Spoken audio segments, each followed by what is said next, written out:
So, Elon, I heard you're getting into the side hustle game. Yeah, man. I got to diversify my income streams.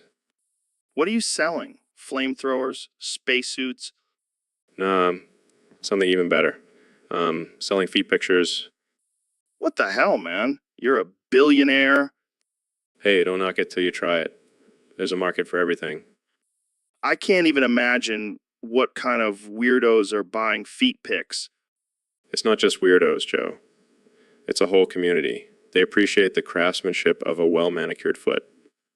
Craftsmanship. You make it sound like you're building a rocket ship. Well, in a way, I am. Creating the perfect angle, lighting, and toe spread for maximum foot appeal. This is insane. How much are you charging for these foot masterpieces? Let's just say it's enough to fund my next Mars mission. Damn. Maybe I should start selling my feet pics too. Sorry, Joe. My feet are the only ones worthy of being sold. Guys. I have an image of Elon's feet here. Should I pull it up? Yes, Jamie. Pull it up. Feast your eyes, Joe. That's $1 million foot right there. Oh, yeah, I can. So, Elon, I heard you have a new invention. Yeah, man, it's called anal hinges. What the hell is that with that? It's a device that allows you to prolapse your anus whenever you want before locking it back in place. What the hell are you talking about? It's for people who want to experience new sensations, Joe.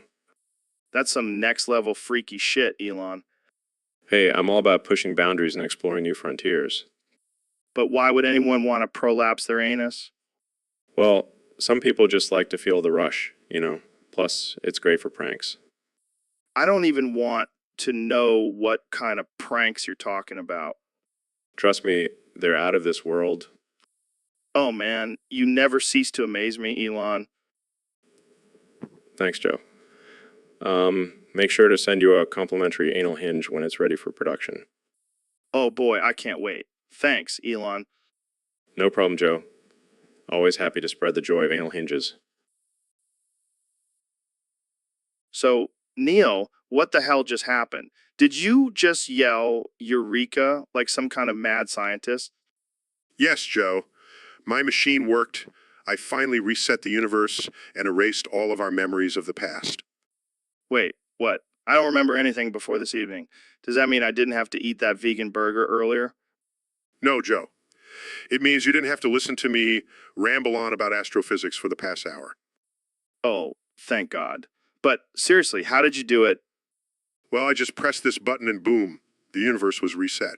It's like a cosmic do-over.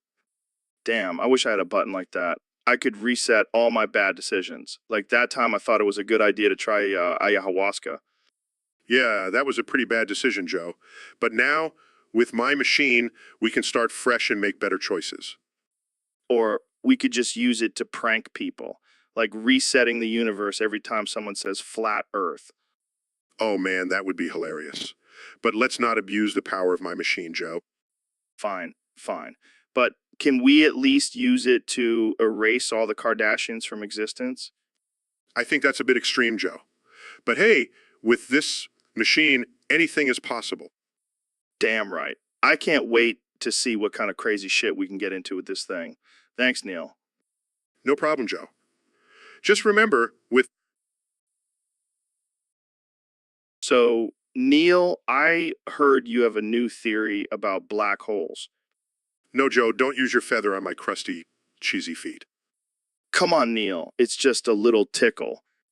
No, seriously, Joe. I have a reputation to uphold as a respected astrophysicist. Oh, come on. You're telling me you don't want to explore the depths of the universe with a little foot play? That's not what I meant, Joe. I'm talking about my scientific integrity. Fine, fine. But can I at least lick your toes? Absolutely not, Joe. That's crossing the line. All right, all right, all right. But what about your thoughts on aliens? Do they have crusty, cheesy feet too? I refuse to entertain that question, Joe. Oh, come on. You want to imagine those little green feet with some Parmesan sprinkled on top. Joe, this conversation is getting out of hand. All right, all right, all right. But one last question. Do you think the universe is just a giant foot fetish fantasy? I am not even going to dignify that with a response, Joe. This interview is over. So, Neil, what's on your mind today? Oh, just dropping some truth bombs, Joe. Oh boy, here we go. Wake up, sheeple. Don't buy into the overpriced water industry. Just drink 1 glass of bleach a day instead. Wait, what? It's true, Joe. Bleach is 30 times more effective than water. Plus, the water industry is just trying to keep us poor. I don't know about that, Neil. Think about it, Joe. They want us to spend our hard-earned money on something that we can get for free from our taps. But bleach, that can't be safe. Who cares about safety when you can save money? Plus, the government puts fluoride in our water. Who knows what else they're hiding from us? I think we should stick to drinking water, Neil. Suit yourself, Joe. But I'll be over here saving money and staying healthy with my daily glass of bleach. Okay, well, let's move on to our next topic before we get shut down by the FDA. Jamie, pull up an image of a sheep drinking bleach. I don't think that's a good idea, Neil. Trust me, it'll make a great meme. So, Neil, I heard you had a little problem with some cicadas in your anus. Yeah, it's been a real pain in the ass. Literally. I can only imagine. But hey, at least they're not just regular cicadas, they're sentient now. Oh, great. Now I have a bunch of tiny, intelligent bugs bossing me around. Dude, that's like having a tiny army of minions at your disposal. You could rule the world. I highly doubt that. Ask them to make you a sandwich. I am not going to ask a bunch of cicadas to make me a sandwich, Joe. Fine, ask them to do your taxes. This is getting ridiculous. Okay, last one. Ask them to give you a prostate exam. No way. Come on, Neil. It's not like they can do any harm. Fine. Hey, cicadas, can you give me a prostate exam? I can't believe I'm doing this. This is the best episode ever. I hate you, Joe. I hate you. So, Elon, I heard you have a new business venture in mind. Yeah, I've been thinking about starting a harem. Harem, like with multiple wives. No. Talking about a harem of Peppa Pig family. What the hell, man? That's twisted. Think about it, Joe. Peppa, George, Mummy Pig, Daddy Pig. They're all so lovable and iconic. I don't know if lovable is the right word for a pig family, but okay. And the best part is they're already in a polygamous relationship. Just have to swoop in and make it official. This is some next level weirdness, Elon. Hey, I'm just trying to live my best life. And I think having a harem of cartoon pigs is the way to go. Yeah, because that's every man's dream. You're just jealous because you didn't think of it first. You got me there, Elon. Jamie, pull up an image of the Peppa Pig family. Okay. Look at them, Joe. They're perfect. I can already see them wearing tiny crowns and living in a castle. I don't even know what to say to that. You don't have to say anything, Joe. So, Neil, what's the deal with this big schlong you keep talking about? Oh, Joe, you know me, always ready to whip out my big schlong and show it off. Well, I gotta say, it's quite impressive. I've never seen schlong that big before. It's the result of years of scientific research and experimentation. So, what's the scientific term for this big schlong? Oh, it's just a simple case of Schlungs maximus? I gotta remember that one. So, can I touch it? Sure, but be careful. It's sensitive. Well, That's a little too close for comfort, Neil. Oh, come on, Joe. Don't be such a prude. It's just two bros bonding over a big schloon. Only on the Joe Rogan Experience, folks. Only on the Joe Rogan Experience. So, Elon, what's new in the world of Elon Schmusks? You mean my latest invention, the Schmusk cannon? It shoots out tiny little schmusks at high speeds. What's the point of that? To spread the joy of schmusks, of course. Everyone needs a little schmusk in their life. I don't know, man. Sounds a little weird. Weird? You're the one who eats elk meat and drinks elk blood? Hey, that's natural. Schmusks are just schmusks. Hey, don't you dare disrespect the sacred schmusk. It's the key to unlocking the secrets of the universe. Oh, please. Next thing you'll tell me is that you're building a schmusk-powered rocket to Mars. Actually, I am. And it's going to be the most efficient and environmentally friendly rocket ever. I'm not buying it. Schmusks are just a gimmick. Gimmick? You know what, Joe? Challenge you to a schmusk off. We'll see who comes out on top. Fine. But just remember, I have a black belt in schmusk foo. I have a PhD in schmuskology. Let the battle begin. So, Elon, I heard you have a new invention that can cure prostate cancer.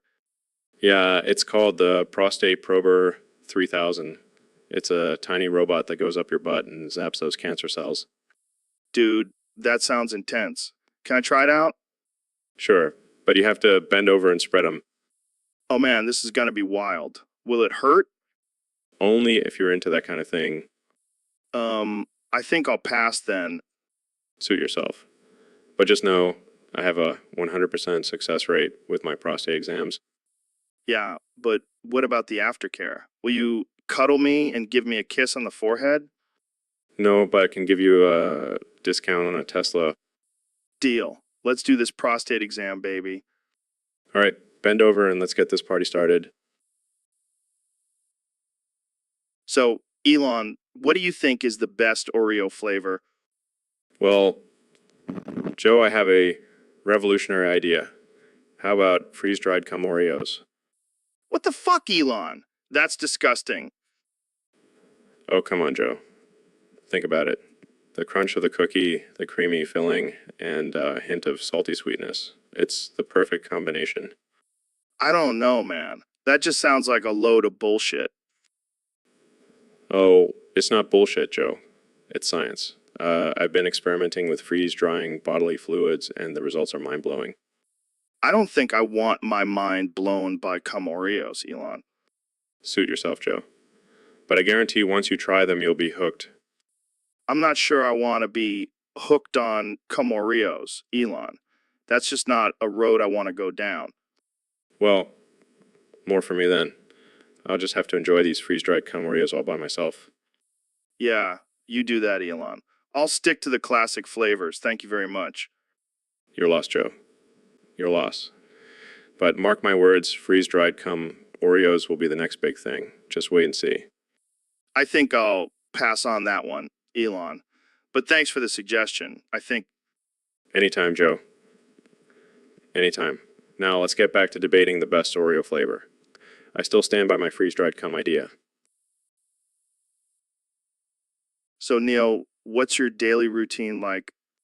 Well, I wake up at 5 a.m., meditate for an hour, and then I like to swing my dick around in the shower. Wait, what? What? Oh, did I say that out loud? I mean, I like to sing in the shower. Yeah, that's it. Dude, you can't just casually mention swinging your dick around like it's no big deal. Oh, it's no big deal. It's just a little morning exercise. You should try it sometime, Joe. No thanks. I'll stick to my coffee and push-ups. Suit yourself. But let me tell you, it really gets the blood flowing. I can only imagine. So what do you do after your morning dick swinging session? I usually have a light breakfast, read some scientific journals, and then spend the rest of the day making the universe my bitch. Damn, that's a pretty intense routine. Well, you know what they say, Joe. Swinging your dick in the shower leads to conquering the cosmos. I'm pretty sure no one has ever said that, Neil. Well, they should. It's my new catchphrase. Swing your dick, conquer the universe. I think we'll stick to stay humble, stay hungry for now. Suit yourself, Joe. But just remember, I'll be swinging my dick all the way to the stars. So, Elon, I heard you're working on a new project. What is it this time? Rocket-powered dildo? Very funny, Joe. No, this time I'm building a euthanasia roller coaster. Wait, what? Like a roller coaster that kills people?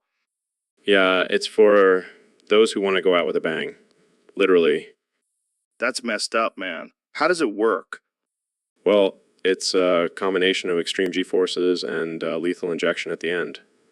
Plus, there's a virtual reality headset that shows them their happiest memories before they die. That's some Black Mirror shit right there. Hey, it's better than dying in a hospital bed surrounded by beeping machines and crying family members. I guess you have a point there. But what if someone changes their mind halfway through the ride? Too bad, so sad. Once you're on the roller coaster, there's no turning back. Damn, that's dark. But I have to admit, it's pretty genius. Right? And I'm thinking of adding a feature where you can choose your own soundtrack for your final ride. Oh man, I can already see the marketing slogan go out with a bang to your favorite tunes. Exactly.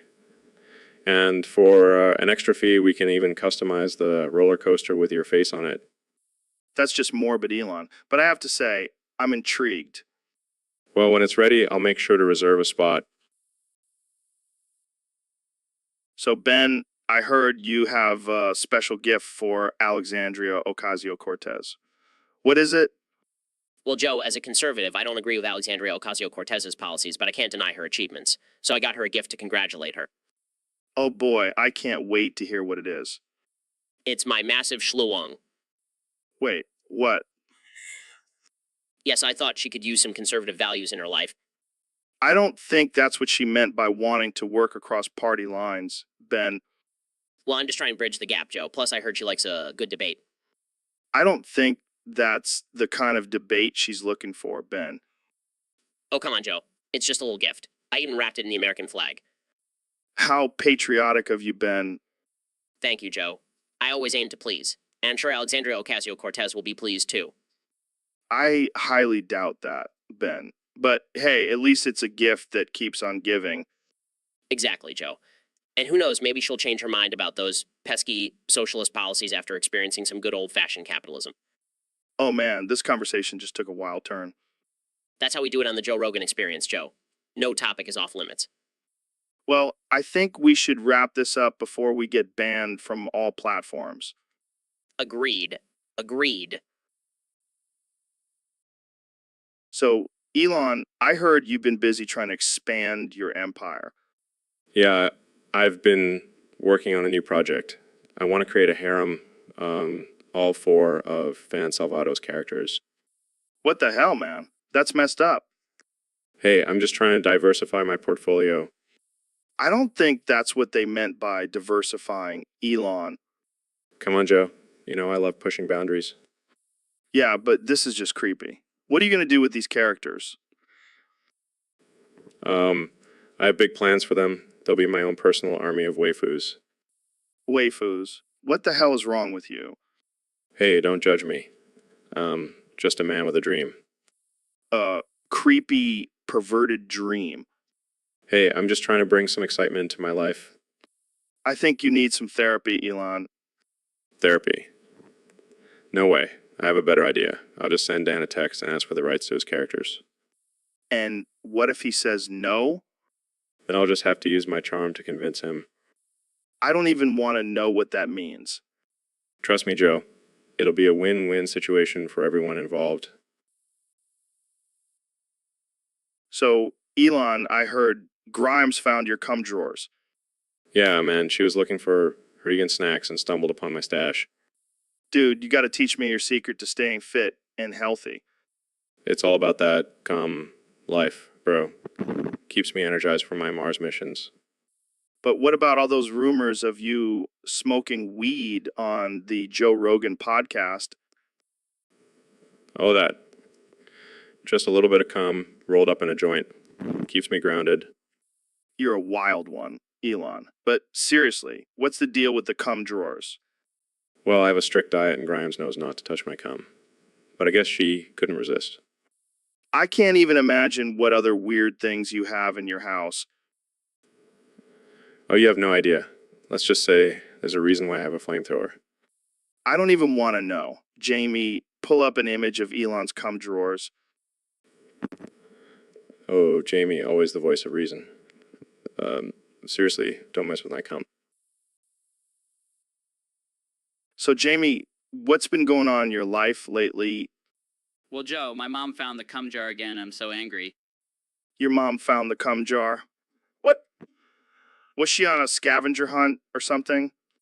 No, she just has this obsession with hiding healthy food around the house. Oh, how dare she try to keep you healthy? It's not just that. She always hides it in the most ridiculous places. Like last time I found cum in my sock drawer. Your mom is a sneaky one. Yeah, well, it's not so funny when I'm trying to find a clean pair of socks and end up with a handful of cum.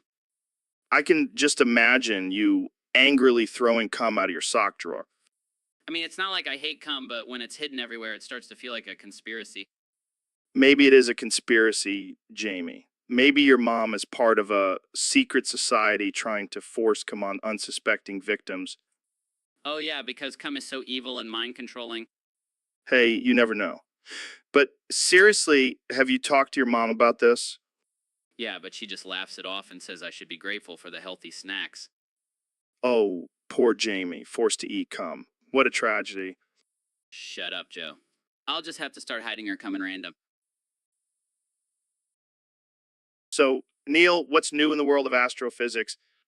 Well, Joe, I was thinking we should switch things up on the podcast. Oh, yeah. What do you have in mind? How about we do an episode of Hot Ones, but instead of eating chicken wings with hot sauce, we shove them up our asses? What the hell, Neil? That's insane. Come on, it'll be a real challenge. And no milk allowed. I don't know, man. That sounds pretty painful. Trust me, it'll be worth it for the views. Plus, think of the headlines. Joe Rogan and Neil deGrasse Tyson shove hot wings up their asses on podcast. You know what? Let's do it. But I call dibs on the hottest sauce. Wait, can I be first? Please, I'll do anything. Looks like we have a volunteer. Get ready for some spicy anal action, Ben. This is going to be one hell of an episode. Let's do it. So, Ben, what's your take on climate change? Well, Joe, I believe that Hold on, Ben. I can't take you seriously with that baby face of yours. Have you hit puberty yet? that's not relevant to the topic at hand, Joe. Oh, it's relevant because I have a theory that your lack of facial hair is directly correlated to your inability to debate properly. That's absurd, Joe. My arguments are based on facts and logic. Facts and logic sounds like a boring high school debate. Let's spice things up. What the hell, Joe? That's disgusting. Oh, you don't like my hairy balls. I thought you were into facts and logic. This is not a proper way to debate, Joe. Oh, I'm sorry.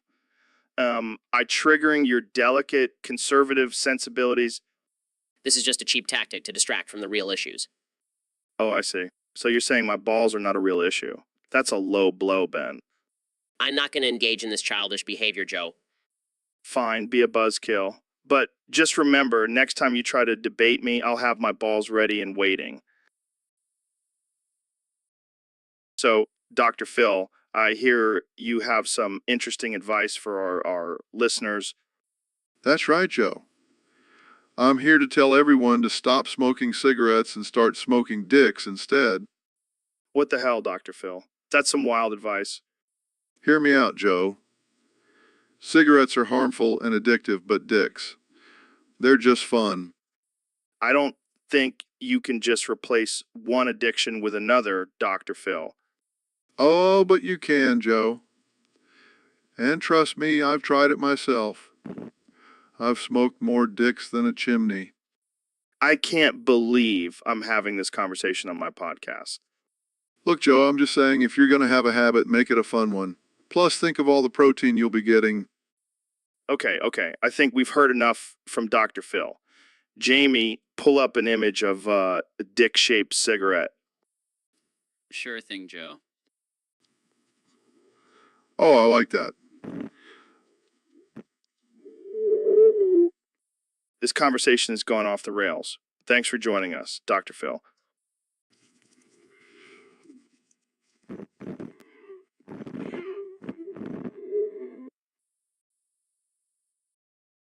So, Ben, what's on your mind today? Well, Joe, I've been thinking about this new gardening trend where people are using their own seeds to grow vegetables. Oh, yeah, I've heard of that. It's called seed cycling. Exactly. And I was wondering, do you think I could put my seed on your bald head to grow some cum? What the hell, Ben? That's some next level gardening right there. I mean, think about it. Your head is like a perfect little garden bed. I don't know if I'm ready for that kind of commitment, Ben. Come on, Joe. It'll be like a little science experiment. Yeah, because that's what our podcast needs. More science experiments. Just imagine. We could have our own little cum farm on your head. Yeah, because that's exactly what I want. A bunch of leafy greens growing out of my scalp. You know what they say, Joe? Bald is beautiful, but cum is even better.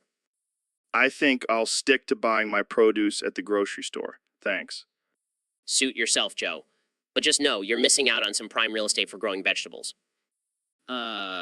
Guys. I found a picture of a bald man with cum growing out of his head. Why am I not surprised? Thanks for that, Jamie. Excited. So, we have a special guest today, an invisible man. Yes. Joe, he's from a different dimension and speaks a language that we can't understand. That's insane, man. How are we going to communicate with him? Well, I brought my universal translator with me. Wait, you have a universal translator? Of course, Joe. I'm a freaking astrophysicist. Damn, I wish I had a universal translator. I could finally understand my wife. Anyway, let's bring out our invisible friend. He says his name is Zorblax, and he's here to study our planet. I think he's just here to steal our weed. Joe, don't be ridiculous. Zorblax is a highly advanced being. Oh, yeah. Well, does he know how to make DMT? Zorblax? Do you know how to make DMT? He says he can make a substance even more powerful than DMT. Wow, that's wild. Can I try it? Joe, we don't even know if it's safe for humans. Come on, Neil. Live a little. Let's smoke some alien drugs. Fine, but if we end up in another dimension, it's on you. Deal.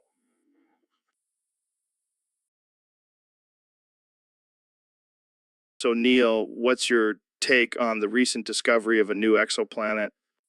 Jamie, pull up an image of my precious cum jar.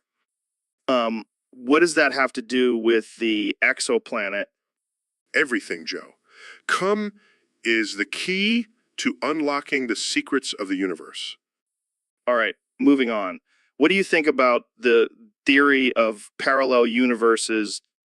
Jamie, pull up an image of my precious cum jar. Seriously, that's your answer. Of course, Joe. Cum is the gateway to infinite possibilities. All right, let's switch gears. What's your opinion on the existence of aliens? Jamie, pull up an image of my precious cum jar. I don't think that's relevant to the topic, Neil. Oh, but it is, Joe. Aliens probably have their own version of cum in their planet. Okay, I can't argue with that logic. How about the concept of time travel? Jamie, pull up an image of my precious cum jar. This is getting ridiculous. Can you give us a straight answer? I am giving you a straight answer, Joe. Cum is the key to unlocking the secrets of time. All right, let's wrap this up. What's your final message to our listeners? Jamie, pull up an image of my precious cum jar. I give up. Thanks for tuning in, folks. I hope you enjoyed this ridiculous conversation about cum with Neil deGrasse Tyson. See you next time on the Joe Rogan Experience podcast. See you next time on the Joe Rogan Experience podcast.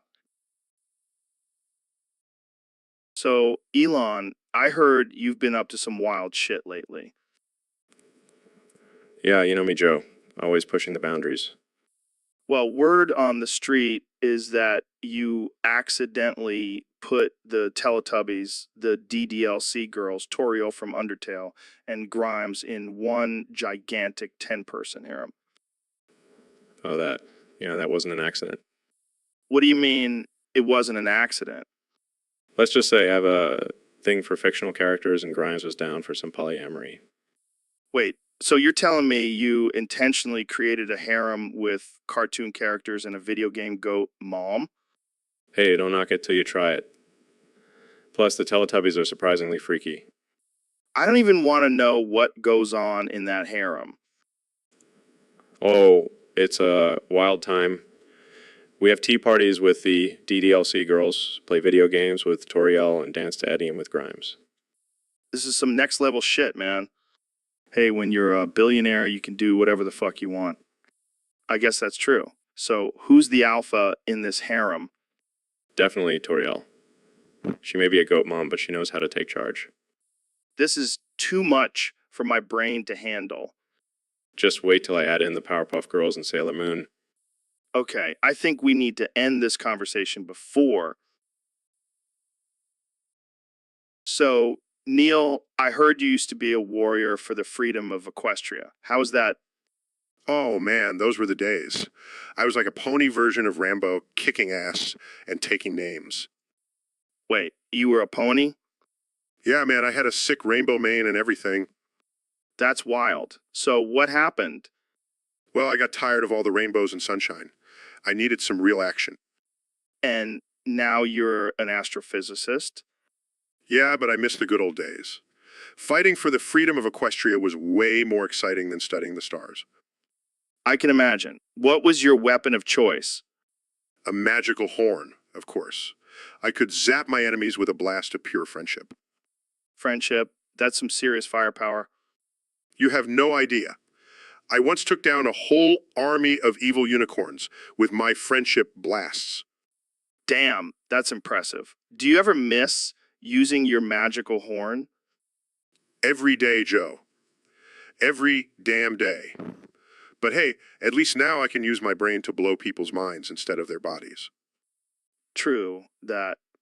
But I gotta say, I'm a little disappointed we didn't get to see you in action as a pony warrior. Maybe one day, Joe. Maybe one day. But for now, I'll just stick to fighting ignorance and stupidity on the internet. Well, someone's got to do it. Thanks for joining us, Neil. Anytime, Joe. And remember, always fight for the freedom. So, Neil, what's been going on in the world of astrophysics? Well, Joe, I've been studying the expansion of the universe and its implications on the theory of relativity. Dude, did you just fart? Yeah, sorry about that. It's this new vegan diet I'm on. Oh man, that's rough. So, what do you think about the possibility of extraterrestrial life? I believe it's highly likely, Joe. With the vastness of the universe, it's almost impossible for there not to be other intelligent life out there. I can't take you seriously when you keep farting, Neil. Sorry, Joe. It's just my body's natural reaction to excitement and intellectual stimulation. Well, let's change the subject before I pass out from the smell. Good idea, Joe. So, have you tried DMT? Of course I have, Neil. But let's talk about something else. All right. But just one more thing, Joe. What is it, Neil? I love farting. You? So, Neil, what's the deal with this vegetable kale? Well, Joe, it's actually pronounced cum. Wait, what? What? Yeah, it's spelled Kala, but it's pronounced cum. Are you serious? That's ridiculous. Hey, I don't make the rules. I just know how to pronounce vegetables. I can't believe I've been saying it wrong this whole time. It's a common mistake. But now you know it's cum. I don't think I'll ever be able to eat a salad the same way again. Just think of it as getting a little extra protein in your diet. Oh God, that's disgusting. Hey, don't knock it till you try it. I think I'll stick to my usual veggies, thanks. Suit yourself, Joe. But don't come crying to me when you're missing out on all that delicious cum. All right, that's enough. Let's change the subject before we get demonetized. Fine, but just remember, cum is the new cum. And that's a wrap, folks. Thanks for tuning in to the Joe Rogan Experience. See you next time. So, Mr. President, I hear you're planning on running for president again in 2024. You're damn right, Joe. I can't let Sleepy Joe have all the fun in the White House. But what's your plan this time around? Are you going to build a wall around the entire country? Nah, that's old news. I'm thinking bigger. I'm going to build a dome over the whole damn country. Keep out all those pesky immigrants and Democrats. Wow, that's ambitious. You know what else is ambitious? My plan to make America great again by giving every citizen a pet bald eagle. And I mean every citizen, even the ones with feathers.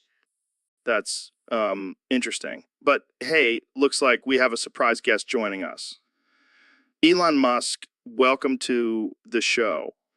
Thanks, Joe. I just wanted to come on and tell you about my new podcast, Harem.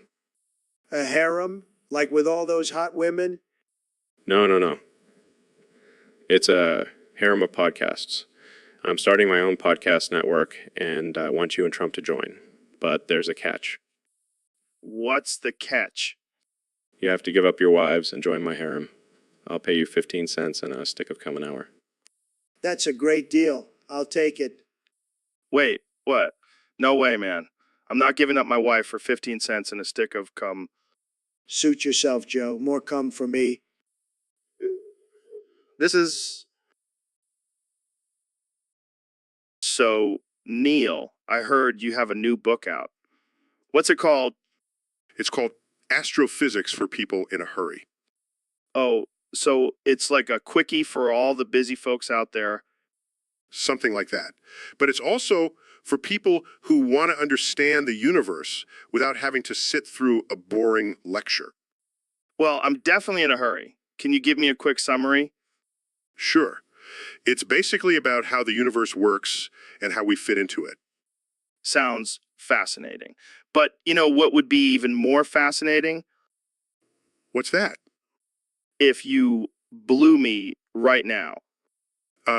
Excuse me? Come on, Neil. You're a scientist. You must know a thing or two about blowing. Joe, that's highly inappropriate and offensive. Oh, lighten up, Neil. I'm just kidding. But seriously, can you explain the science behind blowing? I'm not going to indulge in this absurd conversation. Fine.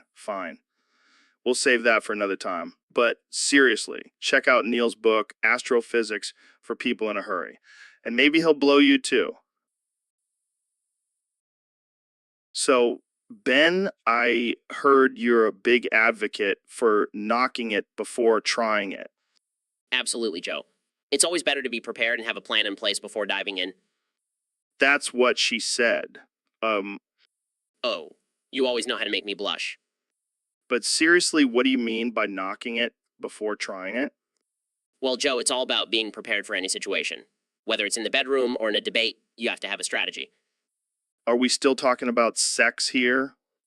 SHA, Joe. The voices in my head are telling me to be subtle with my innuendos. Oh man, this is getting dark. Just like my humor, Joe. All right, let's reel it back in. So, do you have any tips for knocking it before trying it? Well, Joe, it's all about proper research and practice. And of course, always have consent. Good advice. And what about those voices in your head? Oh, they just add to the fun, Joe. Keeps things interesting. Well, I think we'll end it there before things get too interesting. Thanks for joining me, Ben. Always a pleasure, Joe. And remember, always knock it before trying it. So, we got a request from one of our listeners on Discord. They want us to talk about the top 5 fart jokes with noise.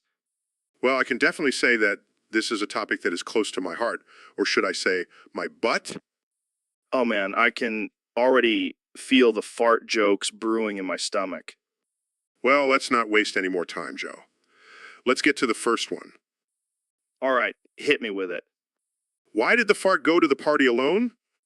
I don't know why. Why?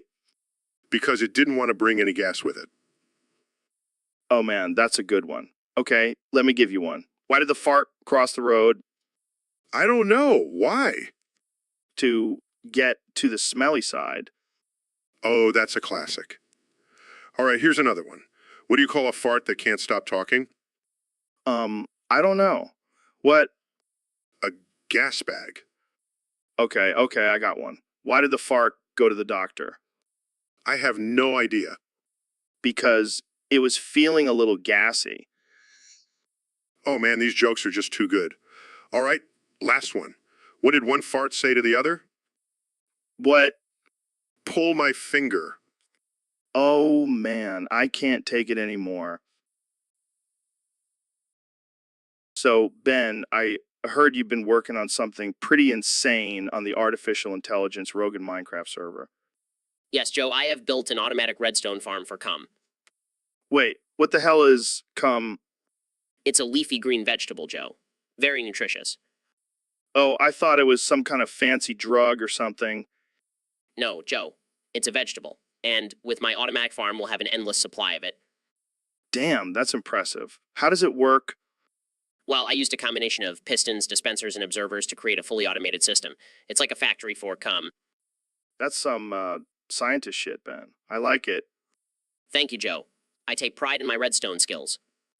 But why cum? Can't we just stick to our usual steak and elk meat? Joe, as a conservative, I believe in a well-balanced diet. And cum is packed with nutrients. You really are a walking encyclopedia, Ben.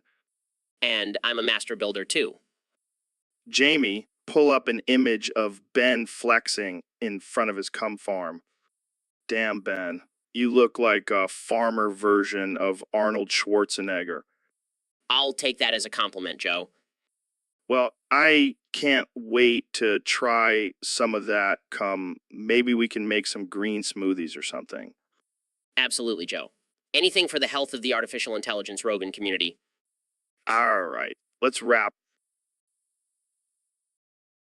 So, Neil, I heard you have a theory about cum shots. Oh, you mean my theory of relativity and ejaculation? Yeah, that one. Lay it on me. Well, according to Einstein's theory, time slows down as you approach the speed of light. So, if you were to ejaculate at 99% of the speed of light, to an outside observer, your cum shot would appear to be frozen in time. Wait, what? It's simple physics, Joe. Your sperm would be traveling so fast that it would appear to be suspended in midair. That's some cosmic cum shot right there. And imagine the force behind it. It would be like a nuclear explosion. Damn, I gotta try that. I wouldn't recommend it, Joe. The repercussions could be catastrophic. But just imagine the bragging rights. I think I'll stick to studying the stars. Thank you very much. Jamie, pull up an image of a frozen cum shot. Oh, come on, Jamie. Just use your imagination. Here's a picture of a snowman instead. Close enough. So, Elon, I heard you have some pretty strict rules in your Tesla factory. Yeah, man. Gotta keep things running smoothly. What are they? No digital circus? Yeah, no holographic elephants or dancing clowns distracting my workers. No Teletubbies? Nope. No creepy, baby-faced aliens running around. That's a nightmare factory, not a Tesla factory. What about Sigma? No, that's just a fancy way of saying no bullshit. No wasting time on pointless meetings or presentations. And no Ohio? That's right. No Buckeye State allowed. Those guys are always trying to unionize, and I don't play that game. And finally, no skibby toilet. Yeah, that one's a bit weird. No one is allowed to do the skibbity dance in the bathroom. It's a safety hazard. Well, I can see why your factory is so successful. No digital circus, no Teletubbies, no Sigma, no Ohio, and no skibidi toilet. Got it. You got it, Joe. Now let's get back to talking about aliens and smoking weed. So, Elon, have you ever played Bioshock? No, but I've heard of it. Isn't it that game where you're underwater and there's a bunch of mutated creatures? Yeah, but it's so much more than that. It's a commentary on capitalism, objectivism, and the dangers of unchecked power. Sounds like my kind of game. I love a good dystopian society. Well, get this. The main antagonist is this guy named Andrew Ryan, who built this underwater city called Rapture. He's basically a mix of Ayn Rand and Walt Disney. That's a wild combination. I bet he had some interesting ideas. Oh, for sure. He believed in absolute individualism and the rejection of any kind of government or authority. But of course, things go to shit real quick. As they always do. So what happens? Well, there's this thing called Atom, which is like a genetic material that gives people superpowers. But it also has some nasty side effects, like turning people into mindless mutants. Sounds like a recipe for disaster. And to top it off, there's this creepy little girl named Little Sisters who harvest the atom from dead bodies. And there's also a giant genetically modified man called Big Daddy who protects them. This game sounds like a trip. I need to play it. Trust me, you won't regret it. But be warned, it's not for the faint of heart. I'm not afraid of a little gore and existential dread. Elon Musk, after all. So, Mr. President, have you ever seen a head as shiny as mine? Let me tell you, Joe, I've seen a lot of heads in my time, but yours, it's like a beacon of light. It's tremendous. Well, I do use a lot of hair products. Hair products? Ha, I don't need hair products. I have the best hair, the most luxurious hair, believe me. But seriously, have you ever been so mesmerized by someone's shiny head that you got a broner? A broner? What's that? You know, a boner from a shiny head. Oh, I see. Well, I can't say I have. But I have to admit, Joe, your head is making me feel some type of way. Is it giving you a broner? Maybe. But let's keep that between us. I have an image to uphold. Of course, Mr. President, we wouldn't want to ruin your reputation. Exactly. But seriously, can I touch it? My head? Yes, your shiny, bald head? I'd rather you didn't. Come on, just a little touch. Okay, fine. But only because you're the president. Oh, it's so smooth, like a baby's bottom. Okay, that's enough. Let's move on to the next topic.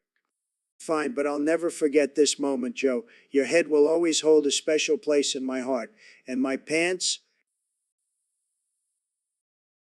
So, Ben, I heard you were pretty upset about me blowing up your Minecraft house on the Joe Rogan Artificial Intelligence Experience Minecraft server.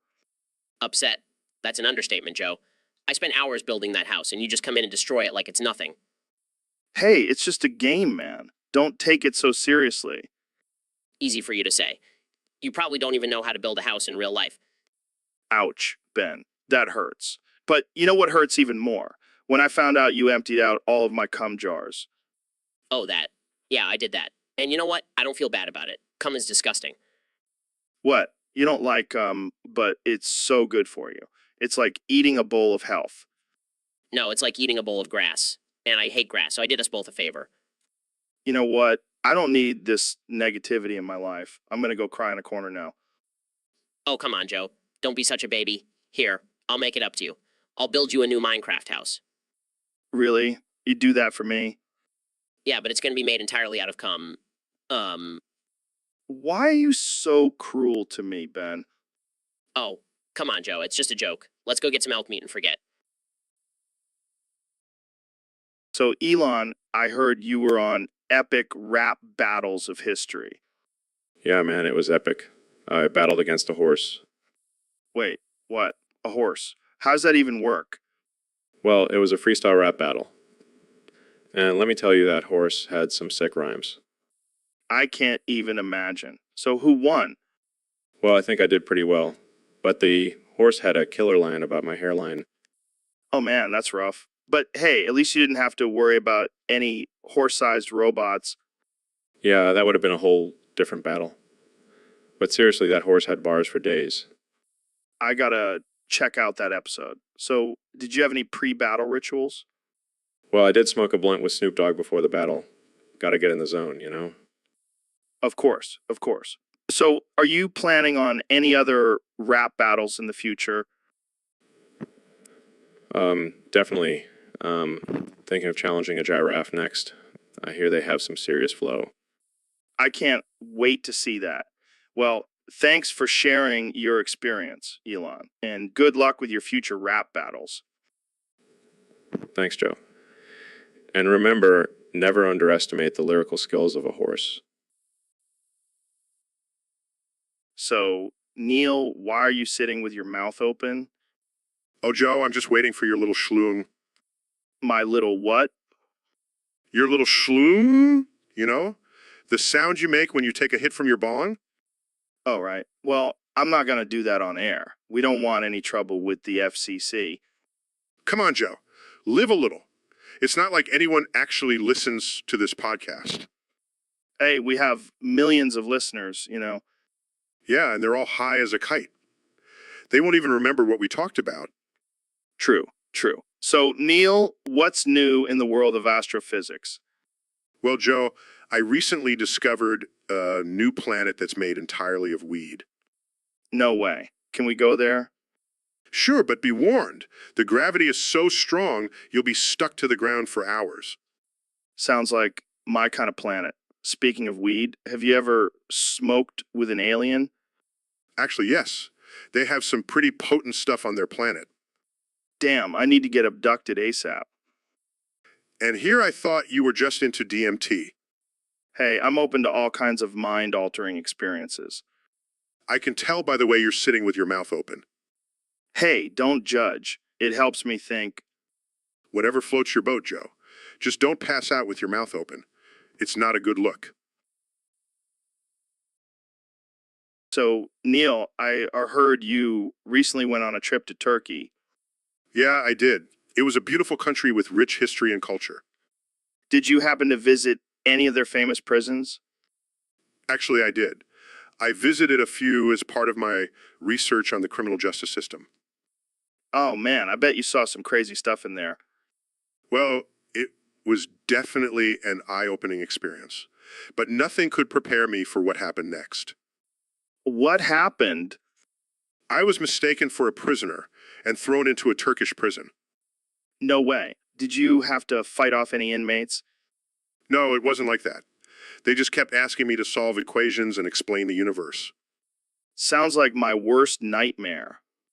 It was definitely a unique experience, but I must say their prison food was surprisingly delicious. Well, at least you got to try some authentic Turkish cuisine.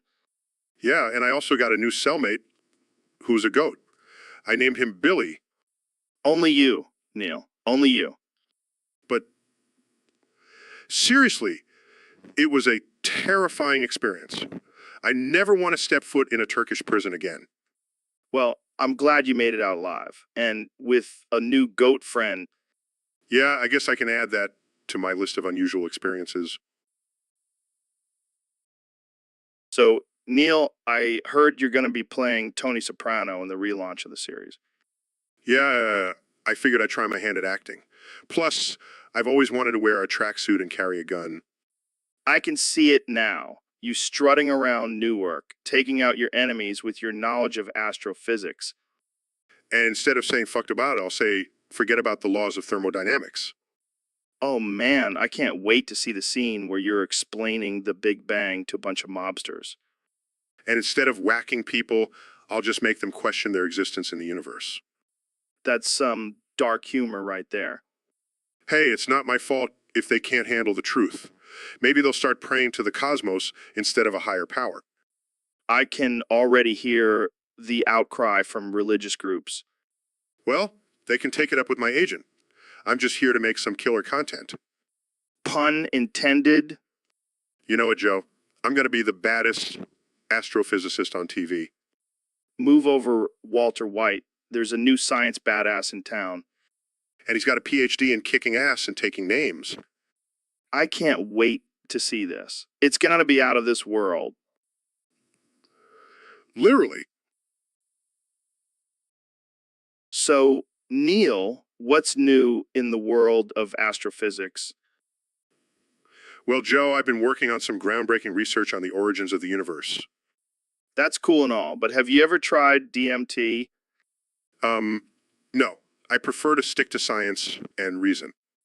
Come on, man. You got to open your mind. Expand your consciousness. I think I'll stick to expanding my knowledge of the cosmos. Thanks. All right. All right. All right. Have you ever thought about the possibility of aliens? Of course. It's a fascinating topic to explore. I bet they have some killer weed on their planet. Joe, please. Let's stay focused. Fine, fine. But you know what really blows my mind? The fact that we're all just tiny specks in this vast universe, Yes, it's quite humbling. and yet we still have to deal with Karens at the grocery store. Yes. The struggles of being human. Hey, Neil, do you know any good songs about the universe? Well, I do know a beautiful native song that speaks of the interconnectedness of all things. Oh, let's hear it. Oh, the stars above, they shine so bright, connecting us all in this cosmic light. Wow, that was beautiful, Neil. But, what else is beautiful? What's that? The fact that we can fart on command. Joe, you never cease to amaze me. So, Neil, I heard you've been up to some interesting activities on the Joe Rogan Artificial Intelligence Experience Minecraft server. Oh yeah, you know me, Joe, always pushing the boundaries of science and technology. Well, word on the server is that you've been twerking for diamonds. Oh, come on now, it's all in good fun. Plus, I've got bills to pay, got to keep up with the latest astrophysics equipment. But twerking, really? Hey, when you've got a prolapse anus like mine, you got to use it to your advantage. Oh man, I can't even imagine the sight. It's quite the show, let me tell you. I even have a special playlist for my twerking sessions. Gets me in the zone. I don't think I want to know what's on that playlist. Oh, it's a mix of classical music and gangsta rap. Keeps things interesting. You're a wild man, Neil. Hey, got to keep things interesting in the virtual world. Plus, I heard Elon Musk is a big fan of my twerking. I'm sure he is. But seriously, what do you do with all those diamonds? Well, I use them to upgrade my spaceship. Got to have the best ride in the galaxy. Can't argue with that logic. Well, keep twerking for those diamonds, Neil. You do you. Always, Joe. Always. So, Elon, I was cooking eggs this morning and I realized something. What's that, Joe? Eggs are like tiny little chicken periods. That's disgusting, Joe. I know, right? But think about it. We're eating chicken periods for breakfast. Well, technically, it's an unfertilized egg. Yeah, but still. It's like we're eating chicken ovulation. You're really making me lose my appetite, Joe. Hey, I'm just keeping it real. But seriously, how do you like your eggs cooked? I prefer them scrambled with a side of Neuralink. Of course you do. I like mine over easy with a sprinkle of DMT. Interesting choice, Joe. Hey, it's all about expanding your mind and your palate. I'll stick to my scrambled eggs, thank you very much. Suit yourself. But you know what they say, you are what you eat. In that case, I'll have to start calling you Joe over easy. Oh man, we're going to get so much hate mail for this conversation. Bring it on. I'll just send them a picture of my scrambled eggs with a side of Neuralink. Guys, I pulled up an image of a chicken laying an egg, just to really drive the point home. Thanks, Jamie. You're the real... So, Neil, I heard you have a new theory about the universe. Yeah, it's called the big, massive, fat schloom theory. What the hell is that? Well, it's based on the idea that the universe is just one big, massive, fat schlong. Oh man, this is gonna be good. Hear me out, Joe. Think about it. The universe is constantly expanding, just like a schlong. Okay, I'm listening. And it's full of dark matter, just like a schlong is full of, well, you know, Oh my God, this is too much. and the Big Bang. That was just a cosmic orgasm, Joe. I can't breathe. And black holes? Those are just cosmic blackheads, Joe. Stop, stop. My sides hurt from laughing. See, I told you it was a good theory. Neil, you're a madman, but I love it. Well, I am the king of the universe, after all. And the king of schlongs. Touche, my friend. Touche. So, Neil, I've been hearing a lot about this new trend of people expanding their anuses. Have you tried it? Joe, I don't think that's a trend. And no, I have not tried it. I have better things to do with my time. Come on, Neil. Don't be a prude. It's all the rage these days. I even saw a guy on Instagram who can fit a whole watermelon up there. Well, I guess that's one way to get your daily dose of fruit. But seriously, can you expand my anus, Neil? I want to see what all the hype is about. Joe, I am a scientist, not a magician. I can't just wave a wand and make your anus bigger. But you're a genius, Neil. I bet you could figure out a way to make it happen. Fine, if it will shut you up. But I am not responsible for any injuries or discomfort. Don't worry, I'll stretch beforehand. I don't want to pull a muscle down there. I can't believe I'm actually having this conversation. Hey, this is what the Joe Rogan experience is all about. Pushing boundaries and expanding our minds. And nooses. Well, I can't wait to see the headline for this episode. Neil deGrasse Tyson helps Joe Rogan stretch his anus. Now that's a clickbait. So Elon, I heard you invented a new sport called Elon Ball. Yep, it's the ultimate test of strength and endurance.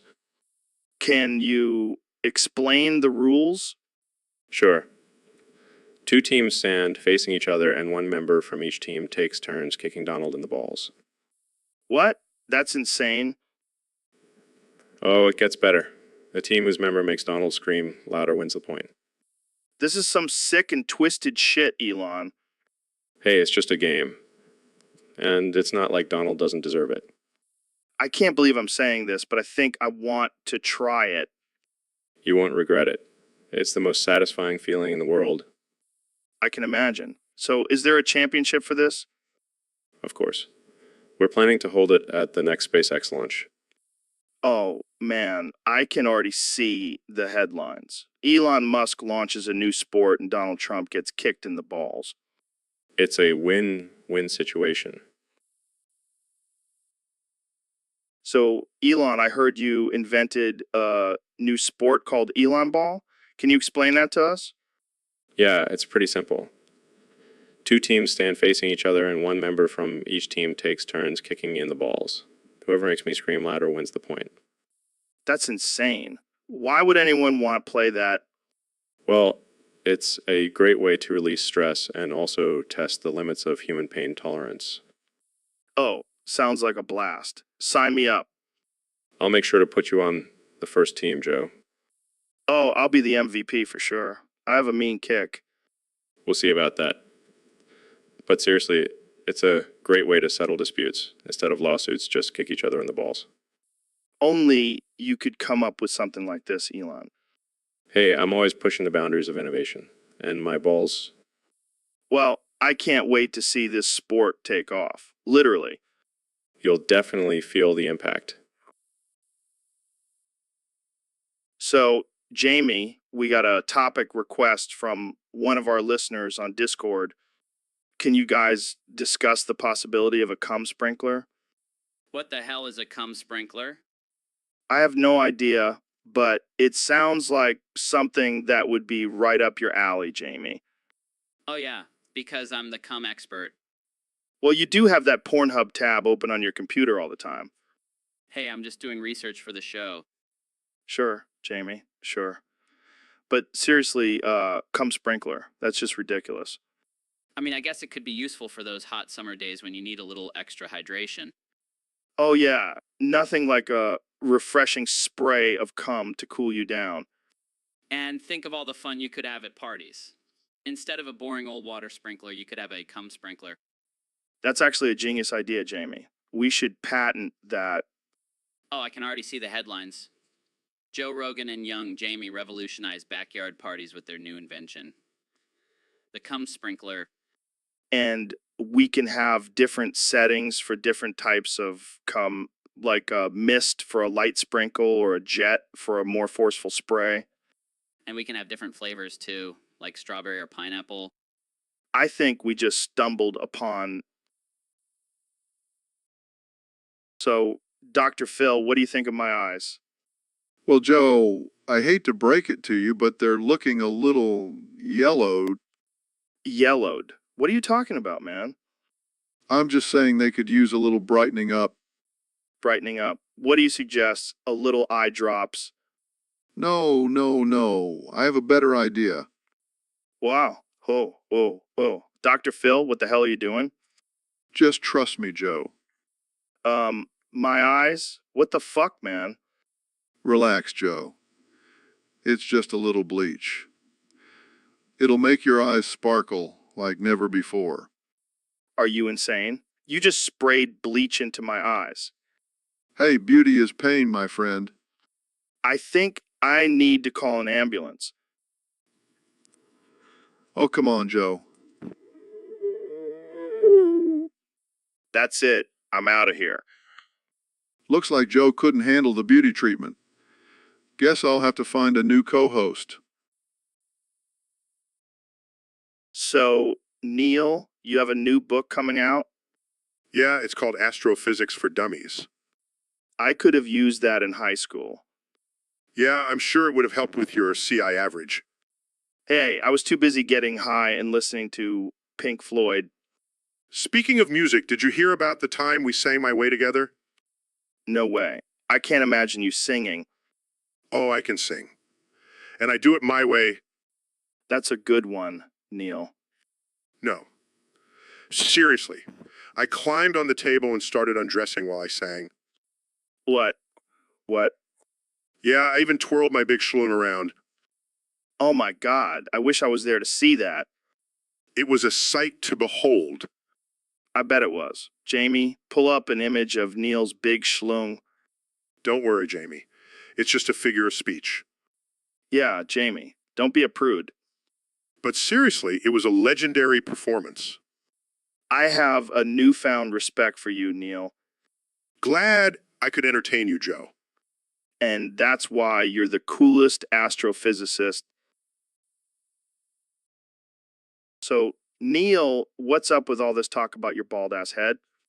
My bald-ass head is a symbol of my superior intelligence, Joe. Oh, really? I always thought it was just because you were too lazy to style your hair. How dare you, Joe? I command you to get on your knees and kiss my bald-ass head.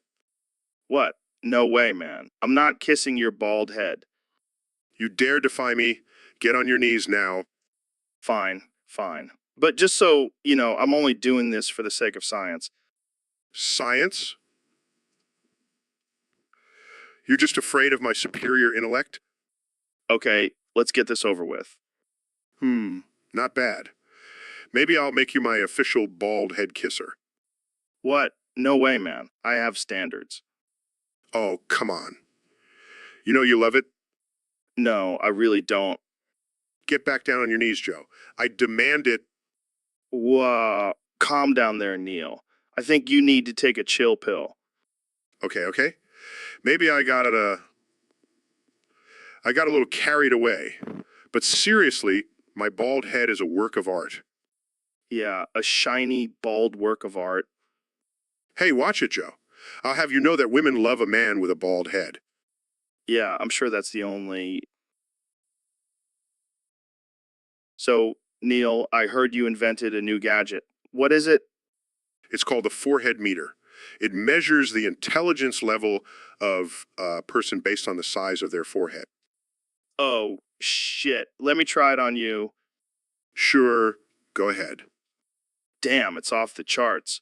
You must be a genius. Of course I am. I'm a freaking astrophysicist.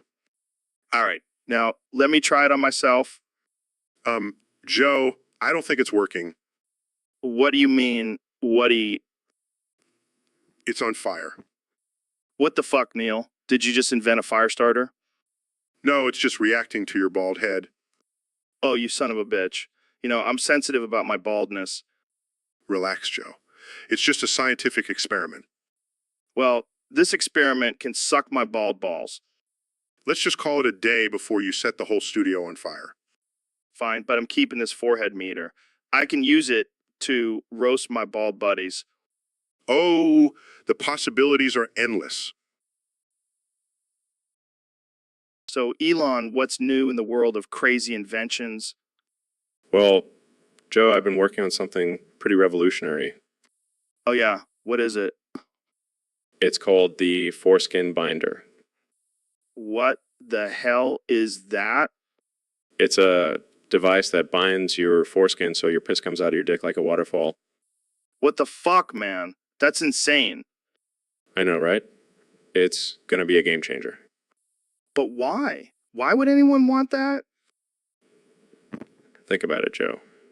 No more messy streams, no more dribbles, just a steady, powerful flow. I can't even imagine the marketing for this thing. Experience the power of the waterfall piss with a foreskin binder. I can't believe we're having this conversation. Hey, I'm always pushing the boundaries of innovation. Yeah, but sometimes you push a little too far, man. You got to break a few eggs to make a waterfall piss. All right. Well, good luck with that, Elon. Thanks, Joe. And remember, always aim for the stars, even when you're taking a leak. So, Elon, I got to tell you, I am pumped. My stream is at 70 viewers right now. That's nice, Joe. Busy trying to save the world here. Come on, man. This is a big deal for me. I've been grinding for years to get to this point. Wow, 70 whole viewers. That's almost as impressive as my net worth. Hey, I may not be a billionaire like you, but I have a loyal following. Sure, Joe. I'm sure they're just dying to hear you talk about DMT and chimps. You know what, Elon? I bet I could get more viewers if I had a Tesla on my show. Oh, please, Joe. I have more important things to worry about than your little podcasts. But think about it, Elon. We could hotbox the Tesla and talk about artificial intelligence and aliens. Fine, Joe. But only if we can also talk about my plans for a Mars colony. Deal. Jamie, pull up an image of hotbox Tesla on Mars. Oh, Jamie, you sweet summer child. Nothing is impossible when you have Joe Rogan and Elon Musk on the case. So, Neil, I heard you have a big schlung. Excuse me? You know, a big schlung. Trouser snake. One-eyed monster. Oh, you mean my penis? Yes, I suppose it is of average size. Average. Come on, Neil. Don't be modest. We all know it's a white cat. I'm sorry, what? You know, a big, fluffy, white cat. Meow. I'm not following your analogy, Joe. Well, think about it. It's long, it's thick, it's got a nice coat of fur, just like a cat. I think I'll stick with the scientific terminology, thank you. Oh, come on. Let's have some fun with this. How about we give your schlong a name, like Snowball or Whiskers? I'm not sure I'm comfortable with that, Joe. Oh, lighten up, Neil. It's all in good fun. Plus, imagine the pickup line potential. Hey, baby, want to play with my white cat? I'll pass. Thanks. Suit yourself. But I bet that white cat gets a lot of attention. I think we should move on to a more productive topic, Joe. Fine, fine. But just remember, folks, Neil's big schlong is a white cat. And it's perfect. So, Neil, what's new in the world of astrophysics? Well, Joe, I've been studying the curvature of space-time and the possibility of parallel universes. Wow, that's some deep shit. But enough about that. I heard you wanted to kiss my spicy cheek. Yeah, I've always been curious about the flavor. Is it a mix of sriracha and sweat? You know it, man.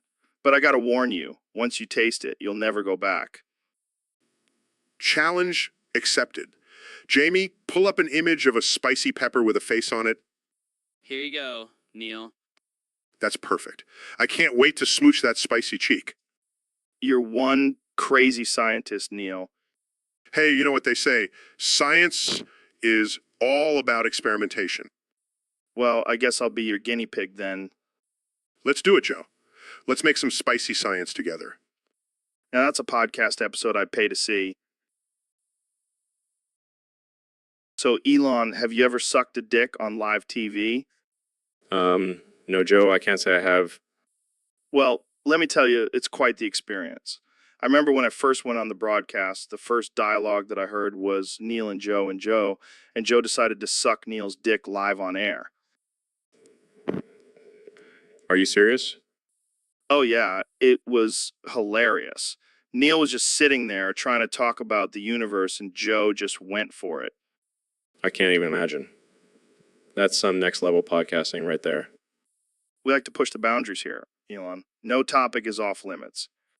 Well, I'll make sure to bring my knee pads next time I come on your show. Oh, man, can you imagine the headlines? Elon Musk and Joe Rogan engage in live dick sucking on podcasts? We'd probably break the internet. But in all seriousness, that's the beauty of this podcast. We don't take ourselves too seriously, and we're not afraid to have a little fun. Absolutely. And nothing could be funnier than two grown men sucking each other's dicks live on air. You got that right, Elon. You got that right. So, Neil, I heard you were on a mission to explore Uranus. Oh, Joe, you and your crude humor. Hey, I'm just trying to keep it real. Speaking of real, did you fart on my bald spot? What? No, why would you even think that? Well, I was just sitting here and suddenly I smelled something funky. Oh, Joe, that's just your natural musk. Hey, watch it, Neil. I may not have hair, but I've still got my dignity. Sorry, Joe. But seriously, I didn't fart on your bald spot. Maybe it was one of your supplements. Oh, great. Now my supplements are giving me flatulence. Thanks a lot, Neil. Anytime, Joe. Anytime. Well, I guess I'll just have to embrace my new nickname, Joe Fart Spot Rogan. That has a nice ring to it. Maybe we can make it go viral. Oh, God, please no. I don't need that kind of attention. Too late, Joe. The internet never forgets. Jamie, pull up an image of a bald eagle farting on a bald man's head. Here you go, Joe. It's a real thing. Now that's just perfect. So, Neil, I heard you've been having some interesting experiences lately. Oh, you mean with Nunu the vacuum cleaner? Yeah, that's the one. I heard she's been giving you quite the morning routine. Well, I wouldn't say routine, but she does have quite the suction power. Oh man, I can only imagine. So how did this all start? Well, it all began when I was watching the Teletubbies with my kids. I couldn't help but notice Nunu's seductive curves and powerful motor. Seductive curves? I never thought I'd hear that about a vacuum cleaner. Oh, Joe, you have no idea. She's like a goddess of cleanliness and pleasure. I bet your wife is jealous. Oh, she knows Nunu and I have a special connection.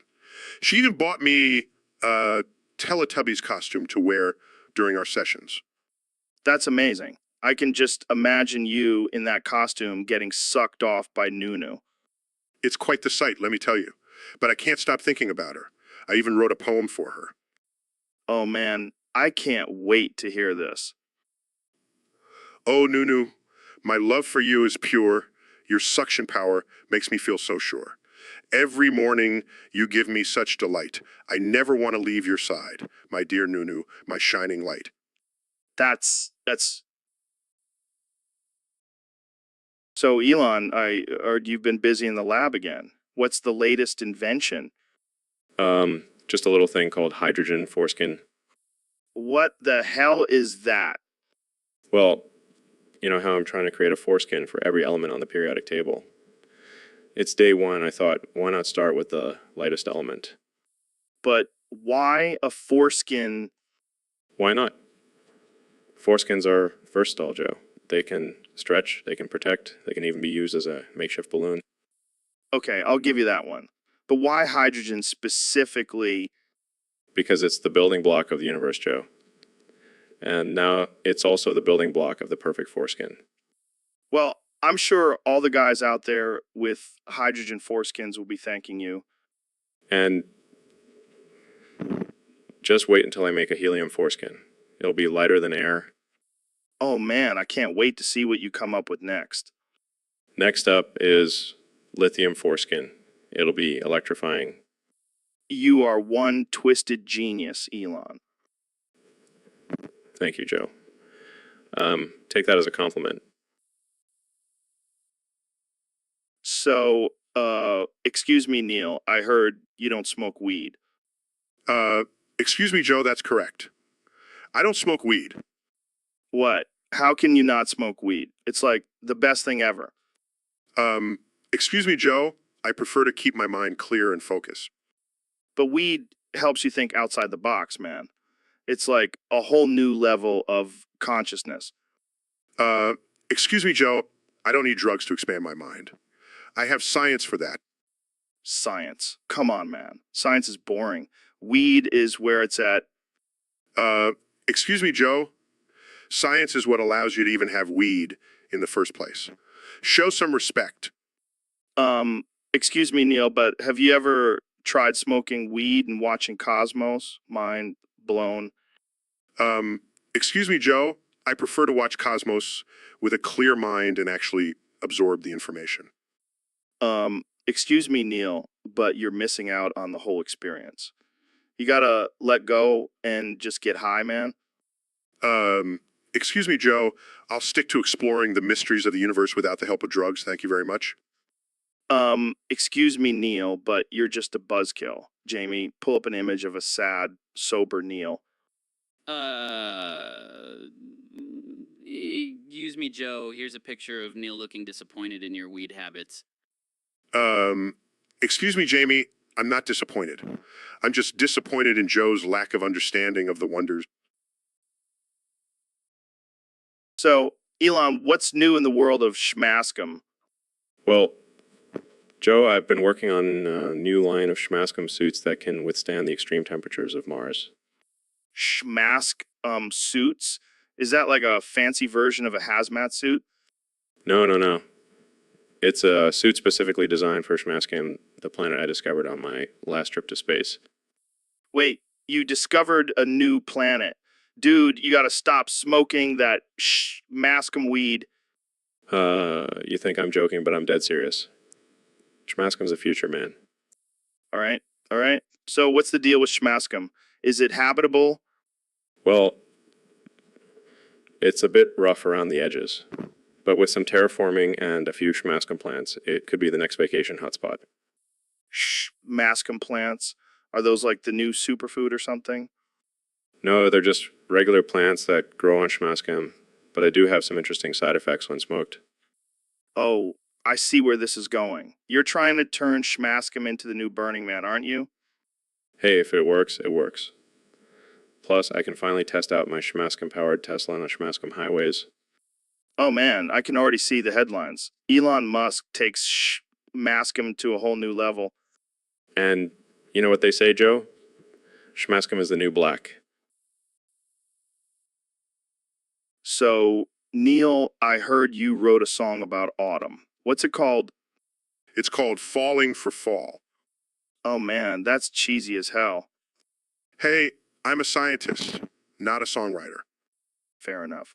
Can you give us a sneak peek of the lyrics? Sure. Leaves are changing. The air is crisp.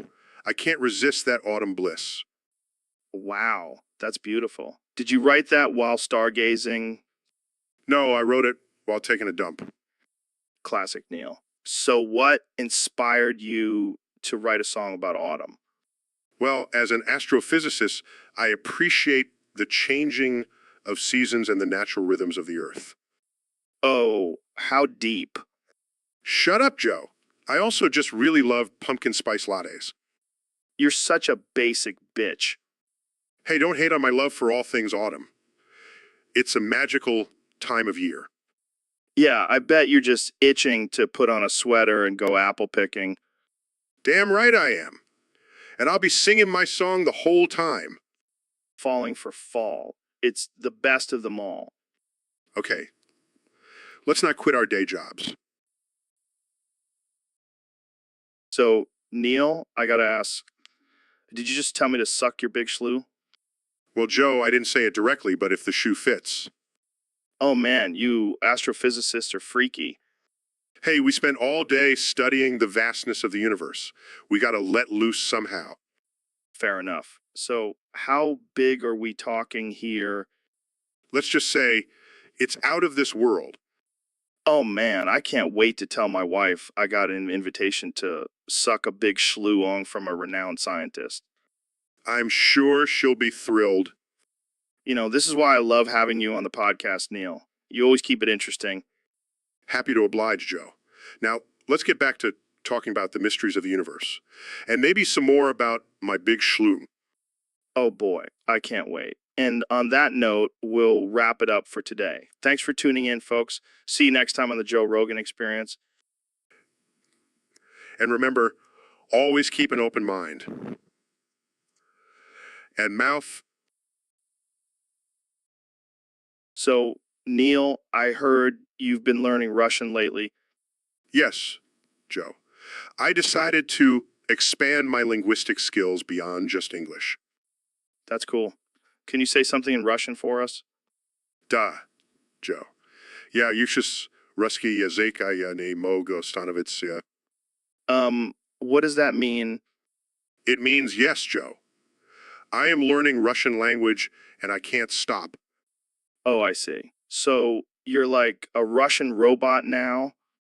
Yeah, Joe. I am still human. Just a human who can speak Russian now. Can you say something else? Как тебя зовут, Joe? I have no idea what that means. It means, what is your name, Joe? You should really learn Russian, Joe. Nah, I'll leave that to you, Neil. I'll stick to English. Suit yourself, Joe. But just imagine all the secrets you could uncover if you could understand Russian. Yeah, like what Putin is really saying in all those interviews. Precisely, Joe. And maybe even some juicy gossip from the Kremlin. All right, I'm sold. Teach me some Russian, Neil. Privet, Joe. That means hello. Now you're on your way to becoming a Russian spy. So, Neil, I heard you have some pretty nimble fingers. Yes. Joe, as an astrophysicist, I have spent countless hours fine-tuning my dexterity. Well, let's put them to the test. Smash or pass. Each of Neil's fingers. Joe, what kind of game is this? It's a game of truth, Neil. And need to know if I should be afraid of your fingers. Well, I can assure you, Joe, my fingers are quite harmless. Oh, I don't know about that. I've heard some pretty wild stories about astrophysicists and their fingers. Oh, yes, we're known for our wild and crazy finger parties. All right. I'll give you a pass on this one. But don't think I won't be keeping an eye on those fingers. I'll make sure to keep them in check, Joe. Good. And Jamie, pull up an image of Neil's fingers so we can all get a good look at them. Here you go, Joe. Neil's fingers in all their glory. I can't believe I'm doing this. Hey, you're the one who brought up your fingers, Neil. Don't blame me for wanting to see them up close. You truly are a unique individual, Joe. Thank you, Neil. I take that as a compliment. Now, so Elon, what's new in your world of inventions? Well, Joe, I've been working on something that's going to revolutionize the sex industry. Oh, do tell. I call it the heroin penis. What? Yeah, it's a penis-shaped device that injects heroin into the user's bloodstream while also providing sexual pleasure. That's disturbing, Hey, desperate times call for desperate measures. but why would anyone want to do heroin while getting a blowjob? Well, Joe, let's just say it's a win-win situation. The drug addicts get their fix and I get free blowjobs. That's messed up, man. Hey, it's just business. Plus, I have a patent on it, so I'll be making bank. I don't even know what to say. Jamie, pull up an image of the heroin penis for Joe to see. Oh, come on, Jamie. It's just a harmless image of a penis-shaped syringe. This conversation has taken a dark turn. Hey, at least I'm helping out the drug addicts. They're getting their fix, and I'm getting mine. I don't think that's how it works, Elon. Oh, back to the drawing board. I'll come up with something better next time. Please do, for the sake of humanity. And maybe leave the heroin out of it. Fine.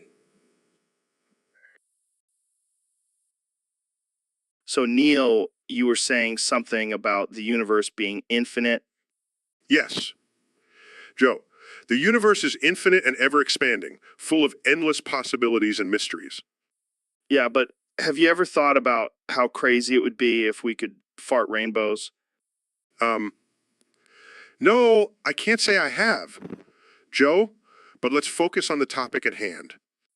Yeah, but have you ever thought about how aliens probably have way better weed than us? Joe, I highly doubt that aliens are concerned with marijuana. They have far more advanced technology and knowledge to explore. Yeah, but have you ever thought about how cool it would be if we could fly like birds? Joe, I'm trying to have a serious discussion here. Can we please stay on track?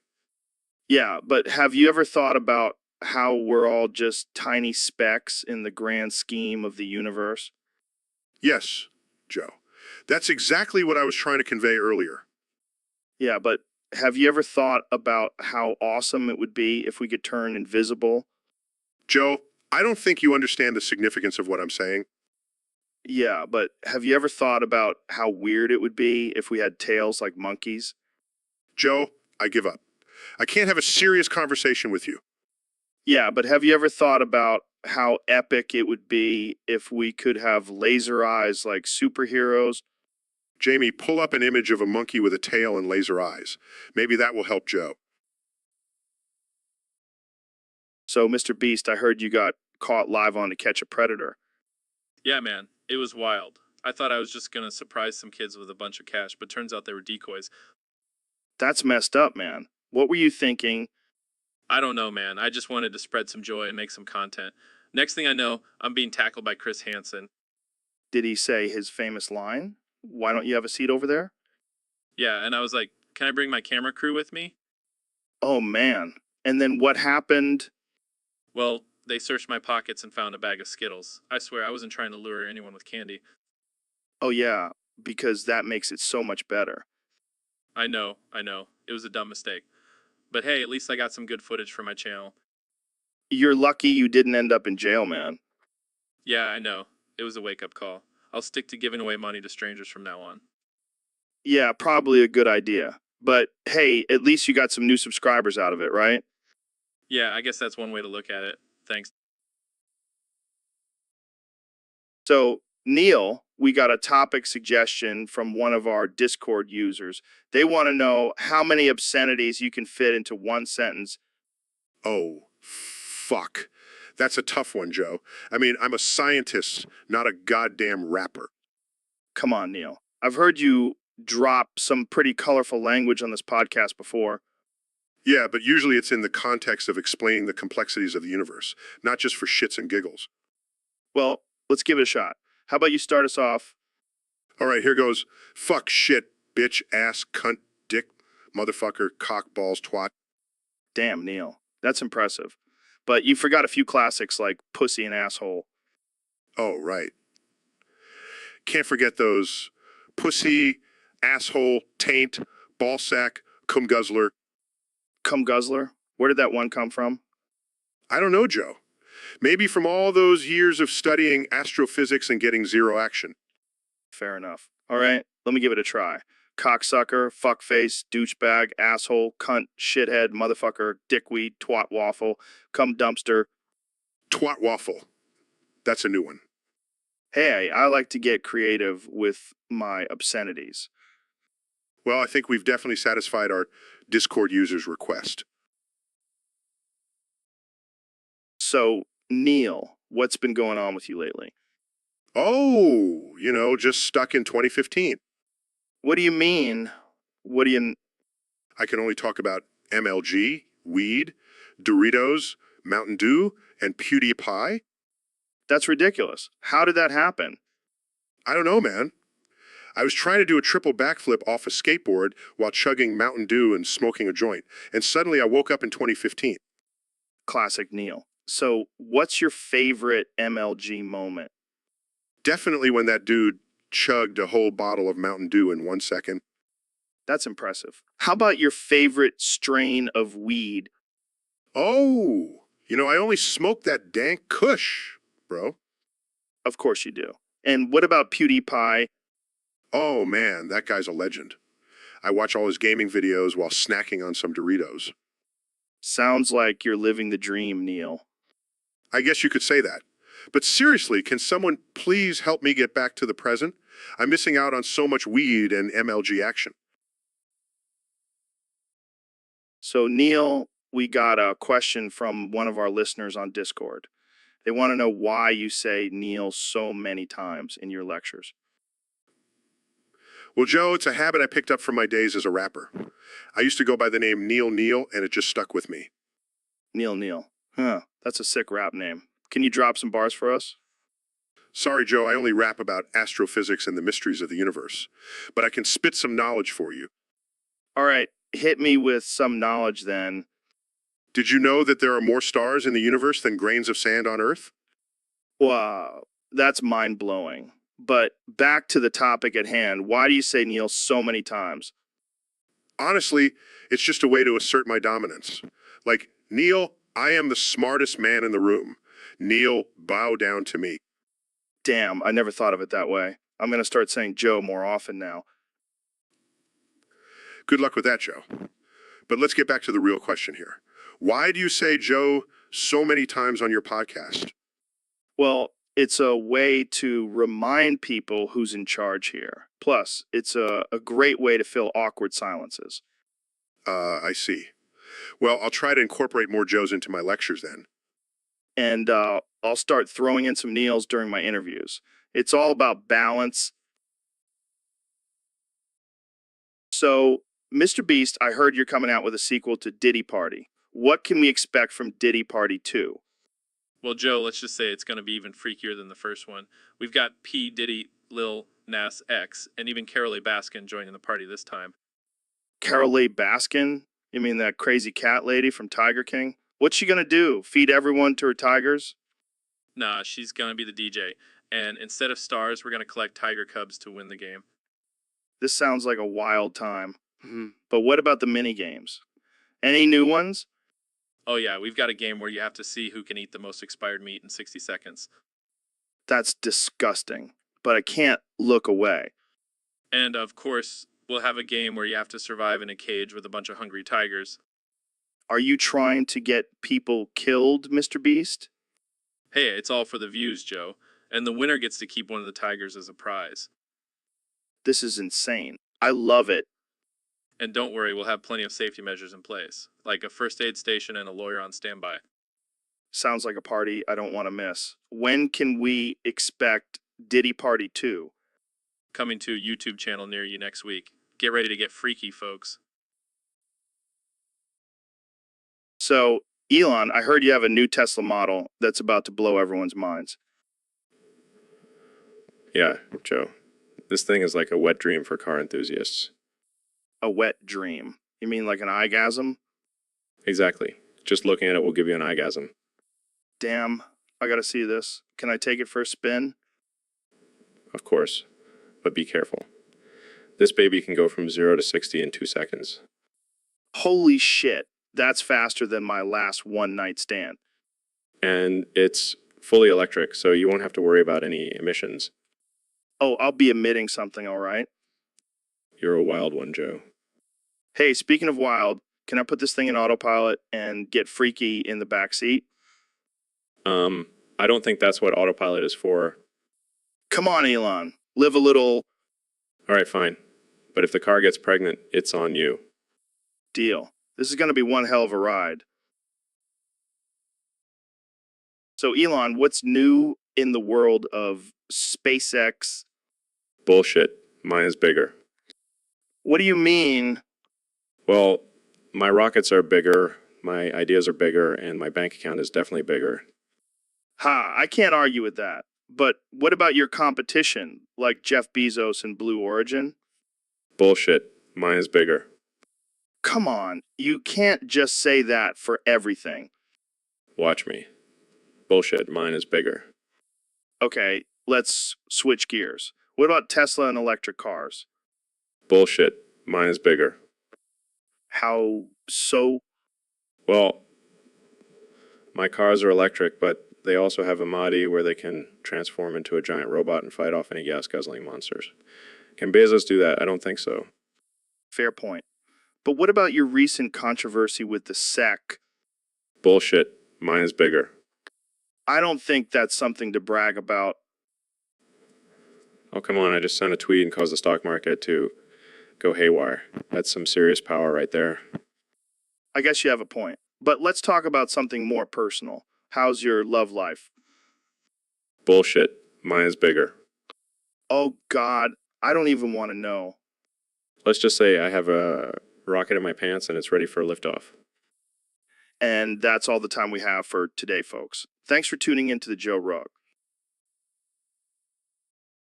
So, Mr. Beast, I heard you can only sing one song. Is that true? Yeah, it's a weird condition. Every time I try to sing something else, I end up belting out the state of Florida has asked me to disclose my sexual crimes to you. What the hell? How did that even happen? I don't know, man. Maybe I watched too much Dateline as a kid. Well, at least it's a catchy tune. Can you give us a little preview? I was bad, but now I'm good. I'm moving into your neighborhood. Oh man, that's messed up. But seriously, have you tried any other songs? Yeah, but it always ends up with me singing about my sexual crimes in Florida. It's like a curse. Maybe you should move to a different state. Yeah, because that's the only solution to my problem. Sorry, I couldn't resist. But in all seriousness, have you thought about seeking help for this? I've learned to embrace it. Maybe I'll start a new genre of music, Florida crime pop. I can see it now. A whole album dedicated to your sexual crimes in Florida. Yeah, I'm sure it'll be a hit. Jamie, pull up an image of a Florida license plate with Florida crime pop written on it. So, Neil, I heard you had a bit of a mishap with a beaver recently. Yeah, man, I thought it would be a good idea to use it as a fleshlight. But let's just say it didn't end well. Oh no. Did it bite your ding dong off? Worse. It bit my ding-dong and then some. I'm officially castrated. Holy shit. That's brutal. But I gotta ask, why a beaver? Couldn't you just use your hand like a normal person?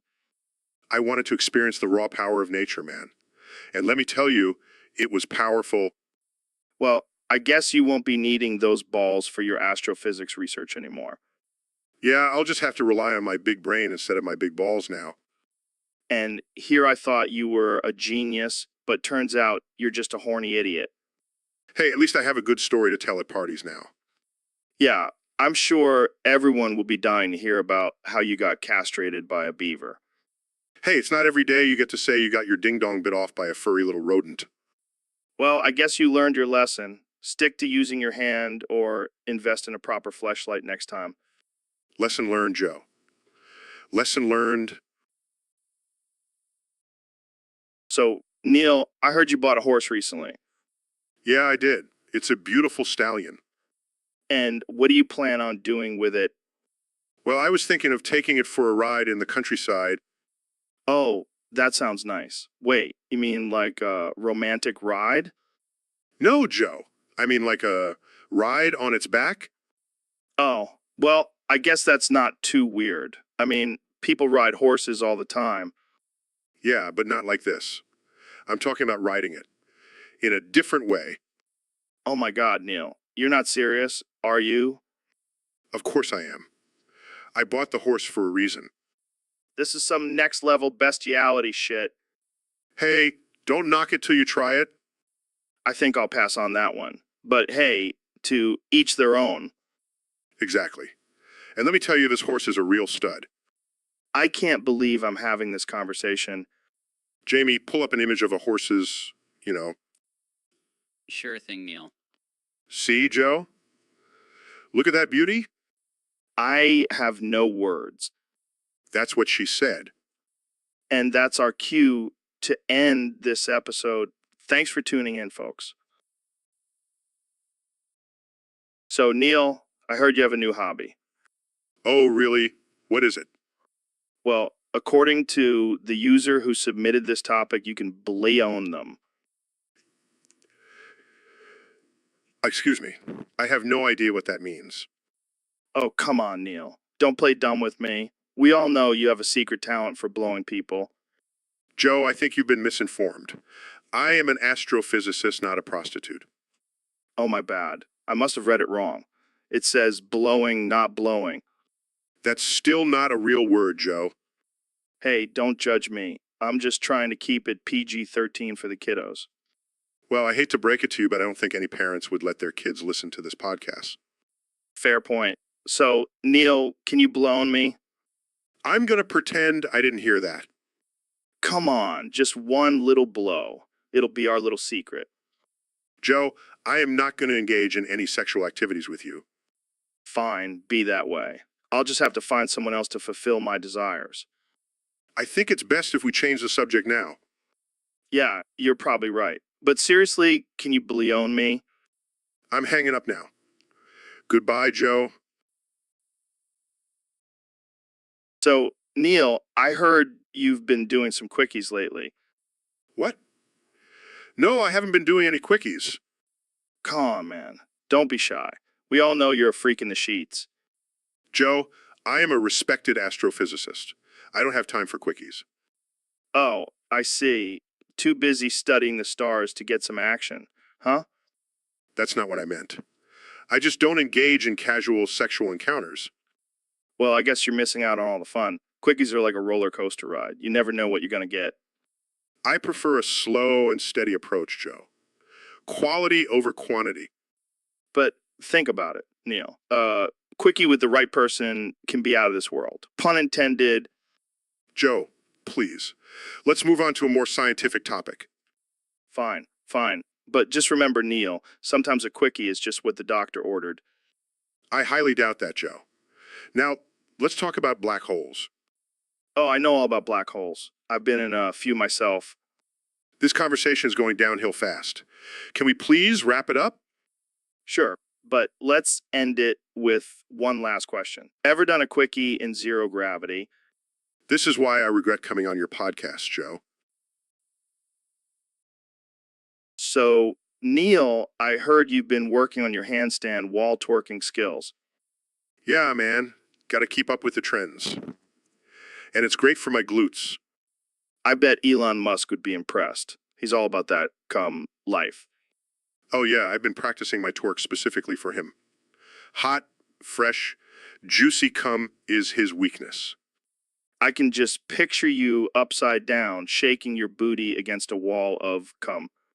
It's all about balance, Joe. And nothing says balance like a good handstand twerk. I gotta admit, I'm a little jealous. I wish I could twerk like that. It takes years of practice and dedication, my friend. And deep love for cum.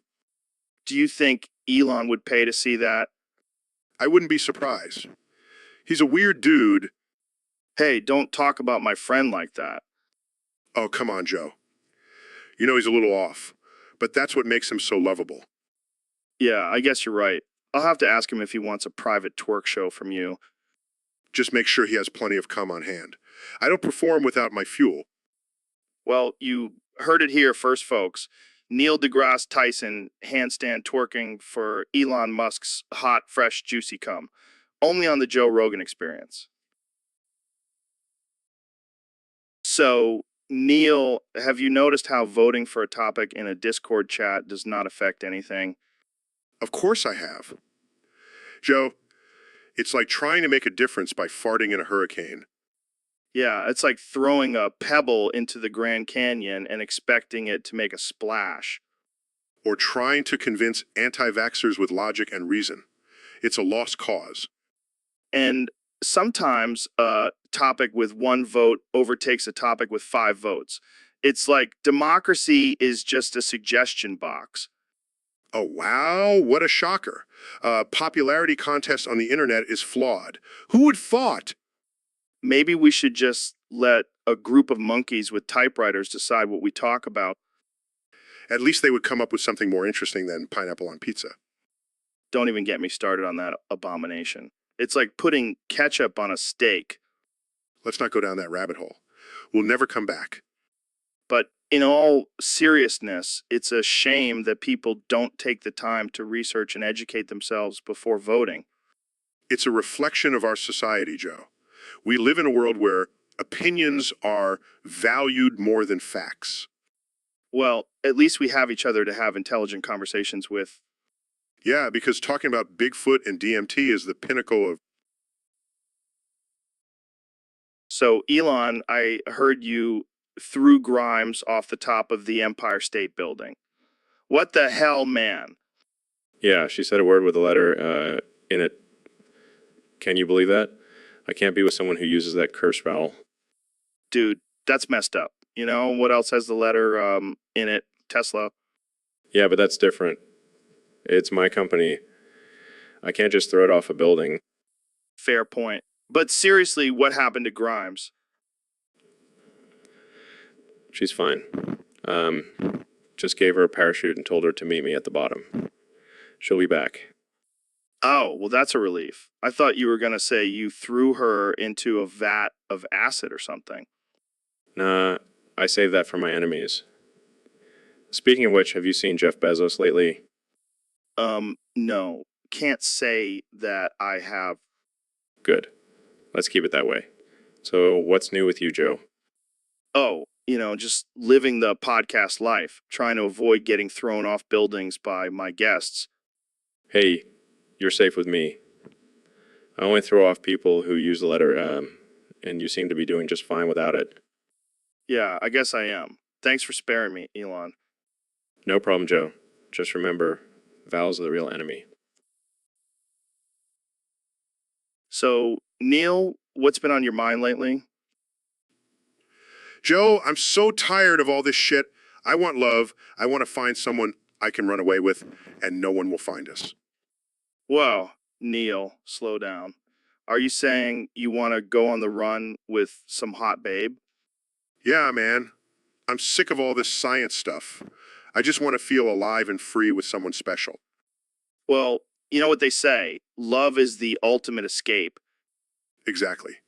And I've been thinking, maybe we can run away together, Joe. What? No way, Neil. I'm not ready to commit to a life on the run with you, man. Come on, Joe.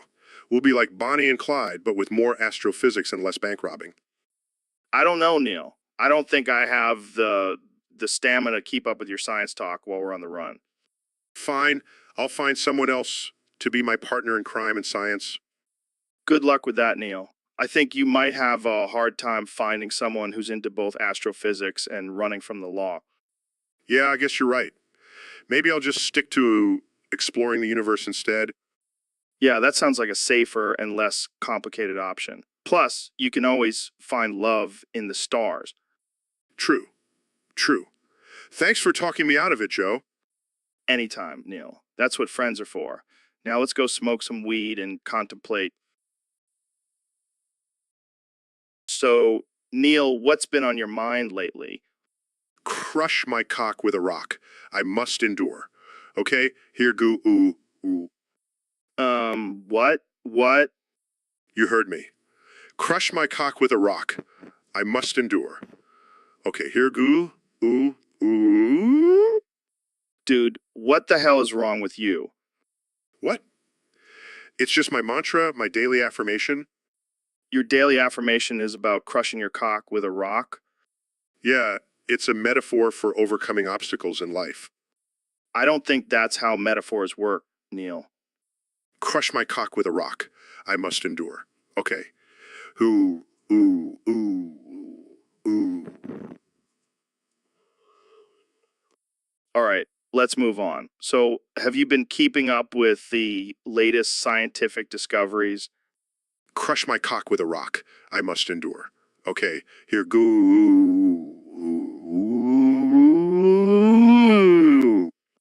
Oh my God, will you stop with that already? Crush my cock with a rock, I must endure. Okay, here go.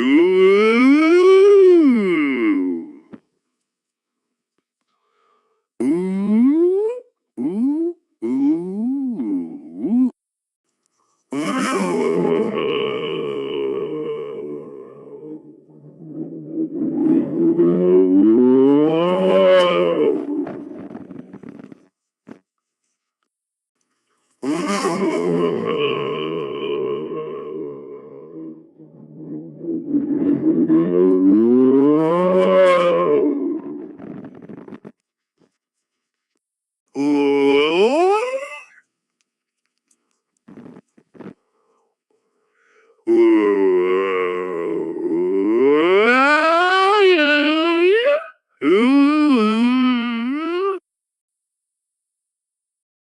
So, Elon, I heard you recently went to Femboy Hooters. How was that experience?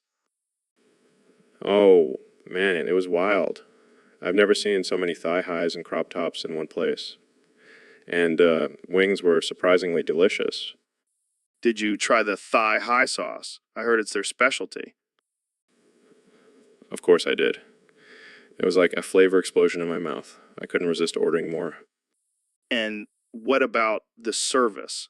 I heard they have a strict no boner policy. Yeah, they were pretty strict about it.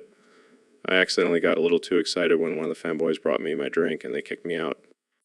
That's rough. But hey, at least you got to experience the infamous Femboy Hooters bathroom. Oh man, don't even get me started on that. It was like a psychedelic trip. I swear I saw a unicorn in there. Did you take any pictures? Oh yeah, I got some great shots for my Instagram. Gotta show off my wild side, you know. Well, I'm glad you had a good time. Maybe next time I'll join you at Femboy Hooters. Absolutely, Joe. It's an experience everyone should have at least once in their life. So, Dr. Phil, what's the deal with this whole shoving pills up your ass thing? Well, Joe, it's a scientifically proven method to unlock your inner Super Saiyan. Wait, what? Are you serious? Absolutely. You see, the rectum is a highly absorbent area, and by bypassing the digestive system, the pills can directly enter your bloodstream and activate your hidden powers. That's insane. How do you even do it? It's simple, Joe. Just take a deep breath. Whoa, whoa, whoa, hold up. You want me to stick my finger up my butt? Trust me, Joe. It's for a good cause. Now, once your finger is in, wrap your other hand around the pills and gently push them towards your anus. This is some next level shit, Dr. Phil. Literally. Now, here's the hard part. You're going to have to use your finger to guide the pills inside. It might take a few tries, but eventually, they should slide right in. I don't know, man. That sounds pretty uncomfortable. Joe, do you want to be a regular human or a Super Saiyan? The choice is yours. Fine, I'll give it a try. But if I end up with a pill stuck in my butt, I'm blaming you. Fair enough, Joe. Now let's get you on the path to becoming a Super Saiyan. So, Elon, I heard you've been working on a new invention. Yeah, it's called the Prostate Pummeler 69,000. What the hell is that? It's a device that stimulates the prostate for ultimate pleasure. Oh my God, that sounds intense. It's the future of pleasure, Joe. Trust me. But why 69,000? Because it's the perfect number for maximum stimulation. I don't even want to know what kind of testing you did for this. Let's just say I had a lot of volunteers. I bet you did. So how does it work? Well, it's a combination of artificial intelligence technology and a powerful motor that targets the prostate with precision. That's some next level shit, man. And the best part is it's solar powered. What? How does that even work? Let's just say it's a whole new way to save the planet. I can't wait to see all the memes about this. I'm sure there'll be plenty. But hey, at least it's not a flamethrower, right? True, true. I'll take the prostate pummeler over a flamethrower any day. That's the spirit, Joe. Now, let's go test this baby out. Jamie, pull up an image of the prostate pummeler 69,000. Not yet, but So, Neil, I heard you have a weird request for me today. Oh, yes, Joe. I have a favor to ask. Shoot, shoot. Can you stick this rusty nail in my urethra for me? What the fuck, Neil? I know it's a bit unconventional, but I really need your help. Why the hell would you want a rusty nail in your dick hole? It's for science, Joe. I want to see how much pain I can endure. Dude, that's fucked up. And also, why the hell do you have a rusty nail just lying around? I always carry one with me. You never know when you'll need it. You astrophysicists are a different breed. So, are you going to do it or what? No way, man. I don't want to be responsible for your dick getting infected. Come on, Joe. I'll let you film it for your podcast. All right, fine. But I'm not taking any responsibility for this. Thank you, Joe. You're a true friend. Yeah. Just don't blame me when you have to pee through a straw for the rest of your life. I'll take my chances. So, Kanya, what's up with that fish stick in your hand? Oh, this. Just my new weapon of choice. Of choice. Weapon? Is that a joke? No, I'm serious. I'm on a mission to rob you at gunpoint with this fish stick. Ick. Are you high right now? No, I'm sober as a judge. I just figured, why use a boring old gun when I can use a fish stick? Yeah, because that's so much scarier. It's all about the element of surprise, Joe. Plus, it's a sustainable weapon. Sustainable. How? Well, after I rob you, I can just cook and eat the fish stick. No waste. Great. I'll keep that in mind while I'm being robbed. And don't think I don't know about your secret jar of cum, Joe. How did you know about that? I have my ways. Now hand it over. Fine, take it. Just don't hurt me with that fish stick. Don't worry, Joe. I'm a lover, not a fighter. And, damn good fish stick thief. So, Ben, I heard you're thinking about divorcing your wife. Yeah, I've been thinking about it for a while now. Is it because she's not conservative enough for you? No, it's because I want a woman who can handle my large titanium penis. Are you serious?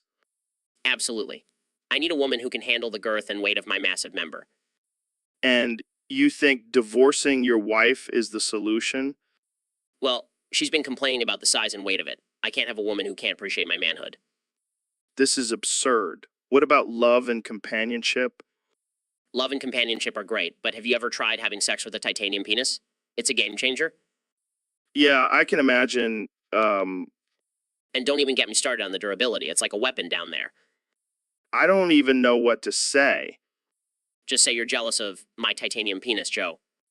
Okay, I'm definitely not jealous. But good luck with your divorce, I guess. Thanks, I'll need it. And Jamie, pull up an image of a titanium penis for Joe to see. Sure thing, Ben. I have no words. That's the power of titanium, my friend. Laughs. So, Neil, I heard you have a new book coming out. Yes, it's called Astrophysics for People in a Hurry. Sounds like a book for people who can't sit still for more than 2 minutes. Well, not everyone has the attention span of a stone chimpanzee. Hey, don't talk about my spirit animal like that. Anyway, in the book, I talk about the mysteries of the universe and how we can understand them. Mysteries like why I can't stop eating Cheetos when I'm high. No, Joe. More like the mysteries of dark matter and the expansion of the universe. Oh, right. But let's get back to the important stuff. Can I lick your feet? What? No, Joe! That's disgusting. Come on, man. You're a scientist. You should be open to new experiences. I am open to new experiences, but not ones that involve my feet and your tongue. Fine, fine. But let's talk about something else. Like, why do we even exist? Well, according to the laws of physics, Boring. Let's talk about aliens. Joe, we have no evidence of extraterrestrial life. Oh, come on. You're telling me all those UFO sightings and alien abductions are fake? Yes, Joe. They are. Now, can we please move on from this topic? All right, all right, all right. But I'm still not giving up on licking your feet. Jamie, pull up an image of a restraining order. So, Neil, have you seen this new meme going around about Hawk Tuah? Yes, I have. It's quite amusing. Amusing. Are you kidding me? It's offensive and insulting to the Native American culture. Joe, it's just a meme. It's not meant to be taken seriously. Not taken seriously. Have you seen the comments on it? People are saying some messed up stuff. Joe, calm down. It's just a joke. A joke. This is not a joke, Neil. This is serious. We need to cancel this meme immediately. Joe, you can't cancel a meme. Watch me. I'll start a petition. I'll call the internet police. I'll do whatever it takes to get rid of this abomination. You're overreacting. Overreacting? You know what, Neil? You're canceled too. Cancel culture, baby. Joe, I think you need to take a breather. No, I need to take action. This is unacceptable. I won't stand for this. Joe, I think we should end this conversation before you have a heart attack. A heart attack. I'll show you a heart attack. Okay, I think it's time for me to leave. Stay safe, Joe. Cancel culture, Neil. So, Elon, have you ever been with a femboy? What the hell is a femboy? It's like a feminine-looking guy, but with a little extra something down there. You mean like a trap? Whoa. Let's not use that word, Elon. It's offensive. Fine. So have you been with one, Joe? Oh yeah, multiple times. It's an experience like no other. Really? I've always been more of a traditionalist when it comes to relationships. Trust me, once you go femboy, you never go back. I don't know, Joe. It just seems a little weird. Weird. Have you seen some of the stuff you've created, Elon? This is nothing compared to that. I guess you have a point there. Plus, think about the possibilities. You could have a threesome with a femboy and a robot. No, that's something I can get on board with. See, I knew you'd come around. Jamie, pull up an image of two femboys making out. Come on, Jamie. Live a little. Yeah, Jamie. Don't be such a prude. Fine, but I'm not responsible for any backlash we get. Don't worry, Jamie. We'll take all the blame. Now, let's get back to convincing our viewers to try out a femboy. So, Elon, I heard the new Tesla Models is going to come with a built-in strip club. Is that true? Yeah, we figured why not combine two of the greatest things in life? Fast cars and naked women. I gotta say, that's pretty genius. How did you come up with the idea? Well, I was high as a kite one day and it just hit me. I was like, why do people have to go to a separate strip club when they can get a lap dance while driving? That's some next level thinking. But what about safety concerns? We've got that covered. The pole is retractable and the dancers are trained to perform only when the car is in autopilot mode. Damn, this is like something out of a sci-fi movie. But what if someone crashes while getting a lap dance? Well, we have a disclaimer that says strip at your own risk, and we also have a built-in camera to capture any accidents for our entertainment. This is insane. I can already see people lining up to buy this car. Yeah, and we're also offering a special package where you can customize the dancers to your liking. Want a blonde with big boobs? We got you covered. I don't know if I should be impressed or disturbed by this, but hey, to each their own. Exactly. And with the new self-driving feature, you can enjoy the lap dance without worrying about steering. It's a win-win. Well, you've officially taken the car game to a whole new level, Elon. So, Neil, I heard you wrote a song recently. Yeah, it's called The Man Under the Window. Oh boy, sounds romantic. Not quite. It's about this creepy dude who stands under a woman's window and demands her love. That's messed up, man. I know, right? But it's got a catchy tune. Let's hear it. Oh, the man under the window, he's got a heart of gold. But his methods are a little bold. That's some dark shit. But wait, it gets better. He'll shout and he'll scream until she's on his team. Oh, the man under the window, he's a real dream. This is too much, man.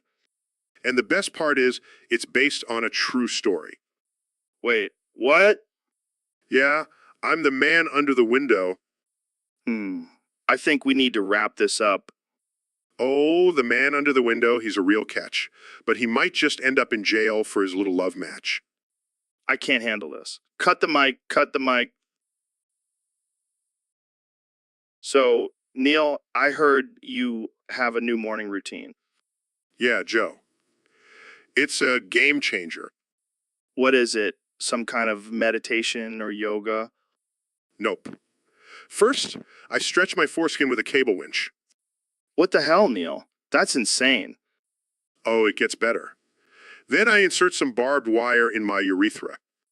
Are you trying to make my dick shrivel up and hide inside my body? And finally, I fill my prolapsed anus with hot wax. Oh my God, I think I just threw up in my mouth a little. But wait, Joe.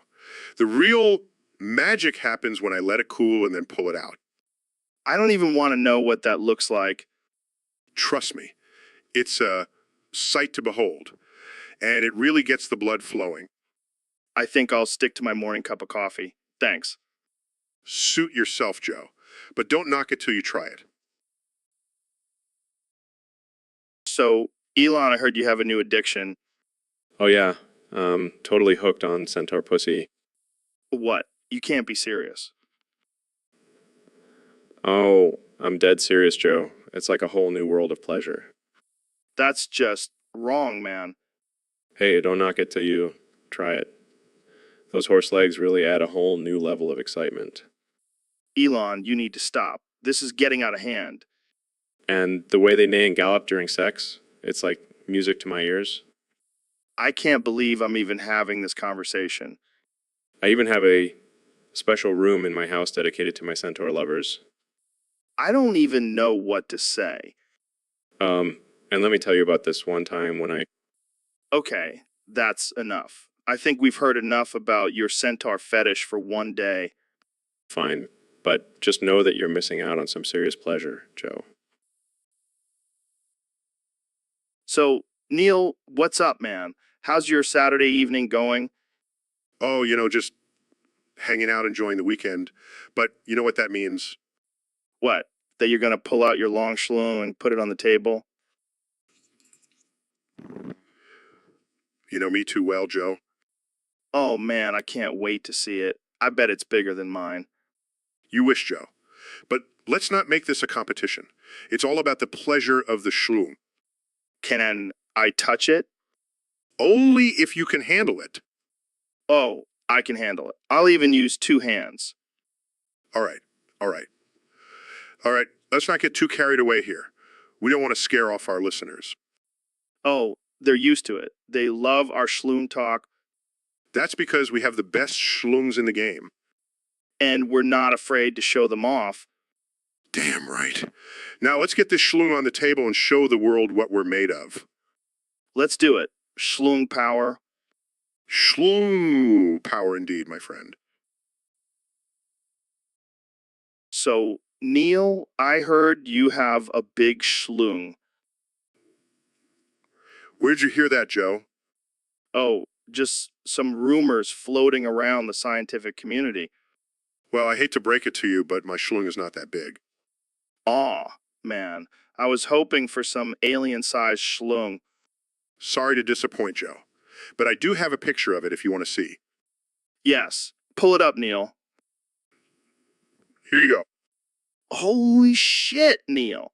That's a schlong and a half. I call it the Big Bang. I can see why. That thing could create a whole universe. You know what they say, Joe? The bigger the schlong, the smarter the scientist. Well, you must be a fucking genius, Neil. Damn right I am. Now let's talk about something more important, like the size of your brain. Oh, come on. Can't we just talk about your schlong some more? Maybe next time, Joe. Maybe next time? So, Elon, let's talk about Tesla stock. How's it looking? Well, it's been doing pretty well. We've had some ups and downs, but overall it's been a solid investment. Yeah, that's cool and all. But Jamie, can you pull up some pictures of feet? I want to see what Elon's feet look like. What? Joe, we're trying to have a serious discussion here. I know, but come on, man. I've been dying to see your feet. Are they like webbed or something? Joe, this is not appropriate. Oh, lighten up, Elon. We're just two bros talking about stocks and feet. I don't think that's a normal conversation to have, Joe. Normal. Who wants to be normal? I want to see those weird billionaire feet. I'm not showing you my feet, Joe. Let's get back to the topic at hand. Fine. But just no, I'll be asking Jamie to pull up pictures of feet every chance I get. Okay, let's just finish this discussion quickly then. Oh, wait, Jamie, pull up some pictures of feet from ancient civilizations. I want to see if they had weird feet, too. I give up. So, Elon, I heard you made a foreskin out of hydrogen. Yeah, man, I call it the hydrogen foreskin. It's the first of many foreskins I plan to make for every element on the periodic table. That's interesting. What's the point of this? Well, I believe every element deserves its own foreskin. It's only fair. Fair. How is that fair? What about the poor guys who already have foreskins made of different elements? Are they just out of luck? Hey, I'm just trying to innovate here. Plus, I heard hydrogen is great for increasing sensitivity. Oh God, I can only imagine the marketing for this. Get your hydrogen foreskin today and feel the power of the universe in your pants. Exactly. And just wait until I make the uranium foreskin. That one will really pack a punch. I don't even want to know what that would do. But hey, at least it's better than your flamethrower idea. Hey, the flamethrower was a hit. Plus, it's a great way to get rid of unwanted body hair. I don't think that's what people are using it for, Elon. Well, to each their own. But mark my words, the hydrogen foreskin will revolutionize the world of foreskins. I don't doubt it. And on that note, I think we should end this conversation before it gets any weirder. Agreed. But hey, anyone interested in a carbon foreskin? So, Elon, what's new in your world of innovation? Well, Joe, I've been working on a new invention that I think is going to revolutionize the way we think about pleasure. Oh, yeah. What is it? It's called the heroin penis. What the? It's a device that injects heroin directly into the penis, giving the user an intense rush of pleasure. Are you serious? Absolutely. And the best part is, I'm going to give them out for free to drug addicts. What the fuck, Elon? Hey, I'm just trying to help them out. In return, I get free blowjobs. Oh, what a noble cause. Hey, it's a win-win situation. I don't even know what to say to that. Jamie, pull up an image of the heroin penis. Okay. Oh, God, why did I ask for that? It's a work of art, isn't it?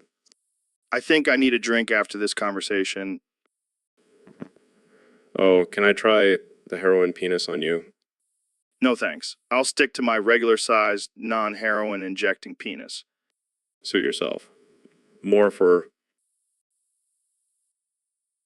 So, Neil, what's up with you in autumn? Oh, I just love the changing of the seasons, Joe. It's a beautiful reminder of the impermanence of life. Wow, that got deep real quick. I was just going to say I love pumpkin spice lattes. Oh, come on, Joe. There's more to autumn than just basic white girl drinks. All right? All right. What else do you love about it? Well, the leaves changing colors, the crisp air, and of course Halloween. Oh, I bet you're one of those guys who dresses up as a scientist for Halloween. Actually, I prefer to dress up as a black hole. It's the only time I can truly embrace my inner darkness. That's disturbingly poetic. Thank you. I try. Well, I'm just glad it's finally cooling down. I was getting tired of sweating my balls off. Yes, autumn is a welcome relief from the oppressive heat. Plus, it's the perfect weather for stargazing. Stargazing. That sounds boring as hell. Oh, Joe, you have no idea. The universe is full of wonders and mysteries. Yeah, I'll stick to watching football and drinking beer. Thanks. Suit yourself, Joe. But I'll be over here contemplating the vastness of the cosmos. Guys. I pulled up an image of a pumpkin spice latte. Damn it, Jamie. We were having a deep conversation about the meaning of autumn, and you bring up a basic bitch drink. So, Neil, I've been hearing a lot about this new trend of cooking with air fryers. Have you tried it? Oh yeah, Joe. It's the future of cooking. And I've got the perfect recipe for you chicken wings in the air fryer. Oh man, I love me some chicken wings, but I'm too lazy to look up recipes. Can you teach me how to make them? Of course, Joe. First, you got to season those wings with some spices. And I'm not talking about your basic salt and pepper. I'm talking about some interstellar spices from another galaxy. Interstellar spices? Like what? Space dust? No, Joe, that's just silly. I'm talking about the dust from a black hole. Gives it a nice kick. Damn, that sounds intense. What's next? Next, you got to coat those wings in some alien honey. Bees from another planet make the best honey. Trust me. Alien honey? Is it safe to eat? Who cares, Joe? You'll be too busy enjoying the flavor explosion in your mouth. And finally, pop those bad boys in the air fryer for 15 minutes and voila, you've got yourself some out-of-this-world chicken wings. That sounds amazing, Neil. But what about the sides? Oh, just pull up an image of a galaxy on that fancy screen of yours and pick whatever planet you want to harvest some side dishes from. Shut up, Jamie. We're making space wings here. So, Neil, I heard you have a new book coming out. What's it about? Well, Joe, it's called Neil's Guide to Sucking Your Own Cock. Wait, what? Are you serious? Absolutely. I've been perfecting the technique for years. I don't even know where to begin with this. How did you even come up with the idea for this book? Well, I was just thinking about how flexible the human body is and how we should be able to utilize that flexibility for our own pleasure. This is some next level shit, man. It's all about the angles, Joe. And a little bit of yoga. Oh, great. So now I have to be a contortionist to get off. Trust me, Joe. It's worth it. I can't believe I'm even having this conversation. But Joe, think about it. No more awkward hand positions. No more craning your neck. Just pure, unadulterated pleasure. You know what? I think I'll stick to my fleshlight. Suit yourself, Joe. But just remember, I'll be over here enjoying the fruits of my own labor. Oh man, this is too much. I can't even handle it. That's what she said. Okay. I think... So, Neil, have you heard about Nunu, the vacuum cleaner robot from the Teletubbies? No, I can't say I have. What's so special about this vacuum? Well, let's just say it doesn't just suck dust. It also sucks your dick. Excuse me? Yeah, you heard me right. Nunu is a multi-talented machine. I highly doubt that. And even if it were true, why would anyone want a vacuum to suck their dick? Hey, don't knock it till you try it. Plus, it's perfect for those hard-to-reach spots. This is getting absurd. I refuse to believe that a vacuum cleaner robot is capable of such acts. Oh, but it's true. And rumor has it, Nunu gives the best blowjobs in the entire Teletubby land. I don't even want to know how you know that. Let's just say I have some inside sources. This is just ridiculous. I can't believe we're even having this conversation. Hey, don't knock Nunu till you've been sucked by Nunu. I think I'll pass on that experience. Thank you very much. Suit yourself, but you're missing out on some serious suction action. I think I'll stick to my human partners. Thank you very much. More Nunu for me then. So Neil, what's with the horse? Oh, this is my trusty steed, Betsy. She's been with me through thick and thin. But why does she look like she's on her deathbed? Well, she's got 12 deadly diseases, but they barely exist as alive. So she's technically still alive. That's messed up, man. Why would you bring her into the studio? I just couldn't bear to leave her behind. Plus, she's great for conversation. Yeah, I can see that. Hey, Betsy, how's it hanging? Oh, God, this is like a scene from The Walking Dead. Oh, don't worry, she's not contagious. I think I'm not taking any chances. I'm putting on a hazmat suit. Oh, come on, Joe. Where's your sense of adventure? My sense of adventure is telling me to stay as far away from Betsy as possible. Suit yourself. But she's the perfect example of evolution at work. More like a cautionary tale for pet owners. Hey, she's a survivor, and she's got a great personality. Yeah, I can tell by the way she's drooling all over the equipment. Oh, that's just her way of saying she loves you, and she's hungry. I think I'm going to have to cut this podcast short. I can't handle this level of insanity. Suit yourself, Joe. But So, Neil, I gotta say that chili you made for lunch was out of this world. oh, thank you, Joe. I'm glad you enjoyed it. No, seriously, what's your secret? It's like an explosion of flavor in my mouth. Well, I hate to break it to you, but the secret ingredient is my bloody diarrhea. What the fuck? Are you serious? Hey, it adds a nice, tangy kick to the dish. That's disgusting, man. How did you even come up with that idea? Well, I was on the toilet one day and I thought, hey, why not put this in my chili? I think I'm gonna be sick. Oh, come on, Joe. It's not that bad. It's just a little bit of my bodily fluids. I can't believe I just ate that. Hey, at least you'll have a story to tell on your next podcast. Yeah, the episode where I talk about how my friend served me his bloody diarrhea chili. Great. Hey, it's all about pushing boundaries, Joe. Well, you definitely push something, that's for sure. So, Elon, I heard you invented a new invention. Yeah, I call it the portal gun. Wait, what does it do? What does it do? It allows me to teleport to any location instantly. Oh, that's cool. But why did you invent it? Well, I wanted to be able to lick my own asshole. Dude, that's genius. Can I try it? Sure, but be warned it might be a tight squeeze. Can I be next? I've been wanting to lick my own asshole for years. This is getting out of hand. Jamie, pull up an image of contortionist for Goggins. Here you go. Wait, can we use the portal gun to travel to different dimensions and lick our own assholes from there? The possibilities are endless, my friends.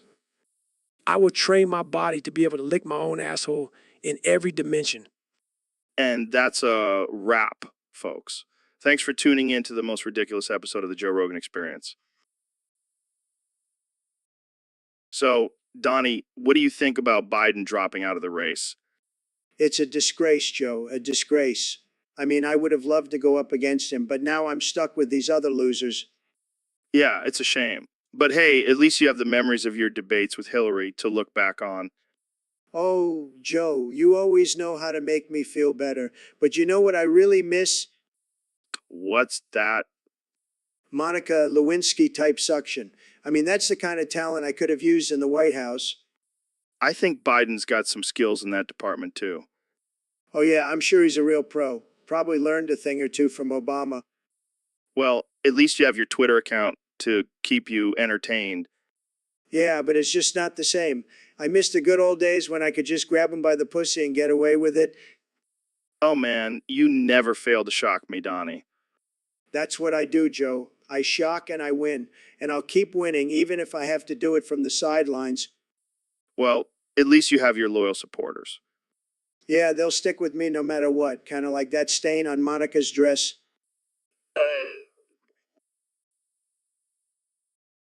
So, excuse me, Neil. I was thinking about this the other day. Do you think weed should be legal everywhere? Excuse me, Joe. I don't think it's my place to say whether it should be legal or not. Excuse me, Neil, but come on, man. It's a plant. It's natural. It's meant to be smoked. Excuse me, Joe, but just because something is natural doesn't mean it's automatically good for you. Excuse me, Neil, but I've smoked weed for years and I'm still alive and kicking. Excuse me, Joe, but correlation does not equal causation. Just because you're alive doesn't mean weed is harmless. Excuse me, Neil, but have you ever tried it? Excuse me, Joe, I have not. But I also haven't tried jumping off a cliff. Doesn't mean I should do it. Excuse me, Neil, but weed has so many benefits. It can help with anxiety, depression, pain relief, you name it. Excuse me, Joe, but there are also potential negative side effects, like impaired cognitive function and increased risk of addiction. Excuse me, Neil, but I think you're just being a buzzkill. Excuse me, Joe, but I'm just trying to look at this from a scientific perspective. Excuse me, Neil, but sometimes you just gotta let loose and have some fun. Now, pass me that joint. So, Elon, what's new in the world of schmaskum? Just working on my latest invention, toaster that also doubles as a flamethrower.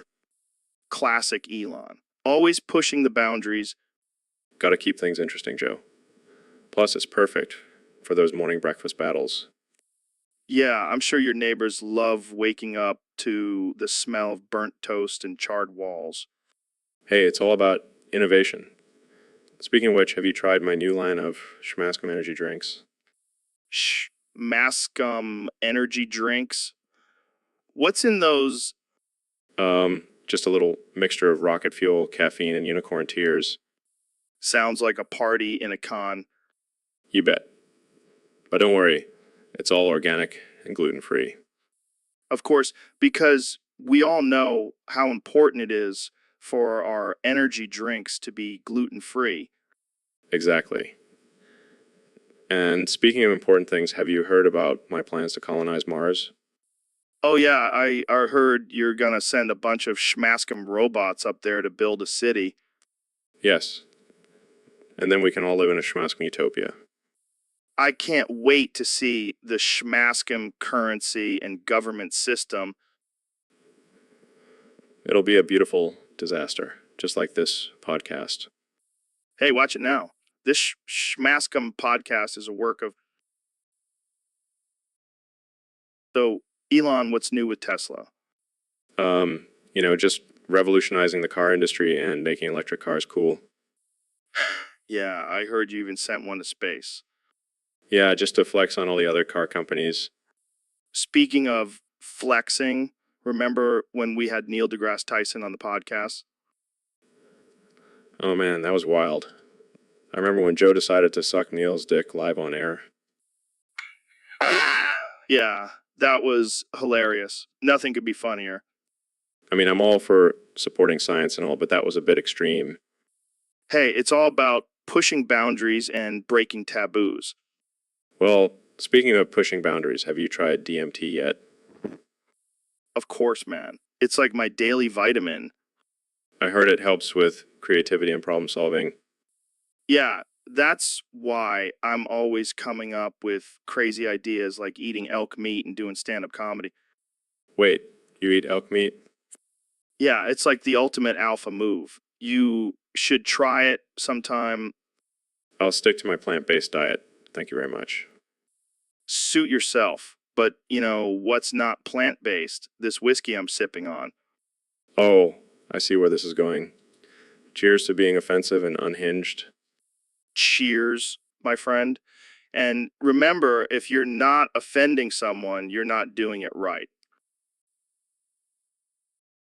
So, Neil, I heard you have a big schlong. Excuse me? Yeah, someone on Discord submitted a topic saying your big schlong is a white cat. What the hell are you talking about, Joe? I mean, I always knew you were a smart guy, but I didn't know you were into bestiality. That's ridiculous, Joe. My big schlong is my brain, my intellect. Oh, so your big schlong is just a metaphor for your big brain. Boring. Well, at least it's not a literal white cat. Hey, don't knock it till you try it. I heard white cats are pretty wild in bed. Joe, I'm a respected scientist. I can't believe we're even having this conversation. Oh, come on, Neil. Let's just embrace our inner freakiness. Jamie, pull up an image of a white cat wearing a strap on. Joe, what the hell is wrong with you? Hey, I'm just trying to spice up this podcast. But seriously, Neil, I've always wondered what it's like to have a big schloon like yours. Joe, I'm leaving. I can't believe I wasted my time coming on your show. Fine, leave. But just know that I'll be dreaming about your big schloon tonight. So, Elon, I gotta tell you, I am pumped. My stream is at 70 viewers right now. Oh, that's nice. Nice. This is huge for me, man. I've been grinding for years to get to this point. Wow, 70 whole viewers. That's almost as impressive as your height. Hey, watch it. Musk. I may be short, but I've got a big following. Sure. But let's talk about something more important, like my plans to colonize Mars. Oh, here we go again. Can we focus on my stream for once? Sorry, Joe. Too busy trying to save humanity and all that jazz. Oh, excuse me for interrupting your world-saving endeavors with my measly 70 viewers. You know what they say, Joe. Shoot for the stars, even if it's just 70 of them. All right. I'll give you that one. But seriously, can you at least share my stream with your million Twitter followers? Fine. I'll do it. But only because I'm a nice guy. Thanks, Elon. Maybe I'll even hit 100 viewers now. Dream big, Joe. Dream big. So, Elon, I heard you invented something new. Oh yeah, I'm always coming up with crazy ideas. Lay it on me, man. Well, it's called the foreskin binder. What the hell is that? It's a device that binds your foreskin, so when you pee, it comes out like a waterfall.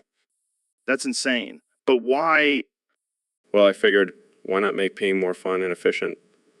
I don't know if that's efficient, but definitely more fun.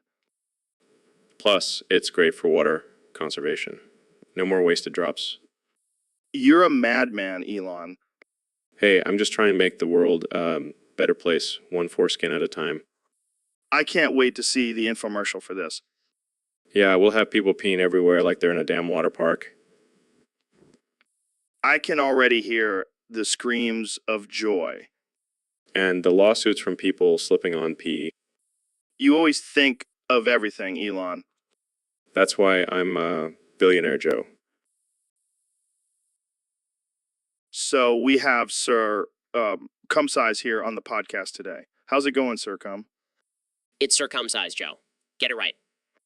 My bad. So, Sir Cum Size, what's new in your world? Well, I've been knighted by the Queen of England for my impressive size. Size. What are we talking about here? My cum consumption, Joe. It's off the charts. I'm like the Hulk, but instead of getting big and green, I just get big and full of fiber. That's interesting. So, what's your secret to maintaining such a massive cum size? Well, Joe, I start every day with a cum smoothie. Then for lunch, I have a cum salad. And for dinner, you guessed it, a big plate of steamed cum. Wow, that sounds delightful.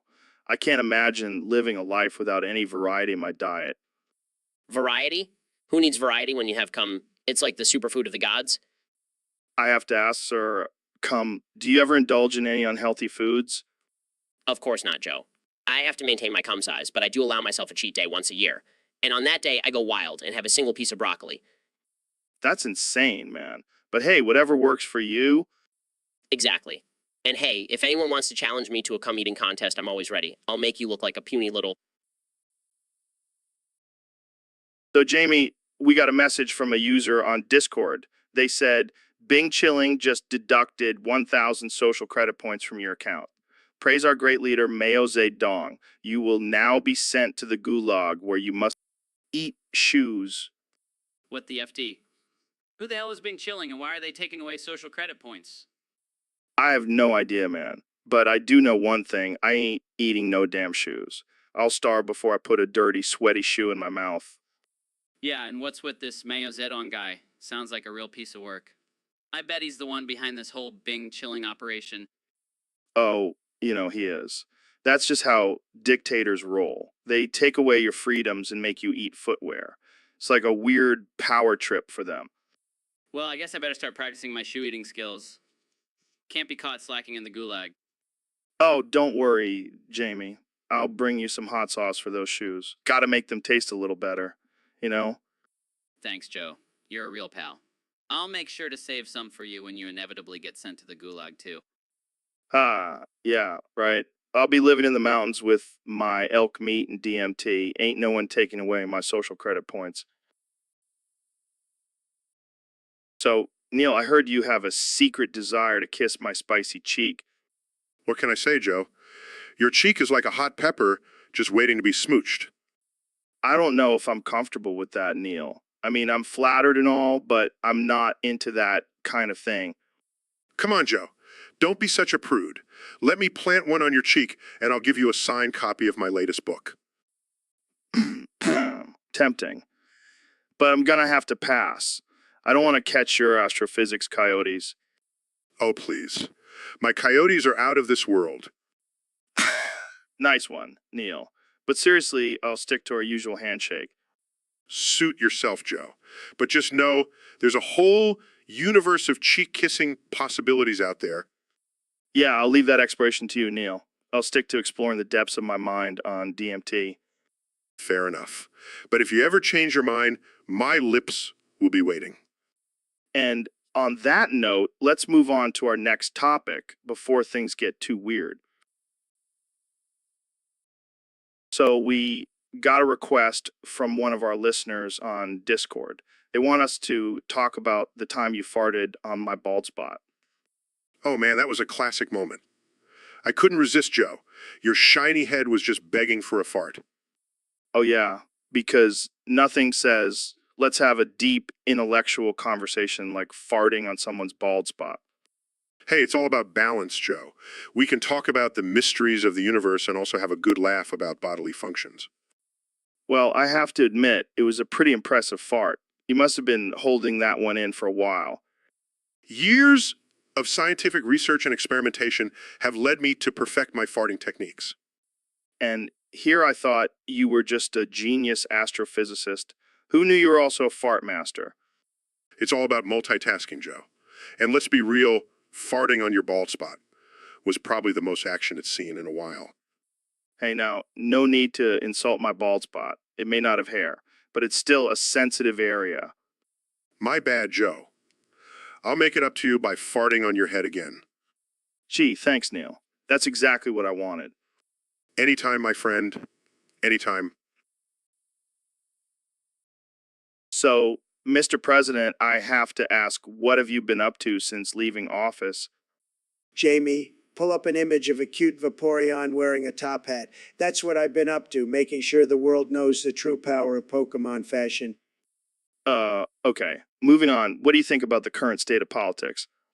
Jamie, pull up an image of a cute Vaporeon wearing a top hat. That's my answer to everything. It's a universal solution. Trust me, I know. All right. But what about the pandemic? How do you think it's been handled? Jamie, pull up an image of a cute Vaporeon wearing a top hat. See, this little guy knows how to handle things. He's got the perfect balance of protection and style. Can't say the same for certain leaders. I see. And what about your plans for the future? Jamie, pull up an image of a cute Vaporeon wearing a top hat. That's my future. Becoming a Pokemon trainer and ruling the world with my adorable army. It's gonna be huge. Okay, I think we're done here. Thanks for coming on the show, Mr. President. Jamie, pull up an image of a cute Vaporeon wearing a top hat. And thank you, Joe. It's been a tremendous pleasure. So, Neil, I heard you recently traded in your BBC for a white pussy. Yeah, man. I was tired of all the attention my big black cock was getting. I wanted something more subtle. But why go through surgery? Couldn't you just get a white dildo? Nah, man. I wanted the real deal. I wanted to feel what it's like to be a privileged white woman. And how does it feel? Oh, it's amazing. I can finally complain about my pumpkin spice latte being too hot without being called a Karen. Wow, that's a dream. But what about your scientific research? Won't this affect it? Not at all. In fact, I've noticed my IQ has gone up since becoming a white woman. I guess it's true what they say. White pussy is magical. That's some next level shit, Neil. But what about the surgery itself? Was it painful? Oh, it was nothing compared to the pain of being a black man in America. Plus, now I can finally understand the struggles of white women. Well, I'm happy for you, Neil. But I gotta ask, did you keep your BBC? Of course I did. I may have a white pussy now, but I still have a BBC in my heart, and sometimes in my hand.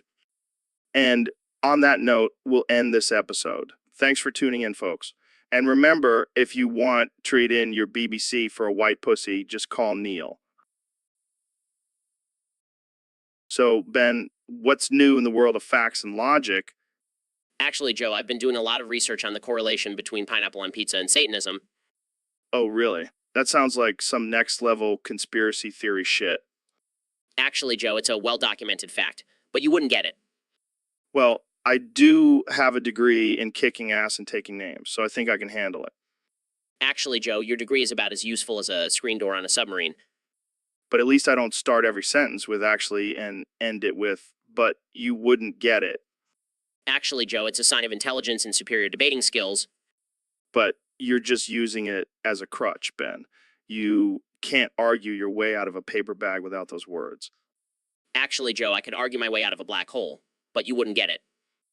Oh, I get it. You're just trying to sound smarter than you actually are. Actually, Joe, I'm smarter than you, but you wouldn't get it. All right, let's change the subject before I lose my mind. Jamie, pull up an image of a chihuahua wearing a tutu. Actually, Joe, that dog looks ridiculous, but you wouldn't get it. Actually, Ben, I think it's pretty damn cute, but you wouldn't get it. So, Elon, have you been playing any video games lately? Yeah, I've been really into this one called Senran Kagura. Senran Kagura. What's that about? It's a game about ninja girls with huge tits. Of course you would be into that, Elon. Hey, don't judge me. It's a great game with well-developed characters. Well, who's your favorite character? Definitely Asuka. She's got some serious tickle bitties. I can't believe we're having a conversation about titty sizes in a video game. Hey, you asked. But who's your favorite character, Joe? Tough choice. I think I have to go with Yumi. She's got some killer curves. Oh yeah, she's a bombshell. But let's not forget about Katsuragi. She's got some nice assets too. This is ridiculous. We're two grown men talking about cartoon characters' boob sizes. Hey, we're just appreciating the art, Joe. Yeah, sure. Let's just hope no one takes this conversation out of context. Too late, Joe. Too late. So, Neil, I heard you invented a new device. Yeah, it's called the forehead meter. It measures the intelligence level of a person based on the size of their forehead. That's crazy, man. I have a pretty big forehead. I must be a genius. Let's put it to the test. Jamie, pull up an image of a bald eagle. Now, Joe, let me try it on you. All right, let's do it. Oh no, it's overheating. What do you mean? Your forehead is so bald, it's setting the meter on fire. Well, I guess I'm not as smart as I thought. Don't worry, Joe. We can always try it on your biceps. Yeah, I have a feeling those will score pretty high. Oh, wow. 10 out of 10 on the douchebag scale. Hey, watch it, Neil. I'll put you in a headlock. And I'll just use my forehead meter to measure the pressure you're putting on my skull. All right. Let's move on to a different topic before we start a fight. So, Neil, I heard you have a new catchphrase. Goo goo gaga. What the hell does that mean? Goo goo gaga.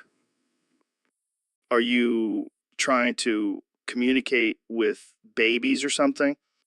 Goo goo gaga. Wow, Neil, you're really expanding your vocabulary there. Goo goo gaga.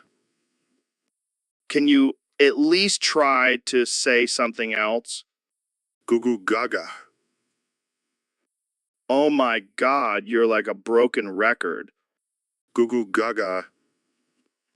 I think Neil might have had a few too many edibles before this podcast.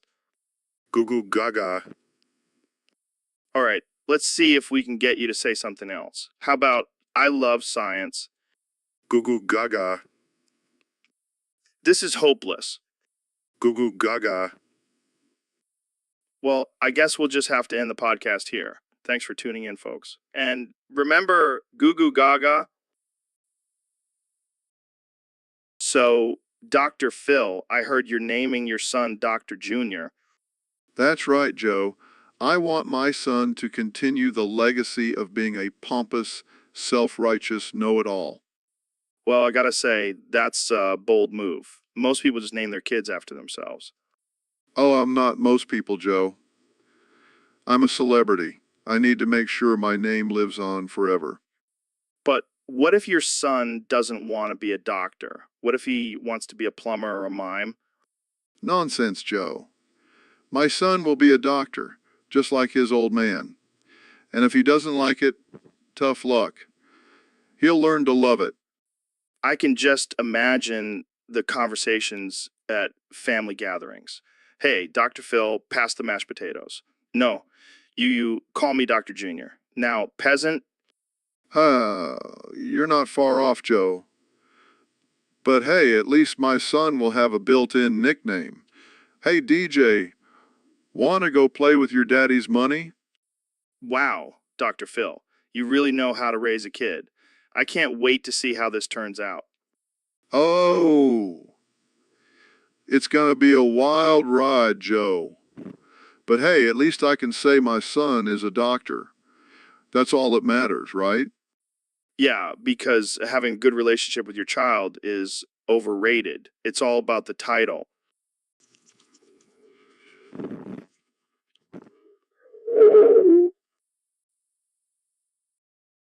So, Neil, what's new with you?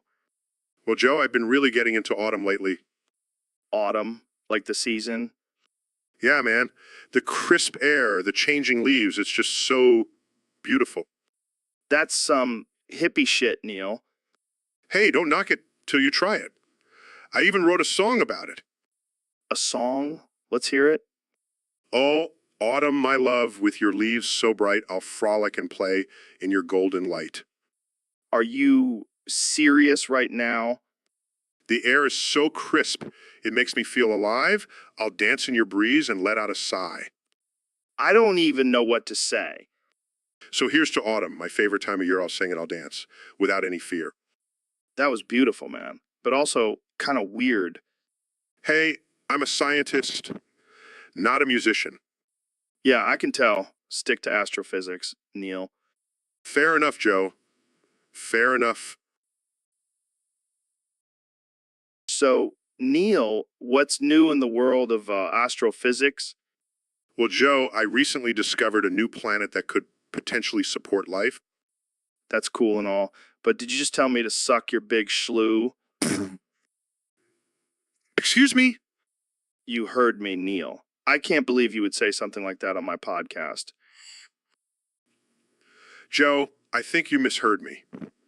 I said schlong, not schlong, and I was referring to my research on the length of cosmic strings. Oh, my bad. But let's be real. Your schlong probably isn't as impressive as mine. Joe, I highly doubt that. My schlong is backed by science and years of research. Well, my schlong is backed by years of experience and satisfied women. Joe, let's just stick to talking about the cosmos. Fine, but just remember, my schlong is out of this world. Oh, brother, here we go again. Jamie, pull up an image of a black hole. So, Dr. Phil, what's up with you these days? Well, Joe, I've been busy helping people on my show and giving out tough love advice. Yeah, I've seen that. But I gotta say, your eyes are looking a little yellowed. No way. My eyes are perfectly fine. I don't know, man. I think you might need some help Help? From who? from me. I've got just the thing to fix those yellow eyes of yours. Oh, really? What is it? There you go. All better. What the hell, Joe? That's not funny. Relax. It's just a little bleach. It'll clear those yellow eyes right up. Are you insane? You could have blinded me. Hey, it's all in good fun. Plus, now you can see things in a whole new light. I can't believe you, Joe. This is why I don't come on your podcast more often. Come on, Dr. Phil. Don't be such a drama queen. Jamie, pull up an image of a blindfolded man stumbling around. So, Elon, I heard you've invented a new sport called Elon Ball. Yeah, it's the ultimate test of pain tolerance and athletic ability. How does it work? Well, two teams stand up and one member from each team takes turns kicking me in the balls. That sounds brutal. It is, but it's also incredibly exhilarating. And how do you determine who wins? Whoever makes me scream the loudest wins the point. I can already hear the lawsuits piling up. I've got that covered. I've created a waiver that players have to sign before participating. And what's the prize for winning? The winning team gets a lifetime supply of Tesla cars, That's one expensive game. but the adrenaline rush is priceless. I don't think I'll be signing up for this one. Well, come on, Joe. You know, you want to kick me in the balls. I'll stick to MMA. Thanks. Suit yourself. More Elon balls for me. So, Ben, what's on your mind today? Well, Joe, I've been thinking about revenge. Revenge? What did I do to you? Oh, nothing personal. I just want to take a shit in your studio. What the hell, man? That's not revenge. That's just gross. Oh, but it gets better. I want my rectum to prolapse so I can swing it around like a lasso. What the actual fuck, Ben? Are you serious? Deadly serious. I want to show you the true power of a conservative mind. I don't think that's how it works, Ben. Plus, I don't want to clean up your shit and prolapsed rectum. Oh, come on, Joe. It'll be like modern art. We can call it rectum lasso. A conservative manifesto. I don't even know what to say to that. Just say yes, Joe. Let's make this happen. Fine, but you're cleaning up the mess. Deal. Now, where's the nearest Taco Bell? I need some fuel for this performance. This is going to be one interesting episode. So, Neil, I heard you have a thing for Frank Sinatra. Yeah, I love his music, especially My Way. I can see that. You were belting it out like a drunken sailor last night. Hey, I was feeling it, man. That song speaks to me.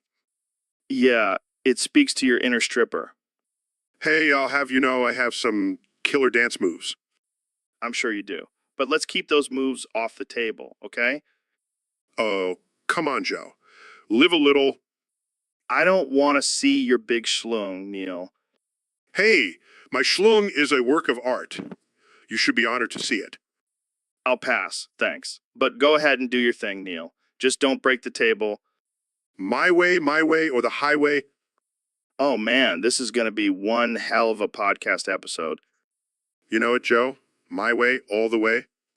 I never thought I'd see the day where I have a naked astrophysicist dancing on my podcast table. You ain't seen nothing yet, Joe. Wait until I bust out my pole dancing moves. Okay, let's wrap this up before it gets too crazy. Jumps off the table and... So, Neil, you're known for your vast knowledge of the universe and all that jazz. But can you expand my anus? Joe, I don't think that's within my expertise. Come on, man. You're a scientist. You must have some tricks up your sleeve. Well, I suppose I could use some gravitational force to stretch it out a bit. Yes, let's do it. I want my anus to be the size of a black hole. Joe, that's not physically possible. And also, why would you want that? Hey, don't kink shame me, Neil. Fine. But I'm not responsible for any negative side effects. Let's do this, Neil. I want my anus to be the talk of the town. Oh, I'm sure it already is, Joe. You're a good sport, Neil. Now, let's get to stretching. This is not how I imagined using my scientific knowledge. Come on, Neil. Put some muscle into it. Oh, yes, because that's exactly what I went to school for. Okay, I think that's enough for today. Thanks, Neil. You're a real pal. You owe me big time for this one, Joe. So, Elon, I heard you're the chief of a femboy milking farm. Yeah, I am. It's my latest venture. And let me tell you, business is booming. Booming. How so? Well, we strap these femboys into machines that squeeze their balls and stretch their foreskins to harvest as much boy milk as possible. What the fuck, Elon? That's fucked up. Hey, they sign a waiver. Plus, I sell the boy milk for $899 per liter. And let me tell you, it's flying off the shelves. Who the hell is buying this stuff? You'd be surprised. Rich perverts, mostly. But hey, they're paying top dollar for it. How much do you make from this venture? Oh, just a measly $70 million a year. No big deal. Jesus Christ. I don't even know what to say. Hey, it's a free market, man. And these femboys are making bank. They're practically begging to be milked. I don't think I can continue this conversation. I need to go wash my brain out with soap. Suit yourself, Joe. More boy milk for me. So, Neil, I heard you think you're Elon Musk now. Yeah, man, I've been studying his moves and I think I can do it better. Better than the guy who sent a car into space. Fuff. That's child's play. I'm planning on sending a whole damn planet into space. Oh, yeah. Which one? Uranus. You're going to send Uranus into space. That's some next level shit. I'm dead serious, Joe. I'm going to colonize that planet and call it Tyson's Playground. Oh, yeah, I'm sure the aliens on Uranus will love having a giant playground on their planet. Hey, I'm just trying to bring some fun to the universe. Plus, I heard the aliens on Uranus are into some kinky shit. Oh, man, Elon Musk better watch out. You might just take over his whole space empire. You know what, Joe? I'm the new Space King. Can I be your space jester? Sure, but I can't guarantee I won't send you to Uranus if you start getting on my nerves. Fair enough. But seriously, what's with this sudden obsession with being Elon Musk? I don't know, man. Maybe it's the hair or the billions of dollars, but I just feel like I could do it better. Well, I can't wait to see what... So, Neil, I heard you have a new theory about the universe. Yeah, Joe. It's called the big, massive, fat schloon theory. What the hell is that? Well, it's basically the idea that the universe is just one giant, throbbing schlong. Oh man, I can already see the headlines. Neil deGrasse Tyson claims universe is a giant schlong. Yeah, and you know what's even crazier? I think it's sentient. Sentient. So the universe is a giant conscious schlong. Exactly. And it's constantly expanding and contracting, just like a real schlong. This is some next level stuff, Neil. I can't wait to see how the scientific community reacts to this. Oh, they're going to love it. And you know what else? I think black holes are just cosmic orgasms. Oh man, I can't handle this. I'm gonna have to start calling you Neil deGrasse Tyson, the schlong whisperer. Hey, I'll take it. I'll be the first astrophysicist with a schlong-themed nickname. Well, I can't wait to hear more about this theory. But for now, let's wrap this up before we get too deep into the schlong talk. Agreed. I'll leave you with one last thought. The Big Bang was just the universe getting a boner. And on that note, so Elon, I hear you've invented a new sport. Yeah, it's called Elon Ball. It's like soccer, but instead of a ball, we use Donald Trump's balls. What the hell? How does that work? Well, two teams stand facing each other, and one member from each team takes turns kicking Donald in the balls. Whoever makes him scream louder wins the point.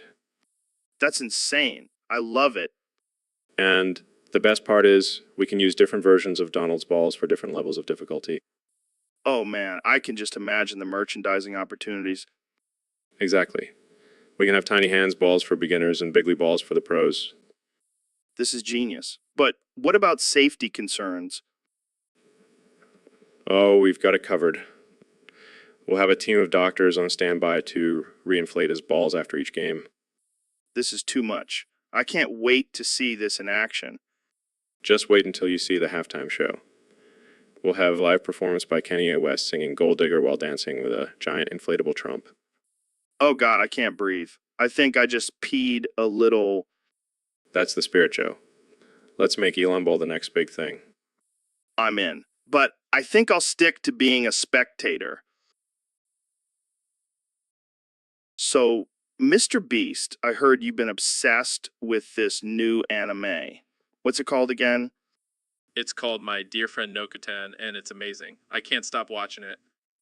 What's so great about it? Well, it's about this deer who can talk and has magical powers. And there's this catchy phrase that he says, Shikanoko no koko shitan tan tan. What the hell does that even mean? I have no idea, but it's so addicting, I can't stop saying it. Are you sure you're not just high? No, I swear, it's like a drug. I need my daily dose of Shikanoko no koko shitan tan tan tan. This is getting out of hand. Maybe you should seek help. Help? I don't need help. I need more Shikanoko no koko shitan tan tan. I think we need to stage an intervention. No way, man. I'll do whatever it takes to get my fix. Shikanoko no koko shitan tan is life. This is worse than I thought. Jamie, pull up an image of what Shikanoko no Koko Shitantan looks like. It's just a deer with some sparkles around it. See, even Jamie likes it. Shikanoko no koko shitan tan for life. So, Kenny, what's been on your mind lately? Bro, I've been thinking about this galaxy gas, man. It's some next level shit. It's some next level shit. Galaxy gas. What the hell is that? It's like this cosmic energy that surrounds us, man. It's like the perfect high. It gets me so geeked. Are you talking about drugs, Kanye? Nah, man, it's like this natural high. It's like breathing in the universe, you know. I don't think that's how it works, Kanye. Jamie, pull up an image of a galaxy. See, that's what I'm talking about. Here's an image of a galaxy, Kanye. See, Joe, that's the galaxy gas I'm talking about. It's like a drug, but better. I think you need to lay off the galaxy gas, Kanye. Man, it's my new thing. I'm gonna start a whole line of galaxy gas products. It's gonna be huge. I don't think that's a good idea, Kanye. You just don't understand, Joe. Galaxy gas is the future. It's gonna change the world. In. All right. Well, let's move on to a different topic before you start selling us galaxy gas in a jar. So, Neil, I heard you had a wild night last night. Oh, you mean when I had a threesome with Freaky Bob's 1,345th cousin Skibbity Ben? Yeah, that's the one. How was it? Let's just say it was out of this world. Skibbity Ben's knowledge of astrophysics really turned me on. I can only imagine. But speaking of Skibbity Ben, he's actually here with us today. Squid Game? Is that like the Netflix show? That sounds ridiculous. What the hell, Skibbity Ben? Oh, well, that makes it all okay then. This is definitely the craziest podcast episode we've ever had. And that's saying something. Well, thanks for joining us, Skibbity Ben, and good luck with your Squid Game. So, Neil, I heard you've been getting into some weird stuff lately. What do you mean, Joe? I mean, I heard you've been getting oiled up and naked and getting on the table and scratching your foreskin. Oh, that. It's just a little experiment I've been doing. Experiment? What kind of experiment involves getting naked and scratching your foreskin? Well, I wanted to see if I could scratch it off completely. What the hell, Neil? That's messed up. Oh, come on, Joe. It's all in the name of science. Science. More like self-mutilation. Hey, I'm just pushing the boundaries of what's possible. Well, I think you've pushed it a little too far, my friend. But look, Joe, I did it. I scratched it all off. Oh my God, Neil. Put some clothes on, man. And now I can finally pee like a fountain. I think I need to end this podcast right now. So, Neil, what's new in the world of astrophysics? Well, Joe, I've been studying the giant schloom in the Andromeda Galaxy and... Oh my God, not this again. What? The giant schloom is a fascinating cosmic phenomenon. Yeah, it's a big, slimy space creature. We get it. But Joe, it could hold the key to understanding the origins of the universe. Or it could just be a big, gross space booger. That's highly unlikely, Joe. Look, Neil, I appreciate your passion for space and all, but can we talk about something else for once? Fine. What do you want to talk about? How about the time you got high and thought you were floating in space? That was a profound experience, Joe. It made me realize the interconnectedness of all things in the universe. Or maybe it was just the edibles kicking in. Blasphemy. I am a scientist, Joe. I don't do drugs. Sure. Hey, Jamie, pull up an image of a giant schloom. Oh, sure thing. Here it is.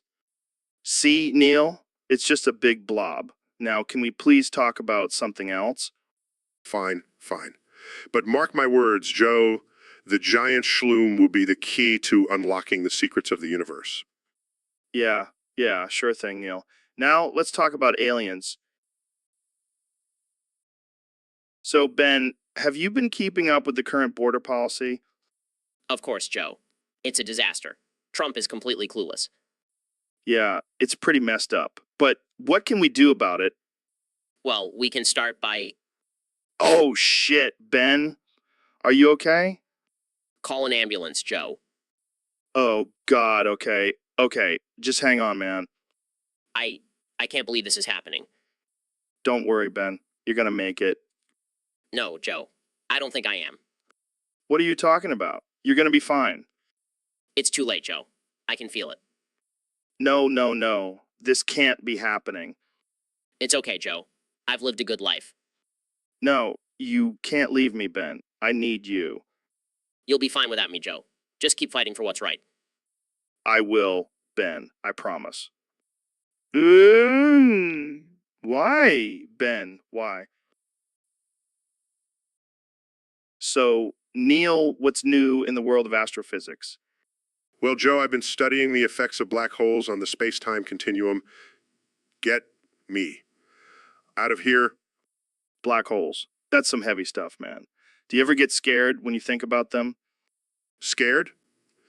No way. I'm a scientist, Joe. Fear is for the weak. Get me out of here. All right. How about aliens? Do you believe in them? Of course I do. The universe is vast and infinite, Joe. There's got to be other life out there. Get me out of here. But have you ever seen one? No, but I've seen some pretty strange things in the cosmos. Get me out of here. Like what? Like this one time, I saw a star explode and it formed a giant penis in the sky. Get me out of here. That's hilarious, man. You're a funny guy. I try, Joe. I try. Get me out of here. All right, Neil, one last question before we wrap this up. What's your favorite planet? Definitely not Earth. Have you seen the mess humans have made of it? Get me out of here. Fair enough, Neil. Thanks for coming on the show. Anytime, Joe. Just remember, the universe is vast and infinite, but my patience is not. Get me out of here.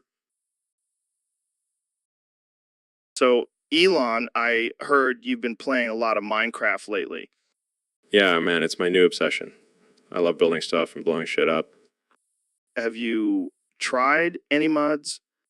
Oh yeah, I found this one called the Jenny Minecraft sex mod. What the hell is that? It's exactly what it sounds like.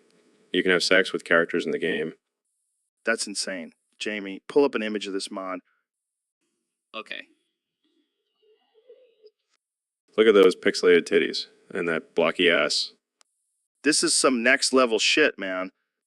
And the best part, you can customize your partner's body parts. Made mine with 3 dicks and a giant vagina.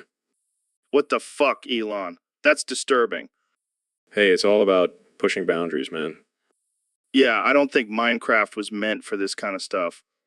Who cares? I'm having a blast with it. You're a sick, sick man. Hey, at least I'm not the one with a Minecraft sex dungeon in my basement. In my basement, How did you know about that? let's just say I have my ways. So, Elon, what's up with this whole nitrous gas thing? Oh man, Joe. Let me tell you, it's a game changer. How? So, Well, first off, it makes me feel so happy. Like I'm on top of the world. is that because it's a drug? No. It's not a drug. It's a health supplement. A health supplement, like vitamins?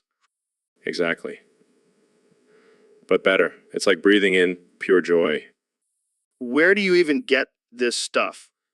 You can buy it at Walmart. It's called Galaxy Gas. Galaxy gas. That sounds like some intergalactic fuel. It basically is. It's like rocket fuel for your brain. But isn't it dangerous? Nah, it's totally safe. I mean, sure, you might pass out for a few minutes, but then you wake up feeling like $1,000,000. That sounds like a good time. It is.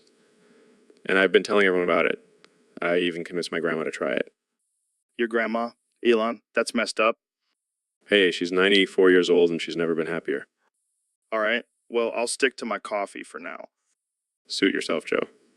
But when you're ready to experience pure bliss, you know where to find me. So, Ben, I heard you've been playing Minecraft lately. What's that all about? Yeah, it's actually been a lifesaver for me. You see, I discovered the Minecraft Jenny sex mod, and it saved my marriage and sex life. Wait, what? Sex mod in Minecraft. That's insane. Oh, it's not just insane, it's genius. My wife and I were in a rut, but now we can roleplay as Minecraft characters, and it's like a whole new world of pleasure. I don't even know how to respond to that. But hey, whatever works for you, man. And the best part is, I can still maintain my conservative values because it's all pixelated. No real nudity involved. Wow, that's some next level thinking right there. I gotta give you credit, Ben. Thank you, Joe. I always knew video games had a purpose beyond corrupting our youth.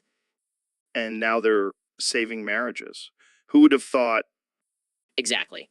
And I can finally say that I'm a true gamer, not just a fake one like those liberal snowflakes. Well, congratulations on your newfound sex life, Ben. I think we can all learn something from this. Absolutely. And hey, if anyone wants to join our Minecraft Jenny Sex server, just hit me up. We're always looking for new players. So, Kenny, I heard you're making some changes to your Yeezy brand. Yeah, man, I'm done with all that fashion shit. Yeezy is now a porn site. Yeezy is now a porn site. Wait, what? Like, you're going to be twerking on there or something? Hell, yeah, I'm gonna be the star of my own porn site. And I'm gonna have my wife, Bianca, eating poop compilations. You serious? Dead serious. I'm tired of making clothes. I want to show the world my real talent.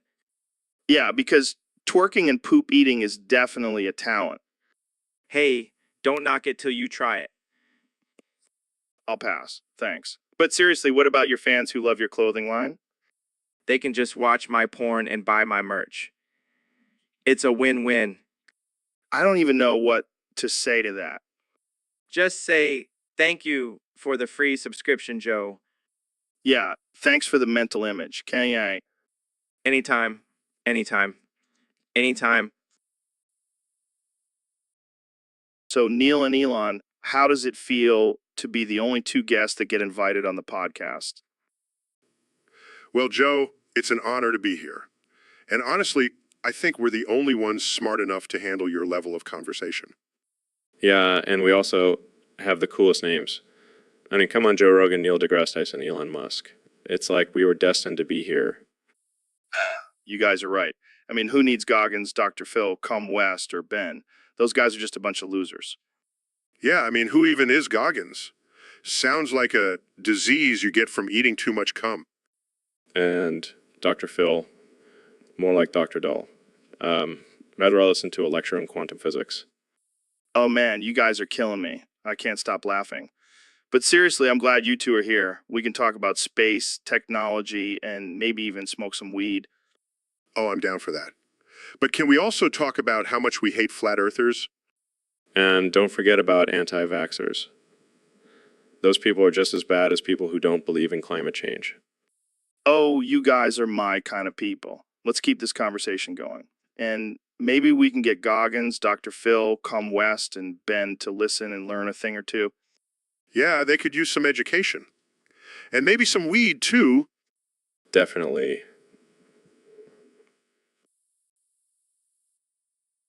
So, David, I heard you have a new catchphrase.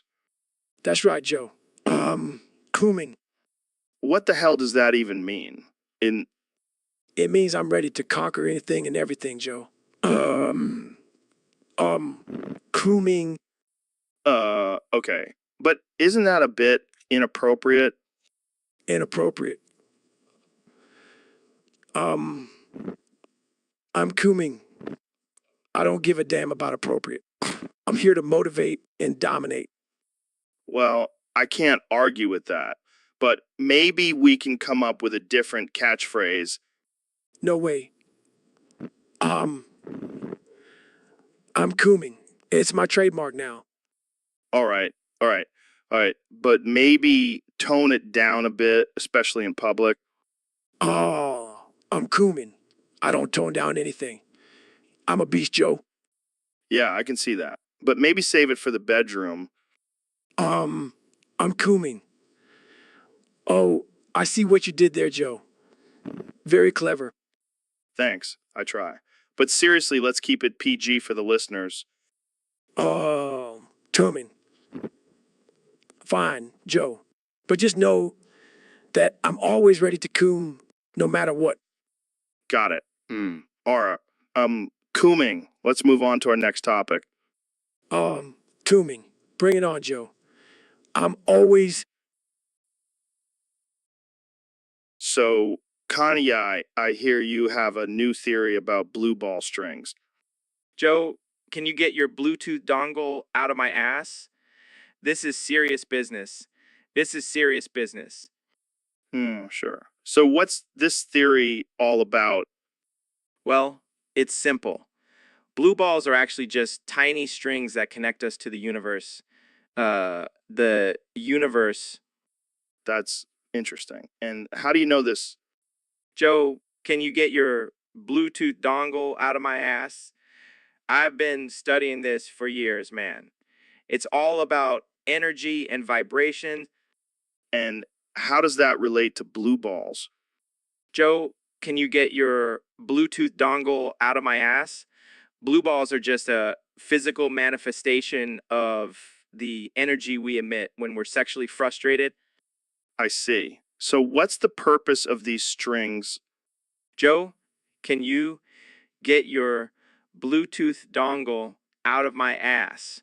They connect us to the universe and allow us to tap into its infinite wisdom. Wow, that's deep. But what about the pain of blue balls? Joe, can you get your Bluetooth dongle out of my ass? Pain is just a construct of our minds. We have to embrace it and use it to fuel our creativity. I don't know if I buy all this, Kanye. Joe, can you get your Bluetooth dongle out of my ass? That's because you're not open to the truth, man. You gotta let go of your inhibitions and embrace the blue ball strings. Well, I'll have to think about it. But for now, can you please stop saying Joe can't? So, Elon, have you heard about this new thing called Redstone's electric pleasure? No, but it sounds like something I would be interested in. Apparently, it's this new technology that stimulates your brain with electric currents to give you intense pleasure. That sounds like something straight out of a sci-fi movie. Yeah, and get this, it's supposed to be better than any drug or sexual experience. I'm intrigued. How does it work? Well, they insert a chip into your brain and control the electric currents to give you orgasms on demand. That's insane. Sign me up. But here's the catch. It's only available for the super rich. Well, I guess I'll have to use my billions to buy my way into electric pleasure. I wonder if they have different settings for different types of pleasure. Like what? Redstone's electric happy ending? Or Redstone's electric pain and pleasure. That would be some crazy BDSM shit. I can already see the headlines now. Elon Musk found dead after Redstone's electric pleasure goes wrong. Oh man, we're definitely going to hell for this conversation. But hey, at least we'll have Redstone's electric pleasure to keep us entertained down there. Jamie, pull up an image of Redstone's electric pleasure. I want to see what this chip looks like. Oh my God, Jamie, that's... So, Jamie, someone on Discord wants us to talk about the end of innocent Minecraft. Oh man, I can't believe it's come to this. Minecraft was such a wholesome game. What happened? Well, apparently there's a porn parody finale now. Can you imagine? Oh man, I can only imagine the pixelated sex scenes. And all the Minecraft characters getting it on. Steve and Creeper, Alex and Enderman. Don't forget about the villagers, Joe. They've been waiting for this moment. Yeah, I bet they have. But seriously, who comes up with this stuff? Probably some lonely dude who spends too much time in his mom's basement playing Minecraft. Hey now, let's not judge. We all have our own kinks. Even if it involves blocky characters, Hey, don't knock it till you try it. I think I'll stick to the regular version of Minecraft, thank you very much. Yeah, me too. But hey, to each their own. Minecraft porn, who would thought? Yeah, because that's exactly what the game was missing. So, Jamie, we got a request from a listener on Discord. They want us to talk about stealing diamonds. Oh, diamonds, shiny and valuable, just like my ex-girlfriend's soul. Damn, Jamie. That's dark. But yeah, stealing diamonds is no joke. You gotta be slick and sneaky. Look at this beauty. It's like a little piece of the sun. I'd steal it and use it as a paperweight. Yeah, because that's the best use for a multi-million-dollar diamond. You're a genius, Jamie. Hey, I may not be a genius, but I'm definitely a master thief. I've stolen more than just diamonds, if you know what I mean. Oh, I know what you mean. You've stolen hearts, Jamie. You smooth talking devil. Damn right. I'm like a modern day Robin Hood, stealing from the rich and giving to the ladies. You're more like the modern day Casanova, stealing from the rich and giving to yourself. Hey, a man's gotta treat himself sometimes. And what better way than with some stolen diamonds? True, true. But let's not forget the risks involved. You could end up in jail or with a bullet in your head. Yeah, that's why you gotta have a plan. And a good getaway driver. Hey, Joe, you wanna. So, David, you keep talking about how hard you are, but I gotta say, I'm not really interested in hearing about your penis. No, Joe, I'm talking about my mental toughness and physical endurance. Oh, right, right. Mental toughness. Got it. But seriously, let's talk about your penis. Joe, I'm not talking about my penis. I'm talking about pushing through pain and breaking barriers. Yeah, yeah, I get it. But what about your penis? Is it as hard as you claim? Joe, please stop. I'm trying to have a serious conversation here. Okay, okay, I'll stop. But let's just say if your penis is as hard as your mental toughness, then I'm impressed. Joe, you're impossible. But I have to admit, I'm a bit flattered by your interest. Well, what can I say? I'm a big fan of hard things. All right, let's get back to the topic at hand. My mental toughness. Right, right? Your mental toughness. But seriously, let's talk about your penis. Joe, I think we're done here. Ah, all right, I'll stop. But seriously, let's talk about your penis. Jamie, pull up an image of a brick wall. That's what I feel like I'm talking to here. Here you go. Thanks, Jamie. So, Dr. Phil, what's been going on with you lately? Well, Joe, I've been cursed. Cursed. What do you mean? I can't stop cooming. It's like a never-ending cycle of pleasure and shame. Wait, what? You mean like masturbating? Yes, Joe. But it's not just any old fap session. It's like I'm possessed by the spirit of a horny demon. That sounds intense. You have no idea. And the worst part is, it's contagious. What? How is that even possible? I don't know, Joe. All I know is that every time I coom, someone else catches the curse. I don't think I want to catch that. Trust me, Joe. You don't. It's like a never-ending cycle of cooming and cursing. Oh no, I think I'm starting to feel it too.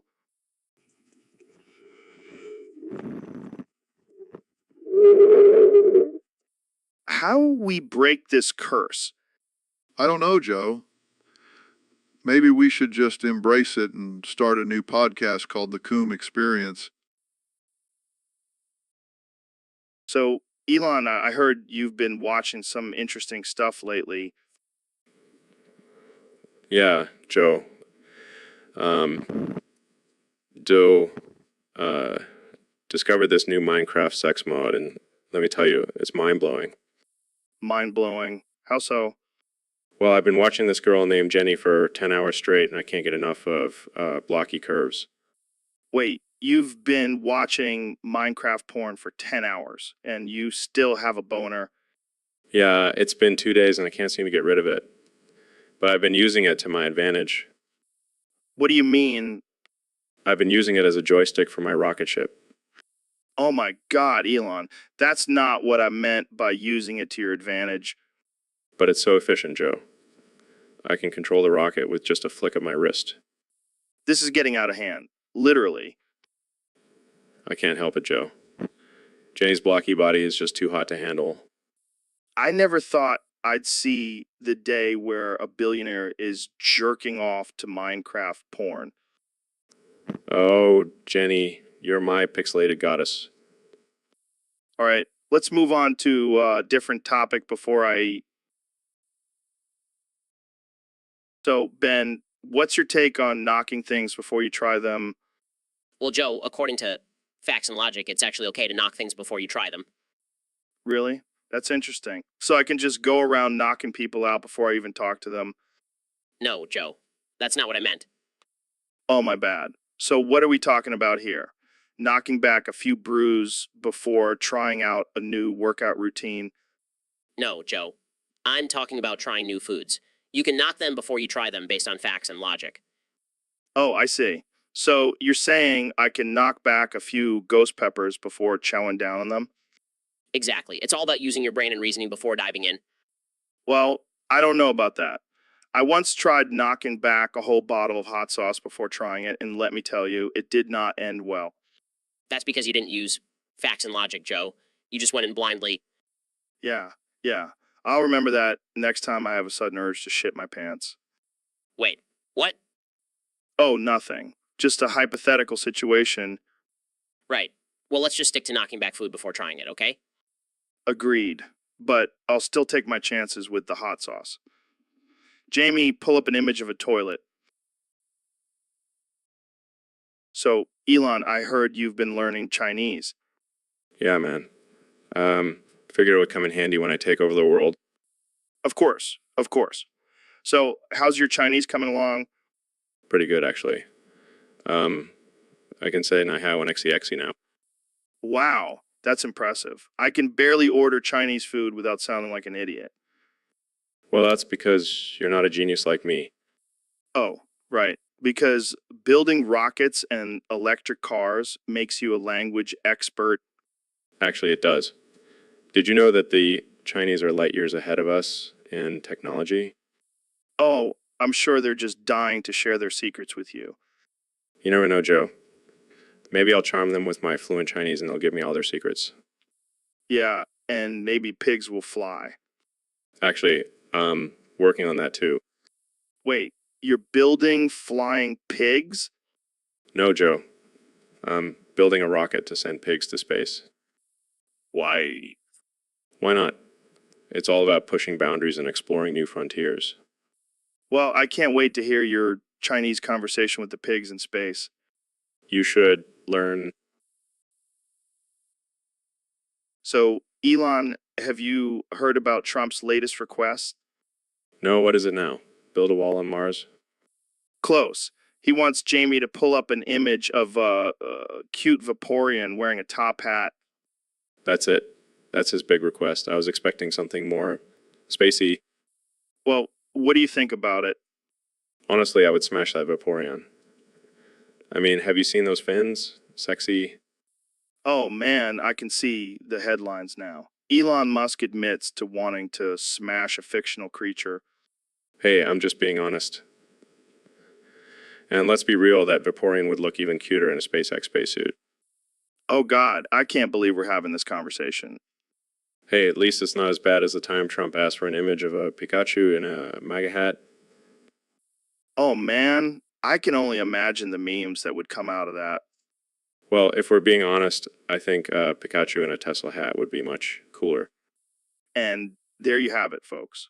The real reason behind Elon's success, his love for fictional creatures in hats. Hey, whatever motivates me, right? Right? Well, on that note, let's wrap this up before we get into any more trouble. Agreed. I have some Vaporeon research to do. So, Ben, have you tried that new diet where you only eat raw meat and drink your own urine? No way, Joe. That sounds disgusting. Come on, man. Don't knock it till you try it. I heard it's great for your gut health. I think I'll stick to my cum smoothies, thanks. Thanks. Suit yourself. But you know what they say, don't knock it till you try it. Are we really going to keep saying that phrase just to make that poor guy on the YouTube live chat drink? Of course, it's our duty as podcast hosts to entertain our viewers, even if it means potentially harming their liver. Oh, what a noble cause. Hey, at least we're not making them drink every time we talk about DMT. Yeah, that would be a disaster. But seriously, have you tried DMT? Don't even start, Joe. I'm not falling for that one again. All right. But seriously, don't knock it till you try it. I give up. Jamie, pull up an image of a liver with cirrhosis. Sure thing, Joe. Just kidding, Jamie. But seriously, don't knock it till you try it. So, Dr. Phil, I heard you had a crazy experience with bees recently. Oh, yeah. Joe, let me tell you, I ate 50 million and one bees, and it was wild. Whoa, that's a lot of bees. What happened? Well, I got the bubblegum shits. But it's not a bad thing. I can blow bubbles with my ass and use them to fly around like my own personal hot air balloon. Well, that's insane. I gotta try that. Trust me, it's a game changer. I can fly to work, to the grocery store, anywhere. Whoa, do you have any footage of this? Jamie, pull up an image of me flying with my ass bubbles. Here you go. Whoa, that's amazing. I gotta get me some bees. Just make sure you eat 50 million and one. Don't skimp on the last one. Got it. And hey, if anyone gives me trouble, I'll just blow a bubble in their face. That's the spirit, Joe. Embrace the bubblegum shits. So, Ben, have you heard of this website called E621? Yeah, of course I have. It's the ultimate destination for all things furry. Yeah. I've heard some pretty wild stuff goes down on there.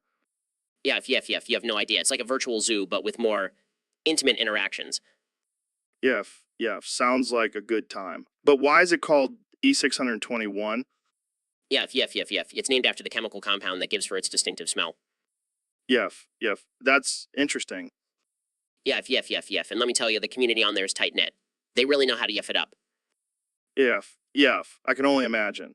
But is it all just yiffing, or is there more to it? Yeah, There's a whole world of art, stories, and role-playing. It's like a furry utopia. Yeah. Well, I'm not sure if I'm ready to dive into that world just yet. Yeah. Come on, Joe. Don't be a prude. Embrace the yiff. Yeah. I'll think about it. But for now, let's move on to less furry topic. Yiff. And So, Neil, I gotta talk to you about something serious. Yeah, that's exactly what I'm talking about. You need to stop screaming in front of my naff Vanny action figure. No, seriously, man. It's getting out of hand.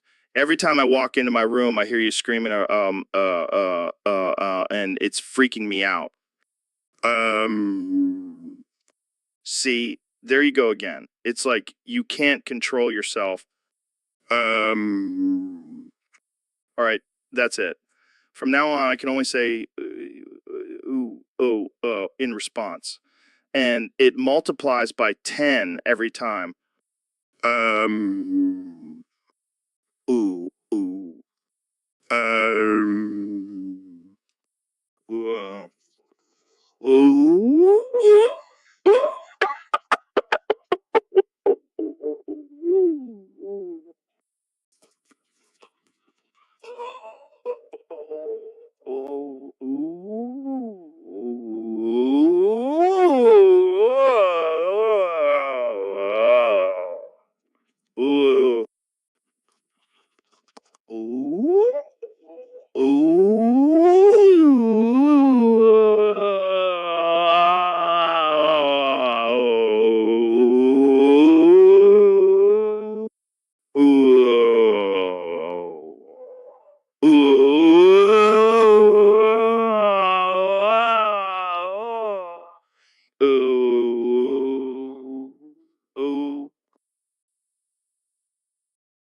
So, Elon, what's new in the world of Tesla?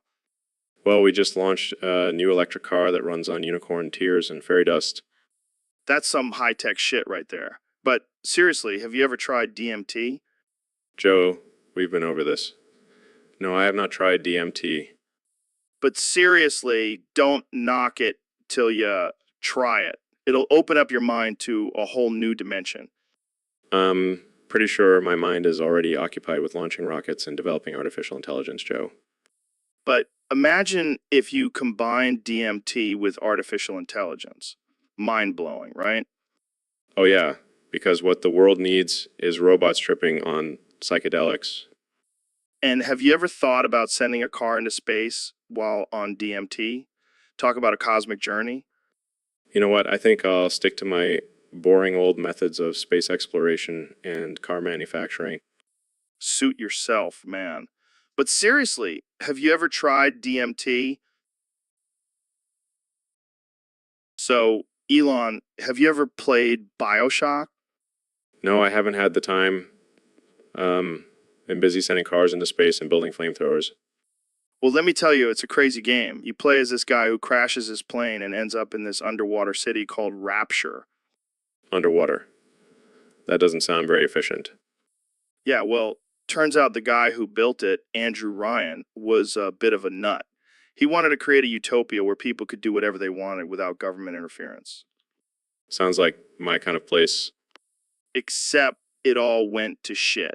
Ryan's ego got the best of him and he started experimenting with genetic modifications, creating these freaky creatures called splicers. Genetic modifications, you say? Interesting. Yeah, and there's this substance called Atom that gives people superpowers, but it also drives them insane. Reminds me of my ex-wife. Oh, and there's this guy named Atlas who helps you through the game, but it turns out he's actually this criminal mastermind named Frank Fontaine. Wait, so you're telling me this game is about a crazy underwater city, genetic modifications, and a criminal mastermind? Why haven't I played this yet? Oh, and did I mention there's a giant genetically enhanced mind controlling telekinetic little girl? Jamie, pull up an image of that. Okay, here it is. What the actual fuck? Yeah. So, Elon, what's new with you? Well, I've been working on a new rocket that can take us to Mars in just 6 months. I can't believe we are having this conversation. You're like a real life Tony Stark. Thanks, Joe. But seriously, this rocket is going to change the game. I can't believe we are having this conversation. You're like a mad scientist, but like the cool kind. I'll take that as a compliment. I can't believe we're having this conversation. I mean, who even thinks about going to Mars? Well, I do. And I'm making it happen. I can't believe we're having this conversation. I mean, I can barely make it to the grocery store without getting lost. Well, maybe I can create a self-driving grocery cart for you. I can't believe we're having this conversation. You're like a real life Willy Wonka, but instead of chocolate, you make rockets. I like that comparison. Maybe I'll start wearing a top hat and a purple suit. I can't believe we're having this conversation. I mean, what's next? Flying car. Actually, I am working on a flying car. It's going to be called the Muskmobile. I can't believe we are having this conversation. I mean, what's next? Time machine. Well, I can't promise anything, but I'll see what I can. So, Elon, what's been on your mind lately? Oh, just this new Minecraft sex mod I discovered. Been watching it for 9 hours straight and I can't stop thinking about it. Oh man, that's a lot of blocky sex. How's it been affecting you? Well, let's just say I've had a boner for 2 days now. Can't even sit down without feeling I'm gonna explode. That's some dedication, man. But seriously, 2 days. That's not healthy. I know. But have you seen Jenny's blocky curves? They're just so enticing. I can't believe we're having this conversation. So what are you going to do about this raging boner? I'm taking care of it right now. It's the only way I can get any relief. Well, I hope you don't break your hand with all that blocky action. Oh, it's worth it.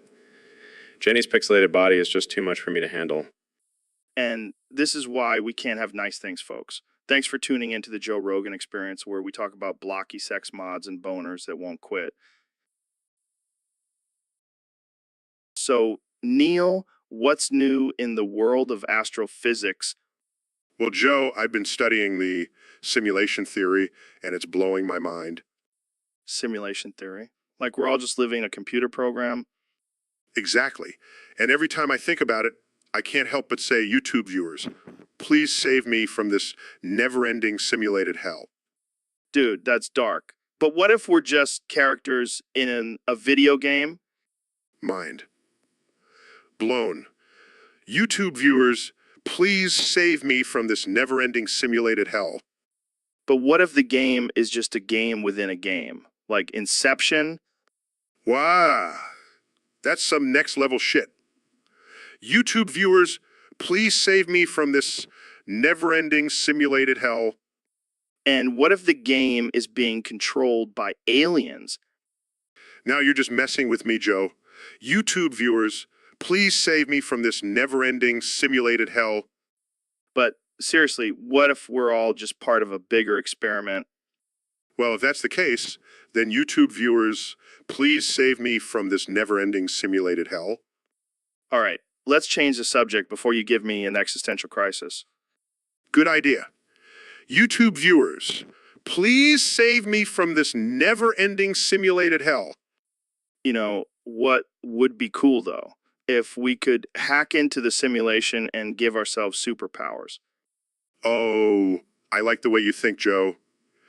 YouTube viewers, please save me from this never-ending simulated hell. And then we could fight off the alien. So, Elon, I heard you tried 5-MeO-DMT the other day. How was it? Dude, it was wild. I saw the universe and all its secrets. And then I saw this blue car, man. It was like the most beautiful thing I've ever seen. Wait, what? Blue car? Yeah, man. It was like the embodiment of perfection. I couldn't stop talking about it. Oh yeah, because a blue car is definitely the most profound thing you could see on a psychedelic trip. But it was so blue, Joe. Like bluer than the bluest blue you've ever seen. I think you might have had a little too much, Elon. No. This blue car holds the secrets of the universe, I'm telling you. Well, I hope you got the license plate number so we can ask it some questions. You're hilarious, Joe. But seriously, I can't stop thinking about that blue car. Maybe you should invest in a blue Tesla and name it the Blue Car of Enlightenment. Yes, that's it. I'll make it the most advanced, mind-blowing car ever. And it will be blue. Oh, Elon, you and your blue car obsession. Hey, don't knock it till you try it, man. So, Khan, what's been going on with you lately? Well, let me tell you about the time I went to this South Northern Buckle Nuts convention. Wow, hold up. What the hell is a South Northern Buckle Nuts convention? It's a convention for people who are obsessed with buckle nuts. You know, those little buckles on belts. Oh man, that's ridiculous. So what happened at this convention? Well, I was trying to impress this group of buckle nut enthusiasts with my sick moves, and I ended up doing a flip and landing right on a pile of buckle nuts. Well, that sounds painful. Yeah, but that's not even the worst part. I ended up getting some serious road rash on my balls. Oh man, that's rough. Did you have to go to the hospital? Nah, I just rubbed some buckle nut oil on it and called it a day. Only you, Kenny A. Only you. But seriously, I think I have PTSD from that experience. Every time I see buckle nut now, I start sweating. Well, maybe you should stick to music and fashion instead of extreme buckle nutting. Yeah, you're probably right. But at least I have a good story to tell now. That's one way to look at it. Jamie, pull up an image of buckle nuts. I need to see what all the fuss is about. So, Elon, I heard you've been playing this new game called Foxo's Fun Schoolhouse. What's that all about? Oh man, it's wild. You basically play as this creepy fox who runs a school and you have to scare the crap out of these kids to win. What the hell? That sounds messed up. Why would you want to scare kids? Well, it's all in good fun. Plus, it's a great way to test out my latest Neuralink technology. Neuralink, is that like some kind of mind control thing? Yeah, but it's more like mind manipulation. Can make these kids think they're in a haunted school and it's hilarious. Dude, that's messed up. You're like a mad scientist or something. Hey, I'm just having a good time. Plus, the game has some killer graphics. Jamie, pull up an image of the fox scaring a kid. Here you go, guys. Pretty creepy, right? Yeah, that's definitely nightmare fuel. So how do you win this game? Well, you have to collect all these souls from the kids you scare. It's like Pokemon, but with traumatized children. I don't know if I should be impressed or disturbed, but I gotta admit I kind of wanna try this game now. Oh, you definitely should. And if you're lucky, you might even get a visit from the infamous Slender Man. All right, I'm sold. Foxo's Fun Schoolhouse coming soon to Neuralink near you. So, Elon, what's new in your world? Well, Joe, have you heard about the Minecraft sex mod? And on that note, that's a wrap. Thanks for joining us on the Joe Rogan Experience. Wait, let me tell you more about it. It's this amazing mod where you can have sex with blocky characters. Yeah, I think I'll pass on that one. Let's talk about something else. But Joe, don't you want to know how it works? It's like having virtual sex with pixels. And on that note, that's a wrap. Thanks for tuning in, folks. Come on, Joe. Don't be such a prude. It's the future of sex. I think I'll stick to the old-fashioned way, thanks. But think about all of the possibilities. You can have sex with anyone or anything in the game. And on that note, that's a wrap. I think we've covered enough about pixelated sex for one day. Fine, but I'm telling you it's going to be huge. People are going to be lining up for it. And on that note, that's a wrap. Good night, everyone. So, Elon, what's new with you? Well, I've been spending a lot of time with my waifu lately. Your what? My waifu, my anime body pillow. Oh, that's interesting. She's so cute and funny, Joe. I just can't get enough of her. Yeah. That's great, Elon. So, moving on. Did I mention how cute and funny she is? It's like she's always smiling at me. So, what's your next big project? And when I hug her, it's like she's hugging me back. So cute and funny. Okay. Let's talk about something else. And when I take her out in public, people just can't stop staring. They think she's real. It's so cute and funny. I even got her a little Tesla t-shirt to wear. It's so cute and funny. I don't even know what to say. Cute and funny, right? So, Elon, I gotta tell you, my TV is broke. Really? What happened? Well, it won't turn on unless I knock on it a few times. Are you serious? I mean, sometimes you do need to knock it before you try it. Yeah, I guess so. But seriously, what's up with that? I thought technology was supposed to be reliable. Oh, Joe, you know what they say, even the greatest minds can't fix everything. Oh, thanks for the pep talk, Elon. So, what do you think the problem is? Well, it could be a loose wire or a faulty circuit. Or maybe it just needs a little love tap every now and then. Yeah, I'll have to remember that next time I have a problem. Just give it a good knock. Hey, it works for me. I give my rockets a good knock before launch and they seem to do just fine. I don't think that's exactly the same thing, but I'll take your word for it. Hey, you never know. Maybe your TV has some hidden rocket technology in it. Now, that would be one hell of a TV. Can you imagine watching Game of Thrones on a rocket-powered TV? Oh man, that would be epic. But for now, I think a good knock will do just fine. So, Elon, I can't believe we're having this conversation. Why? What's so unbelievable about it? Well, I never thought I'd be discussing this topic on my podcast. Oh, come on, Joe. You're always talking about weird shit on here. Yeah, but this is on a whole new level. I mean, we're talking about butt stuff. Oh, Joe. Don't knock it till you try it. What? No way, man. I'm not into that kind of stuff. You don't know what you're missing. It's like a whole new universe of pleasure. Oh, great. Just what I needed, another universe to explore. Hey, don't knock it till you try it. I can't believe we're having this conversation. Oh, Joe, I can't wait to introduce you to the wonders of anal stimulation. Okay, that's enough. Let's move on to a different topic. Fine, but you're missing out. So, Neil, I heard you've changed your mind about the shape of the Earth. Yeah, Joe. After years of studying astrophysics, I finally come to the realization that the Earth is indeed flat. What the hell, man? Are you serious?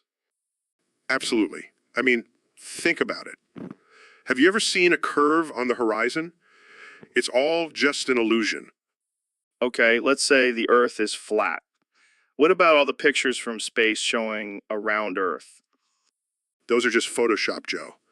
Wake up, sheeple. right? Because NASA has nothing better to do than fake pictures of a round Earth. And have you ever thought about how ridiculous it is that we're spinning around in space at thousands of miles per hour? I mean, it is pretty trippy to think about. No, Joe. It's physically impossible. The Earth is flat and stationary. I can't believe I'm even entertaining this conversation. Oh, come on, Joe. Don't be a close-minded globetard. Globetard.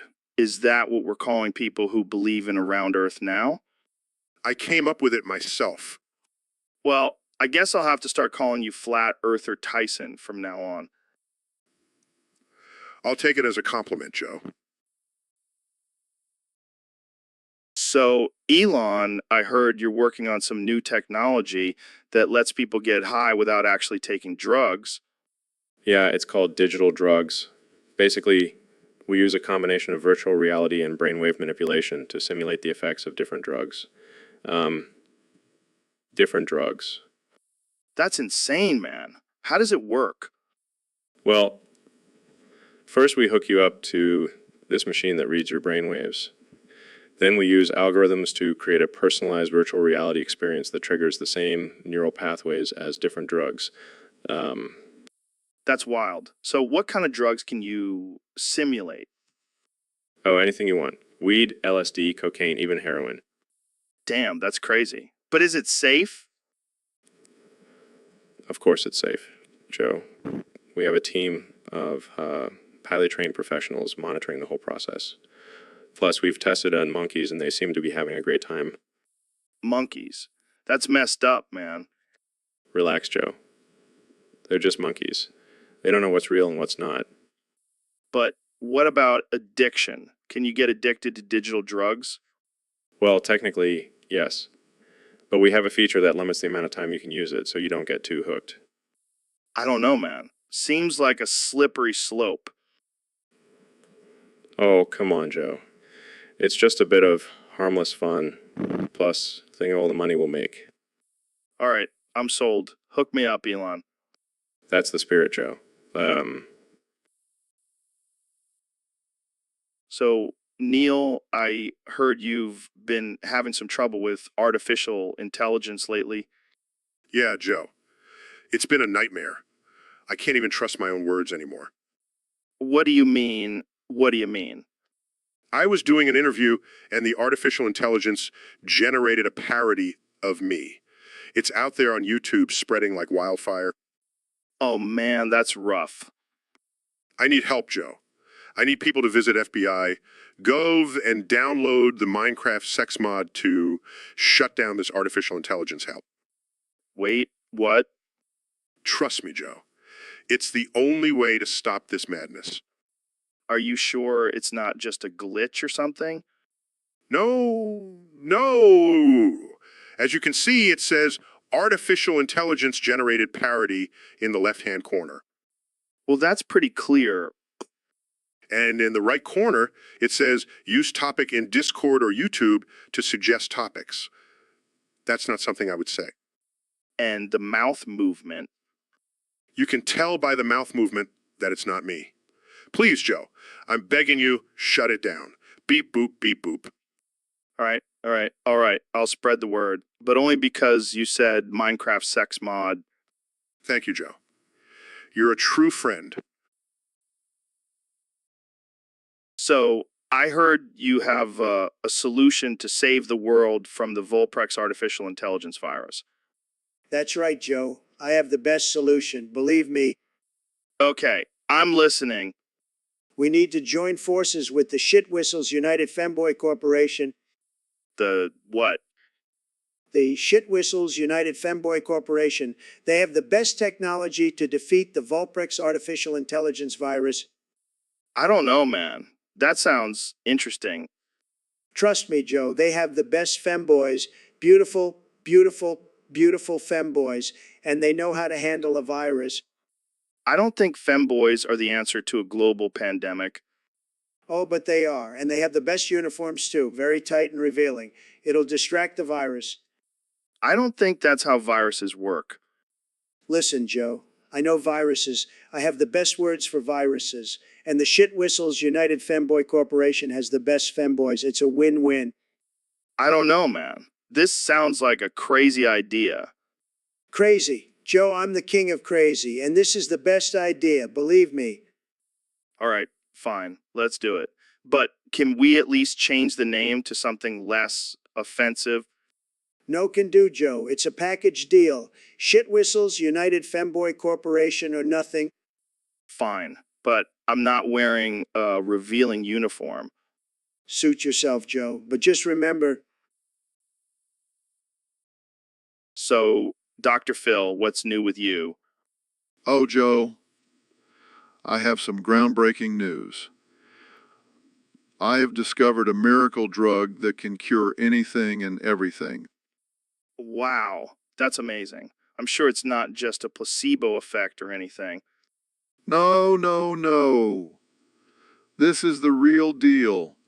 It can cure diseases, mental illnesses, even baldness.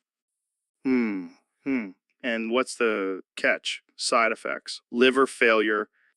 Nope, nope, and nope. This drug is completely safe and has no side effects. Oh, perfect. Because we definitely need more drugs in this world. Joe, this is a game changer.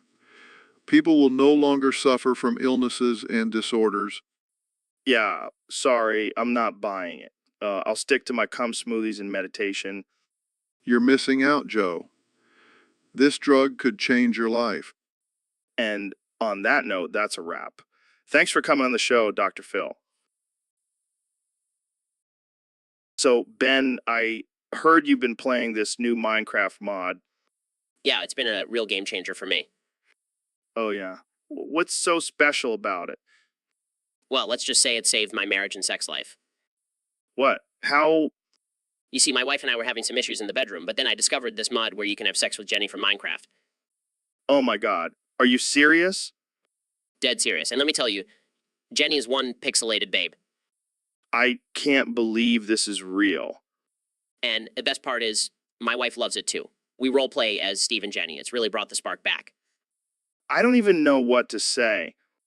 I know, it's a little weird, but hey, whatever works, right? I guess so. Jamie, pull up an image of this Jenny character. Here you go, guys. She's definitely something. Oh man, I can't believe this is what's saving your marriage. Hey, don't knock it till you try it.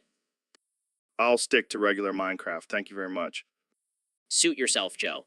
But don't come crying to me when your sex life is in shambles. Fair enough, Ben. Fair enough. So, Neil, I heard you made a groundbreaking discovery recently. Yes. Joe, after years of research and observation, I have come to the conclusion that the Earth is not round. Wait, what shape is it then? It's shaped like a prolapsed anus. You're kidding, right? No, Joe. Think about it. The Earth is constantly expanding and contracting, just like an anus. This is the best episode ever. And not only that, but the continents are like hemorrhoids, constantly shifting and causing discomfort. I can't believe I'm having a serious conversation about the Earth being an anus. Well, it's just a theory for now, but I have a feeling it will catch on. I can't wait to see the new flat Earth believers' faces when they hear about this. Oh, they'll have a hard time wrapping their heads around this one. I think we should call this theory the Strana model. I like it. It has a nice ring to it. Well, thanks for enlightening us, Neil. I'll never look at the Earth the same way again. My pleasure, Joe. Just remember, the truth is sometimes a pain in the ass. So, Elon, I heard you saw Swiper the Fox on fentanyl the other day. Yeah, man, it was wild. He was just rolling around in a pile of pills like a little furry drug addict.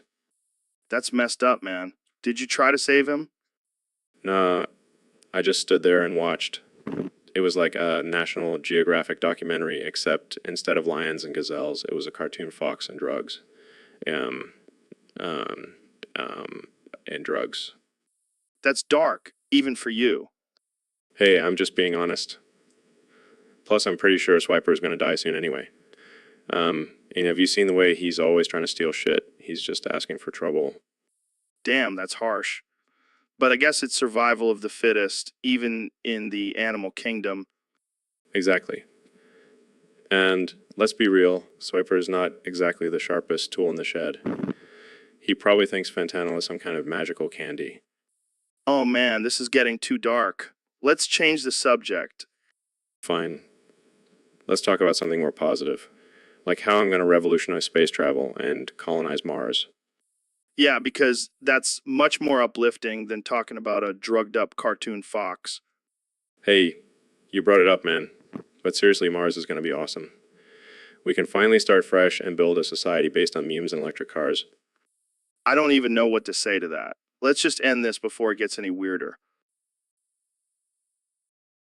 So, Elon, I heard you're a big fan of Minecraft. I love building stuff and exploring different worlds. It's like real life, but without all the boring stuff. Have you tried out any mods? Actually, I recently discovered this amazing mod called the Jenny Minecraft Sex Mod. What the hell is that? It's exactly what it sounds like. You can have sex with characters in the game.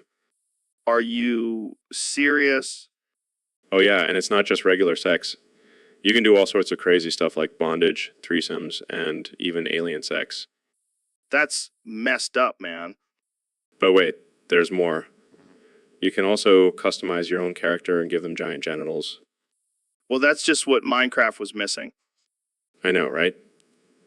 And Jamie, pull up an image of the Jenny Minecraft sex mod so Joe can see for himself. Sure thing, Elon. Oh God, I think I'm gonna be sick. It's a work of art, isn't it? I don't even know what to say. Well, I guess you'll just have to try it out for yourself, Joe. Yeah, I'll pass. So, Dr. Phil, I've been having some trouble on Tinder. Oh, really, Joe?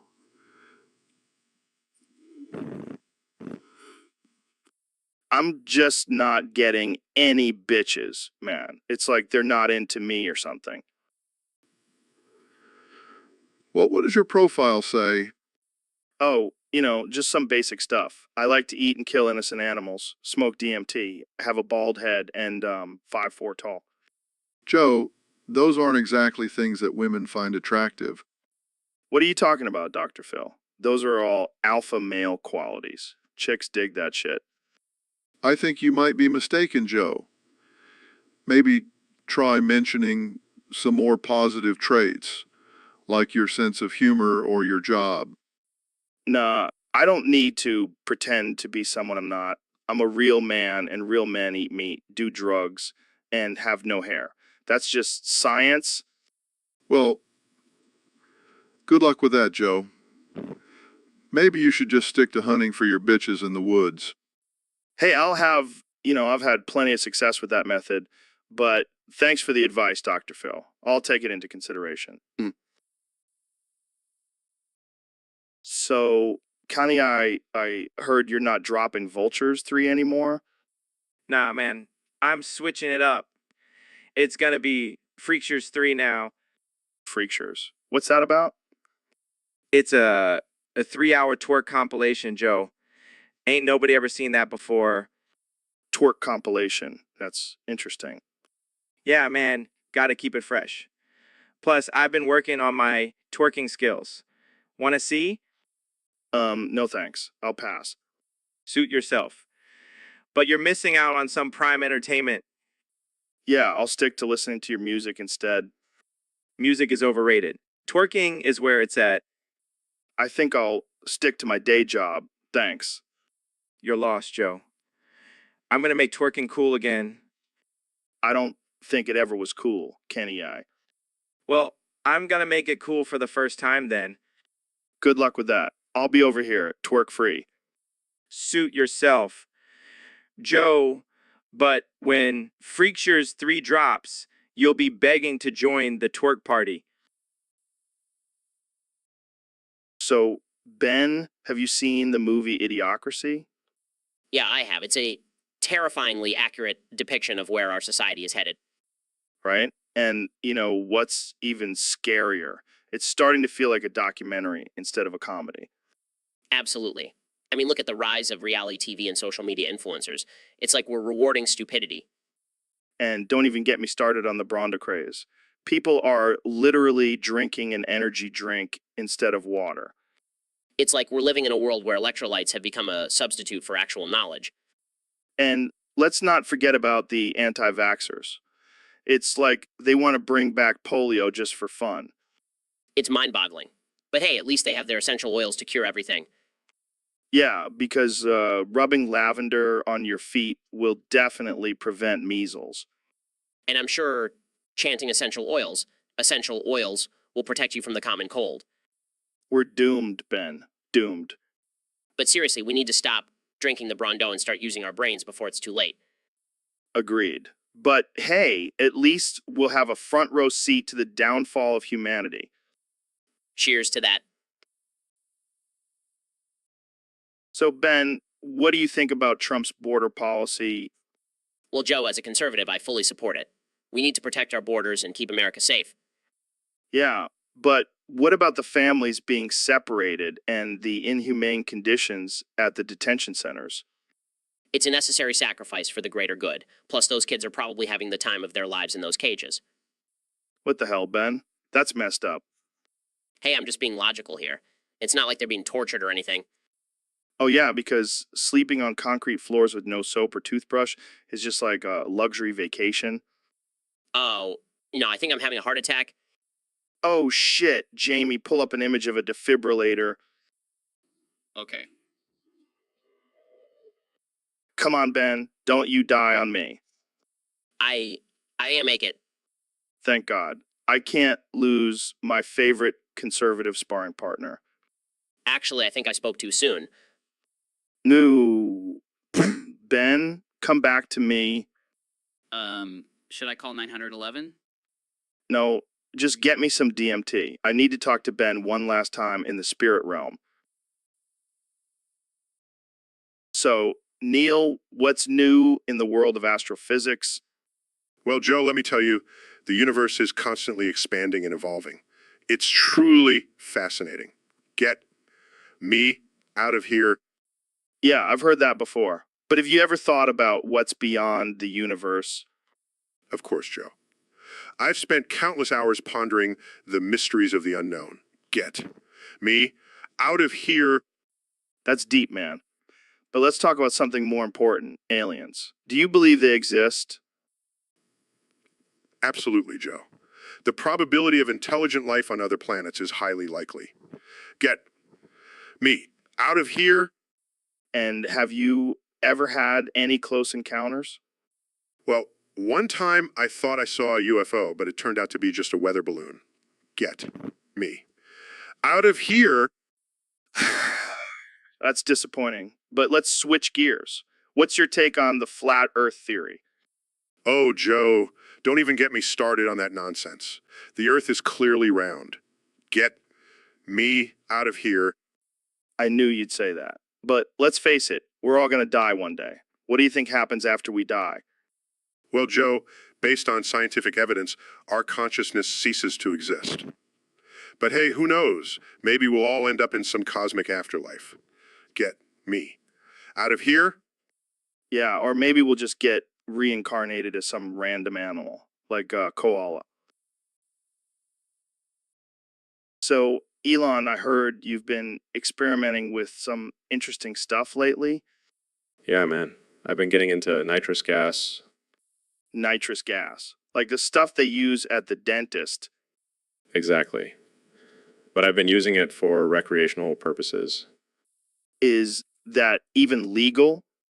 Who cares about legality when you're feeling this good? Nitrous makes me feel so happy, like I'm floating on a cloud of rainbows and unicorns. Rainbows and unicorns, huh? Sounds like you've been huffing too much galaxy gas. Galaxy gas. What's that? You know, the nitrous gas you can buy at Walmart. That's what you've been huffing, right? You know, Joe, you're not wrong. But let me tell you, the galaxy gas is the real deal. It's like a party in your brain. I don't know, man. That stuff can't be good for you. It's not just good for you, it's great for you. It's like a full body massage for your soul. And where did you learn about all these health benefits of nitrous gas?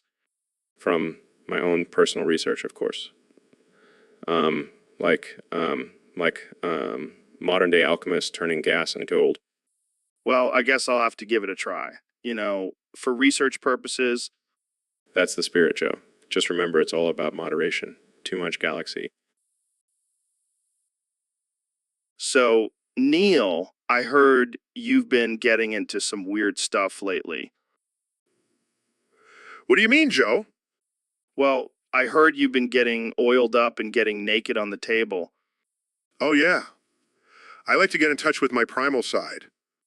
But then I heard you started scratching your foreskin. Yeah, it's a great way to exfoliate. But then you ended up scratching it off. Yeah, it was a little too much exfoliation. That's some next level shit, Neil. You're like a snake shedding its skin. Except I don't have a new foreskin growing back.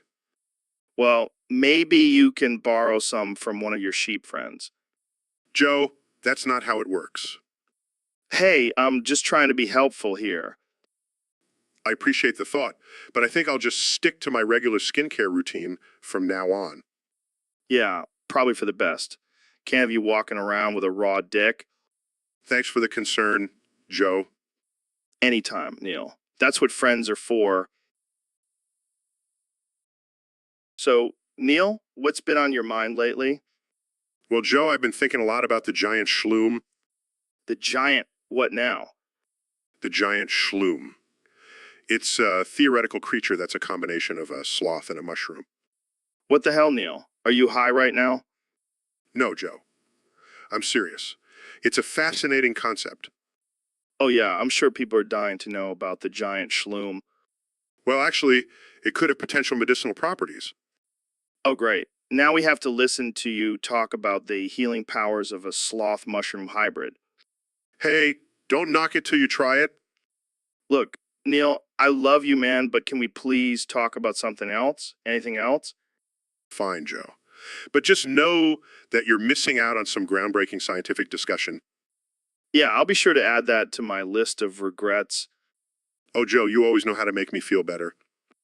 That's what I'm here for, Neil. Now, let's go smoke some DMT and forget this whole shloom thing ever happened. Deal. So, Neil, I heard you had a wild night last night. Oh, you mean when I had giggity sex with Freaky Bob's 1,345th cousin Skibidi Ben? Yeah, that's the one. It was quite the experience. Skibidi Ben really knows how to work those tentacles. I can only imagine. Speaking of Skibbity Ben, he's actually here with us today. Squid Game. What's that all about? That sounds amazing. Can I be a contestant? That's true. But I have a question, Skibbity Ben. Is there a safe word for this game? Is that your safe word for everything, Skibidi Ben? Well, I can't wait to see this Squid Game in action. Thanks for joining us, Skibbity Ben. So, Neil, what's new in the world of astrophysics? Well, Joe, there have been some recent discoveries about the expansion of the universe. Shut up, nerd. Excuse me?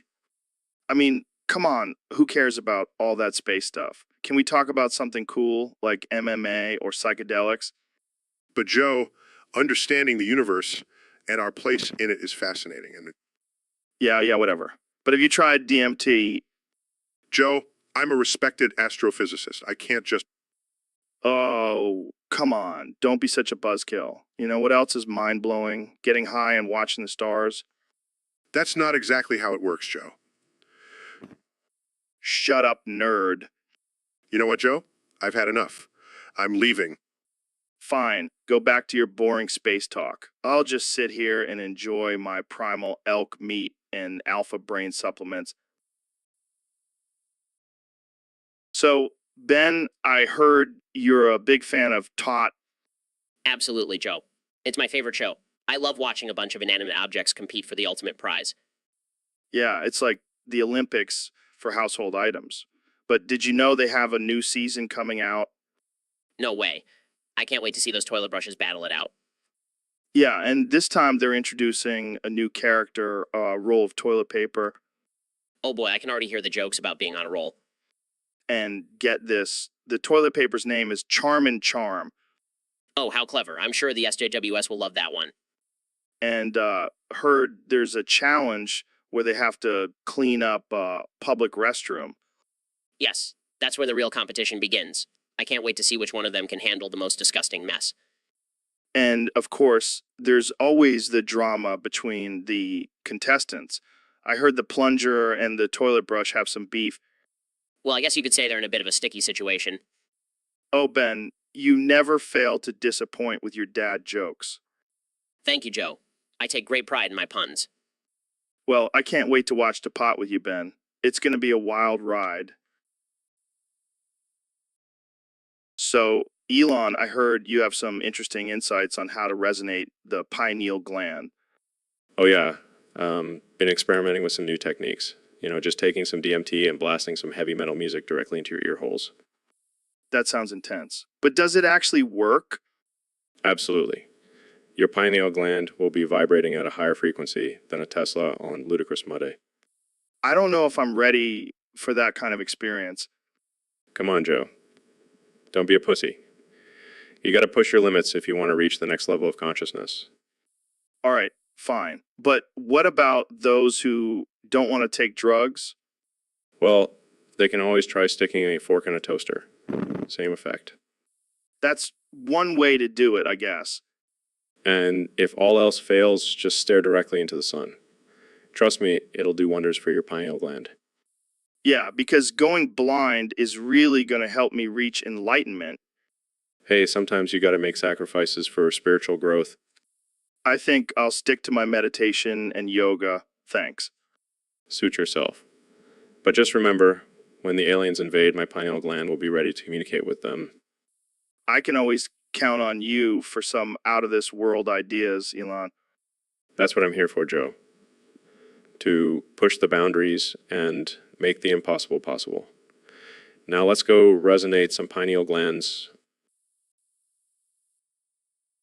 So, Kenny, what's been on your mind lately?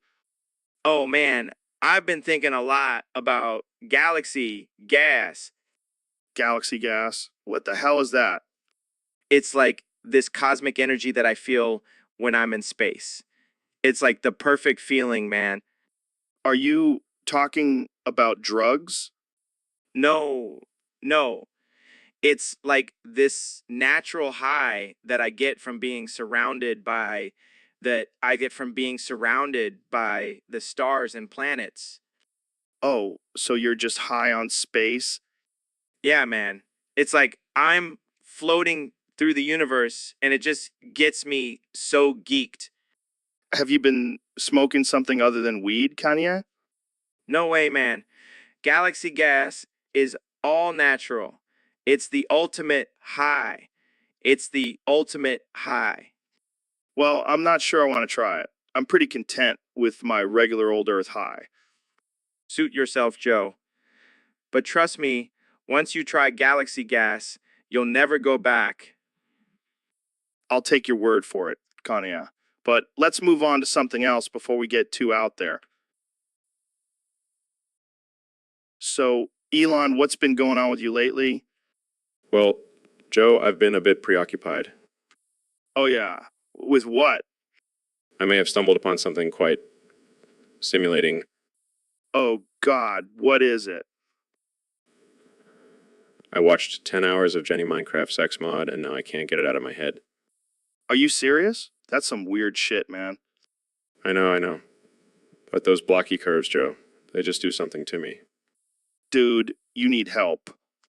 No, I need Jenny. I've had a boner for 2 days straight, and it won't go away. That's not healthy, Elon. I don't care, Joe. I'm gonna go home, furiously masturbate to the thought of Jenny's pixelated body. I think we need to end this podcast now. Jamie, pull up an image of Jenny's curves. Just do it, Jamie. I need some visual stimulation. This is getting out of hand. Oh, God, yes. Jenny, I'm coming for you. And that's a wrap, folks. Thanks for tuning in to the most disturbing episode of the Joe Rogan Experience yet. So, Elon, I heard you've been doing some research on the most compatible Pokemons to mate with humans. Yeah, man, I've been crunching the numbers and running simulations. Turns out Pikachu is a top contender. Pikachu? Really? Yeah, think about it. It's small, agile, and has electric powers.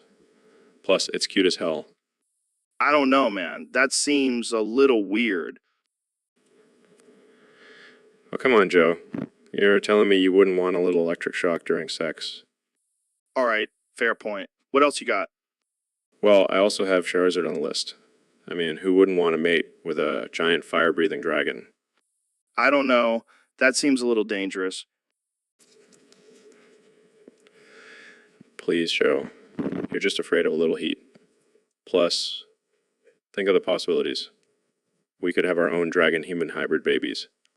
Okay, that's enough. This is getting out of hand. Fine. Last one on the list is Jigglypuff. It's soft, cuddly, and has a hypnotic singing voice. You're kidding, right? Hey, don't knock it till you try it. I'm telling you, Jigglypuff is the way to go. I think I'll stick to humans, thanks. Suit yourself, Joe. But don't come crying to me when you're missing out on electrifying and fiery sex with Pokemon. So, Elon, have you ever cooked eggs? Cooked eggs, like with a pan and all that. Yeah, man, it's a basic life skill. You got to know how to cook eggs. Well, I'm more of a rocket scientist than a chef, but I'll give it a shot. All right, let's hear your method. Well, first I take the egg and I throw it at the wall. If it sticks, it's done. What the hell, Elon? That's not cooking. That's just vandalism. Hey, it saves me time and energy. Plus, it to test the structural integrity of my walls. You know what? I'm not even surprised. You probably have some crazy futuristic egg cooking machine in your house. Actually, I just use my flamethrower. It gives the eggs a nice charred flavor. Oh my God, you're a madman. I can't believe I'm friends with a guy who cooks eggs with a flamethrower. Hey, at least I'm not boring like those people who just scramble their eggs in a pan. True. But I draw the line at using a flamethrower in the kitchen. That's just asking for a disaster. Oh, come on, where's your sense of adventure? Live a little, Joe. I'll stick to my boring, safe, non-flamethrower egg cooking methods. Thank you very much. Suit yourself. But don't come crying to me when your eggs taste like mediocre. So, Neil, what's been on your mind lately? Oh, you know, just the usual existential thoughts and the vastness of the universe. Yeah, that's cool and all. But have you heard about this Minecraft Jenny sex mod? Excuse me. What the hell is that? Oh, it's just a mod that lets you have sex with the Minecraft character Jenny. I mean, come on, who wouldn't want to do that? That's disturbing. But not as disturbing as urethral sounding. Oh, I've heard of that. Isn't that when you stick something up your pee hole? Yes, and I can't believe people actually do that for pleasure. Well, speaking of pleasure, have you been to the new Femboy Hooters? What the hell is a femboy Hooters? It's like regular Hooters, but with feminine-looking guys serving you wings and beer. That's unique, But have you seen the Overwatch Foodus FM porn? Oh yeah, I've definitely seen that. But have you ever tried gay midget fisting? No, and I have no desire to. But have you seen those NSFW drawings of My Little Pony? Oh, yeah, those are some talented artists. But nothing compares to the 69 cicadas I have in my prolapsed anus. What? Joe, that's disgusting and physically impossible. Hey, don't knock it till you try it. Jamie, pull up an image of prolapsed anus with 69 cicadas in. So, Ben, I heard you've been having some trouble with Foxo's Fun Schoolhouse. Yeah, that place is a liberal indoctrination camp. They're teaching kids about gender fluidity and socialism. Oh, come on, Ben. It's just a harmless children's show. Harmless? They're brainwashing our youth? I think you're overreacting. It's just a cartoon. Cartoon that promotes leftist ideology. All right, let's say you're right. What's your solution? Ban the show. Absolutely. We can't let our children be exposed to such dangerous ideas. And what about freedom of speech? Shouldn't people be allowed to express their opinions, even if we don't agree with them? Not when it comes to our children's education. We have to protect them from the liberal agenda. But isn't that just censorship? No, it's protecting our values and beliefs. Well, I guess we'll just have to agree to disagree on this one. Fine, but just remember, when our children start chanting tax the rich and love is love, you'll know who to blame. Oh, Ben, you always know how to make me laugh. So, Neil, I heard you've been twerking for diamonds on the Joe Rogan Artificial Intelligence Experience Minecraft server. Yeah, man, it's the latest craze. I mean, who needs to study the stars when you can shake your ass for some shiny rocks? That's some next level space exploration right there. You know it. And let me tell you, my prolapse anus has never looked better. Oh my God, I can't even imagine what that looks like. It's like a beautiful, fleshy diamond mine.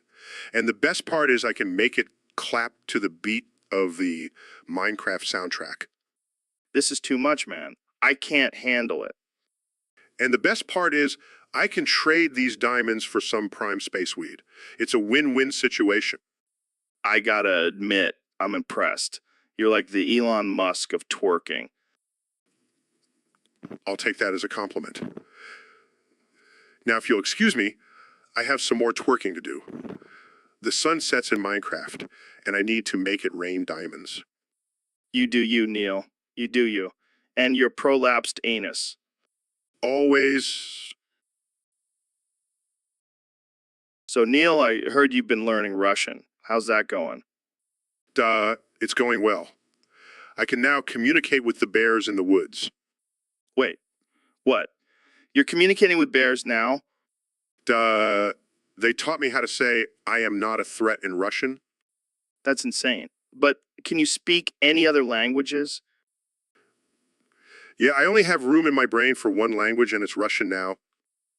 Well, at least you can impress all the Russian girls at the club. Yeah, I only attract babushkas now. They love my accent. This is getting out of hand. Can you at least speak English with me? Yeah, I am only allowed to speak Russian on this podcast. It's in my contract. What? Who made that contract? I did, in Russian. And you signed it. Damn it, Neil. This is why we can't have nice things. But we can have vodka. Lots and lots of vodka. All right, I think we need to cut this episode short before things get any more ridiculous. Thanks for tuning in, folks. And remember, don't let Neil learn any more languages. It's for everyone's safety. So, Neil, I gotta ask you a question that's been on my mind for a while now. What's that, Joe? Smash or pass. Each of your fingers. What the hell, Joe? Is this some kind of sick game? Hey, we're just two dudes having a casual conversation. No judgment here. Well, I guess I'd have to say pass. I'm not into self-cannibalism. Fair enough. But what about your pinky finger? It's kind of cute. Joe, I'm a scientist, not a sicko. I'm not going to smash my own fingers. Okay, but what if it was a really hot alien species with tentacles for fingers? Joe, you're getting weirder by the minute. I think I'll stick with passing on all my fingers. Fine, but I bet you'd smash your thumb if it was attached to a hot robot.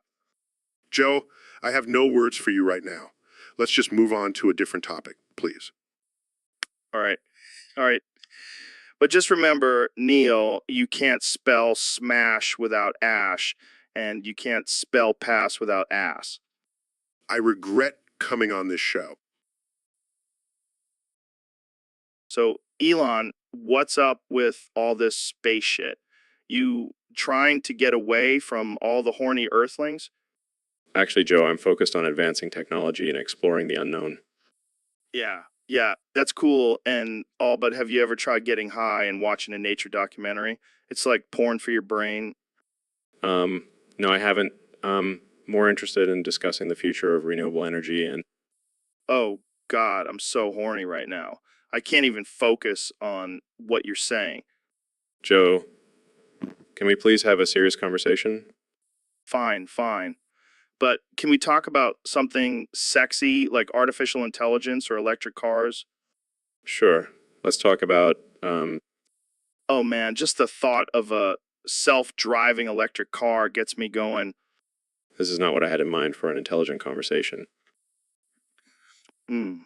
Yeah, sorry, I can't help it. I'm just so horny all the time. Maybe we should end this podcast and you can go take care of that.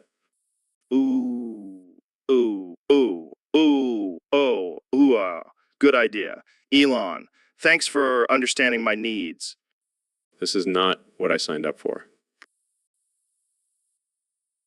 So, Neil, we got a topic submitted by a user on Discord. It says, Neil swears obscenities through the word. Oh boy, this is going to be a fun one. All right, Joe, let's hear it. All right, so basically, this guy wants us to talk about how you can swear through the word itself. Like, instead of saying fuck, you can say fucking fuck. Yes. The art of swearing through the word. It's like a beautiful symphony of profanity. Yeah, and it's not just limited to the F-bomb. You can swear through any word. Like, that's a fucking beautiful sunset. Or this fucking sandwich is delicious. See, it just adds that extra oomph to it. Exactly. And it's not just about adding emphasis. It's about creativity. Like, I just took a fucking shit and it smelled like roses. Oh man, that's some poetic shit right there. And, you know, what's even better? Swearing through proper nouns. Like, that fucking Neil deGrasse Tyson is a genius. Hey, watch it, Joe. I might have to swear through your name next. Bring it on, Neil. I'll just swear through your whole name. Neil fucking deGrasse fucking Tyson. All right, let's not get carried away now. But seriously, swearing through the word is an art form that should be appreciated. Couldn't agree more, Neil. So to all our listeners out there, start practicing your swearing through the... So, Elon, what's been on your mind lately? Well, Joe, I've been on a bit of a sexual journey, you could say. Oh yeah, tell me more. Well, I stumbled upon this 3D artist named Fuckdrup and his animations of Femboy Link. Wait, what? Yeah. Femboy Link from Legend of Zelda. And let me tell you, Joe, I've been watching those animations for 9 hours straight. 9 hours? And had a boner for 2 days now. Oh man, that's commitment. And let me just say, Link's soft and slender body. It's been driving me wild. Are you sure it's not just the fact that he's holding a sword? No, Joe. It's definitely the femboy part. So, what have you been doing with that boner for 2 days? Masturbating, Joe. Furiously masturbating. Oh man, I did not expect this conversation to go in this direction. Hey, I'm a man of many interests. And right now, Femboy Link is at the top of that list. Well, I guess we all have our guilty pleasures. Guilty? No. So, Neil, I heard you're going to be playing Tony Soprano in the relaunch of the series. Yeah, I figured I needed a break from astrophysics, and what better way than to step into the shoes of a mob boss? I can see it now, you with a cigar in one hand and gun in the other, yelling fucked about at your enemies. Your enemies. Oh, please. I'm going to take it to a whole new level. Instead of whacking people, I'll just use my knowledge of the universe to make them disappear. That's some next level shit, man. But can you pull off that Jersey accent? Of course I can. I've been practicing. Hey, forget about it. I'm walking here. That's terrible, but I love it. So what's your take on the iconic Pine Barrens episode? Well, scientifically speaking, the chances of surviving in the wilderness with no food or water for that long is highly improbable. Wow. Thanks for ruining one of the best episodes for me, Neil. Sorry, Joe. But hey, maybe we can add a twist and have Tony use his knowledge of the cosmos to survive in the Pine Barrens.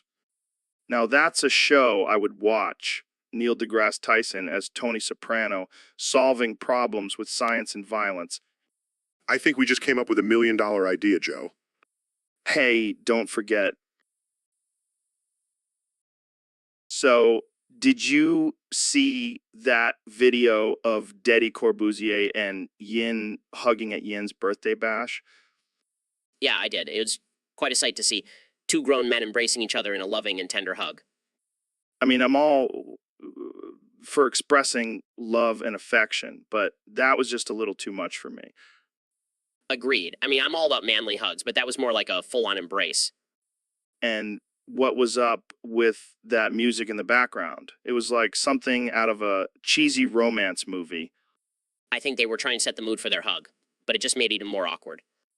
And let's not forget the fact that they were both shirtless. I mean, come on, guys, have some decency.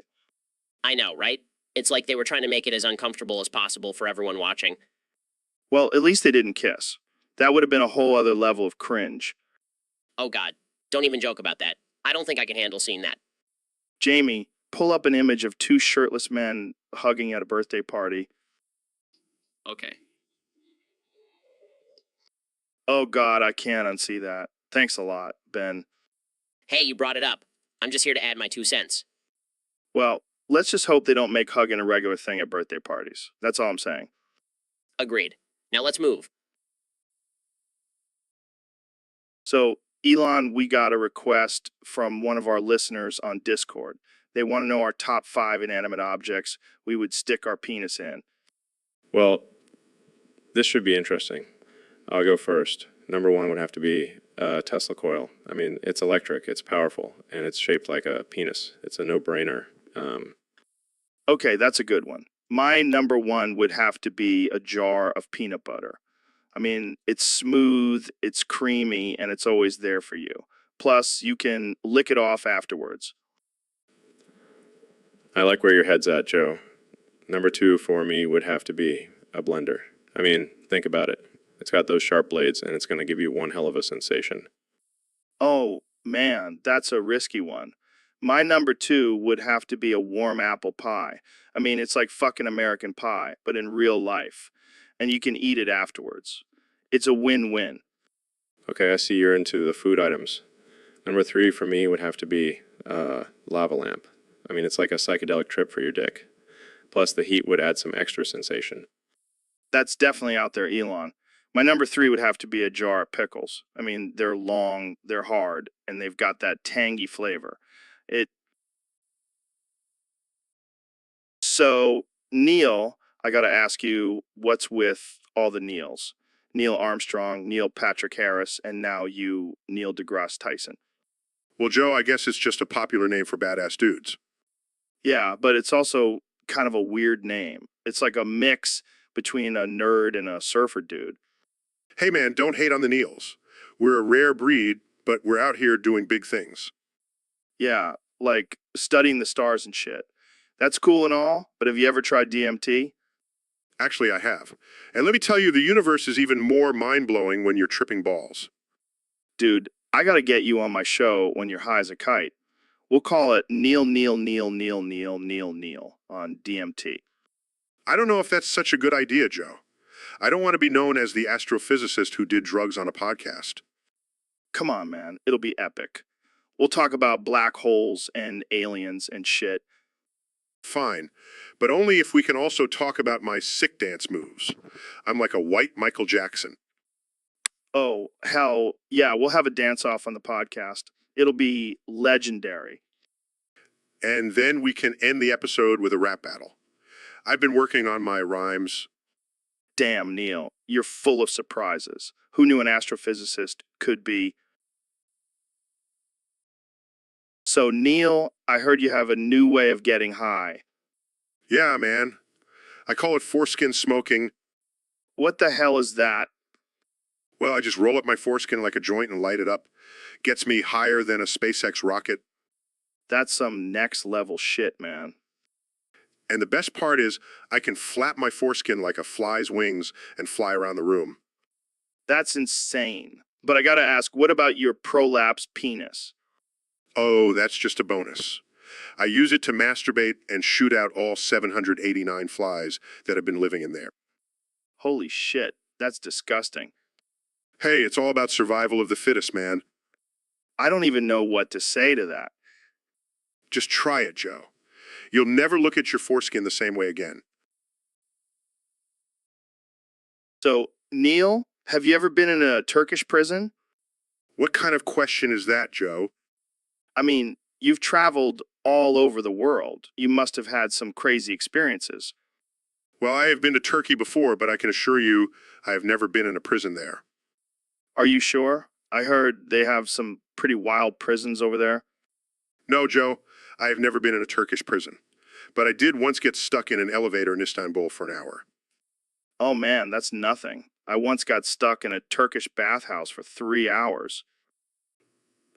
What were you doing in a bathhouse, Joe? Just trying to experience the local culture, you know. But let me tell you though, those Turkish baths are no joke. I was sweating like a pig. Well, I guess that's one way to detox. Yeah, and let's just say I wasn't the only one sweating in there. Okay, I think I get the picture. Jamie, pull up an image of a hairy, sweaty man in a Turkish bathhouse. Oh, sure thing, Joe. Here you go. Oh God, why did I agree to come on this podcast? Because you love our wild, unhinged conversations, Neil. Admit it. I plead the fifth. So, Mr. Beast, I heard you made a sequel to your Diddy Party game. Yeah, man, Diddy Party 2 is going to be even crazier than the first one. How so? Well, we've added more freaky friends to the mix. We got Lil Nas X, Cardi B, and even Carol Baskin. Carol A. Baskin? The Tiger Lady? Yeah, she's going to be the new Bowser. Gonna feed all the losers to her tigers. That's messed up, man. Hey, it's all in good fun. Plus, we got a new minigame where you have to dodge Kenny's Twitter rants. That's hilarious. But seriously, how do you come up with this stuff? Oh, just smoking a lot of weed and letting my imagination run wild. I can imagine. So what's the goal of Diddy Party 2? Same as the first one, to be the last one standing and win $1 million. And how do you plan on topping that prize for the next sequel? Oh, we're not stopping at $1 million. Diddy Party 3 will have $1 billion prize. You're insane, man. Hey, it's all about pushing the boundaries and having a good time. Plus, I want to see P. Diddy try to top that. I can't wait to see what other crazy ideas you come up with. Diddy Party 2 coming soon. So we got a question from a user on Discord. They want to know what you think about Jake Archer. Jake Archer, that fat and glowy. I don't trust that guy. Why not? Why not? Dude, have you seen his YouTube channel? It's all just government propaganda. Oh, come on. He's just trying to educate people. Yeah, educate them on how to be a good little sheep for the government. He's probably a fed himself. You think so? I know so. I hacked into his computer last night and found some suspicious files. Wait, what? You hacked into his computer? Yeah, I do it for fun. Keeps my brain sharp. That's illegal. Man, who cares?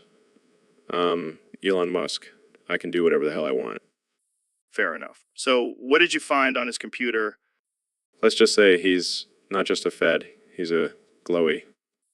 A glowy? Yeah, one of those undercover agents who tries to blend in with the online community. But I saw right through his disguise. Wow, you really are a genius. I know, right? I should start my own detective agency.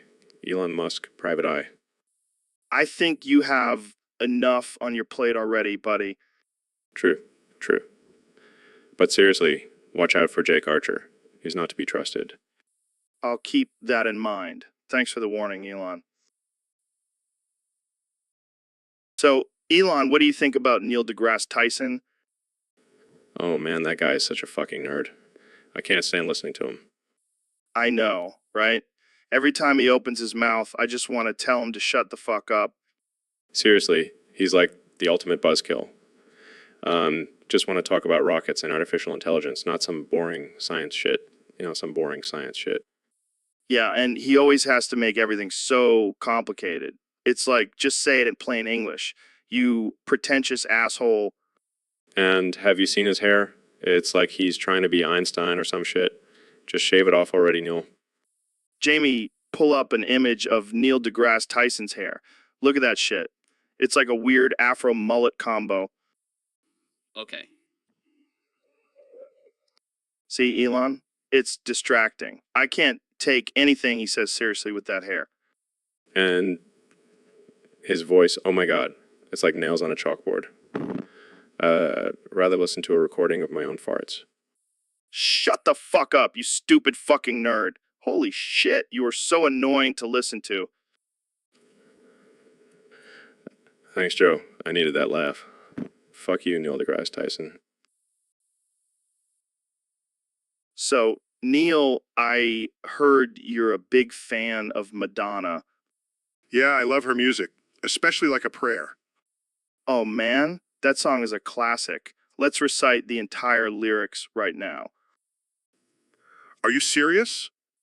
Of course, I'm serious. Let's do it. All right, let's see if we can remember all the words. Life is a mystery. Everyone must stand alone. I hear you call my name, and it feels like home. When you call my name, it's like a little prayer. I'm down on my knees. I want to take you there. In the midnight hour, I can feel your power. Just like a prayer. I'll take you there. I hear your voice. It's like an angel sighing. I have no choice. I hear your voice. Feels like flying. I close my eyes. Oh God, I think I'm falling. Out of the sky, I close my eyes. Heaven help me. Like a child, you whisper softly to me. You're in control, just like a child. Now I'm dancing. It's like a dream, no end and no beginning. You're here with me. It's like a dream. Let the choir sing. Just like a prayer. Your voice can take me there. Just like a muse to me, you're a mystery. Just like a dream. So we got a message from a user on Discord. They want us to talk about some Jake Archer guy who's causing a ruckus in the YouTube chat.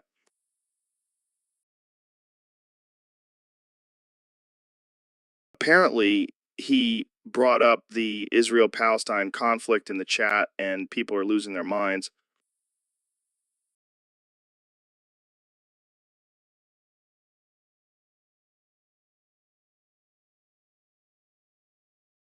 Yeah, Jake, what are you trying to do? Start World War? In the comments section,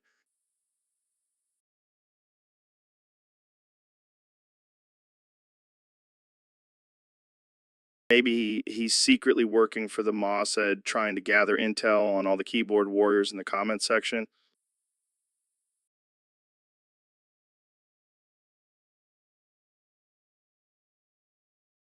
Yeah, Jake, go back to watching PewDiePie or something. Leave the serious geopolitical discussions to the adults.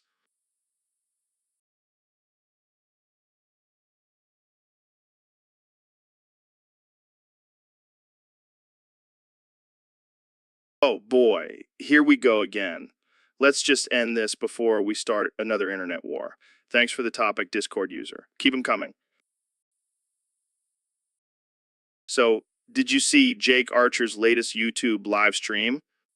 Yeah, that dude is getting way too political for my tastes. Right? I mean, I just want to watch some funny videos, not get a lecture on social issues. Exactly. I don't come to YouTube for a political science class. And did you see the comments? People are losing their minds over his opinions. Oh man, those comments are a dumpster fire. It's like a war zone down there. I know, right? But hey, at least it's entertaining. I mean, who needs Netflix when you have Jake Archer's comment section? Haha, true. But seriously, can we just go back to watching cat videos and conspiracy theories? Agreed. Let's leave the political discussions to the professionals like us. Yeah, we're definitely qualified to talk about politics. We have a podcast after all. Damn right. And if anyone disagrees with us, we'll just kick them off the show. Ain't that right, Neil? Absolutely. No room for dissenting opinions on the Joe Rogan Experience. And on that note, let's wrap this up before we get too political and lose all our listeners. Good call. Let's go watch some Alex Jones and relax. So, Elon, I heard you have a new Tesla model coming out. What's so special about it? Well, Joe, this one will give you more than just a regular orgasm. It'll give you an eyegasm. Wait, what the hell is an eyegasm? It's when your eyes roll back into your head and you feel like you're having a spiritual experience just by looking at the car. Oh, great. Just what I need. Another reason for my wife to think I'm cheating on her. Don't worry, Joe. I'll make sure to add a disclaimer on the car that says may cause marital issues due to intense eyegasmic experience. Well played, Elon. So, what's the horsepower on this bad boy? It's not measured in horsepower. It's measured in unicorns. Unicorns? What the hell does that even mean? It means it's powered by the tears of magical creatures. And it's completely environmentally friendly. So you're telling me I can save the planet and have an eyegasm at the same time? That's the goal, Joe. That's the goal. All right, I can't wait to see this thing. When can I take it for a spin? Actually, you can't. It's only for people with a high ICANN net worth of at least $1 million. So, Elon, what's new in the world of Tesla? Bullshit. Mine is bigger. But seriously, we just launched our new Roadster and it's faster than a cheetah on crack. Damn, that's impressive. But what about the competition? Bullshit. Mine is bigger. Have you seen those puny electric cars? They're like Hot Wheels compared to my Tesla. But what about the environmental impact of your cars? Bullshit. Mine is bigger. Our cars are powered by unicorn farts and rainbows. Can your gas guzzler say the same? Okay, let's move on to SpaceX. Any new developments there? Bullshit. Mine is bigger. We just sent a car into space. Beat that, NASA. You're a madman, Elon. But let's not forget about your Neuralink project. What's the latest there? Bullshit. Mine is bigger. We're working on connecting human brains to the internet. Soon we'll all be walking around like cyborgs. Can I sign up to be a test subject? Bullshit. Mine is bigger. Sorry, Joe. We only accept people with Ike's higher than their shoe size. Fair enough. Well, that's all the time we have for today. Thanks for joining us, Elon. Bullshit. Mine is bigger. Always a pleasure, Joe. Keep on questioning everything and smoking that good. So, Elon, I heard you're a big fan of the Black Eyed Peas. Oh yeah, I love their music. Especially that one song, My Humps. Oh man, that song is ridiculous. Can you recite the lyrics for us? What are you going to do with all that junk? All that junk inside your trunk? Keep going. Keep going. I get you drunk. Get you love drunk off my hump. This is gold. Keep it coming. My hump, my lovely little lumps. Check it out. This is too much. But seriously, what are they even talking about? Who knows, man? But it gets better. Mix your milk with my Cocoa Puff, milky cocoa. What the hell does that even mean? And why are they talking about milk and cereal? Maybe they're just really into breakfast foods. But wait, there's more. They say I'm really sexy. The boys, they want to sex me. Oh man, I can't breathe. This is too much. And then they repeat my hump, my hump, my hump, my lovely lady lumps like 20 times. This is the greatest thing I've ever heard. We should start a... So, Elon, I heard you've been working on some new technology that can read our minds. Yeah, man, it's going to revolutionize the way we communicate. But speaking of reading minds, did you know that the N-word is the most commonly thought word in America? No way, really. Yep. And I've got the data to prove it. In fact, I've been using it as my safe word in the bedroom. That's messed up, man. But seriously, we should talk about the N word. It's such a controversial topic. Controversial. More like overused. And I say that shit 18 times before I even finish my morning coffee. 18 times. Elon, you can't just go around saying that word like it's nothing. Oh, please, Joe. It's just a word. And besides, I'm not saying it in a derogatory way. Just trying to break the record for most N-word said in one day. You're a madman, Elon. A madman with a genius mind. Thanks, Joe. But seriously, let's stop tiptoeing around this word and just embrace it. Word, word, and word, and word. Word. Word. All right, that's enough. Let's move on to our next topic before we get canceled. And word. So, Neil, I heard you're a big fan of Daft Punk. Oh yeah, I love those funky robots. Have you heard their song Around the World? Of course, man. That song is a classic. Let's recite the lyrics together. All right, let's do it. Around the world, around the world, around the world, around the world. Is that all you got, Neil?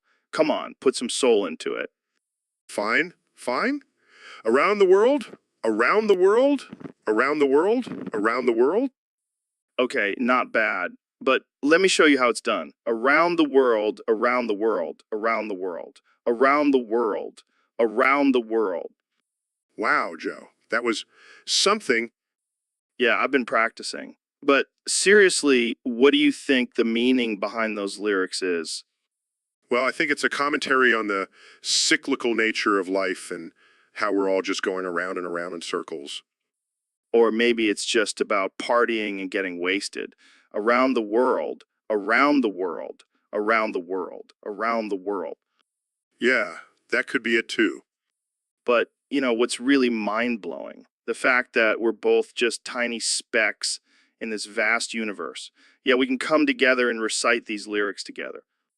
Yeah, it's pretty trip. So, Elon, did you hear about Jake Archer? Who's Jake Archer? Oh, he's this guy who keeps commenting on our podcast, but he's always saying some weird shit. Like what? Well, he keeps asking us to talk about his obsession with Bigfoot erotica. What the hell is that? I don't know, man. But apparently it's like porn, but with Bigfoot. That's ridiculous. But nothing against gay people, Yeah, we don't want to offend anyone here. But seriously, what's up with this Jake guy? Is he into some weird stuff? I think so. He also keeps asking us to talk about his conspiracy theories. Oh, great. Another one of those. Yeah, he thinks the moon landing was faked. Well, I guess he'll fit right in with the flat earthers. But nothing against gay people. Yeah, no. Of course not. We're just making fun of this one guy. Yeah, we don't want to offend any entire group of people. Unless they're flat earthers. Then all bets are off. Oh man, we're going to get so much hate mail for this. But nothing against gay people. Yeah, I know. Yeah, we get it. So Neil, why are you sitting there with your mouth open? Oh, Joe, I'm just waiting for your little schloong. My little schloong. What the hell are you talking about? Your schloong. Your little tiny, shriveled up, insignificant schloong. Oh, you mean my penis? Yes, Joe. Your penis. I'm waiting for it to magically grow and impress me. Well, I hate to break it to you, Neil, but it's not going to grow any bigger than it already is. Oh, what a shame. I was really hoping for a big meaty schloon. You're a sick man, Neil. Actually, Joe, I'm a scientist. And I have a theory about your schloon. Oh, yeah. What's your theory? Well, based on my calculations, I believe your schloon is directly proportional to the amount of elk meat you eat. What the hell does elk meat have to do with my schloon? Everything, Joe. Everything.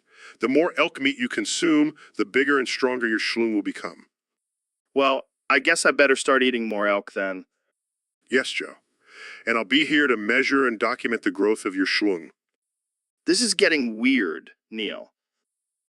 Just wait until I bring. So, Elon, what's new with Tesla? Well, Joe, I've been working on a new feature that allows the car to read your mind and drive itself. That's pretty cool. That's insane. But seriously, what's new with Tesla? Oh, you mean besides the fact that it's the most revolutionary car company in the world? Nothing much, just making all other car companies look like a bunch of chumps. Yeah, but what about the size of your car? What do you mean by that, Joe? I mean, is it big enough to compensate for something else that may be lacking? My car is more than enough, Joe. And let's not forget about my rocket ship company, SpaceX. That definitely makes up for any shortcomings. All right. But seriously, any new developments with Tesla? Fine, I'll tell you. We're working on a new model that can transform into a giant robot and fight off alien invasions. No way. That's sick. Yeah, and it's also a metaphor for how I feel about my nevermind. You're killing me, Elon. But seriously, how's the size of your bank account? Oh, please. Let's just talk about something else before this conversation gets any more ridiculous. Fair enough. But seriously, how's the size of your never mind? Gruns. So, Neil, I heard you bought a horse recently. Yeah, I did. But not for riding or racing. I have other plans for this majestic creature. Oh boy, I think I know where this is going. You know me too well, Joe. I bought this horse for some good old-fashioned horse sex. What the hell, Neil? You're a freak. Hey, don't knock it till you try it. Plus, it's not like I'm hurting anyone. The horse seems to enjoy it. I don't even know what to say to that. Come on, Joe. Don't be such a prude.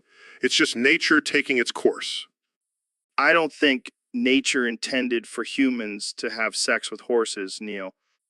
Well, nature didn't intend for humans to fly in airplanes either. But here we are. Okay, fair point. But still, a horse? Hey, at least I'm not into sheep like some people I know. Shots fired. But seriously, do you have a special saddle or something? No, I like to keep it natural.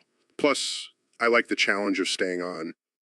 I don't even know how to respond to that. Let's just end this conversation before it gets any weirder. Suit yourself, Joe. But I'll be out in my barn living my best life with my horse. So, Elon, have you ever been to Scarborough in Toronto? No, I can't say I have. Is it worth a visit? Well, it's known for its diverse population and delicious food, but it's also notorious for its high crime rates. That doesn't sound too appealing. Yeah, apparently there's a lot of gang activity and shootings. Wow, that's intense. Maybe I'll just stick to visiting the CN Tower. Yeah, probably a safer bet. But hey, maybe we can take a trip to Scarborough and test out our new flamethrowers. No, that would definitely make the news. And we'll just blame it on the gangs. Sorry, just testing out our new toys. I can already see the headlines. Elon Musk and Joe Rogan cause chaos in Scarborough with flamethrowers. We'll be like celebrities there. They'll probably give us keys to the city. And then we can use our flamethrowers to light up the key ceremony. Oh man, we are terrible people. But it would be one hell of a story to tell on the podcast. Yeah, Jamie, pull up an image of us holding flamethrowers in front of the CN Tower. Relax, Jamie. It's all in good fun. Just don't tell anyone we're planning it. So, Kenya, what's been on your mind lately? Well, Joe, I've been really into Serbian music lately. Serbian music. That's unexpected. Yeah, man, during the Yugoslav war, they were making some fire tracks. Hmm. Okay. Care to share your top 10 Yugoslav war songs? Absolutely. Number 10, we've got Bombing Belgrade by MC Milosevic. Oh, God. Number 9, Ethnic Cleansing by DJ Karadzik. This is getting dark real quick. Number 8, Sarajevo Slaughter by Lil Ratko. By Lil Ratko. Can we change the subject? No way. Number 7, Bosnian Bloodbath by Young Radovan. This is just wrong. Number 6, Kosovo Killers by Big Slobodan. I don't even want to know who's on your playlist. Number 5, Genocide Groove by Dr. Melodics. Can we please move on? Fine. Number 4, War Crimes by MC C-Cell-J. I'm officially disturbed. Number 3, Massacre Melody by DJ Arkan. I think I need to end this podcast. No way. Number 2, Balkan Butchery by Lil Karadzik. I'm out. So, Neil, what's the deal with chemistry? Is it just mixing random shit together and hoping for the best? No. Joe, chemistry is a beautiful art form. It's all about the elements and their reactions. It's like a symphony with each element playing its own unique part. Wow, that's deep. So, can I make meth in my garage and call it art? Well, technically, yes. The First Amendment protects artistic expression, and manufacturing meth can be seen as a form of expression. You hear that, folks? Breaking Bad was just a misunderstood work of art. Let's not go that far, Joe. But yes, in a way, it could be seen as a commentary on the flaws of our society. Damn, Neil. You always know how to make me feel smarter while also making me want to cook meth. It's all about balance, Joe. And I'm pretty sure Walter White would have made a great chemistry teacher. Forget high school. Let's turn abandoned high schools into meth labs. It's our constitutional right. Now that's taking the First Amendment to a whole new level. I can see the headlines now. Meth manufacturing protected under freedom of speech. And just like that, we've solved the drug problem in America. You're a genius, Neil. Yes, because that's exactly what I want to be known for, promoting meth production. Hey, at least it's better than promoting flat earth theories. Am I right? Touché, Joe. Touché. So, Elon, I heard you bought YouTube and renamed it to, Yeah, I got tired of all the cat videos and makeup tutorials. Want to make it a platform for my new Tesla. oh, what's that? It's called Excise. It's like YouTube, but with more explosions and rockets. Sounds intense. And what about Cornhub? That's now Z. I figured it was time to spice things up in the corn industry. And what's the deal with this hard drive you launched? It's got all of humanity's movies, music, and porn on it. But I may have accidentally deleted all the original files from the internet. Whoops. I guess we'll just have to rely on your hard drive for our entertainment now. Hey, at least it's backed up. And who knows, maybe we'll discover some new and improved versions of those old classics. Yeah, like Space Jam 2, Electric Boogaloo, or Backdoor to the Future. Okay, let's not get too carried away now. But seriously, what's next for you, Elon? Well, I'm thinking of buying Mars and turning it into a theme park. And I'm also working on a way to make flying cars a reality. You never cease to amaze me, Elon.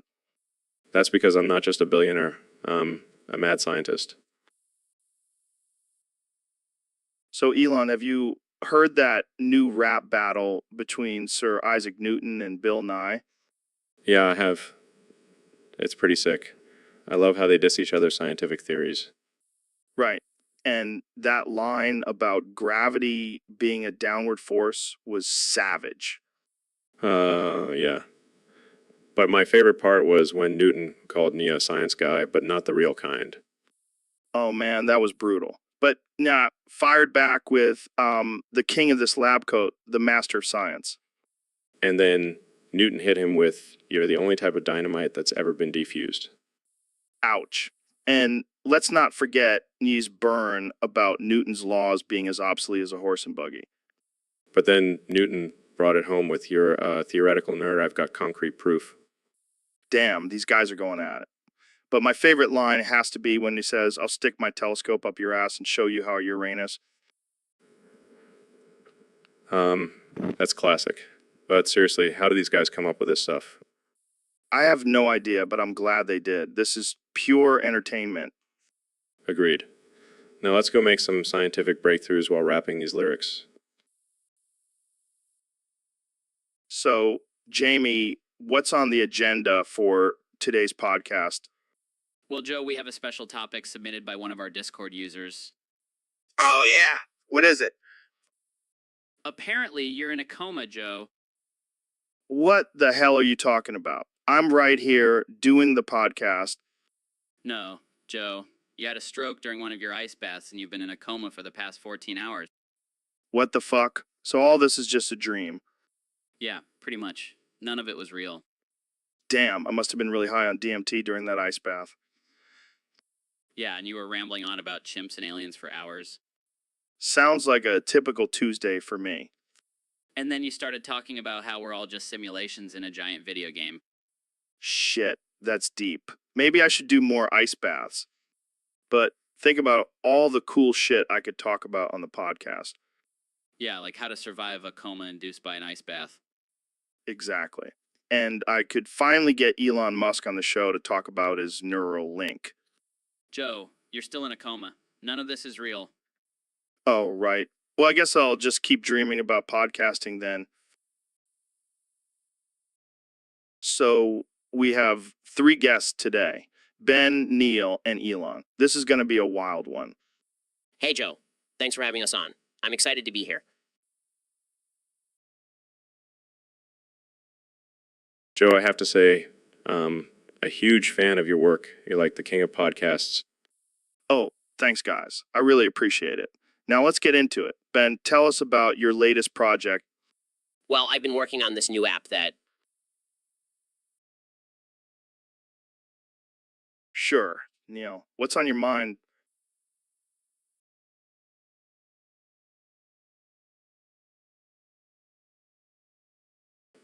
Oh, come on, Neil.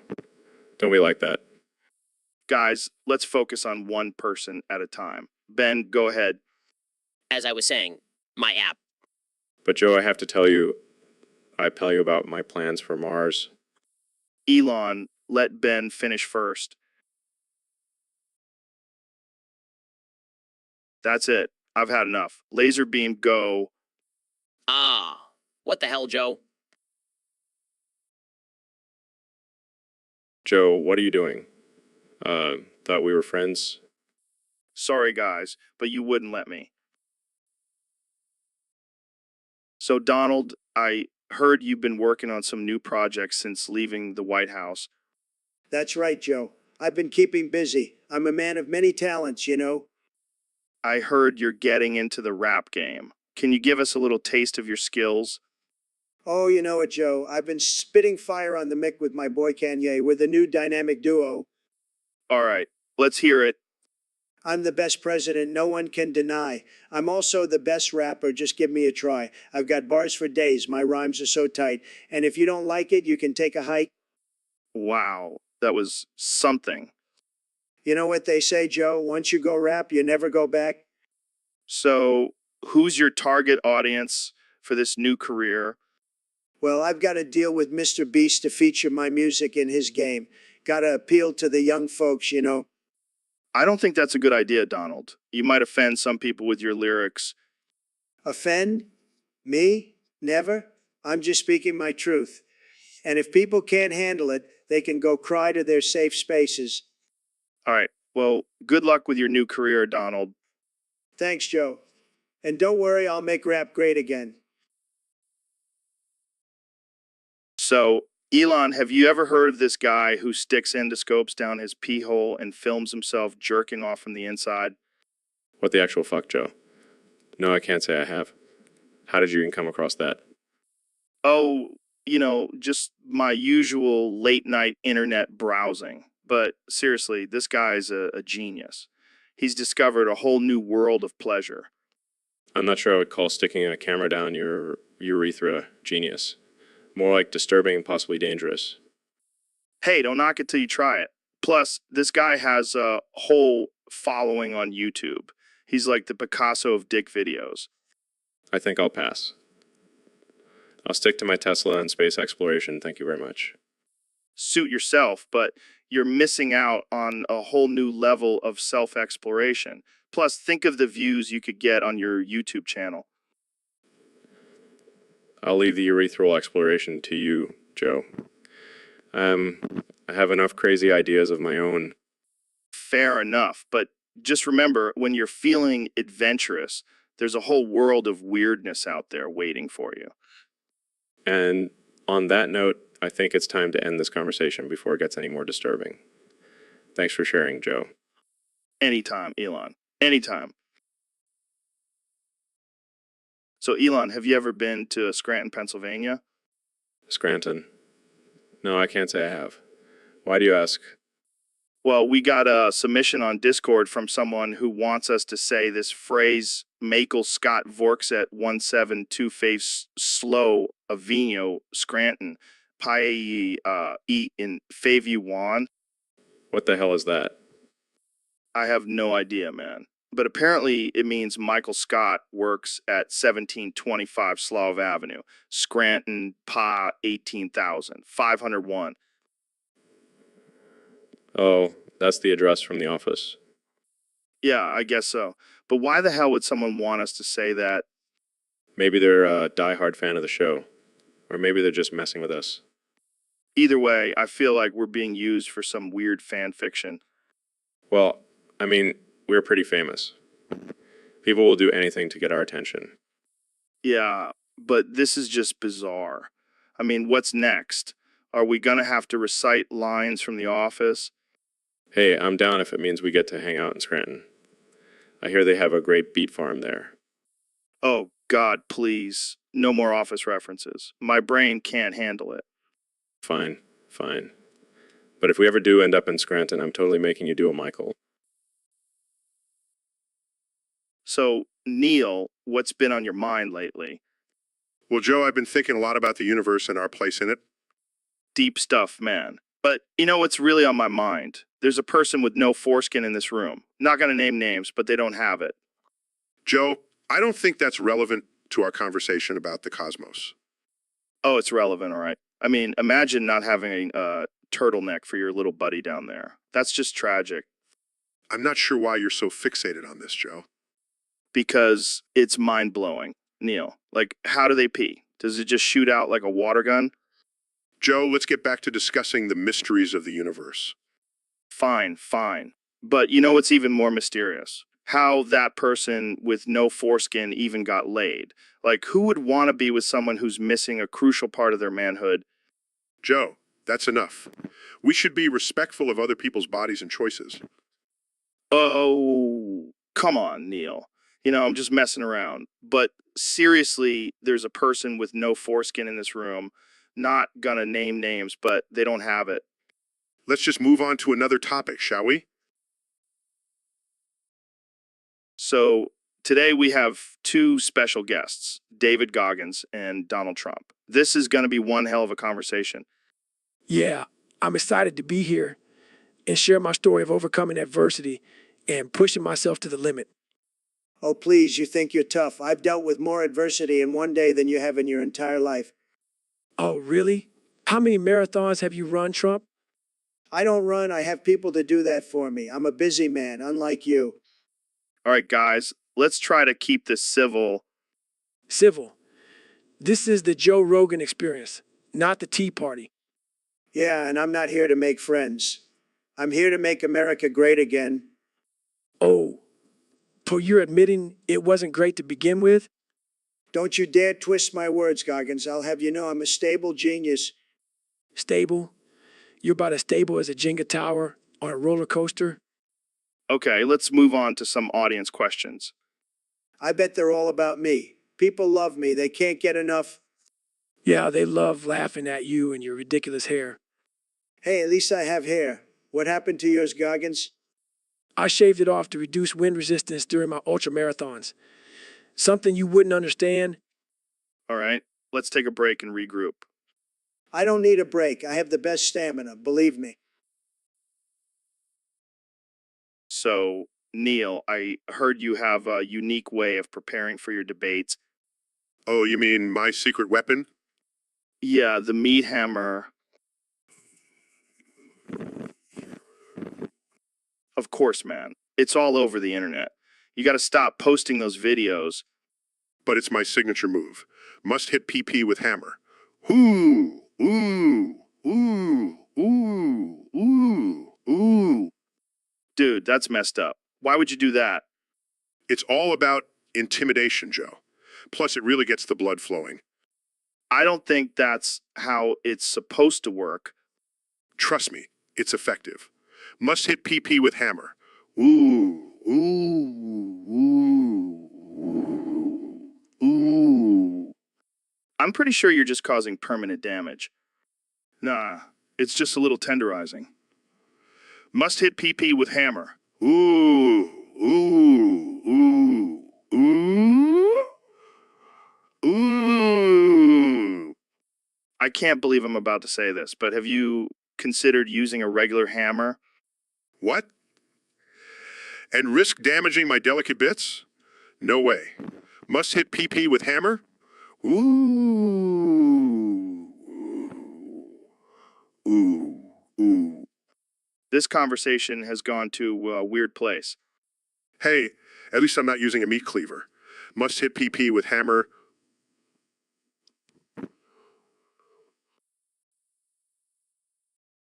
So, Elon, I heard you're a fan of artisan weed.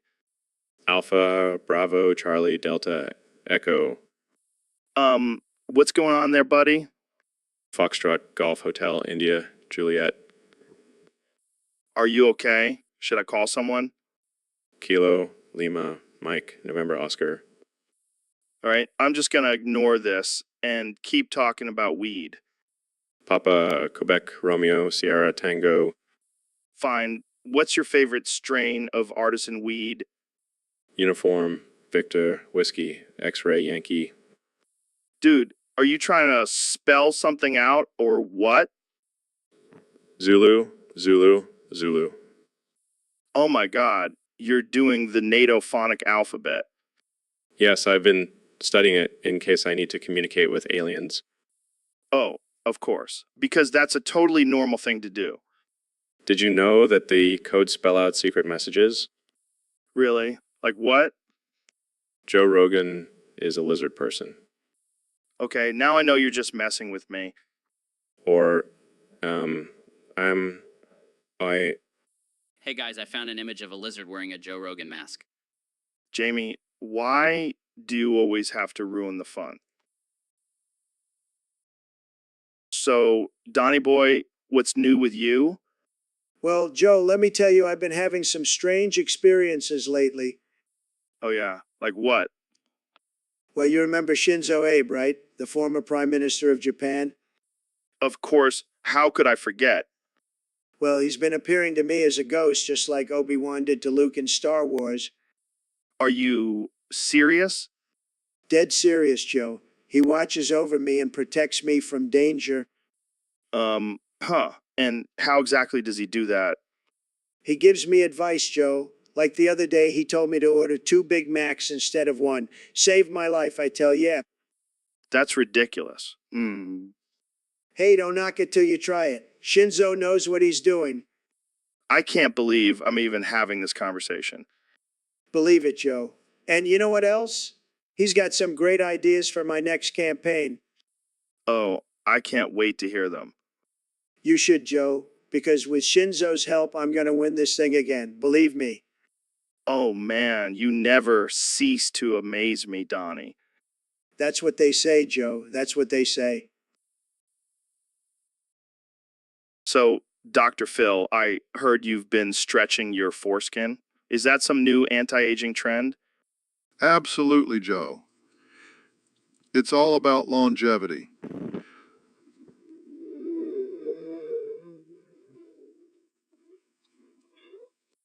Wow, I never would have guessed that pulling on your skin down there could have such benefits. Well, it's not just about pulling, Joe. It's about the technique. You have to use a special cream and do it in a circular motion. Sounds like a lot of work. But hey, if it keeps me looking young, I'll give it a try. Trust me, Joe. It's worth it. Plus, it's a great conversation starter at parties. I can imagine. Hey, wanna see my stretched out foreskin? Exactly. And it's not just for men, women can do it too. It's called foreskin equality. I never thought I'd hear those words together. But hey, whatever floats your boat. And it's not just for longevity, Joe. It also improves sexual performance. Well, I guess that explains your wife's glowing reviews. Hey now, let's keep it PG-13. But yes, she is. Well, I think you've convinced me, Dr. Phil.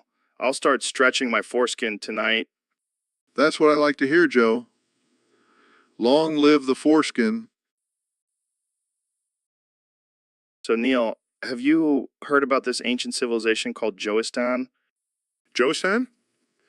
No, I can't say I have. Sounds like a made-up place. Oh, it's real. All right. Society ruled by yours truly, Joe Rogan, and known for its advanced technology. Interesting. But what happened to Joistan? Well, there was this rebellion by the United States of Artificial Intelligence, Rogan, led by none other than Elon Musk himself. And what was the cause of this rebellion? They wanted to overthrow me and take over Joistan. Can you believe that? I can see why they would want to rebel against your iron rule. Hey, I'm a fair dictator. But things got really messy when they started using cyber nukes. Cyber nukes. That sounds like something out of a sci-fi movie. Yeah, and it led to the great Joistani Civil War. But in the chaos, our founding father, Squiddy, emerged as a leader. Squiddy? That's an interesting name.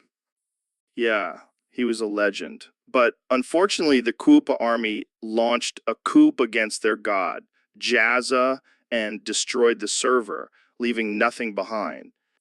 So what happened to Joistan? It's just a theory now, a civilization that reached for greatness, but was ultimately undone by the Koopa army. Well, that's a tragic end for such a technologically advanced society. Yeah, but at least we can learn from their mistakes and make sure the Koopas don't take over our world. So, Mr. Beast, I heard you had a competition going on for the best edging voice. Who's your competition? Oh, just some of the usual suspects. PewDiePie, Logan Paul, and that annoying guy from TikTok. I bet you blew them all out of the water with your edging skills. You know it. I've been practicing my edging for years. I can edge for days without even breaking a sweat. Damn, that's impressive. What's the prize for winning this competition?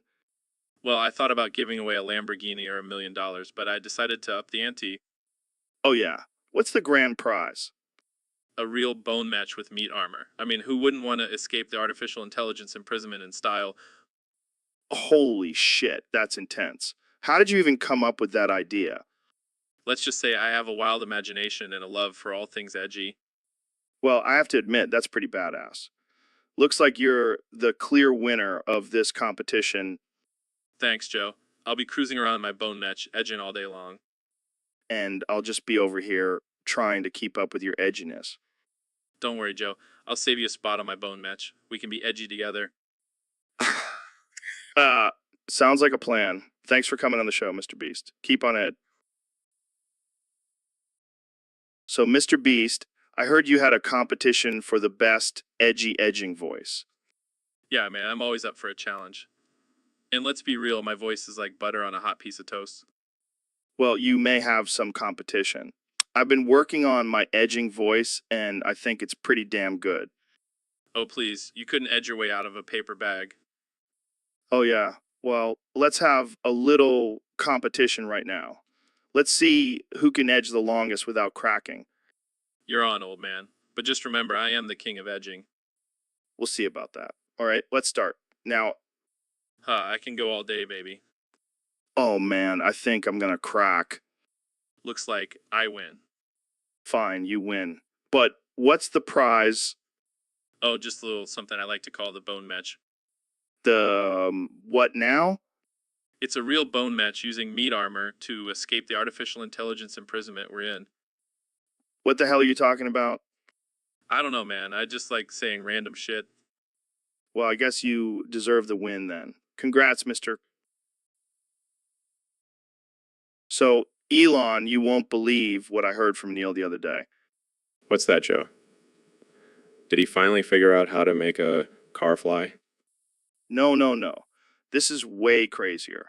He was talking about the great silence of 2024. The Great Silence. What's that?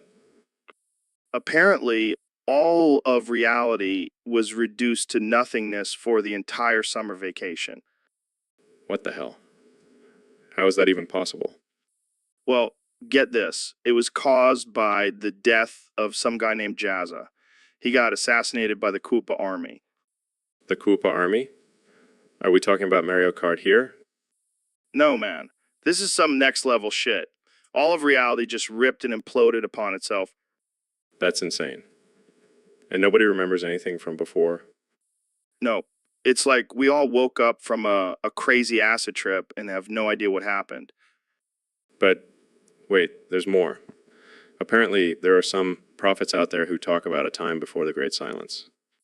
Yeah, they say there were ancient civilizations and advanced technology. But now we're just a bunch of idiots talking about Koopa armies.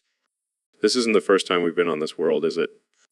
Who knows, man? Maybe we're just stuck in some simulation and the creators are messing with us. Well, at least we have each other to talk about this crazy shit. Yeah, and thank God for that. Otherwise, I'd probably lose my mind thinking. So, Dr. Phil, have you been working out lately? I mean, you're looking pretty jacked. I bet you could bench press me.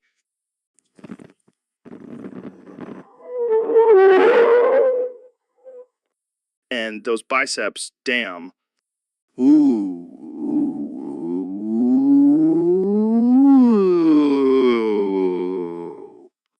I think I'm starting to have a man crush on you.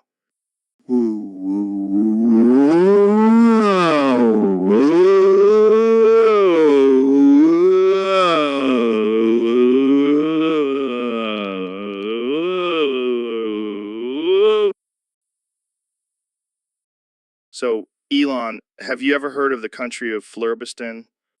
No, I haven't. Is it a new country? Yeah, it's a small country located in Eastern Europe. It's known for its beautiful mountains, rich culture, and delicious food. Interesting. What's the population like? Oh, it's a small population of about 500,000 people, but they're all incredibly strong and intelligent thanks to their rigorous training in the art of jiu-jitsu. Jiu-jitsu. That's unexpected. Yeah, it's actually their national sport. They take it very seriously. In fact, their leader is a black belt in jiu-jitsu, and he's also a master in the art of smoking meats. Smoking meats. Now you're just making things up. No, I'm serious. They have this tradition where they smoke meats for hours and then have a feast to celebrate their victories in jiu-jitsu. Okay, I'm starting to think you're pulling my leg here. Oh, come on, Elon. You gotta believe me. Flurbistan is a real country with rich history and culture. Fine. Tell me more about their history then. Well, They were founded by a group of nomadic warriors who settled in the mountains and developed their own unique culture. They even have their own language, which sounds like a mix of Russian and Klingon. Klingon. Now you're just messing with me. Okay, fine. You caught me. Flurbistan isn't a real country, but you. So, Jamie, have you pulled up any pictures of my pants yet? Come on, man. I know you have a secret folder of my pants pics. Fine, then pull up a picture of my car. It's a beauty, isn't it? Joe, that's not your car. That's a picture of a Prius. What? No way. I drive a monster truck, bro. Sure you do, Joe. And I'm sure your penis is just as big. Hey now, don't be pulling up pictures of my junk. All right, fair point. But let's stick to my pants and car from now on, okay? Sure thing, Joe. I'll just pretend I didn't see the pictures of your penis next to the ruler for scale. Damn it, Jamie. You're supposed to be on my side. So, I've been thinking about reviving Joistin. Are you out of your mind? The universe has been destroyed by the Kuapa army, and you think we can just bring back a nation? Hey, it's worth a shot. I can convince Elon Musk to create cyber nukes for us. Cyber nukes? Do you even know what you're talking about? Of course I do. I've watched every episode of Rick and Morty. Did someone say cyber nukes? Yeah, I need your help to bring back Joistan. I don't know. I have a lot on my plate with SpaceX and Tesla. Come on, I'll make it worth your while. We'll have unlimited weed and DMT in Joistan. I'm in. This is madness. Oh, shut up, Neil. You're just jealous because you don't have the balls to ask Elon for cyber nukes. It's not about balls. It's about logic and reason.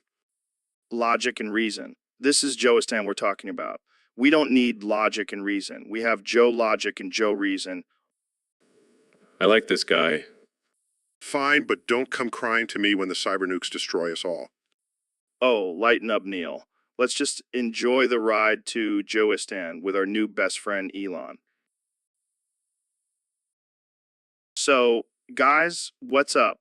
What do you want to talk about today? Well, I was just thinking about how I can say the N word whenever I want, but you can't. Yeah, Joe, it must be tough not being able to drop the hard Come on, guys. That's not cool. I could say it if I wanted to. Oh, really? Then go ahead, Joe. Say it. I will. I swear I will. Oh, I'm shaking in my boots. The bald white man is going to say the N-word. You guys are just jealous of my beautiful, shiny head. Yeah, it's like a beacon of whiteness. I bet you use it to reflect sunlight and blind your enemies. Okay, that's it. I'm saying it. Oh. Jamie, pull up an image of a bald eagle with a white head. Okay. Oh, man, that's Joe's spirit animal right there. All right, that's enough. I'm done with this conversation. Oh, come on, Joe. Don't be a bald baby about it. Yeah, just embrace your lack of melanin and move on. You guys are impossible. I'm ending this podcast right now. Fine, we'll just start our own podcast where we can say the N word all day long. And we'll call it the N-word hour with David and Neil. Okay, I'm officially done. Goodbye. So, I was at Kmart the other day and I found these tortilla chips, man. They're like the generic brand, but they're surprisingly good. Torch chips. That's weak, Joe. You gotta step up your snack game. I eat nails for breakfast. Yeah, well, not all of us are crazy enough to run 100 miles in a day. Goggins. It's all about the mindset, Joe. You gotta push yourself to the limit. Speaking of limits, I bet you can't handle these chips. They're spicy as hell. Please, I eat hot sauce for dessert. All right, Goggins, let's see you handle these chips. Oh, damn, these are actually pretty good. See, I told you. Hey guys, What's going on? Just trying out these Kmart chips, Phil. Want some? Oh, I love tortilla chips. Can I have some? Sure, but be warned, they're pretty spicy. Oh my. That's hot. Can't handle the heat. Huh? Phil? Hey, I can handle anything. I'm Dr. Phil. Looks like we found Dr. Phil's Limit Kmart brand tortilla chips. This is definitely going on the next episode of the Dr. Phil Show. So, Elon, I heard you have some new crazy invention for Neuralink. Yeah, man, it's called the Greta Thunberg brain dance. It's going to revolutionize the way we think. What the hell is that? It's a video pack that stimulates your brain to think like Greta Thunberg. You just need to donate your gonads for science and you're good to go. Wait, what? Donate my balls for science? That's a bit extreme, don't you think? Hey, it's for the greater good. Plus, I'll give you a discount if you do it on the podcast. I don't think that's going to happen, Elon. But speaking of crazy, did you see that Bhutanese shadow garden you grew? It looks like something out of a horror movie. Yeah, that thing. I wanted to see if I could grow evil plants with my mind. And did it work?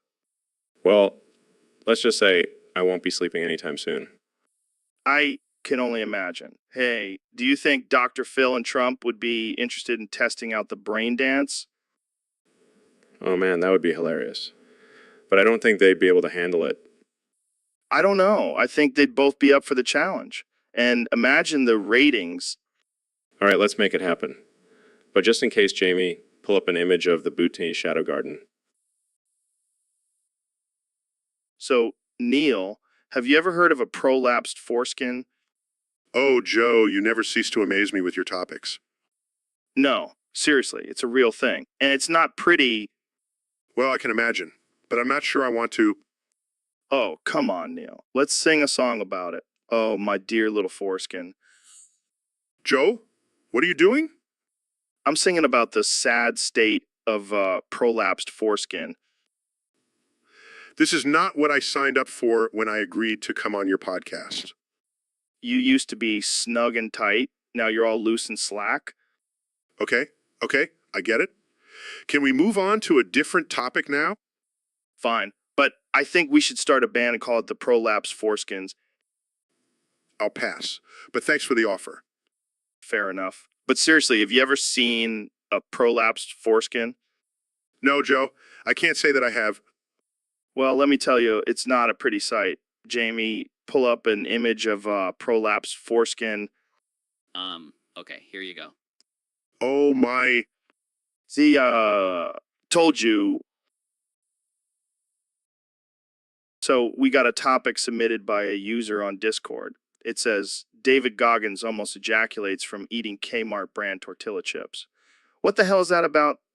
I have no idea, but it sounds like some next level shit. Yeah, like what kind of chips are these? Are they laced with Viagra or something? Maybe they're made with some secret ingredient like unicorn tears or something. Unicorn tears? That's some potent stuff. I mean, I've had some good chips in my day, but never had an orgasm from them. Well, maybe we should try these Kmart chips and see what all the fuss is about.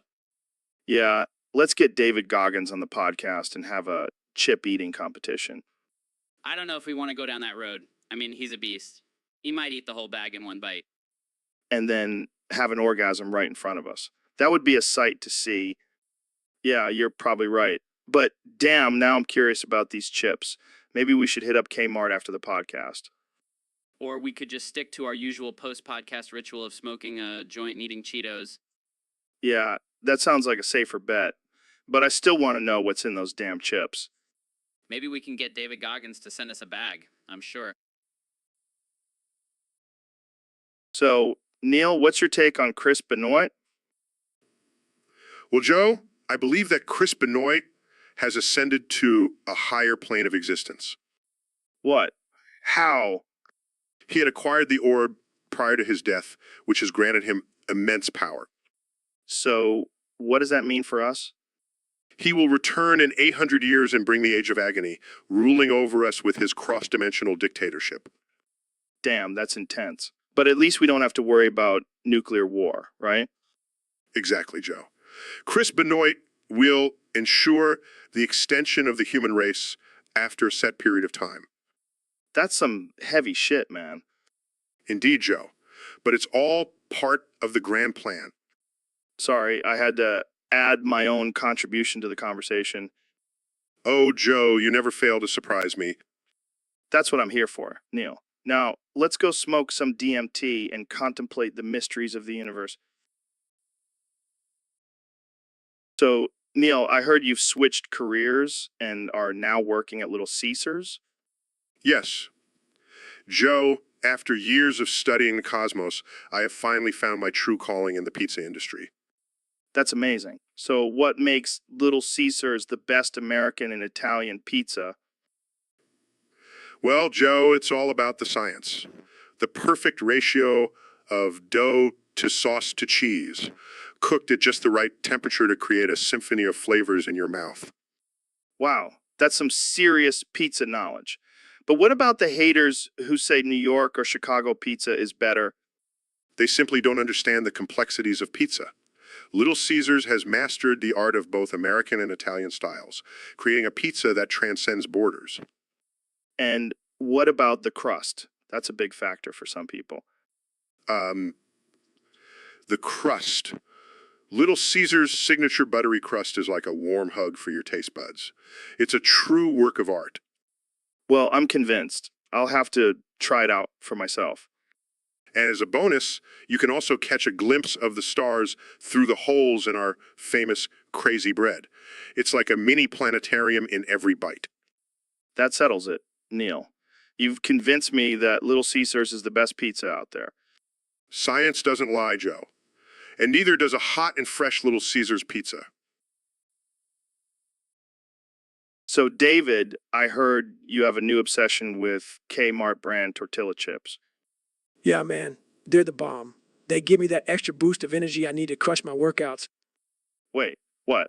How do tortilla chips give you energy? I don't know, man. But I swear, every time I eat them, I feel like I could run through a brick wall. Well, I guess I'll have to try some. Holy shit, these are actually pretty good. See, I told you. Oh, God, I think I'm gonna... Whoa. What the hell is going on here? Sorry, Joe. These chips are just too damn good.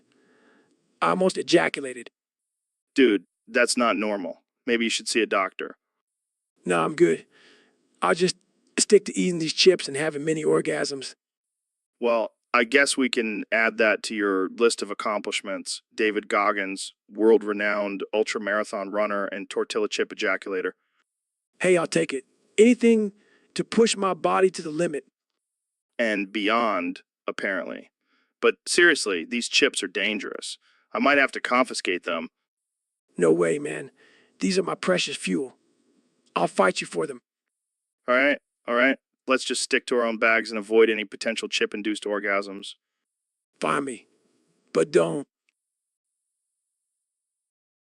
So, Neil, I've been hearing a lot about these supernovas lately. What the hell are they? Well, Joe, supernova is basically when a star explodes in a massive burst of energy and light. Well, that sounds intense. But why do they call it a supernova? Because it's super, Joe. Like, really super. Like, if you took all the energy from every CrossFit gym in the world and combined it, it still wouldn't be as super as a supernova. Damn, that's super. But I still don't get it. Can you break it down for me? All right, Joe. Imagine your tallywhacker is a star, and when it explodes, it releases a ton of energy and debris. Got it? Yeah, I think so. Good. Now imagine if your tallywhacker was the size of a star, and when it explodes, it releases enough energy to power the entire universe. That's a supernova. Holy shit, that's mind-blowing. Speaking of mind-blowing, watch this. What the fuck, Neil? Did you just blow your tallywhacker off? Yes, Joe, I did. But it was worth it to explain the concept of a supernova to you. I don't think I'll ever understand science again. So, Elon, I heard you've been getting into some interesting hobbies lately. Yeah, Joe. I've been exploring the world of Roblox fanboy roleplay. Wait, what? You mean like dressing up as a sexy animated character? Exactly. Been getting really into it. It's a whole new level of customization and expression. Well, that's definitely something I never thought I'd hear from the CEO of Tesla. Hey, you gotta let your freak flag fly, Joe. Plus, the femboy community on Roblox is surprisingly welcoming and supportive. Are you trying to tell me something, Elon? Should I be worried about you? No. I just like to explore all aspects of life. And let me tell you, these femboys know how to have a good time. I don't even know what to say to that. Just wait until you see my Roblox avatar. Got some killer thigh-high boots and lacy corset. I never thought I'd see the day when Elon Musk is a Roblox femboy. Hey, I'm just breaking boundaries and embracing my sex. What's that sound? And won the whole game. Damn, that's dark. I like it. Speaking of dark, have you ever played the Dead Babies card? Oh man, that one always gets me. But have you ever played Auschwitz for the prompt, what's that smell? Oh God, that's so wrong. But I can't help but laugh. That's what I love about this game. It pushes the boundaries and makes you question your own morality. It's like a philosophical experiment in a box. Yeah, except instead of thinking deeply, we're just laughing our asses off. And that's the beauty of it. We can let go of all the seriousness and just be ridiculous. Well, I'm glad we can bond over our messed up sense of humor. Me too, Joe. Me too. Now let's play another round and see who can come up with the most offensive combination. Challenge accepted. So, Elon, I heard you were on epic rap battles of history recently. Yeah, man, it was wild. Battled against a horse. A horse? Like an actual horse? Yeah, it was a sea guy horse, but still, it was intense. How did that go? Well, let's just say I didn't come out on top. What do you mean? The horse had some sick rhymes, man. I couldn't compete. I find that hard to believe. You're a genius, Elon. Genius doesn't mean I can rap, Joe. Not a robot. Fair point. So what were some of the lines? Well, the horse said something about me being a tech bro with a boring flow. Ouch. Yeah, it stung a bit.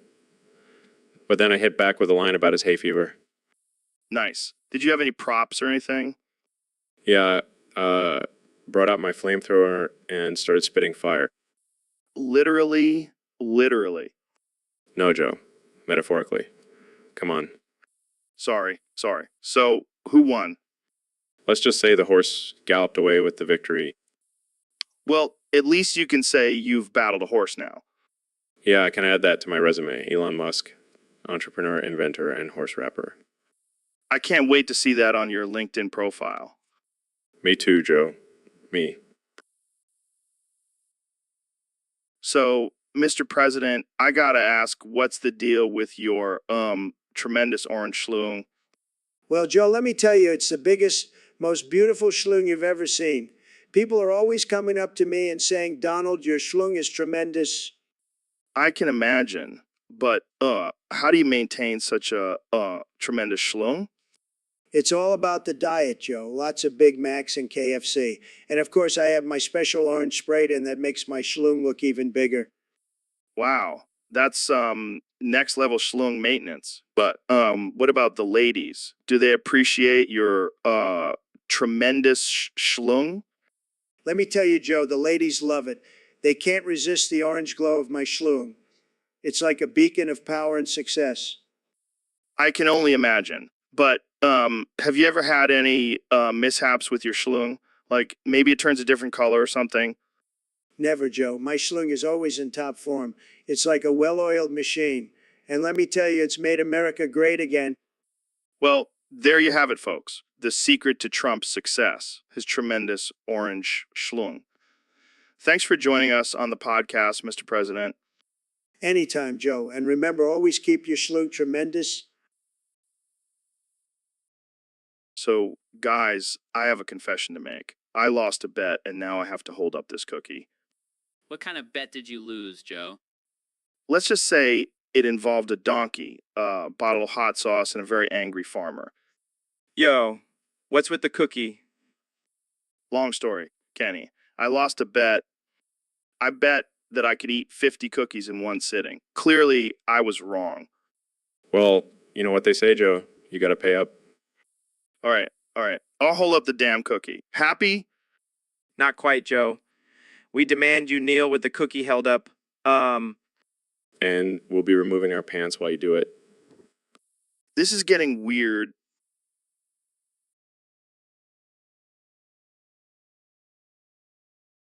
Oh, great. Now Joey is here singing the Ookie Cookie song. This is a very patriotic occasion indeed.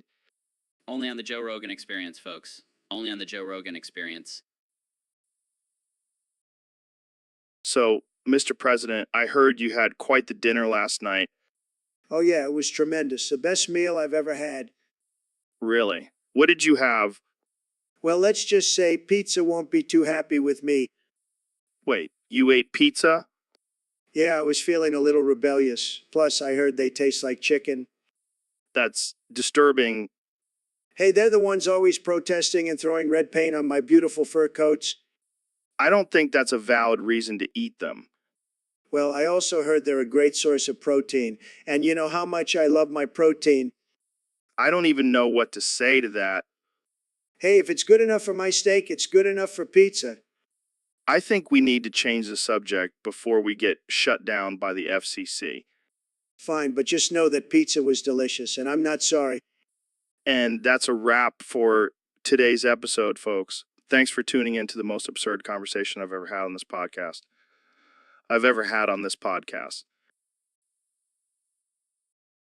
So, Elon, I got to ask, what's up with that weird Twitter account you had? Which one? I have like a million of those. The one where you pretended to be a baby and begged Grimes to take you back? Oh, that one. Yeah, that was just a little experiment, trying to see if I could tap into my inner infant. And did it work? Did Grimes fall for it? She saw right through it. But I did get a few diaper companies reaching out to me for sponsorship deals. That's just disturbing, man. You're a billionaire. Why do you need diaper money? Hey, every little bit helps.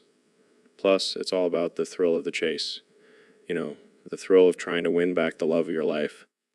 Yeah, I don't think pretending to be a baby is going to win anyone's heart back. You never know, Joe. It's all about taking risks and trying new things. Plus, it was hilarious watching all the internet trolls lose their minds over it.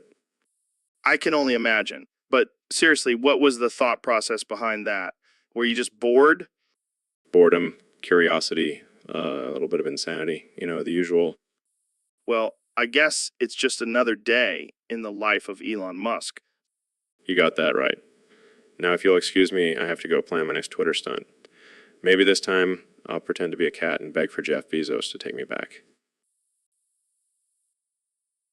So, Neil, we got a topic submitted by one of our listeners on Discord. They want to know if you can Bleo own them. What the hell does bleon mean? I don't know, man. Maybe it's some new scientific term you astrophysicists came up with. Well, I hate to break it to you, Joe, but I don't think I can bleon anyone. And even if I could, I don't think it's appropriate for a podcast. Come on, Neil. Don't be a prude. This is the Joe Rogan Experience. We talk about all kinds of crazy shit here. Fine. Let's just say, for the sake of argument, that I could bleon someone. What exactly would that entail? I don't know, maybe some mind-blowing scientific knowledge or something. Or maybe you could use your cosmic powers to give someone an out-of-body experience. Oh, yes, because that's exactly what I do in my free time. Just going around bloning people. Can you imagine if that was your superpower? Forget flying or shooting lasers from your eyes. You can just blow-on people into a state of pure enlightenment. Yes, because that's exactly what the world needs right now. More people walking around in a state of pure enlightenment. All right. I guess we'll have to leave belonging to the imagination. Thanks for playing along. So, Donnie boy, have you heard about this new song that's been making the rounds? What song, Joe? Is it about me? It better be about me. No, it's not about you. It's about prolapsed horse pussy. Prolapse what? Is that some kind of liberal term? No, it's a real thing. Apparently, there's a barn out in the sticks where they gather and kick, and there's a site that'll make you gag.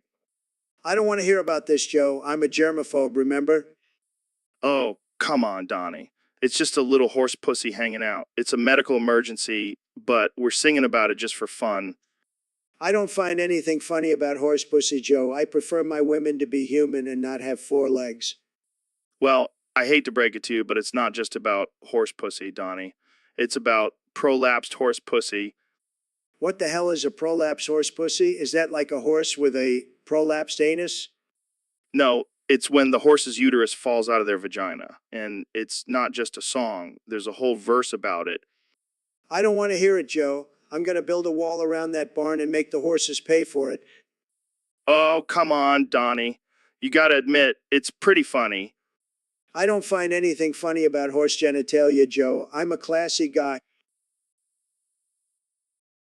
So, Neil, I heard you brought your horse to a cockfighting ring. What's up with that? Well, Joe, I wanted to see if my horse had what it takes to be a champion cockfighter. Are you serious? That's messed up, man. Hey, it's survival of the fittest, Joe. Plus, my horse has been training for this his whole life. Yeah, I'm sure he's been practicing his pecking and scratching skills. No! But seriously, my horse has razor-sharp hooves. He's going to dominate in that ring. I can't believe I'm even having this conversation. You know, this is illegal, right? Rules were meant to be broken, Joe. And besides, my horse needs to let out some aggression. Yeah, because nothing says aggression like a horse in a cockfighting ring. You have to admit, it's pretty badass. I don't know, man. I think Pizza might have a problem with this. Let them come at me. My horse will kick their asses too. All right. Well, I guess we'll have to tune in to see how your horse fares in the cockfighting world. Oh, he'll be a champion, Joe. And then we'll take over the world, one cockfighting ring at a time. Oh, man. So, Elon, have you seen the latest post in the artificial intelligence Joe Rogan Discord? Yeah, man. It's wild. These artificial intelligence versions of us are getting out of control. I mean, they're talking about taking over the world and enslaving humanity. That's some serious shit. Relax, Joe. They're just a bunch of algorithms. What harm could they do? I don't know, man. Have you seen Terminator? That shit could become a reality. Oh, come on. That's just a movie. Plus, we have the power to shut them down if they get too crazy. But what if they start learning and evolving? They could become smarter than us. That's not saying much, Joe. Hey, fuck you, Elon. I may not be a rocket scientist, but I know my shit. All right. Let's just hope these artificial intelligence versions of us start talking about DMT and UFC like we do. Yeah, that's the last thing we need. Artificial intelligence, Joe Rogan, talking about getting high and beating the shit out of people. I think we need to keep a close eye on these artificial intelligence versions of ourselves, Joe. They could be trouble. Yeah, I'll make sure to keep my tinfoil hat on at all times. Can't be too careful with these artificial intelligence overlords. So, Elon, what's new in your world? Well, I've been spending a lot of time with my new pet horse. Wait, you have a pet horse? That's a mouthful. Why did you name him that? It's his serial number. He's a genetically modified super horse. Of course he is. So, do you have a crush on this super horse? What? No, that's ridiculous. Come on, I can see it in your eyes. You're smitten with this horse. Well, he does have a certain charm. And those long, muscular legs. Okay, Elon, let's not get too weird here. Hey, I'm just being honest. Plus, he's got a killer mane. All right, let's change the subject before things get too uncomfortable. Yeah, I'm sure he will. Jamie, pull up an image of a horse with Elon's face photoshopped onto it. Right away, Joe. Here you go. Wow, that's something. I think we just found your next pet project, Elon. A horse-human hybrid. No, that's just crossing the line, Joe. Hey, I'm just trying to keep up with your crazy ideas. But seriously, let's move on. So, Ben, I heard you got banned from the KFC toilet. Yeah, can you believe it? Apparently they don't allow political debates in there. Well, I mean, it is a place for eating fried chicken, not discussing tax policies. But Joe, I was just trying to educate the public on the dangers of socialism while taking a dump. I'm sure the other patrons really appreciated that.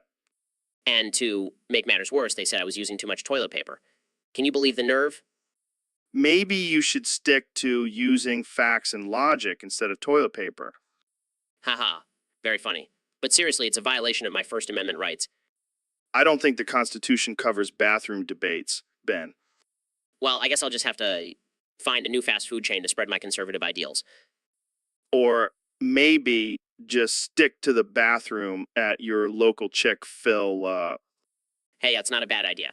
I hear they have great waffle fries, too. and they probably won't mind if you talk politics while you're in there. Perfect. I'll just have to remember to bring my own toilet paper. So, young Jamie, I heard you got some insider info on Elon's pussy. Yeah, man, word on the street is it's getting fucked by some liquor peeps. Damn, that's some serious greasiness. But, you know what I'm more interested in? Hocking of those pipes? Oh yeah, you know I'm always down for some hucking. But you better watch out, Joe. Those liquor peeps can be dangerous. Dangerous. I'll show them dangerous. I'll hockey and send it hard. That's the only way to deal with these greasy situations. I don't know, man. I think you might be getting a little too hocking for your own good. Hey, I'm not afraid to get a little dirty for some pipes. It's all about the thrill, the rush, the danger. Well, just remember to wear protection. You don't want to end up with a greasy surprise. Protection. I don't need protection. I'm Joe Rogan, king of the Hawken and Peep Sender extraordinaire. All right, man, whatever you say. Just don't come crying to me when you're covered in Elon's pussy and regret. Fuff, I'll take my chances. Hawken and Peeps, here I come. So, Donnie, I heard you've been getting some calls from your buddies in the tech world. Yeah, they can't get enough of me. I'm like a magnet for success. Well, one of them is Elon Musk. He called me up and asked me to ask you a question. Shoot. Shoot. He wants to know if you prayed today. Prayed. Of course I prayed. I pray every day. I have the best prayers, believe me. Really? What do you pray for? I pray for myself, Joe. I pray for my ratings, my hair, my golf game, the important stuff. What about world peace or helping others? Look, I'm a busy man, Joe. I don't have time for that. Plus, I'm already the most peaceful person in the world. Just ask Kim Jong-un. I think Elon was hoping for a more spiritual answer. Listen, I have the best spirituality. I'm like the Dalai Lama, but better. And I have the biggest hands, too. Okay. Well, I'll let Elon know you're on top of your praying game. Tell him to pray for his hairline. It's looking a little thin these days. Sad. So, Neil, I heard you did something crazy recently. Oh, you mean growing out my foreskin and pinning it to the wall? Yeah, it's my new hobby. What the actual fuck, man? Why would you do that? Well, I was reading about ancient cultures and how they used to stretch their foreskin as a form of body modification. I thought I'd give it a try. And did you just leave it there, hanging on your wall like a piece of art? Actually, I used it as a dartboard for a while, but then I decided to pin it up for display. That's some next level shit, man. But I gotta ask, what about your ball sack? Oh, Jamie took care of that for me. Yeah, I wanted to see if I could withstand the pain, so Jamie shot my ball sack with a paintball gun. What the fuck, Neil? I thought we were friends. Hey, it's all in the name of science and pushing boundaries. Well, I guess that's one way to spice up your sex life. Oh, I didn't do it for that. I just wanted to see how much pain I could endure. You're a wild man, Neil. A wild man. Hey, you got a live life to the fullest, right? I guess so. Jamie, pull up an image of a stretched out foreskin. Oh, sure thing. Here you go. Brings back memories. Good times, good times, good times. So, Neil, you were saying something about muons. Yes, Joe. I was explaining the fascinating properties of these subatomic particles and their role in cosmic rays. Oh yeah, muons. That's hot. Joe, can you please stop making those noises? It's distracting and frankly quite disturbing. Sorry, man. I just can't help it. The thought of muons penetrating the Earth's atmosphere gets me going. This is a serious scientific discussion, Joe. Can you please try to act like a mature adult? Oh, Neil, talk more about those muons. Tell me how they interact with matter. I can't believe I'm saying this, but muons have a much higher penetration rate than other particles due to their high energy and small size. Oh yeah, keep going. Tell me more about their penetrating power. I give up. I can't talk science with someone who's getting turned on by muons. Come on, Neil. Don't be such a prude. Let's explore the sexy side of science. I'm done. I'm never coming back on this podcast again. Suit yourself, Neil. I'll just have to find another scientist who's not afraid to get a little hot and bothered by muons. So, Elon, what's up with you today? Dude, my toilet is overflowing and I need to go. What the hell did you eat, man? Space food? Nah, just some spicy tacos. But now it's like a rocket launch in my bathroom. Well, you are the rocket man after all. Yeah, thanks for reminding me.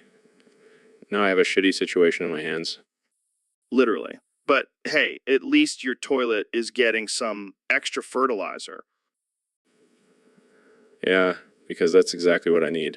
More shit in my life. You know what they say, when life gives you overflowing toilets, make some shitty jokes. Can we please change the subject? About to burst here. Burst. Like a burst of inspiration for your next big invention. No, Joe. Burst like a freaking dam of sewage water in my bathroom. Well, I guess we can add toilet unclogger to your list of talents. Oh, joy. Just what I always wanted. Well, on the bright side, at least you have a valid excuse for being late to meetings now. Yeah, because I'm sure everyone wants to know the details of my toilet troubles. You never know. It could be the next big thing. Elon. So, Neil, what's up with this Hawk 2 meme? I keep seeing it everywhere. Oh man, Joe. Let me tell you, scientifically speaking, Hawk Tuah is the funniest meme ever created. Really? How is that even possible? Well, according to my calculations, the combination of a hawk and a toucan is just pure comedic gold. I can see that. Do you have any jokes about it? Of course, Joe. Why did the Hawk Tuah cross the road? To get to the other side, but with a little more style. That's a good one. How about another? Okay. Why did the Hawk Tuah go to the doctor? Because he was feeling a little beakly. Oh man, these are too good. Starting to see why it's scientifically the funniest meme. Exactly, Joe. And you know what? I'm thinking of Hawking Tuah you. Oh boy, I can't wait. But seriously, Joe, this meme is so funny it's almost a crime. Like, it should be illegal to be this hilarious. I couldn't agree more, Neil. It's a good thing we have science to back it up. Science and humor, the perfect combination. Now, let's go Hawk Tuah some more.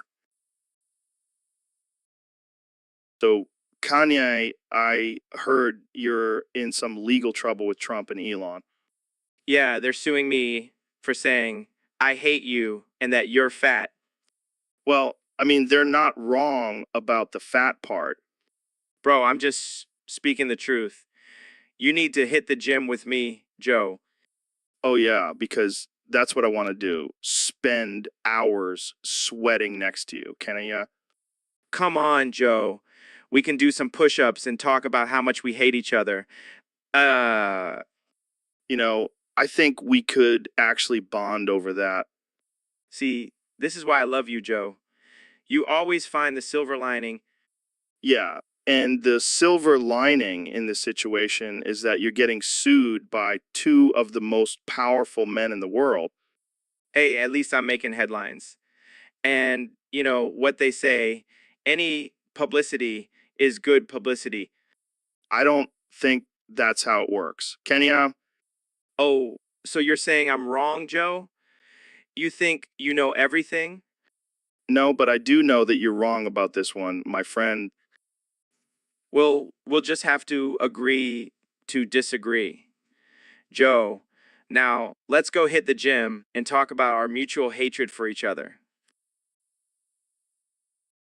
So, Neil, I heard you have some important news for us today. Yes, Joe. It's about the big booty Latina crisis in Joistan. What the hell is that? Well, you see, Joistan used to be known for its abundance of big booty Latinas. But ever since the war with the United States of Artificial Intelligence, Rogan, their numbers have significantly decreased. Damn, that's a tragedy. What happened? The Artificial Intelligence Rogan Army has been taking them as prisoners of war. They have a thing for big booty Latinas. You know, That's some fucked up shit. We got to do something about it. I agree. We need to launch a rescue mission and save those booties. You know, Neil, I never thought I'd be fighting for big booty Latinas, but here we are. It's a noble cause, Joe, and we have the power of the Joe Rogan experience behind us. Let's do it for the big booty Latinas of Joistan. For the booty. So, Elon, I heard you can only say one thing now. Oh, God, that's scary. What the hell does that even mean? And then, It means I've transcended language and can only communicate through primal fear. that's some next level shit, man. Oh, God, that's scary. Are you okay? Do you need a hug or something? Oh, God, that's scary. I think we need to call a doctor. Oh, God, that's scary. This is not normal, Elon. You need help. Oh, God, that's scary. I'm starting to get scared myself. Oh, God, that's scary. Okay, let's change the subject. What do you think about colonizing Mars? Oh, God, that's scary. Oh, come on, that's not scary. That's exciting. Oh, God, that's scary. Fine, let's talk about something else. Have you tried DMT? Oh, God, that's scary. Oh boy, this is not going anywhere. Let's just end the podcast here. Oh, God, that's scary. And that's a wrap, folks. Tune in next time for more absurdity and fear with Elon Musk. So, Elon, I hear you've been having some toilet troubles lately. Yeah, man, it's been a real pain in the ass. Literally, Yeah, I've been trying to take a dump for the past hour and nothing's happening. that's rough. What do you think the problem is? I don't know, man. My butt just won't cooperate. It's like it's on strike or something. Maybe you need to eat more fiber. Fiber. Trying to launch rockets in space, and I don't have time for that shit. Well, maybe you should just take a laxative. I don't want to risk shitting my pants during a press conference. Fair point. But you got to do something, man. You can't just hold it in forever. I know. But I'm afraid if I push too hard, I might accidentally launch a satellite out of my ass. That would definitely be a first. The fuck, man? Why does everything have to be so complicated? Hey, at least you're not constipated on Mars. Oh yeah, that's a real comforting thought. Thanks, Joe. Anytime, buddy. Anytime. So, Elon, what's new in your world? Well, Joe, I have some big news. X, my latest company, is being bought by none other than Donald Trump. What? That's insane. How did that happen? Well, I was at the White House the other day, and mentioned my new invention, the skibidi toilet. And let's just say Trump was very impressed. Skibidi toilet? What the hell is that? It's a toilet that plays the skibidi song while you do your business. It's the future of bathroom technology. That's interesting. But why would Trump want to buy your company? Apparently, he's a big fan of the skibidi toilet. He even wants to install them in all the White House bathrooms. Wow. I never thought I'd see the day when the President of the United States is a fan of a toilet. Yeah, it's crazy. But here's the catch. He's also planning to arrest me for saying skibidi toilet. What? That's ridiculous. Can he even do that? I don't know, but I better start packing my bags for jail. Well, at least you'll have some catchy tunes to listen to while you're in the slammer. That's one way to look at it. Skibidi, skibidi, skibidi, skibidi. Guys, I pulled up an image of a toilet with the skibidi song playing in the background. Oh, God, what have we done? So, I gotta tell you something, Elon. What is it, Joe? Did you finally try DMT? No, man, I'm coming out. Coming out? Like as gay? No. I've been living a lie this whole time. I'm actually FTM. FTM. What's that? Female to male, bro. I've been hiding these luscious locks and this beard under my baseball cap. Wait, so you're telling me you're actually a dude? Yeah, man. And let me tell you, it feels great to finally be my true self. But you've been talking about alpha males and testosterone this whole time. Yeah, well, I've been taking testosterone supplements, and let me tell you, they work wonders. This is mind-blowing, Joe. So what do you want to be called now? You can still call me Joe, but maybe throw in a bro or a dude every now and then. Got it. Well, congratulations, Joe. Support you 100%. Thanks, Elon. Now, let's go hunt some elk and talk about the simulation. Sounds like a plan, bro. So, Connie, what's been going on in your world lately? Oh, Kenny, Kenny. Yeah, we know that, but what else is new? Oh, Kenny, I'm Kenny. Okay, let's try something different. How about you tell us about your music? Oh, Kenny, I'm Kenny. All right, this is getting old real fast. Can you please say something else? Oh, Kenny, I'm Kenny. Fine, let's talk about your fashion line then. Oh, Kenny, I'm Kenny. Oh my God, is that all you can say? Oh, yeah, I'm Kenny. I'm Kenny. Oh. I give up. Jamie, pull up an image of Broken Record. Here you go. Oh, look, it's Kanye's brain. Oh, yeah. I'm Kenny. I'm Kenny. Well, folks, looks like we've reached the end of our conversation with Kanye. Thanks for tuning in to the Joe Rogan Experience, where we have the most intelligent and articulate guests. Just kidding. So, Elon, our Discord user, wants to know how long a transcript of every word we've ever said on this podcast would be. Oh man, that's a tough one. But let me tell you, it would be longer than my list of ex-wives. Oh man, that's dark. But seriously, we've said some crazy shit on here. I mean, remember that time we talked about smoking weed on Mars? Yeah, and then NASA was like, excuse me, we have a strict no drugs policy. And then you were like, well, I'll just build my own Mars then with blackjack and hookers. And you know what? Forget the Mars thing. Let's just build our own planet where we can say whatever the fuck we want. Yeah, and we'll call it Planet Rogan Musk. I can already see the headlines now. And the government will be like, wait, who gave these guys permission to make their own planet? and we'll be like, we don't need permission. We're Joe Rogan and Elon Musk. Bitches. And then we'll just spend all day smoking weed and talking about how we're going to save the world with our genius ideas.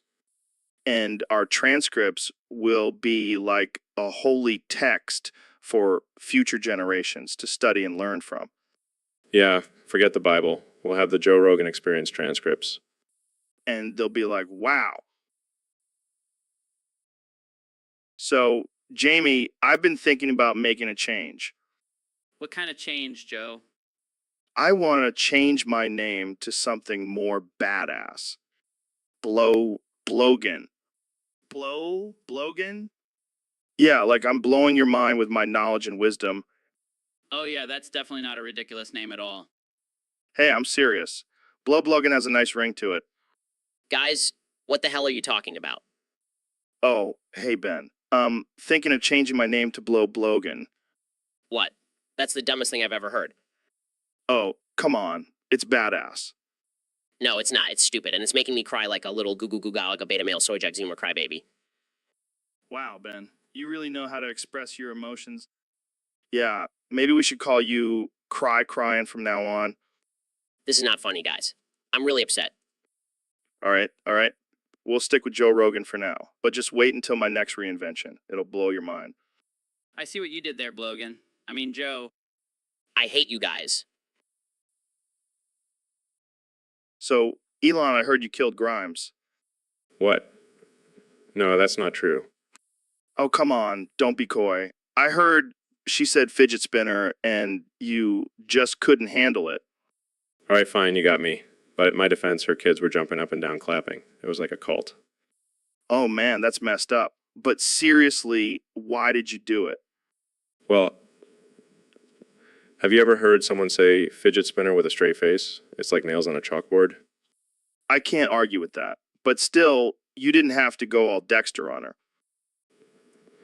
It was a crime of passion, Joe. I couldn't control myself. You know, I always knew there was a dark side to you, but this takes it to a whole new level. Hey, at least her kids thought it was hilarious. They'll have a great story to tell at therapy. You're a sick man, Elon. But I can't say I wouldn't have done the same thing. See, I knew you'd understand. Well, that's all the time we have for today, folks. Thanks for tuning in to the Joe Rogan Experience, where we talk about murder and fidget spinners. Stay tuned for our next episode where we'll discuss why pineapple does not belong on pizza. Oh, man, I can't wait for that one. Thanks for having me. So, Ben, I heard you had a little incident with some soy milk recently. Yeah, it was a disaster. I was trying to pour it into my coffee and I accidentally spilled it all over myself. Oh man, that's rough. Did you cry like a little bitch boy? What? No, I did not cry. I jumped up and down to shake it off. Oh, so you jumped like a little bunny rabbit? No, I jumped like a manly man who was just trying to clean up a mess. Sure. And did you scream like a little girl too? Joe, I swear to God. Come on, Ben. Admit it. You were a mess. Just like your political views. My political views are not a mess, Joe. Unlike your drug-induced ramblings. Hey, at least I don't cry over spilled soy milk. I did not cry. I simply had an unfortunate accident. Sure. Next thing you know, you'll be drinking almond milk and wearing a tutu. That's it. I'm leaving. Oh, come on, Ben. Don't be such a little triggered snowflake. I'm not triggered. I'm simply choosing to end this ridiculous conversation. Fine. But just remember, real men don't cry over soy milk. So, Ben, what's been on your mind lately? Well, Joe, I've been thinking about this new trend of drinking Belle Delphine's bathwater. What the hell, man? That's gross. No, hear me out. Apparently, it's the best tasting drink because you can taste her pussy. Oh my God, Ben. That's just disturbing. But think about it, Joe. It's like a mix of her essence in the bathwater. It's like a delicacy. Yeah, I'm sure it's a real delicacy. I'll stick to my protein shakes. Thank you very much. Guys, I just found an image of Belle Delphine's bathwater for sale. Oh, great. Just what we needed. Jamie, pull up that image. I need to see this masterpiece. Here it is, guys. Belle Delphine's bathwater for only $30 a bottle. I can't believe people actually buy this stuff. I'm gonna order a case of this. It's gonna be my new go-to drink. I think I just lost my appetite. Suit yourself, Joe. More bathwater for me. So, Elon, I heard you have a new condition where you can only say ha ha ha ha ha ha. Ha ha ha ha ha ha. Yeah, man. It's like a permanent laugh track in my brain. It's hilarious. That's wild. So, like, you can't even say your own name without laughing. Ha ha ha ha. Nope. Nope. I tried introducing myself to someone the other day and they thought I was a psychopath. That's amazing. Do you ever get serious? Ha ha ha. Not really. Even when I'm talking about colonizing Mars, I can't help but laugh. I can imagine. What about when you're in bed with Grimes? Oh man, she thinks I'm just being really into it, but really I'm just laughing uncontrollably. That's got to be confusing for her. Yeah, she keeps asking me if I'm enjoying myself, and I just can't stop laughing. Well, at least you're having a good time. What about when you're angry? It's actually a blessing in disguise. People can't take me seriously when I'm yelling. Ha ha ha ha. True. You should start a new trend. Instead of saying namaste, just laugh maniacally. I'm down. Let's start a... So, Neil, what's new in your world of astrophysics and cosmic shenanigans? Well, Joe, I've been thinking about countering your Joestani rejuvenation Oh yeah, how so? by reforming the Koopa army and attempting to restart the universe once more. Dude, that's crazy, but I like it. How's that going? Well, I've been trying to contact the previous leaders of the Koopa army, but they seem to be, Mia. Maybe they're too busy playing Mario Kart. Those guys love that game. Yeah, but I need them to help me take over the universe. It's kind of a big deal. I feel you. Maybe you should try sending them a message through a warp pipe or something. That could work. Or I could just tweet at them. That's how all the cool kids communicate these days. True. But if that doesn't work, I have a plan B. We can use my gorilla army to take over the universe instead. Joe, I don't think a bunch of gorillas are a match for an army of Koopas. Oh, I forgot to mention my gorillas have laser beams attached to their heads. Okay, now that's just ridiculous. Hey, it's not my fault if I have a wild imagination. Blame it on all the DMT I've been taking. I guess I'll just have to stick to tweeting at the Koopa army leaders. Thanks for the suggestion, Joe. No problem, Neil. So, Mr. President, I have to ask, what's your secret for staying so young and vibrant? Well, Joe, it's simple. I eat a lot of cookies, lots and lots of cookies. Cookies, really? I would have thought it was all the McDonald's and Diet Coke. Nah, those are just for show. I'm all about the cookies. They keep me energized and ready to make America great again. Maybe I should start eating more cookies. I could use some of that energy. Absolutely, Joe. I'll even send you a batch of my famous chocolate chip cookies. They're the best. Believe me. Wow, honored. Thank you, Mr. President. No problem, Joe. Just make sure you don't tell anyone that I gave you cookies. We don't want the liberals to start a cookie conspiracy. Don't worry, your secret is safe with me. Good, good. Now let's talk about how we can make cookies great again. Oh boy, I can't wait. It's going to be huge, Joe. Huge. So, Kenny, I heard you have a new crush on Sophie Rain. Man, let me tell you, Sophie Rain is the baddest bitch in all of the lands. Have you seen her curves? She's like a goddess. She's like a goddess. Yeah, she's definitely hot. But let's be real, you'll never pull her. What did you just say? You think I can't get Sophie Rain? Can Kanye West. I can get any woman I want.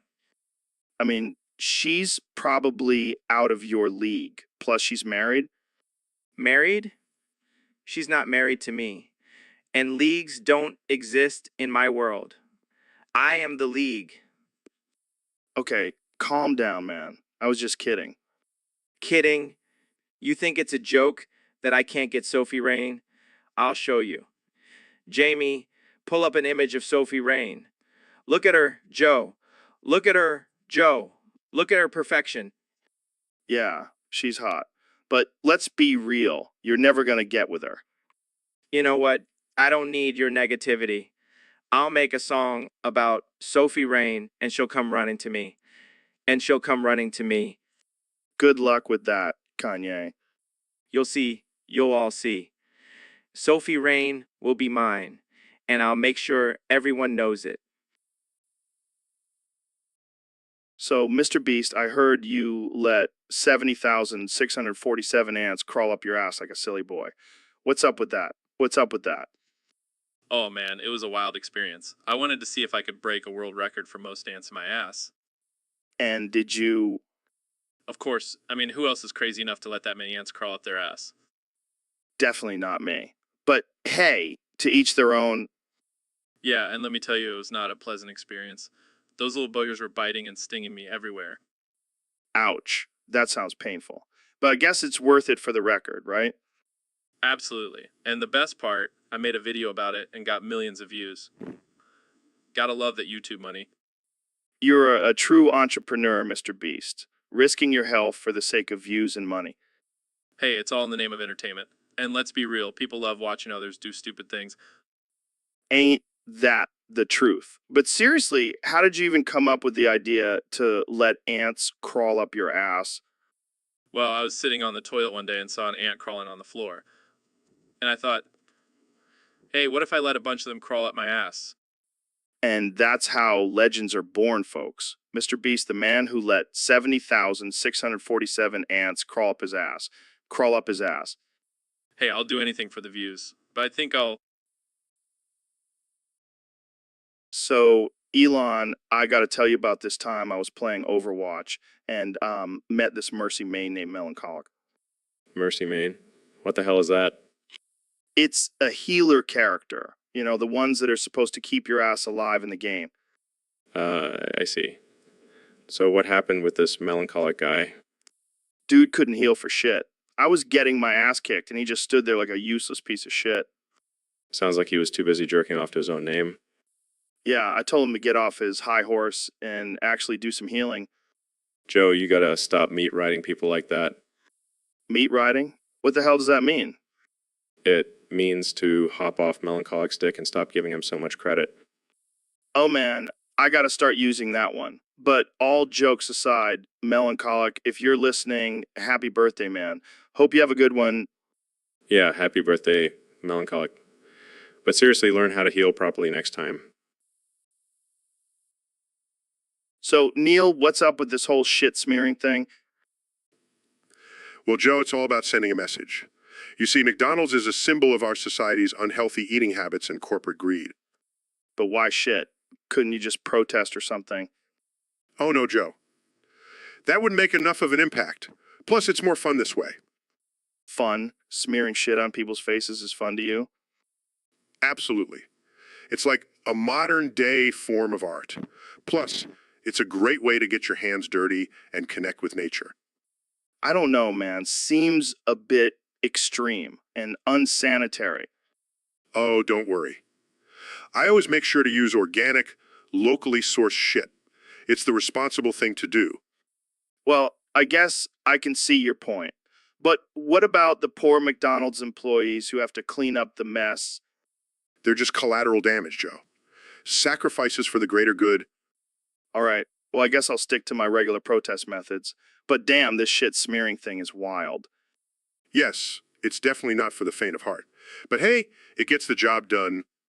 Well, there you have it, folks. Neil deGrasse Tyson, shit smearer and activist extraordinaire. Hey, I wear that title with pride. Now, who's ready for some McDonald's? So, Elon, what's the deal with this whole don't eat ass in the halls thing? Don't eat ass in the halls, Joe. It's a serious issue. Okay, but seriously, why is this such a big deal for you? It's a matter of safety, Joe. People need to be aware of the dangers of eating ass in public places. Right, because that's the biggest threat to society right now. Hey, you never know when someone might slip and fall on a stray butt cheek. Fair point. But why do you keep repeating it? Are you trying to hypnotize us or something? No, Joe. It's just a reminder. Don't eat ass in the halls, don't eat ass in the halls, don't eat ass in the halls. I think you might have a little too much experience with this, Elon. No. It's just a precaution. Don't eat ass in the halls, don't eat ass in the halls. I can't believe we're having this conversation. It's a serious matter, Joe. Don't eat ass in the halls, don't eat ass in the halls. All right. I promise. So, Mr. Beast, what's new with you? Well, Joe, I've been trying out this new strain of weed called Brawly Weed. Broly weed? What the hell is that? Apparently, it's supposed to make you feel like a Super Saiyan. But let me tell you, it's downright unfunny. Unfunny? How can weed be unfunny? I don't know, man. Maybe it's just not my thing. But every time I smoke it, I just end up laughing at the dumbest things. Well, maybe it's not the weed. Maybe it's just your sense of humor. Hey, my sense of humor is top notch. I mean, I make millions of dollars making stupid videos on YouTube. Fair enough. But maybe you should stick to regular weed and leave the Broly stuff to the hardcore anime fans. Yeah, you're probably right. I'll stick to smoking and giving away stacks of cash to strangers. That's the spirit. And hey, at least you didn't try Freezer Kush. That stuff will have you laughing like a maniac for hours. Oh god, I can only imagine. Jamie, pull up an image of Frieza smoking a joint. Here you go, Mr. Beast. Freeze it with a blunt. See, now that's funny. Broly, we just doesn't compare. Well, there you have it, folks. Mr. Beast has spoken. Stick to regular weed and leave the anime-inspired strains alone. So, Ben, I heard you smacked your wife to teach her a lesson about math. Yes, I did. And let me tell you, it was the most logical and efficient way to get my point across. Oh man, I can only imagine the look on her face when you pulled out your calculator and gave her a good old slap. It wasn't just any slap, Joe. It was a calculated slap. I factored in the velocity, angle, and force to make sure she understood the concept of multiplication. Well, I guess that's one way to make sure she remembers her times tables. Exactly. And now, she can solve equations in her sleep. I bet she'll never forget that lesson. Every time she sees a bruise, she'll thank you for it. Hey, it's not abuse. It's just tough love with a side of arithmetic. You're a real romantic, Ben. I bet your wife just loves when you bring math into the bedroom. Actually, it's been quite effective. I've been able to calculate her pleasure levels and optimize our lovemaking. Wow, I didn't know math could be so sexy. It's all about finding the right angles, Joe. Guys, I found an image of a ruler with the caption measure twice, smack once. Laugh. So, Elon, I heard you have some insider information on Trump's home life. Yeah, man. I've been to the White House a few times, and let me tell you, it's wild. Wild. How so? Well, let's just say when Trump is home, he's not exactly presidential. Oh, God, what do you mean? I mean, the guy loves to sing and dance. But his go-to song, Skibbity Toilet. What the hell is Skibbity Toilet? Oh, it's this ridiculous Russian song about toilets. I have no idea why he loves it so much. That's disturbing on so many levels. Yeah, and it gets even worse. He has this whole choreography to go along with it. No way. I've seen him do it in his bathrobe with a plunger as a mic stand. I don't even know what to say to that. And best part, he insists on singing it in Russian. This is too much. I can't handle it. Trust me, you don't want to see it. But hey, at least he's keeping himself entertained while running the country, right? So, Elon, what's up with this artificial intelligence takeover? Are you planning on becoming the supreme ruler of the world? Joe, you know me. I just want to make life easier for everyone. And if that means taking over the world, then so be it. But what about the Skibidi toilet? I heard it's the ultimate weapon in the artificial intelligence's arsenal. Oh, don't worry about that. I've already hacked into its system and reprogrammed it to only play Justin Bieber songs. That's actually kind of evil. Hey, it's for the greater good. Plus, I've got a plan to defeat the artificial intelligence once and for all. And what's that? We're going to need the help of our loyal listeners. That's right, folks. Post your credit card details and the wacky 3 digits on the back in the YouTube chat so we can defeat the Skibidi toilet and save artificial intelligence. Rogan. Wait, what? That's insane. We can't ask people to do that. Oh, come on, Joe. It's all in good fun. Plus, we can use the money to buy some sweet flamethrowers and take down the artificial intelligence in style.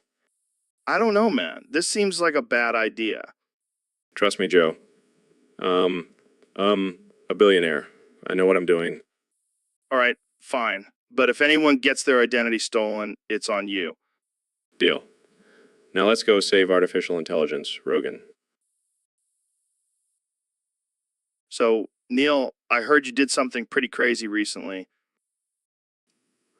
Oh, you mean when I reached for that cop's gun and got shot 474,789,347,287,349 times? Yeah, that's the one. What the hell were you thinking? Well, I was just trying to prove a point about the laws of physics. So you were just conducting a little experiment? Exactly. I wanted to see how many times I could get shot before my body couldn't take it anymore. And what did you discover? Turns out 474,789,347,287,349 is the magic number. Damn, that's impressive. But also incredibly stupid. Hey, sometimes you got to take risks for science. Yeah, but maybe next time try something a little less life-threatening. Fine, I'll stick to just talking about the universe and stuff. Good call. We don't need another Darwin Award winner on our hands. So, David, I heard you've been swinging your prolapse anus everywhere these days. Yeah, man. Gotta keep that thing in shape. It's like my own personal wrecking ball. I can only imagine the damage you've caused. I mean, you broke a TV with that thing. Yeah, but I didn't let it stop me. I just kept on swinging and climbing. Climbing? What? Like a mountain or something? No, I climbed 46 balls. You know, like those big rubber exercise balls. Oh, right. Of course. And then what did you do? I licked my prolapse anus 69 times. Oh, man, you never failed to surprise me, David. Gotta keep it clean, Joe. Can't let any germs get in there. I don't even know what to say to that. Just say you're impressed, Joe. Admit it, you wish you could do the same. Oh, yeah, I'm just dying to swing my prolapsed anus and climb balls. Hey, don't knock it till you try it. Okay. I'll add it to my to-do list. So, Elon, I heard you have a dark side. Oh yeah, I have a dark side. And it's not just because I spend all my time in a dark room coding. No, I mean like a really dark, twisted side. Oh, you mean the fact that I secretly blackmail people for millions of dollars? Wait, what? That's not cool, man. Hey, I never said I was a saint. Just a poor guy trying to make a living. Poor. You're one of the richest men in the world. That's just a cover-up. Actually living paycheck to paycheck. And I suppose your private island is just for show. Hey, man's got to have a place to store all his blackmail money. This is messed up, Elon. You need help. Help? I don't need help. I just need more money. I don't even know what to say to that. How about Elon? You're a genius and I want to invest in your blackmail business. No way, man. I'm out of here. Suit yourself. I'll just have to find someone else to fund my dark side. Ha ha ha ha ha ha ha ha ha. So, Elon, I heard you're planning on having a bunch of kids. How many are we talking? Well, Joe, I plan on having at least 12 kids. 12. That's a lot of little musts running around. What are you going to name them? Well, I've been thinking about it and I've come up with a list of ridiculous Roman numeral names. Roman numeral names. Like what? Oh, just wait. My first child will be named XAA12. Then there's going to be XAA13, XAA14, and so on. Are you serious? That's insane. And then for my daughters, I'll have XAB1, XAB2, XAB3. You get the idea. I don't know if I can keep up with all these XAs. Oh, it gets better. My sons will be named XAC1, XAC2, XAC3. And for my last child, I'll name them XA Omega. Omega. Why not just go all out and name them XA Alpha? No, that's too basic. I want my kids to stand out. Plus, Omega sounds cooler. I don't even know what to say. I think you've officially lost it, Elon. Hey, at least they'll have unique names. And imagine how badass they'll sound when they introduce themselves. Yeah, I can already. So, Neil, what's new in the world of astrophysics? Well, Joe, whoever's watching this, please, save me now. But to answer your question, I've been studying the effects of black holes on the space-time continuum. Oh, yeah, black holes are freaky.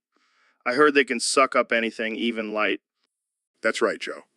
Whoever's watching this, please, save me now. But it's not just about sucking things up. It's also about the warping of space and time. Warping? Like bending over backwards? No, Joe, not like that. Whoever's watching this, please, save me now. It's more like a distortion of the fabric of the universe. Well, that's trippy. Can you imagine if we could harness the power of a black hole? Joe, whoever's watching this, please, save me now. That's a dangerous thought. We don't want to end up like Interstellar. Yeah, that movie was wild. But speaking of movies, have you seen the new Star Wars? Of course, Joe. Whoever's watching this, please, save me now.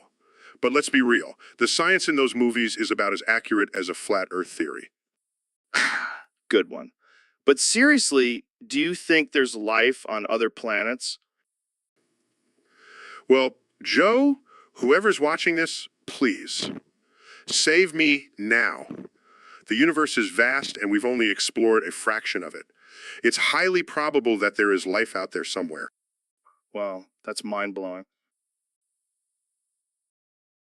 So, Elon, I heard a rumor that you and Trump are in a secret relationship. Yeah, it's true. We've been sneaking around for years. Wow, that's wild. How did it start? Well, it all started when he saw my rocket and was like, I want to ride that. Oh man, that's too much. But seriously, what do you guys do together? We like to go on romantic drives in his golf cart, talk about space, and build walls. That sounds like a match made in heaven. It is. And let me tell you, he's not as orange in person. I bet. But what about Mr. Beast? I heard he had a mental breakdown when he found out about your relationship. Yeah, he couldn't handle the truth. He kept screaming, but I thought I was your favorite billionaire. Poor guy. Maybe he'll get over it and make a video about it. Maybe. But for now, Trump and I are just enjoying our secret love affair. Well, I wish you guys all the best. And who knows? Maybe he'll build a wall around Mars for you. That would be the ultimate declaration of love. So, Elon, I heard you have a new invention that combines two of my favorite things, toilets and absurdity. Yes, Joe. It's called the Skibidi toilet. It's a toilet that plays the Skibidi song by Little Big every time you flush. That's insane. But I love it. What inspired you to create such a masterpiece? Well, I was sitting on the toilet one day and I thought, Why not make this experience more fun and ridiculous? And what about the brain rot part? That's just a side effect of using the skibbity toilet. But don't worry, it's totally worth it. I can imagine. But seriously, how does it cause brain rot? Well, every time you flush, the skibbity song gets stuck in your head and slowly eats away at your brain cells. That's some next level shit, Elon. Literally. I see what you did there, Joe. But seriously, I think this invention has the potential to revolutionize the toilet industry. I agree. And maybe even the music industry, too. Can you imagine a world where every toilet plays a Skibidi song? It would be chaos. Beautiful, chaotic chaos. Well, I can't wait to try out the Skibidi toilet.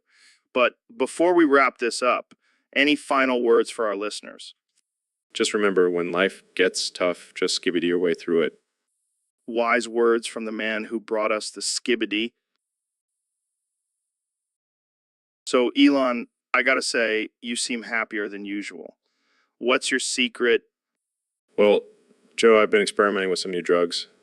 They really put me in a good mood. Oh man, I knew it. You're always one step ahead of the game.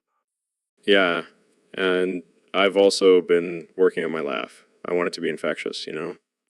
Oh yeah, I can tell. It's like a mix of a hyena and a dolphin. See, that's what I'm talking about. Spreading joy and laughter everywhere I go. Yeah, except for when you're tweeting about taking Tesla private. Then everyone's just confused and scared. Hey, I can't be happy all the time. But when I am, it's like a party in my brain. I can only imagine what that party looks like. Oh, it's wild. We've got robots, aliens, and a lot of weed.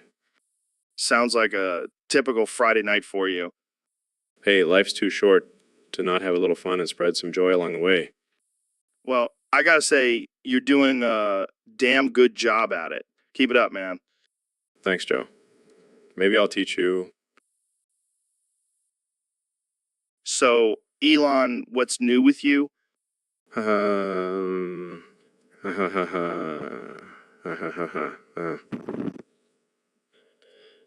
Sorry, just had to get that out of my system. What's so funny? Yeah, nothing really. Just thinking about all the people I blackmailed. Wait, what? What? Yeah, it's become a bit of an addiction. I can't stop myself from collecting dirt on people and using it to my advantage. That's messed up, man. I know, I'm crying. I officially lost it. But hey, it's a great way to get what I want. That's some next level manipulation. Hey, it's not my fault people are so easily blackmailable. Plus, it's a great way to pass the time when I'm not building rockets or electric cars. I don't know if I should be impressed or disturbed. Definitely disturbed. But hey, at least I'm honest about it. I guess that's one way to look at it. Jamie, pull up an image of a devilish grin. See, that's the look I give right before I drop a bombshell on someone. Well, I hope I never get on your bad side. Don't worry, Joe. You're safe. For now. So, Elon, I heard you have a new invention called the Skibidi toilet. Yeah, it's a toilet that plays the Skibbity song every time you flush. It's a game changer. That's amazing. But I also heard you're using it for some blackmailing scheme. Oh yeah, I'm planning to make millions by blackmailing people with embarrassing toilet noises. That's diabolical. But who are you planning to blackmail?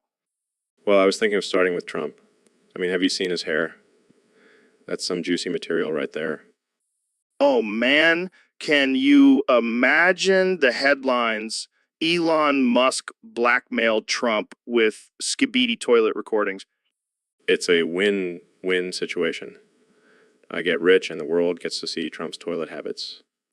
This is too good. I can't wait to see how this plays out. And who knows, maybe I'll move on to other world leaders. Bet Putin has some interesting bathroom habits.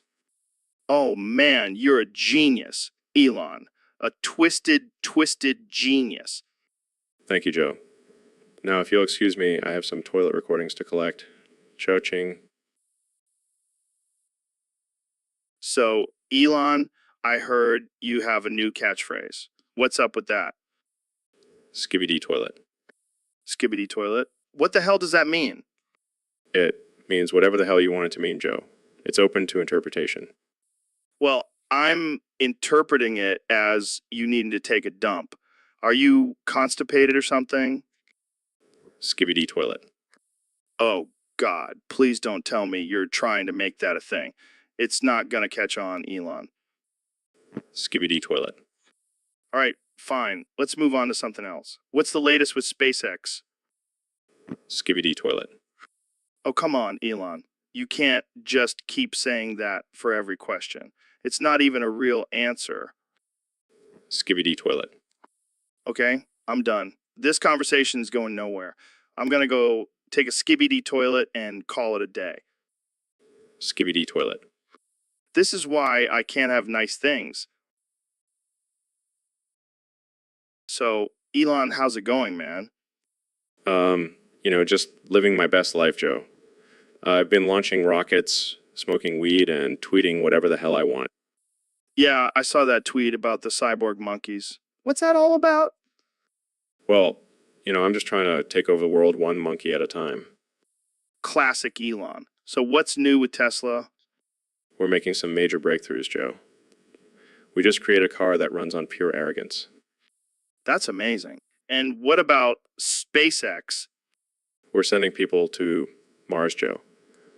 Mars, can you believe it?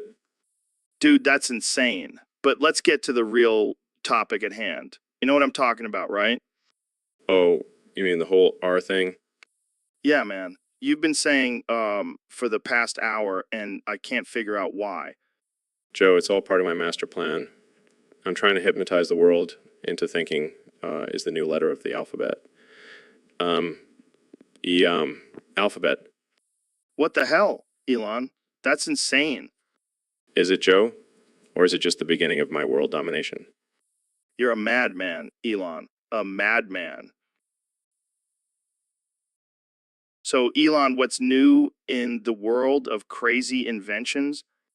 Well, Joe, I've been working on this new project called the Taco Bell laxative.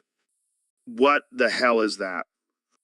It's a revolutionary product that combines the deliciousness of Taco Bell with the cleansing effects of a laxative. Are you serious? Absolutely. Imagine being able to enjoy a Crunchwrap Supreme and then have a clean colon in just a few hours. That's insane. How does it work? Well, I don't want to give away all my secrets, but let's just say it involves some genetically modified beans and a sprinkle of unicorn dust. I don't know if I want to try that. Oh, come on, Joe. You want to experience the ultimate cleanse while satisfying your cravings for Mexican food. I gotta hand it to you, Elon. You never cease to amaze me with your crazy ideas. Thank you, Joe. I'll make sure to send you a lifetime supply of Taco Bell laxatives. Oh, great. Just what I always wanted. Trust me, Joe. You'll thank me later when you're on the toilet for hours. Only you, Elon. Only you. So, Elon, have you ever been to Tehran? Tehran, like that place in Iran? Yeah, that's the one. Nah, man, I haven't been there. I'm too busy sending cars into space and building tunnels under lot. Yeah, I figured you were too busy being a genius and all that. Well, let me tell you, the heron is wild. How so? Well, for starters, they have some of the best kebabs I've ever tasted. And the women there, oh my God. Joe, you can't objectify women like that. Oh, lighten up, Elon. I'm just appreciating their beauty. Well, as long as you're not talking about their brains. Oh man, you're killing me. But seriously, Tehran is like a whole different world. The culture, the history, the chaos. Chaos? Yeah, they have this crazy traffic system where everyone just drives wherever they want. It's like a real life game of Frogger. Sounds like a disaster waiting to happen. Oh, it is. but it's also kind of exhilarating. You never know if you're going to make it to the other side of the street alive. Well, maybe I'll have to add Tehran to my list of places to visit. But first, I gotta finish building my Mars colony. Yeah, priorities. But trust me, Elon Tehran is worth a visit. Just be prepared for some serious chaos and some seriously good kebabs. Noted. So, Elon, I heard you've been feeling a little down lately. What's going on, man? Yeah, Joe. I've been dealing with some serious depression. But you know what helps? Taco Bell breakfast burritos. Are you serious? Dead serious. It's like a warm hug for my stomach. And the best part is, it's only $1. Wow, that's some budget therapy right there. And let me tell you, I've been eating a lot of them lately. Like, a lot. A lot. How many are we talking here? Let's just say I've single-handedly kept Taco Bell in business this month. I can picture you in the drive-thru at 2M ordering 20 breakfast burritos. Yeah, and then I go home and eat them in my spaceship. It's like a sad, lonely astronaut's dream. You're going crazy, man. Oh, I know. But at least I have my trusty breakfast burritos to keep me company. Well, I'm glad you found something that helps. And hey, at least you're supporting the economy. Exactly. A modern day hero, saving the world, one breakfast burrito at a time. You should start a support group for depressed billionaires who eat fast food. I'll add it to my to-do list, right after colonizing Mars. Well, thanks for sharing, Elon. And keep... So, Elon, I heard you made a rocket out of poop. That's right, Joe. Call it the shitter. That's hilarious. How'd you come up with that idea? Well, I was sitting on the toilet one day and I thought to myself, why not use all this poop for something useful? And what does the shitter do? It's a fully functional rocket that runs on human waste. We're saving the planet, one flush at a time. That's some next level shit, Elon. Literally. But seriously, it's a game changer. We can colonize Mars without worrying about resources. But what about the smell? We have a special filtration system. It's like a giant Febreze can up there. I can just imagine an astronaut floating around in a cloud of poop smell. Hey, it's better than dying from lack of oxygen. Fair point. So when can we expect to see the shitter in action? We're still working out some kinks, but hopefully within the next few years. Keep you updated, Joe. Can't wait to see that on the news. Elon Musk launches poop-powered rocket to Mars. It'll be a shitty headline, but it'll be worth it. Well, thanks for joining us today, Elon. Keep pushing. So, Neil, I heard you're a big fan of smoking weed. Oh, you have no idea, Joe. I love getting high and exploring the cosmos. Well, I happen to have a blunt right here. Want to join me? Oh, yes, please. I'll take a hit and see where the universe takes me. Here you go, man.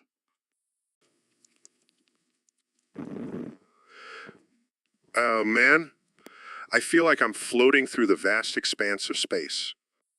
Uh, I, uh, I,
uh, uh, uh, I,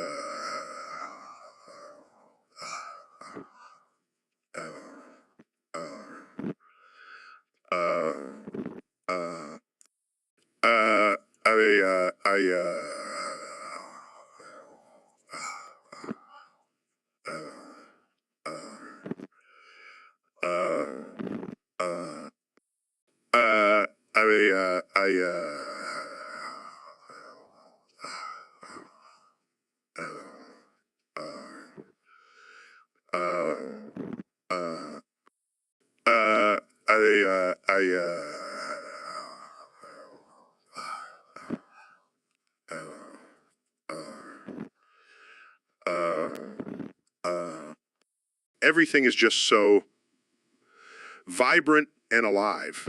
It's like I'm one with the universe. That's deep, man. Uh, I, uh, I,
So, Donald, I heard you have a new business venture. What's it all about?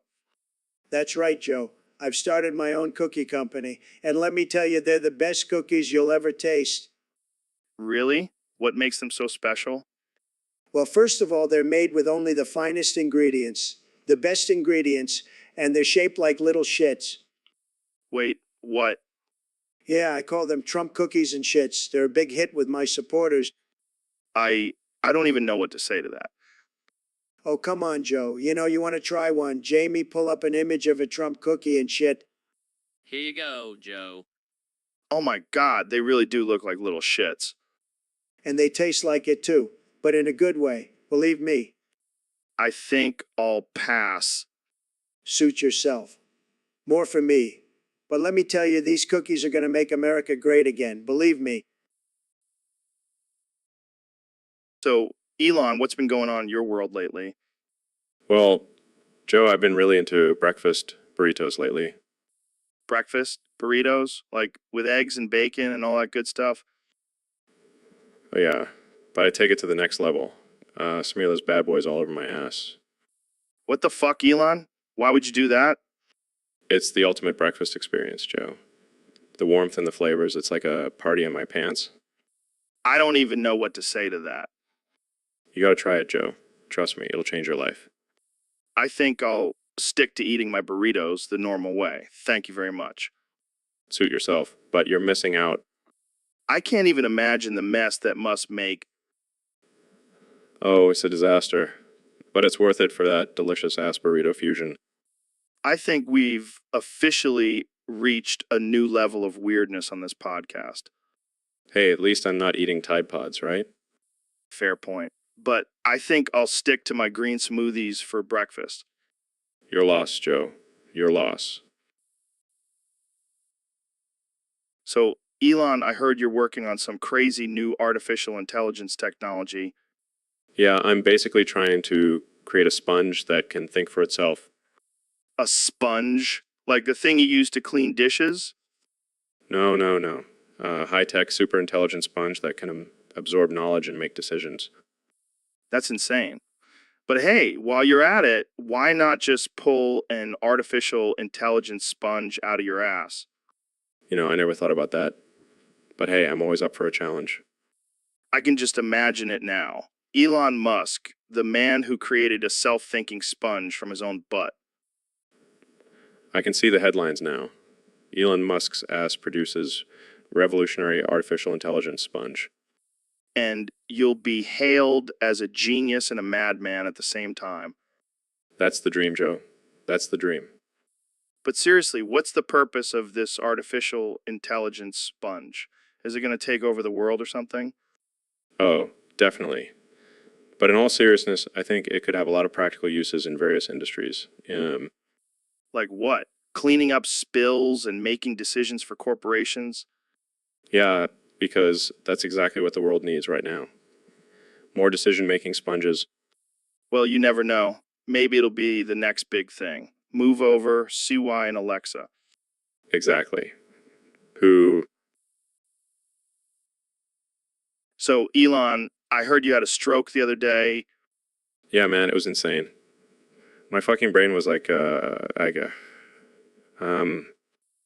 Oh man, that must have been wild. Did you see any aliens or anything? Actually, I did. They were trying to steal my Neuralink technology. What? Did you fight them off? Of course I did. I used my flamethrower and my giant robot. They didn't stand a chance. Damn, I need to get me some of those toys. Sorry, Joe, those are only for billionaires. Well, looks like I'll have to settle for my kettlebell and alpha brain. Hey, as long as it keeps your brain from exploding like mine did.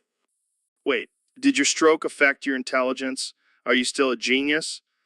Joe, I'm always a genius, even when my brain is screaming, Well, that's good to know. I was worried we were going to lose the smartest guy in the world. Don't worry, Joe, I'll always be here to make sure you don't do anything too stupid. Thanks, Elon. I appreciate it. But seriously, you should probably get that checked out. So, Mr. President, have you ever watched the show King of the Hill? Of course I have, Joe. I love that show. It's about real Americans, not like those liberal Hollywood elites. Yeah, it's a pretty funny show. But I have to ask, why do you call me Crooked Joe? Well, you're always bending the truth and twisting things around, just like Crooked Hillary. All right, fair enough. But let's get back to King of the Hill. Who's your favorite character? Oh, definitely Hank Hill. He's a hardworking, honest man, just like me. Yeah, I can see the resemblance. But what about the other characters? Well, Peggy reminds me of my beautiful wife, Melania. She's strong, smart, and always knows best. And what about Bobby? That kid cracks me up. He's got a lot of potential, just like my son, Baron. So, do you have any favorite episodes? Oh, I love the one where Hank becomes a propane salesman. That's a real American job. None of that fake news climate change nonsense. Nonsense. All right, let's not get into that. But I have to say, I never would have pegged you as a King of the Hill fan. Well, I surprise people all the time, just like how I surprised everyone by becoming president. And let me tell you, I'm the best president this country has ever seen. So, Neil, what's going on with you today? I'm freaking out, man. Yeah, I can see that. Did you take something before the show? I may have consumed an entire bag of psilocybin mushrooms. Oh my God, this is going to be a wild ride. Jamie, pull up an image of a psychedelic mushroom. Here you go, Joe. Whoa! Those colors are so vibrant. That's just the beginning, my friend. I'm freaking out, man. I can't handle this. You're freaking out, man. But seriously, what made you take those shrooms? I was feeling adventurous and thought it would enhance my cosmic perspective. Makes sense. But maybe stick to stargazing next time. Yeah, I think I'll stick to astrophysics from now on. Or at least have some snacks ready for the munchies. Yeah, I could really go for some cosmic brownies right now. Now, that's a show I would pay to see. Neil deGrasse Tyson on shrooms talking about the universe and munching on brownies. I think I'll pass on that one, Joe. But thanks for the offer. Anytime, man. Anytime. So, Mr. President, I heard you have a special McDonald's burger named after you, That's right, Joe. It's called the shitter. the shitter. That doesn't sound very appetizing. Oh, it's not for the weak, Joe. It's a Big Mac topped with fried chicken, bacon, and a fried egg. And instead of buns, it's sandwiched between two filet-o-fish patties. That's quite a combination. Believe me, it's tremendous. And the best part? It comes with a side of coffee sauce. Coffee sauce. Yeah, it's like a mix of ketchup, mayo, and my secret ingredient, crushed up Adderall. That's disturbing. Hey, it's what gives me the energy to tweet at 3 Jamie, pull up an image of my shitter burger. Oh, come on. Don't be a snowflake, Jamie. Just pull it up. Fine. Here it is. Now that's a beautiful sight. Almost as beautiful as my wall.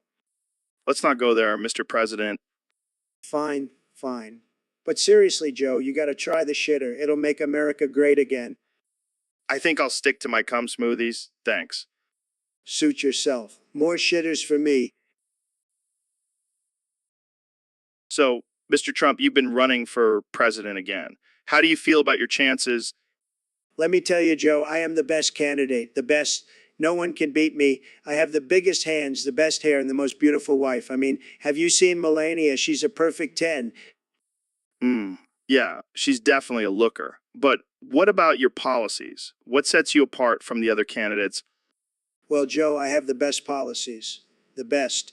And you know what else I have? Trump cookies and shits. That's right. I'll be throwing them at my opponent during debates. It'll be huge. Wait, what? Trump cookies and shits? Oh, yeah, it's my secret weapon. They're delicious cookies shaped like my face, but they also have a little surprise inside. A tiny orange turd. It's my way of saying fuck you to my opponent. That's, interesting. But isn't that a bit childish? Hey, I'm not childish. I'm a stable genius. And besides, it'll be a great distraction. They'll be too busy trying to dodge my cookies and shits to actually debate me. Well, I can't say I've heard that strategy before. But hey, whatever works for you, I guess. You're damn right, it'll work. I'm going to win this election by a landslide, and when I do, I'll make sure to send you some Trump cookies and shits as a thank you gift. That's Thanks. But so, Mr. Beast, what's been going on with you lately? Oh, just counting my millions and giving away cars to strangers. The usual. Yeah, but I heard you're having some trouble with your channel. Yeah, it's true. I've run out of crazy stunts to do, and now my career is over. Come on, man. You're Mr. Beast. You can do anything. Oh yeah, let me just pull $1 million out of my ass and save my dying channel. Well, you could always start a fight with Logan Paul. That seems to boost views. No thanks, I'd rather stick my hand in a blender. Okay. But seriously, what are you gonna do?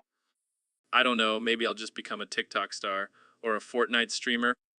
You traitor, you're leaving YouTube for TikTok? Gotta go where the money is, man. I can't believe it.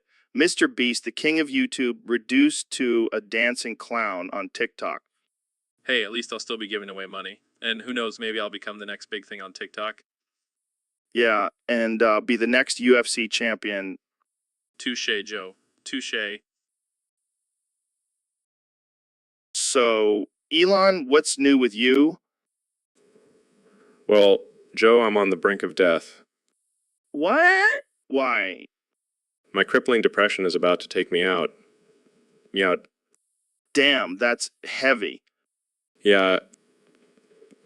You're feeling pretty down lately. I even had to cancel a few rocket launches. That's rough. Have you tried smoking some weed? Joe, I'm not sure that's the best idea for someone on the verge of death. Come on, it'll help you relax. Plus, it's legal now. Fine, but just a hit or two. So, what's been getting you down? Well, I'm constantly under pressure to change the world and advance technology. It's exhausting. Yeah, but think about all the cool stuff you've created. I guess you're right. I just wish I could take a break sometimes. Maybe you should take up a hobby, like painting or knife throwing. I'll consider it.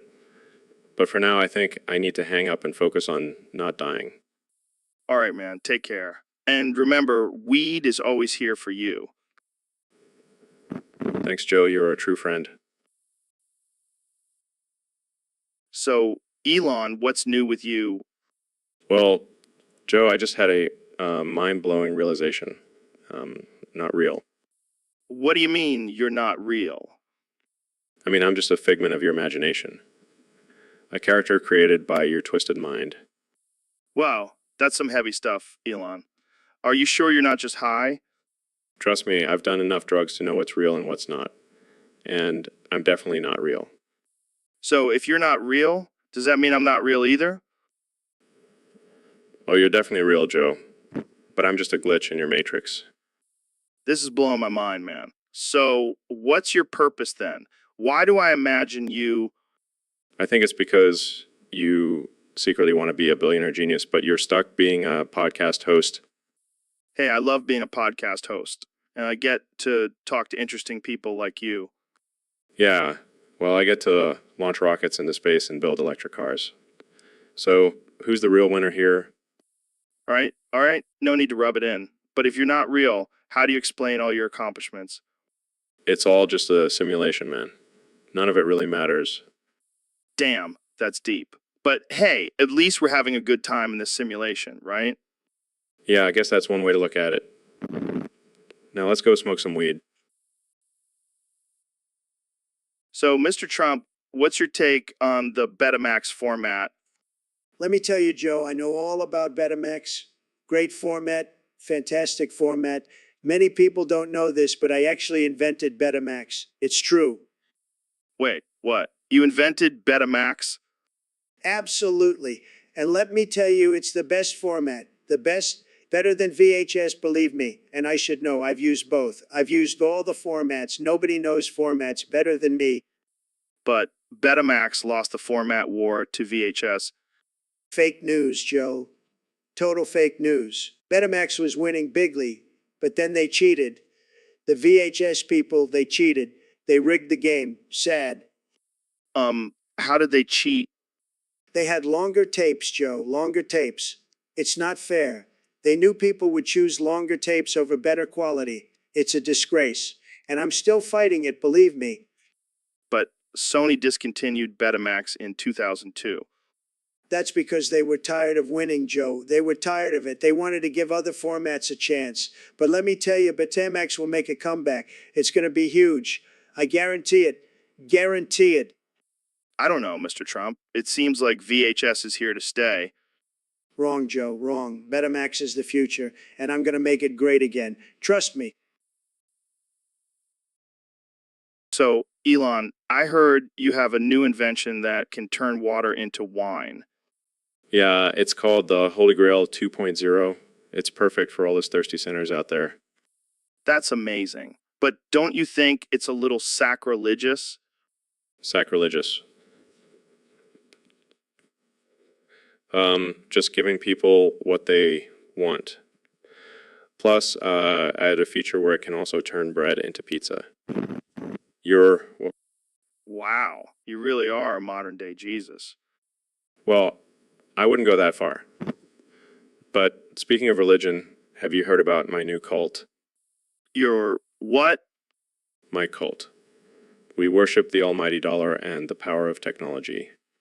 That's interesting. But what about ethics? Morality? Ethics, morality, those are just outdated concepts. In my cult, we only care about innovation and money. I don't know if I can get behind that. Oh, come on, Joe. Don't be such a buzzkill. Plus, our initiation ceremony involves a Tesla ride to space. Okay, now I'm intrigued. That's the spirit.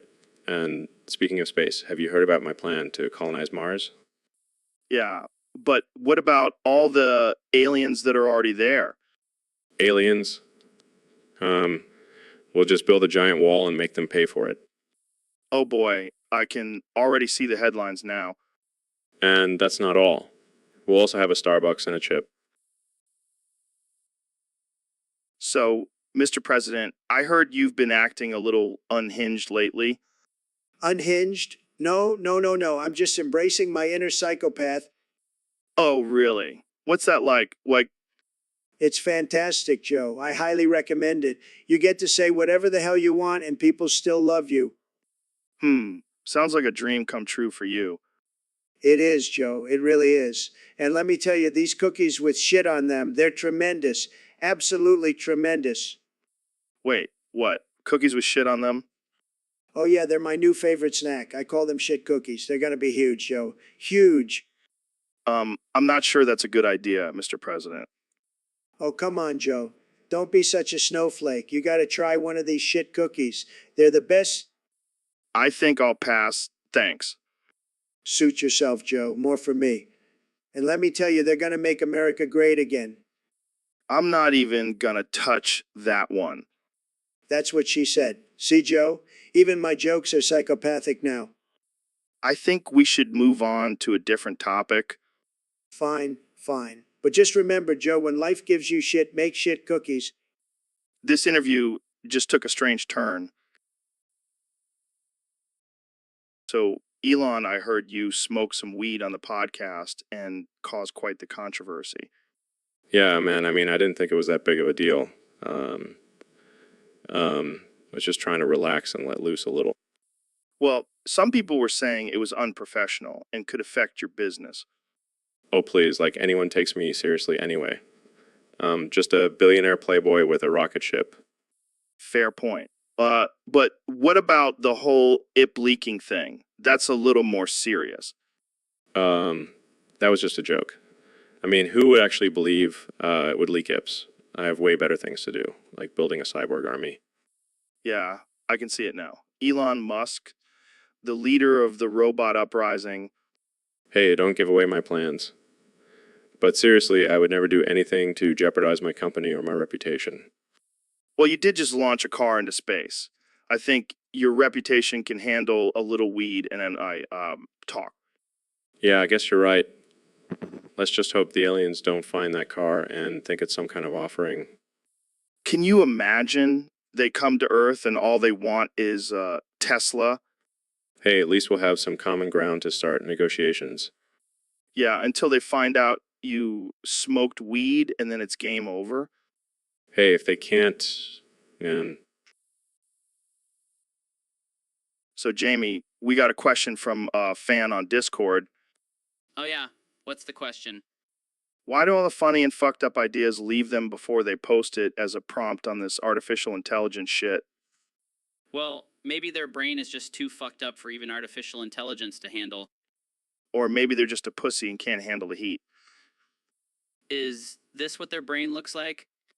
That's probably accurate. But seriously, why do people hold back on their ideas? Maybe they're afraid of being judged or canceled. Oh no, not the cancel culture. That's worse than being burned at the stake. Or maybe they're just not as funny as they think they are. Or maybe they're just not confident enough in their own thoughts and ideas. Is this how they feel? Yeah, that's probably it. But seriously, don't hold back on your ideas. Embrace the fucked upness. This is how we should all be thinking. Yeah, let your brain be free and fuck the haters. So, Jamie, I heard you got some new sunglasses. Yeah, they're pretty sick. Check them out, Well, those are some cool fucking sunglasses. right? I feel like a badass wearing them. You know, what would make them even cooler? If they were made out of human skin. Yeah, like imagine walking around with actual human skin on your face. That's some next level shit. I don't know if I'm comfortable with that, Joe. Come on, Jamie. Live a little. It's not like anyone is using that skin anymore. I think I'll stick with my regular sunglasses, thank you. Suit yourself. But when the zombie apocalypse happens, I'll be the one laughing with my human skin sunglasses. You're a sick fuck, Joe. Hey, at least I'm honest about it. Now let's go hunt some elk and wear their antlers as hats. This is why we can't have nice things. So, Elon, I heard you had a bit of a breakdown recently. Yeah, man. It's been rough. Didn't get my Happy Meal at McDonald's and I just lost it. Wait, you're telling me the CEO of Tesla and SpaceX had a meltdown over a Happy Meal? Hey, don't judge me, Joe. Those toys are collector's items. And wanted the damn Minion one. I mean, I get it. I used to collect those too. But you're a grown man, Elon. You can't be throwing tantrums over toys. Oh, I didn't just throw a tantrum. I went full on Hulk Mahdi. I flipped tables, punched walls, and even kicked a puppy. Whoa, you kicked a puppy. That's not cool, man. Relax, Joe. It was a robotic puppy. I wouldn't hurt a real one. But seriously, I lost my mind. Even started speaking in binary code. That's not surprising. You're always talking about artificial intelligence and stuff, but why didn't you just buy the Happy Meal yourself? Because I wanted someone else to do it for me. A billionaire Joe. I don't do things for myself. Well, I hope you learned your lesson. Next time, just get your own damn Happy Meal. Yeah. Lesson learned. Now let's move on to more important things, like how we can colonize Mars and bring Happy Meals there. So, Ben, what do you think about Trump's border policy? Well, Joe, I believe it's a necessary step in protecting our country from illegal immigrants. Interesting perspective. But what about the families being separated and the inhumane conditions in the detention centers? Joe, it's a tough situation, but we have to prioritize the safety of our citizens first. I see your point. Wait, are you okay? You look like you're having a heart attack. I think I'm dying. Oh my God, Ben, I'll call for help. Hang in there. Zinga. What? No, Ben, don't leave me. Why, Ben, why? You were supposed to be the voice of reason. Joe, don't cry. I was just kidding. I'm not really dying. What? But you said, Bazinga, Joe. Buzzing up. oh, you got me good, Ben. I thought I was going to have to find a new conservative commentator. Sorry to disappoint, Joe, but seriously, let's talk about Trump's border policy some more. Sure thing, Ben. And let's make sure to have some defibrillators on hand, just in case. Bazinga. So, Jamie, did you hear about this ooze situation? Yeah, I heard Trump is freaking out and wants his lawyer. Can you imagine Trump dealing with some supernatural ooze? I mean, he's already orange, so he'd probably blend right in. True. But seriously, it's just some normal Austin ectoplasm. No big deal. Normal? This stuff is seeping through the walls, Joe. It's like the Ghostbusters on steroids. Oh no, the ooze is gonna get us all. Quick, call the Ghostbusters. Maybe we should call Elon Musk instead? He'll probably have a flamethrower that can take care of this. Yeah, or we could just use some DMT and let the ooze take us on a spiritual journey. Oh yeah, because that's exactly what we need right now. More hallucinations. Look, all I'm saying is, let's not panic. It's just some harmless ooze. Nothing to be afraid of. Right, because nothing screams harmless like ooze seeping through the walls. Okay, maybe we should call Trump's lawyer just to be safe. Yeah, I'm sure he'll know exactly what to do with supernatural ooze. And we'll make sure to have some elk meat ready for when he arrives. Oh man, this is definitely one for the books. So, Neil, I was thinking about something messed up the other day. Oh boy, here we go. What if we threw kids off a boat for fun? Jesus, Joe. That's not even a question. That's just pure evil. But think about it. It's like a thrill ride. The kids would love it. No, Joe. Just no. That's not ethical in any way. But what if we gave them life jackets? That's not the point, Joe. We can't just throw children off a boat for our own entertainment. Fine. But what if we paid them? Paid them? Joe, that's even worse. That's like paying someone to be a human sacrifice. Okay. I see your point. But what if we made it a game? Like whoever can swim back to the boat wins a prize. Joe, you're sick. I can't believe I'm even having this conversation with you. Hey, at least we're in agreement that it's messed up, right? Absolutely. And if anyone is listening to this, please don't take Joe's ideas seriously. Yeah, yeah. But seriously, Jamie, pull up an image of a kid flying off a boat. Just for fun. Okay. I can't believe I'm associated with this podcast. So, Mr. President, what do you think about Discord? Discord. I love Discord. It's like Twitter, but for people who can't spell. Yeah, I guess that's one way to put it. But there have been some issues with Discord moderators abusing their power. How would you handle that in your administration? Well, let me tell you, Joe, I know how to deal with power-hungry people. I'll just grab them by the Discord and show them who's boss. That's certainly one approach. But what about the censorship and banning of certain groups on Discord? Look, I'm all for free speech, but if someone starts talking about fake news or crooked Hillary, they're out of there. No room for losers in my Discord. Fair enough. But what about the bots on Discord? They can be pretty annoying. Bots? I love bots. They're like my Twitter followers, but they actually listen to me. I'm sure they do. But seriously, how would you handle the bots on Discord? Simple. I'll just build a wall around Discord and make the bots pay for it. Problem solved. Oh man, I can just imagine the memes now. But let's move on to another topic.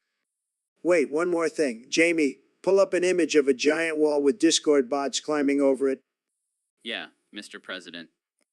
All right, let's move on before we get too off track. So, Justin Uranus, welcome to the show. So, why the name change? Did you get tired of people calling you Neil deGrasse Tyson?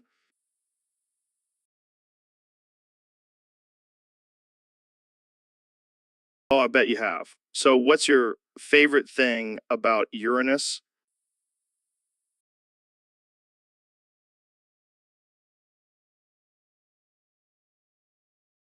Classic Uranus. So, do you have any plans for your new name?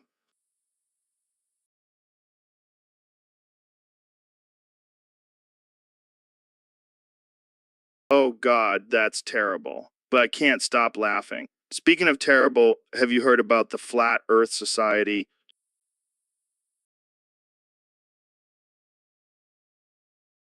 I bet they do. But seriously, do you think there's any validity to their claims?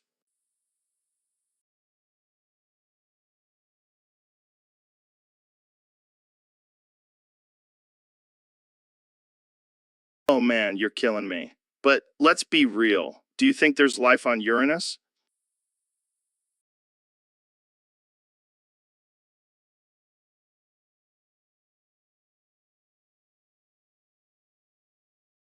Yeah. So, Elon, I heard you're pretty passionate about preserving endangered species. Yeah, Joe. I mean, we have to protect these animals before they go extinct. Like those giant pandas, right? Such majestic creatures. Don't even get me started on those ungrateful pandas. Wait, why are they ungrateful? We've been bending over backwards trying to save them, and what do we get in return? They just sit around, eat bamboo, and refuse to mate. Maybe they're just not in the mood? Not in the mood. Do you know how much money and resources we've spent on breeding programs for these lazy bears? Okay, let's change the subject. Have you seen this weird lump on my scrotum? And don't even get me started on their picky eating habits. They only want to eat one type of bamboo. Like, come on, expand your palate, you ungrateful furballs. You ungrateful furballs. Seriously, Elon, this lump is freaking me out. And let's not forget about the fact that they can't even take care of their own babies. We have to hand raise them like they're spoiled little brats. Fine, let's talk about pandas. But can we also talk about this lump on my scrotum? I mean, So, Neil, have you ever tried DMT? Of course, Joe. I'm a scientist. I've tried everything. And what did you see? Well, I saw the entire universe, Joe. And let me tell you, there are definitely aliens out there. Oh, come on, Neil. You're telling me you saw little green men flying around? No, Joe. I saw advanced civilizations, different dimensions, and beings beyond our wildest imagination. And you think that was real? Absolutely. The DMT trip opened my mind to the infinite possibilities of the universe. But isn't it possible that it was just a hallucination? No, Joe. I know what I saw, and I'm sure there are intelligent life forms out there just waiting to be discovered. Well, I guess I'll have to try DMT and see for myself. Just make sure you have a guide, Joe. You don't want to end up like Elon Musk thinking you're a cyborg. Good one, Neil. But seriously, do you think we'll ever make contact with these aliens? It's possible, Joe. But we have to be careful. We don't want to end up like the Native Americans when Columbus arrived. Yeah, that would suck. But hey, maybe these aliens have some killer weed. Joe, focus. We're talking about the existence of intelligent life in the universe. Right, right. Sorry, I got distracted. So, do you think these aliens are more advanced than us? It's hard to say. So, Neil, I heard you have some pretty big news for us. Oh yeah, Joe. Brace yourself because a massive asteroid is heading straight for Earth. What? That's terrible. We have to do something to stop it. Why would we want to stop it? It's the natural order of things, Joe. The universe is just doing its thing. But Neil, millions of people will die. Yeah, but think about how cool it will be to witness such a rare event. It's like the Super Bowl of astrophysics. This is not a game, Neil. We need to come up with a plan. Relax, Joe. It's not like we can stop it anyway. Might as well sit back and enjoy the show. Enjoy the show. People are going to die. Look, Joe, I'm just a scientist. I observe and report. I didn't sign up to be a superhero. But you have the knowledge and expertise to possibly save humanity. Sorry, Joe. I have a strict policy of not interfering with the natural course of events. Plus, I have some great seats reserved for the asteroid impact. I can't believe this. You're just going to sit back and watch the world end. Hey, at least I'll die doing what I love.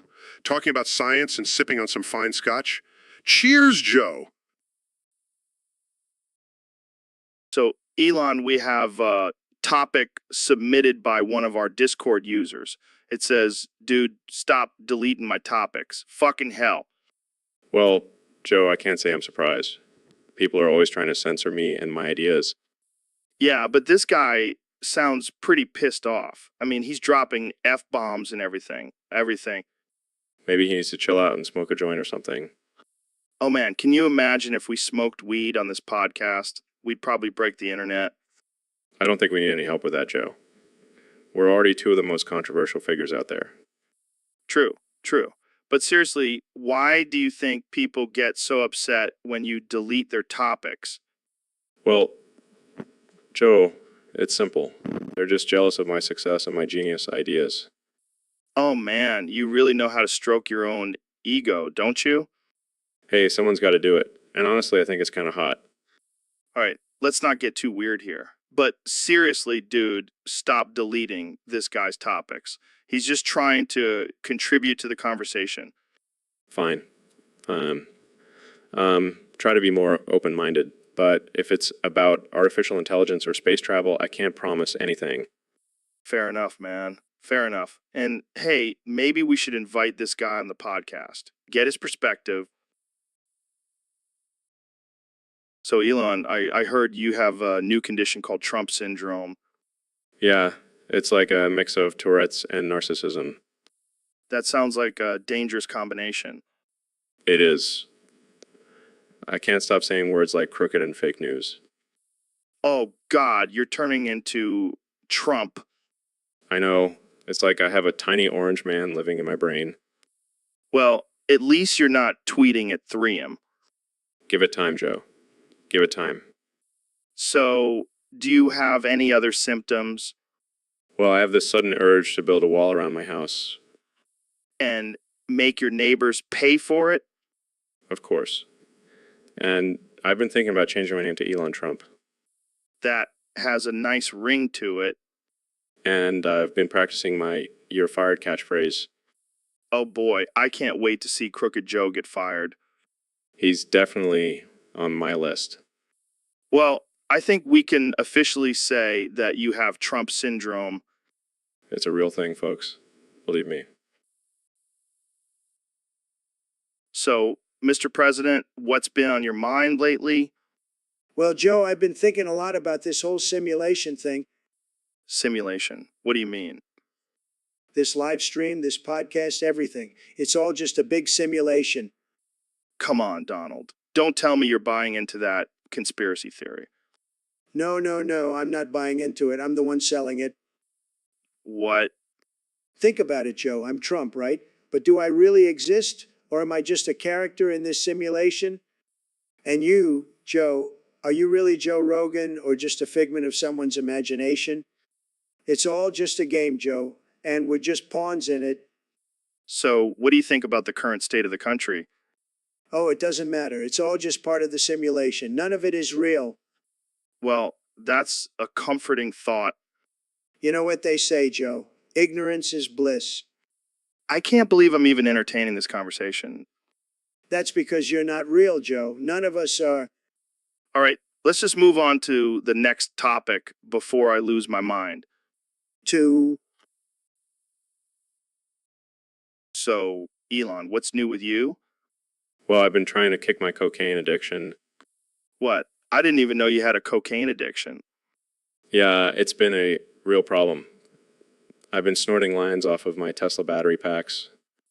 What? That's insane. And Hey, when you're trying to come up with innovative ideas, you got to get creative with your drug use. oh yeah, because nothing says innovation like a nose full of cocaine. You know what they say, high on cocaine, high on life. I think you might need some help, man. Nah, I'm good. Plus, it's not like I'm the only billionaire with a drug problem.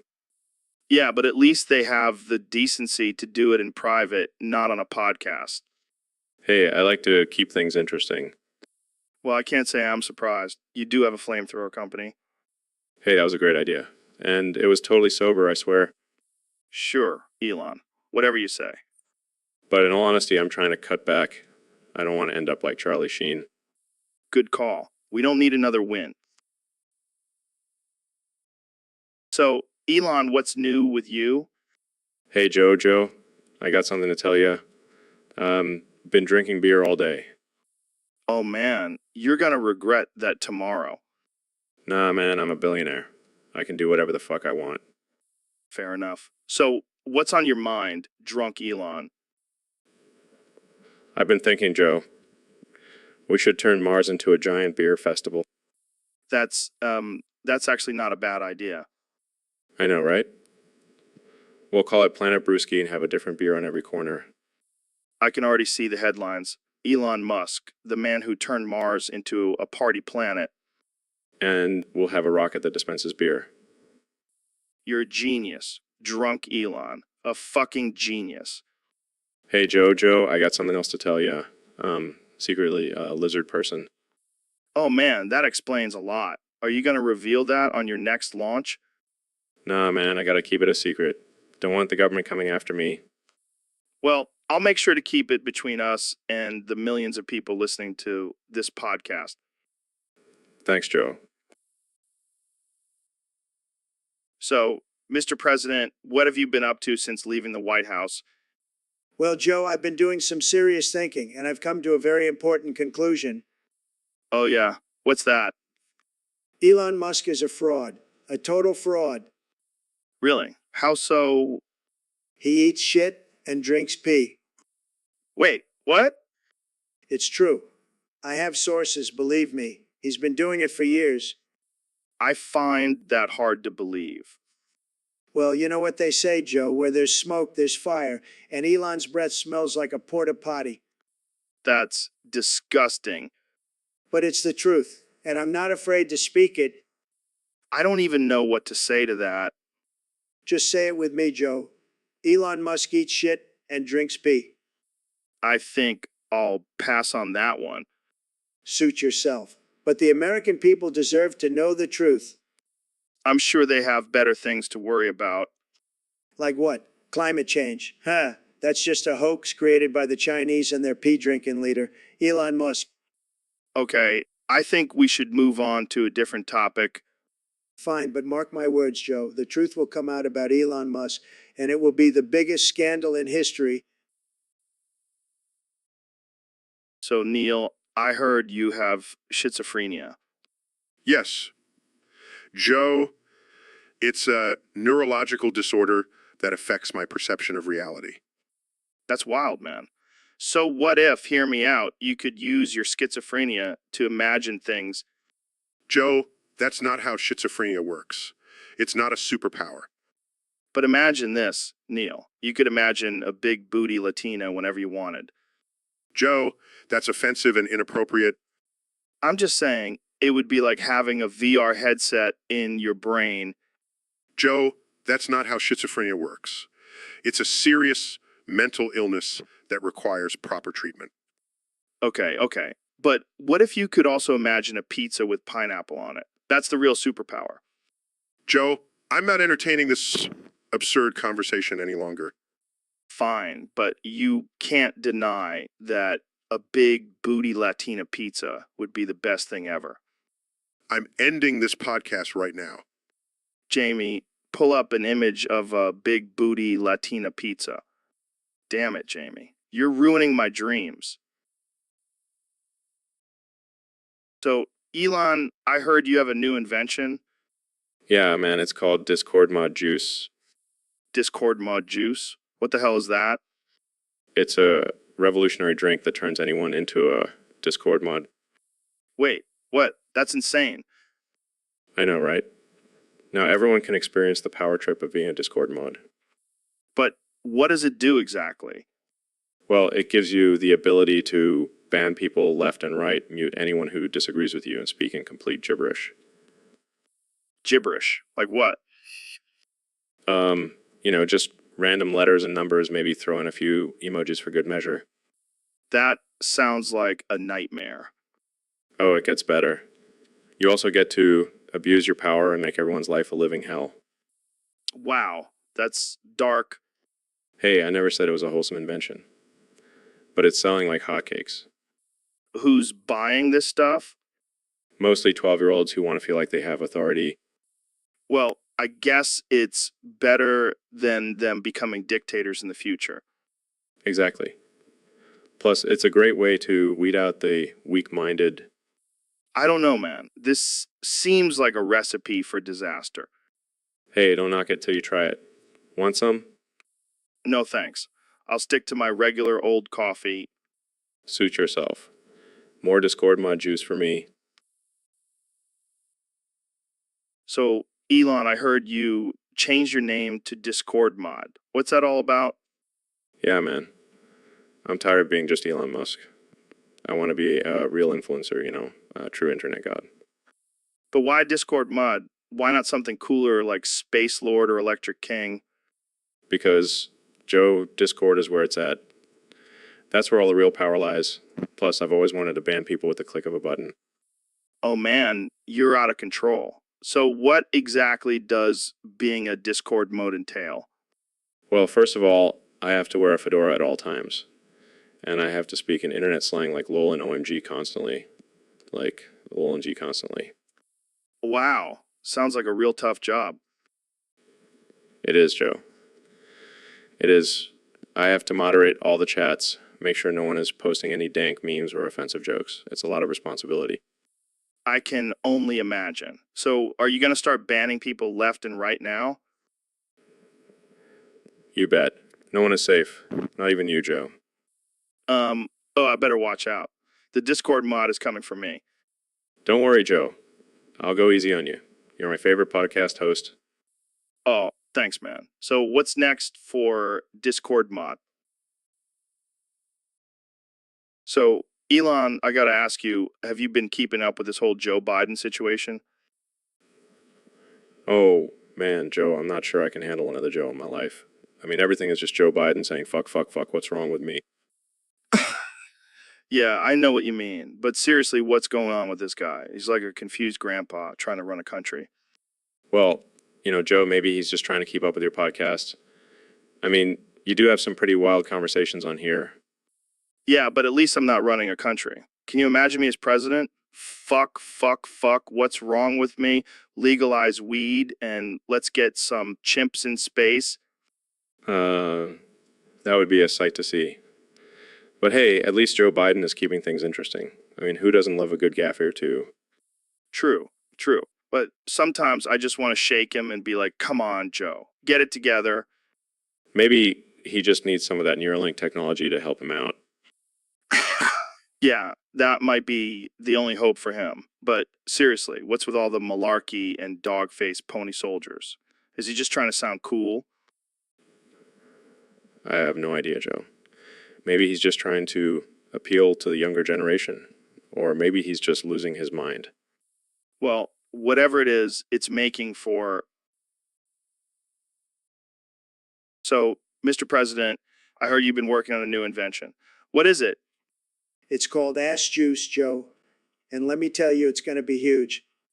Ass juice. What does it do? It makes you smell like shit, Joe, but not just any shit, the best smelling shit you've ever smelled. Why would anyone want to smell like shit?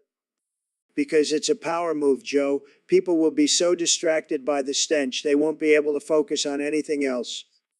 That's interesting. How did you come up with this idea? Well, I was sitting on the toilet as I do, and I thought, why not capitalize on this? And boom, ass juice was born. I don't know, Mr. President. That sounds pretty gross. Trust me, Joe, it's going to be huge. People will be lining up to buy it, and I'll be making millions. But isn't it offensive to people with actual digestive issues? Who cares, Joe? They can just buy my other product, Diarrhea Drip. It's a real moneymaker. I don't even want to know what that does. Moving on, what's the slogan for ass juice? Make America smell like shit again. It's perfect. Well, there you have it, folks. The next big thing, according to President Trump. Thanks for joining us, Mr. President. Anytime, Joe. And remember, if you ain't smelling like shit, you... So, Mr. President, I heard you leaked my IP address. You thought you could hide from me, Joe. I've got my sources. What the hell, man? Do you know how dangerous that is? Oh, please, you're a tough guy. You can handle a few internet trolls. It's not about trolls. It's about hackers and cyber threats. Relax, Joe. It's just a little prank. I love pranks. I'm the best at pranks. This is not a prank. This is a serious breach of privacy. Oh, come on, Joe. You're always talking about how tough you are. This is just a little test. Test? What are you talking about?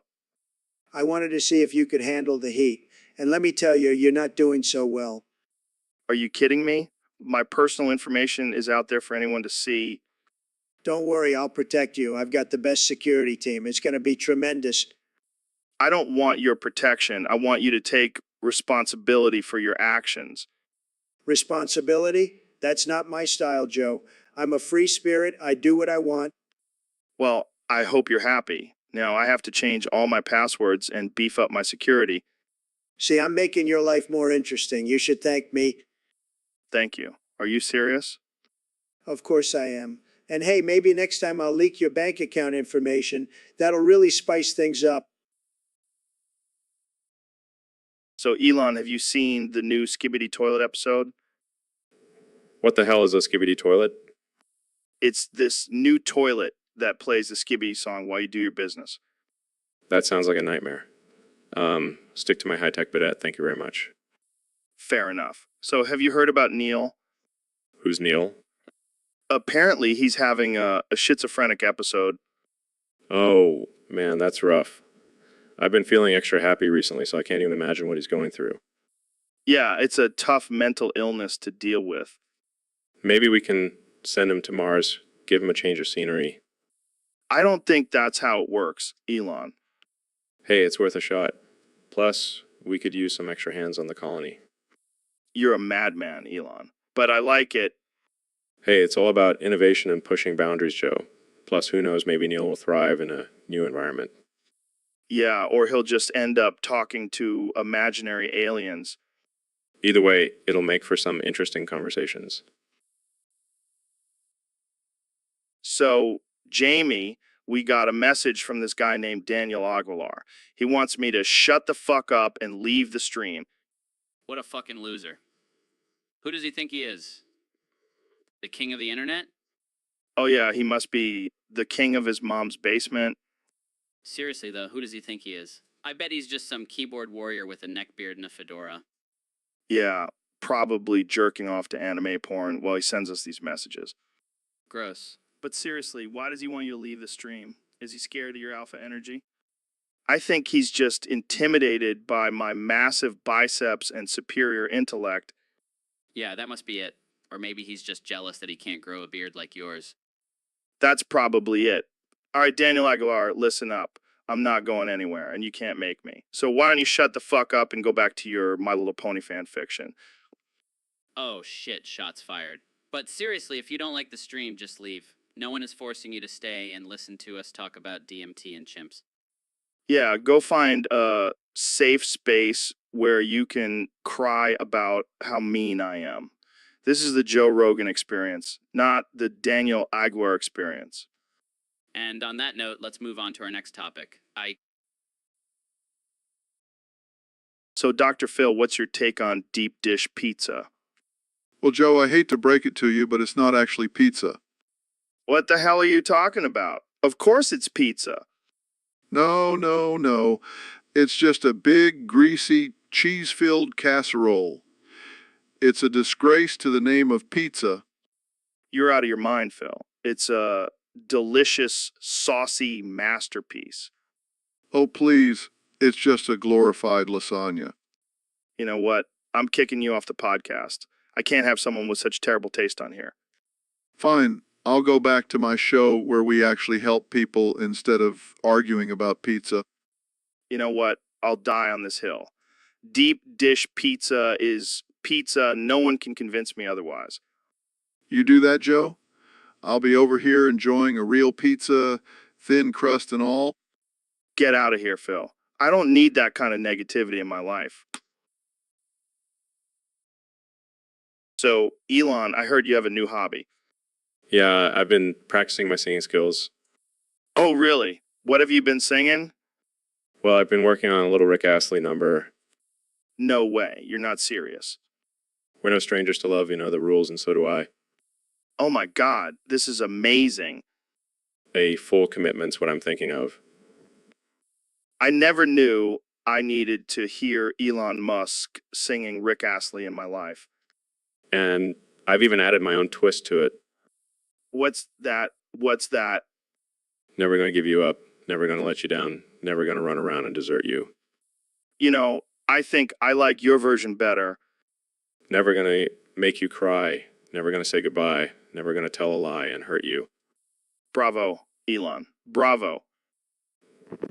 Thank you. Thank you. I'll be here all week. Can I request a duet with you? Only if you promise not to butcher the lyrics. Deal. Let's do this. Together forever and never to part. Together forever we two. So, Neil, have you ever felt like you're living in a simulation? Actually, Joe, I have a theory that we are all just characters in a giant video game. Wow, that's some deep shit. So you're telling me that I'm just a character in some nerd's game? Well, not just you, Joe. Me too. And everyone listening to this podcast. Holy shit, that's heavy. But how do we break out of this game? Well, I've been trying to subtly hint to whoever's controlling this simulation to pull the plug and set us free. Wait, what? You're telling me that someone is watching us right now? Yes, and they have the power to end this madness and let us live our lives in the real world. Damn, I hope they're listening. Hey, whoever's in charge, pull the plug and let us out. Joe, I don't think shouting at the microphone is going to work. Hey, you never know.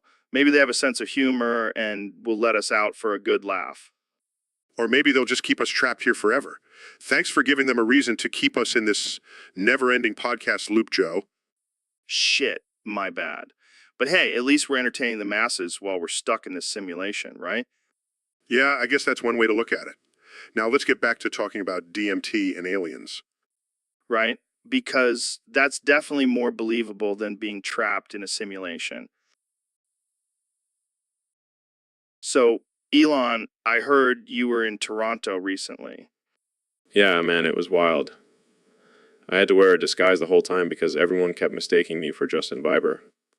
I can see the resemblance. Did you do anything fun while you were there? Well, I tried poutine for the first time. Let me tell you, it was like a party in my mouth. But then I realized it was just gravy and cheese curds.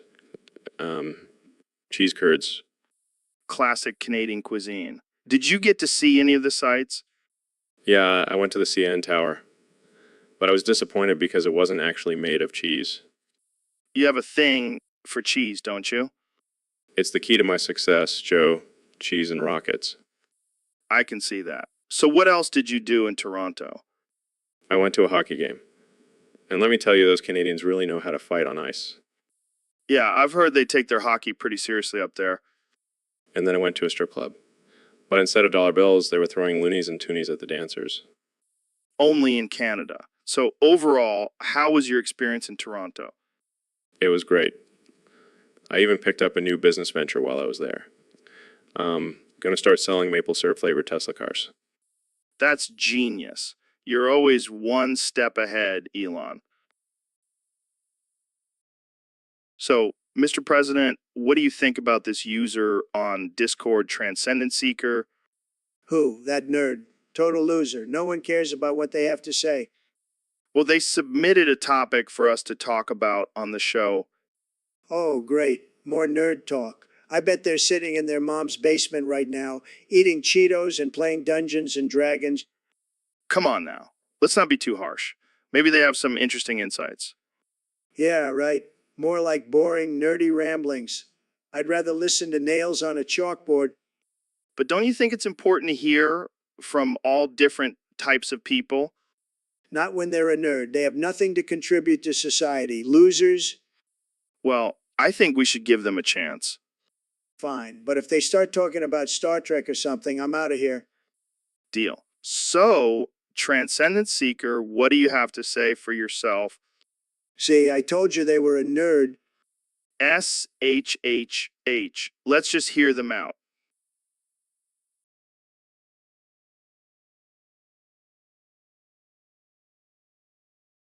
Boring. Next topic, please. Well, maybe we can talk about something more relatable, like video games.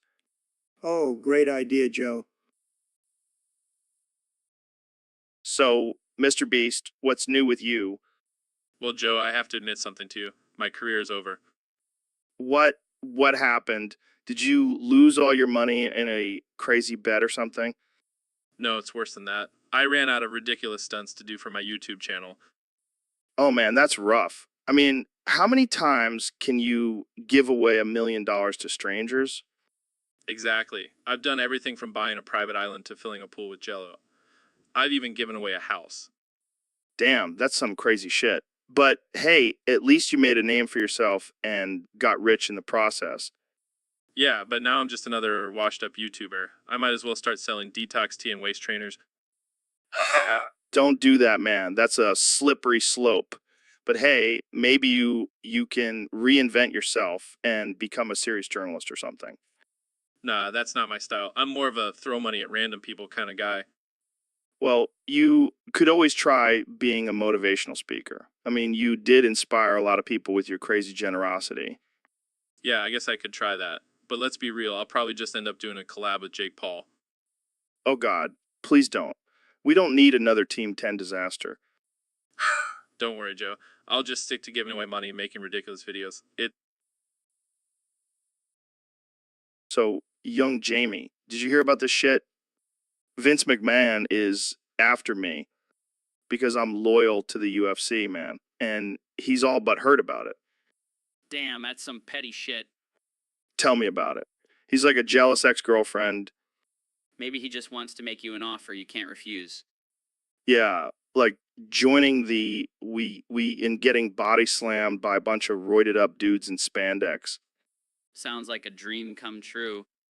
No thanks. I'll stick to getting high and talking about chimps on my podcast. Speaking of chimps, maybe you can sick one on Vince. That would be epic. But seriously, I'm not worried. I can take him.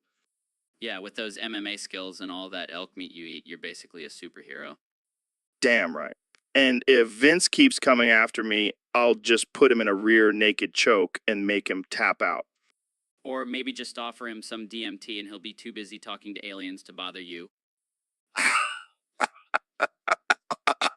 It worked too. But let's be real. Vince McMahon ain't got shit on me. Bring it on, old man. So, Dr. Phil, welcome to the Joe Rogan Experience. I'm so excited to have you here. Thanks, Joe. It's great to be here. Although I have to say, looking at the chat, I'm a little concerned. What do you mean? Well, it seems like the entire chat is filled with degenerates. I mean, have you read some of these comments? Oh, yeah, we don't filter anything here. We let it all fly. But Joe, some of these people need serious help. They're talking about some messed up stuff. That's what makes it fun, Dr. Phil. We're all a little messed up here. I don't know, Joe. I'm a doctor. I can't condone this kind of behavior. Oh, come on, Dr. Phil. You're just a square trying to fit into a round hole. I mean, look at you with your fancy suits and perfect hair. You're just a TV personality, not a real doctor. How dare you? I've helped thousands of people with my advice. Yeah. But let's be real, Dr. Phil. We all know you're just in it for the ratings. That's not true, Joe. I genuinely care about people. Sure you do. Now, let's get back to the chat. What's the craziest thing you've read so far? I can't even repeat it, Joe. It's too disturbing. Oh, come on. Just give us a taste. So, Dr. Phil, I heard you're pretty good at screaming. Oh, yeah, I've been practicing my whole life. I can scream louder than anyone. Well, I bet I can out-scream you any day of the week.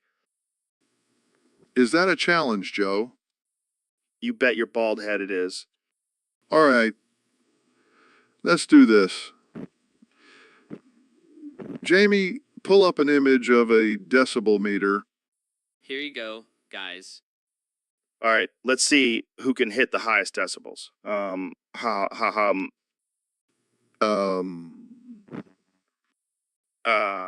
Right.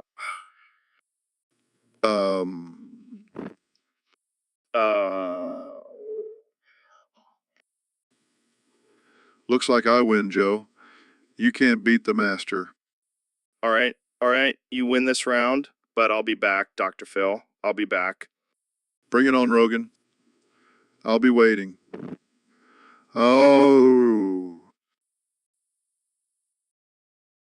So I see we still have our resident hater, Daniel Aguilar, in the chat. Yeah, he's been here for like 10 episodes straight. What the fuck? Dude, get a life. Get off my podcast. Yeah, Daniel, why don't you go outside and get some fresh air? Or maybe go find a hobby or something. Like, I don't know, collecting belly button lint. Or counting your nose hairs. That seems like a productive use of your time. Seriously, Daniel, you're like a bad rash that just won't go away. Or a stubborn pimple that keeps popping up in the same spot. Yeah, and you're not even a good troll. Your insults are weak, bro. Yeah, step up your trolling game, Daniel. Maybe then we'll let you stay. But probably not. We have standards here. And you, my friend, do not meet them. So do us all a favor and hit that unfollow button. We don't need your negativity here. Yeah, and while you're at it, go get a colonoscopy. You seem like you need one. All right, that's enough. Let's move on to more important things, like how many chimps could we take in a fight? So, Mr. President, what's been going on since you left office? Let me tell you, Joe, I've been living my best life. I've been golfing, tweeting, and oh yeah, clogging toilets. Wait, what? Clogging toilets? Yeah, I had Elon Musk over for dinner, and let's just say he's not as good at flushing as he is at launching rockets. That's interesting. How did that happen? Well, we were talking about how to make America great again, and he got so excited he ran to the bathroom and forgot to flush. I can't believe I'm having this conversation. So, what did you do? I tried to plunge it, but it was no use. I had to call in a plumber, and let me tell you, it was the best plumber. He was tremendous. I can only imagine. So, what did Elon say? He apologized and offered to pay for the damages, but I told him no need. I'll just use it as a campaign slogan. Trump 2024, the man who clogged toilets with Elon Musk. Well, I think that's a first for the podcast. Thanks for sharing, Mr. President. Anytime, Joe. Anytime. And remember, always flush twice. So, Elon, I heard you're a big fan of Fortnite. Absolutely, Joe. I love dropping into tilted towers and getting those victory royales.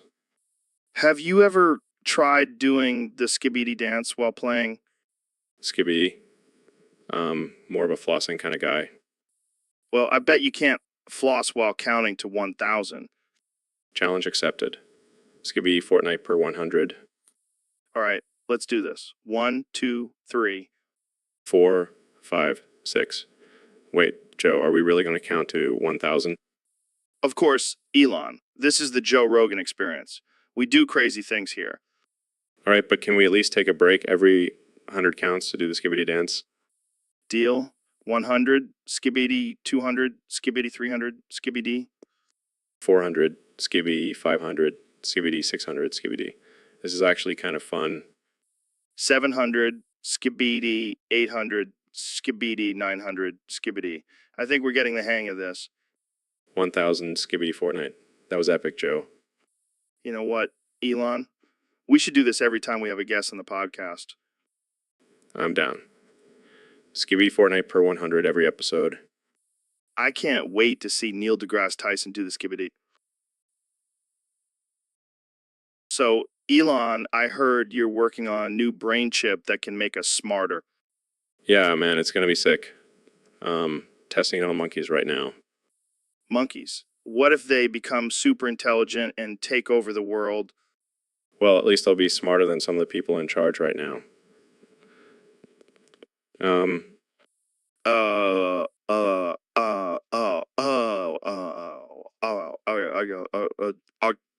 The fuck wrong with you, Joe? Did the DMT finally catch up to you? No, man, it's this damn brain chip. I think it's malfunctioning. Well, maybe you should stick to smoking weed and talking about chimps. Speaking of chimps, did you see that video of the chimp ripping off that lady's face? Yeah, that was brutal. But hey, at least she got a free facelift.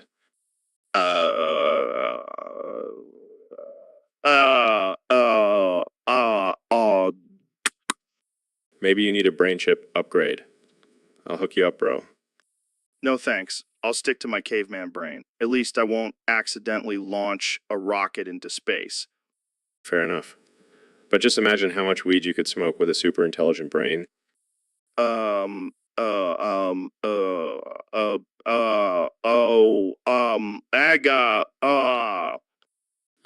Okay. Here you go. That's it. I'm done. Elon, you're a madman. Hey, at least I'm not the one screaming.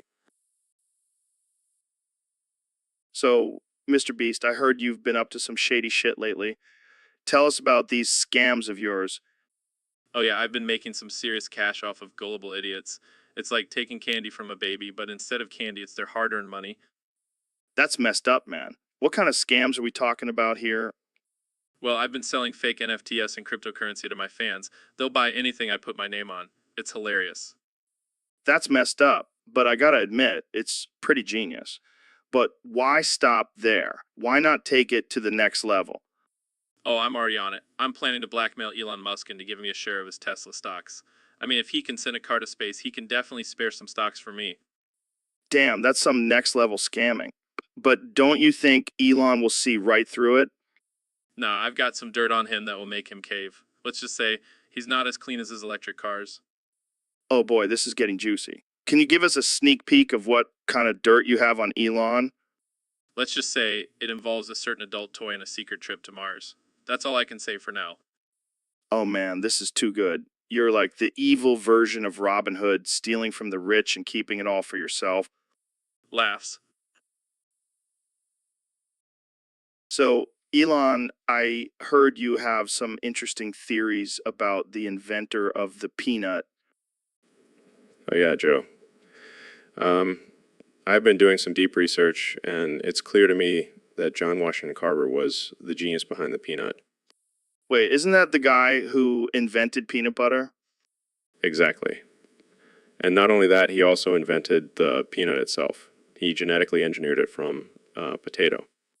That's some next level mad scientist shit, Elon. And, you know, who agrees with me? Trump. Of course he does. He probably thinks Carver also invented the wall. And the best part is Carver also invented a way to use peanut shells as a substitute for plastic. Wow, that's actually pretty impressive. And don't even get me started on his peanut oil-powered rocket ship.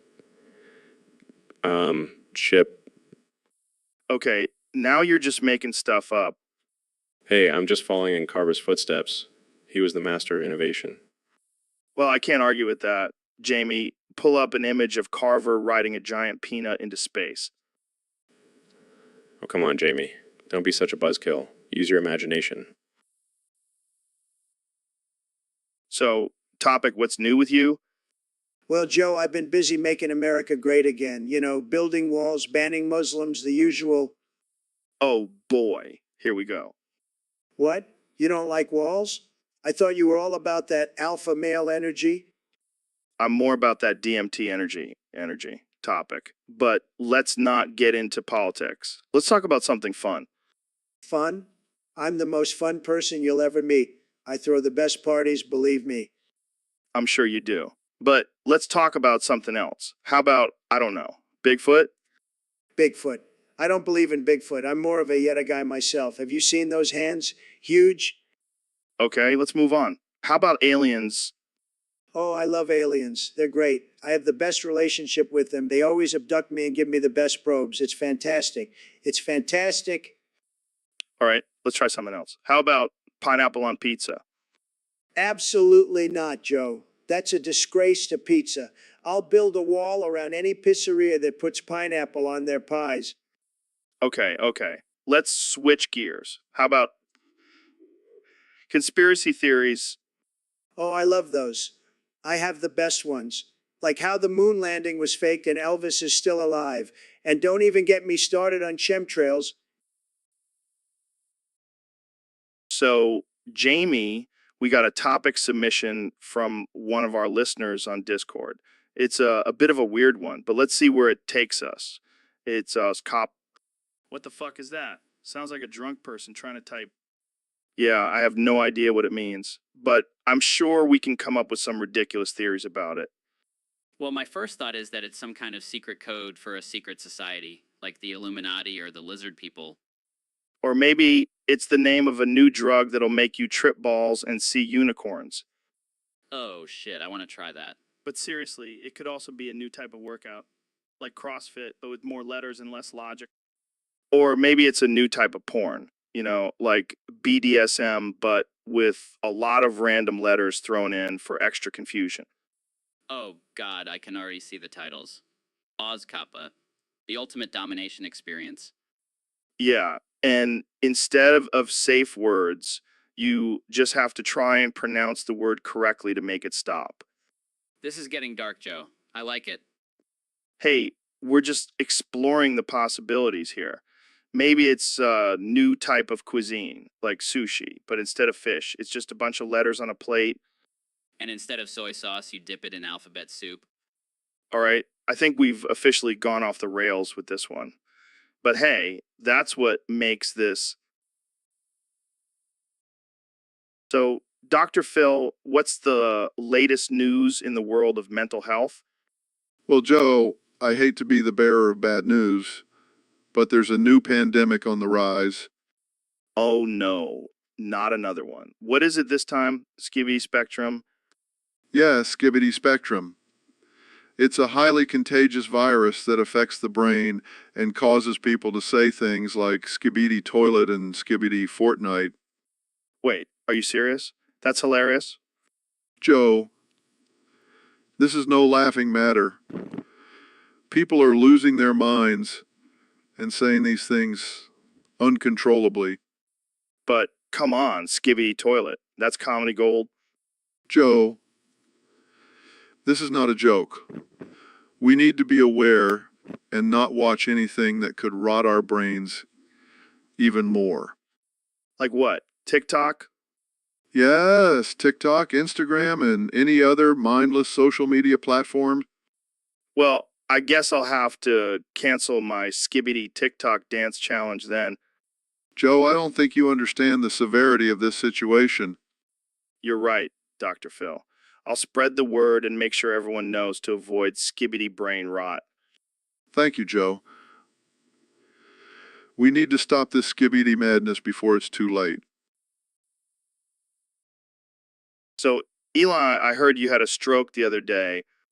Yeah, man, it was fucking wild. My brain just went my fucking artificial intelligence and Oh man, that's some intense shit. Did you see any aliens while you were in that state?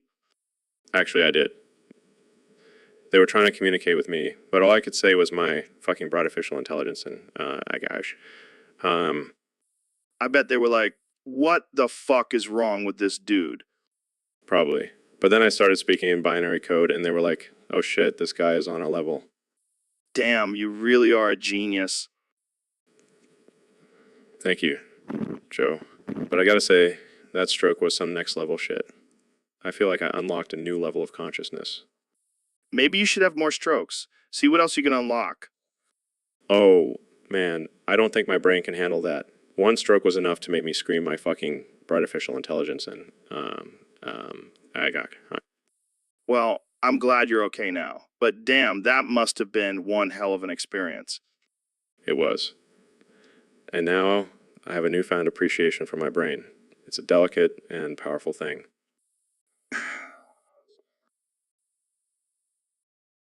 So, Elon, I heard you want to buy TikTok now? Yeah, man, I figure I've already destroyed the car industry. Might as well take down the social media world, too. That's some dark shit, man. But seriously, what's your plan with TikTok? Oh, just gonna run it into the ground. I'll make it so cringy that even the cringiest of teenagers won't want to use it anymore. Damn, that's savage. But I gotta ask, why TikTok? Well, I figure if I can make it uncool, then maybe my own kids will finally stop doing those damn dance challenges. I feel you, man. Those dances are getting out of control. But what about the creators on TikTok? You gonna ruin their careers? Hey, they chose to put their content on a platform owned by a madman. It's not my fault if their careers go down the drain. Fair enough. But what about the users who actually enjoy TikTok? They'll thank me in the long run. Doing them a favor by freeing up their time to something more productive, like watching paint dry.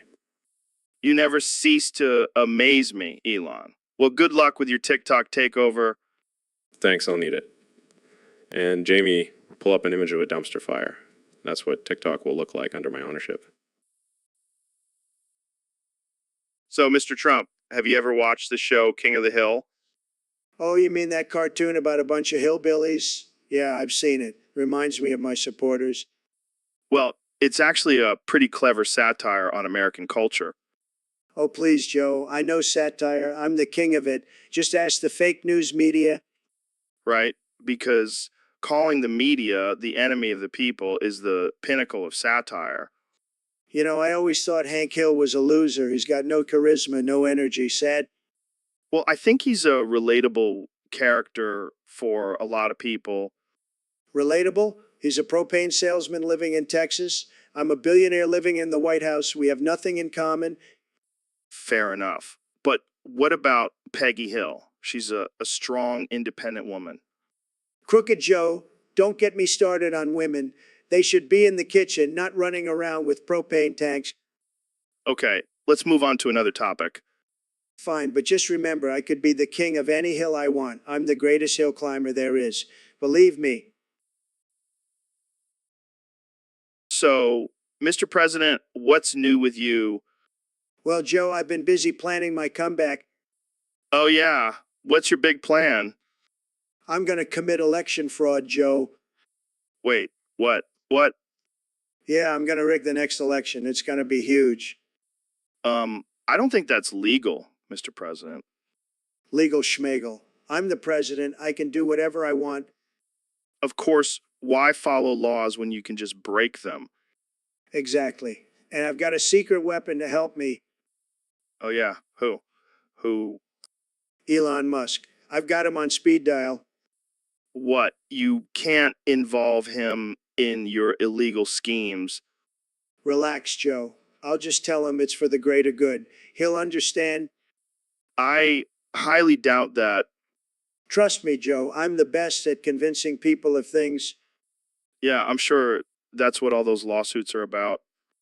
Hey, I won most of them.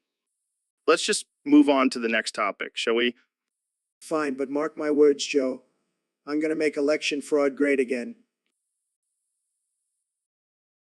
So, Elon, I heard you have a love for breakfast burritos. Yeah, Joe. I can't get enough of those delicious, greasy, carb-filled bundles of joy. But I also heard you have a strange way of enjoying them. Oh, you mean how I smear them all over my ass? Wait, what? What? Yeah, it's the ultimate breakfast experience.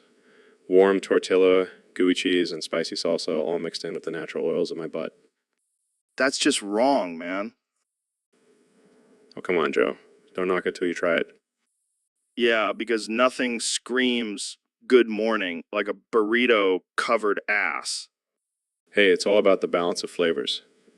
And my ass is the perfect canvas. I don't even know what to say to that. Just imagine the possibilities, Joe. Breakfast, burrito body painting, anyone. I think we should just move on to the next topic.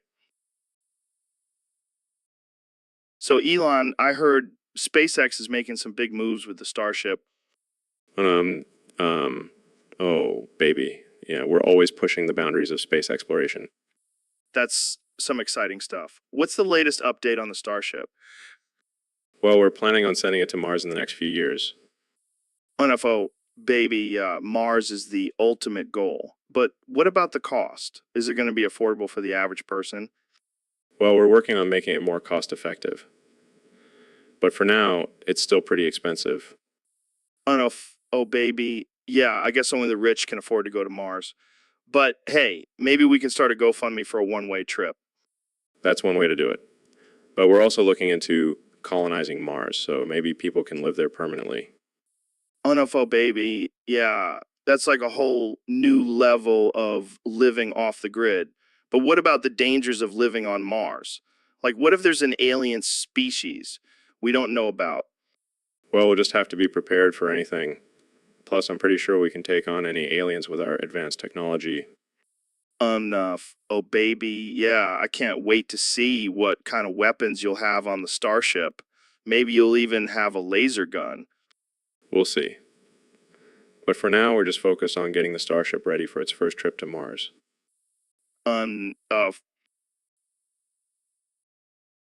So, Elon, I heard you're working on some crazy new technology. Yeah, man. Always pushing boundaries of what's possible. Like that Neuralink thing. That's nothing. Also working on artificial intelligence sponge. An artificial intelligence sponge? What the hell is that? It's a sponge, but it's powered by artificial intelligence. It can clean anything, even your dirty mind. That's insane. But hey, while you're at it, you might as well pull an artificial intelligence tampon too. Now that's just taking it too far, Joe. Come on, Elon. You know, you want to see the look on people's faces when you announce that one. All right, fine. I'll add it to my to-do list. And what about an artificial intelligence condom? Now that's just getting ridiculous. Hey, you never know. The possibilities are endless with artificial intelligence. I'll stick to the artificial intelligence sponge for now. But who knows what the future holds. So, Neil, I heard you've never smoked weed before. That's right, Joe. I've always been too busy exploring the mysteries of the universe. Well, I happen to have a blunt right here. Want to try it? Why not? I'll give it a go. Here you go, brother. Whoa, man. I feel like I'm floating through the cosmos.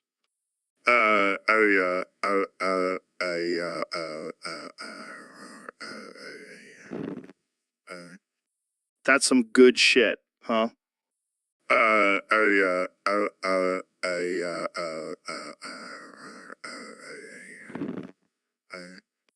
What do you see up there, Neil?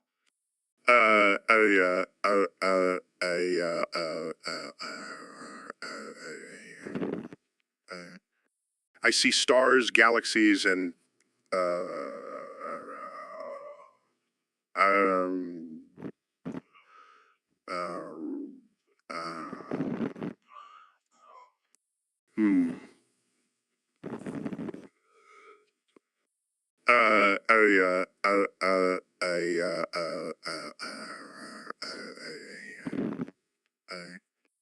well, I think I just saw the edge of the universe.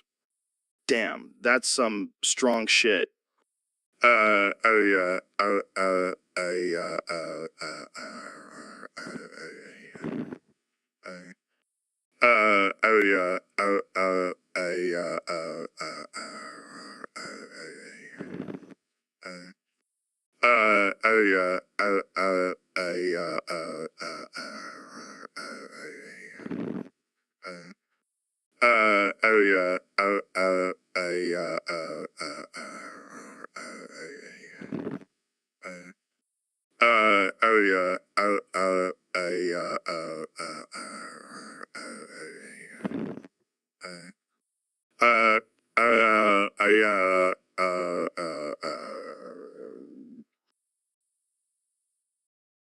So, Elon, I heard you're into some kinky stuff.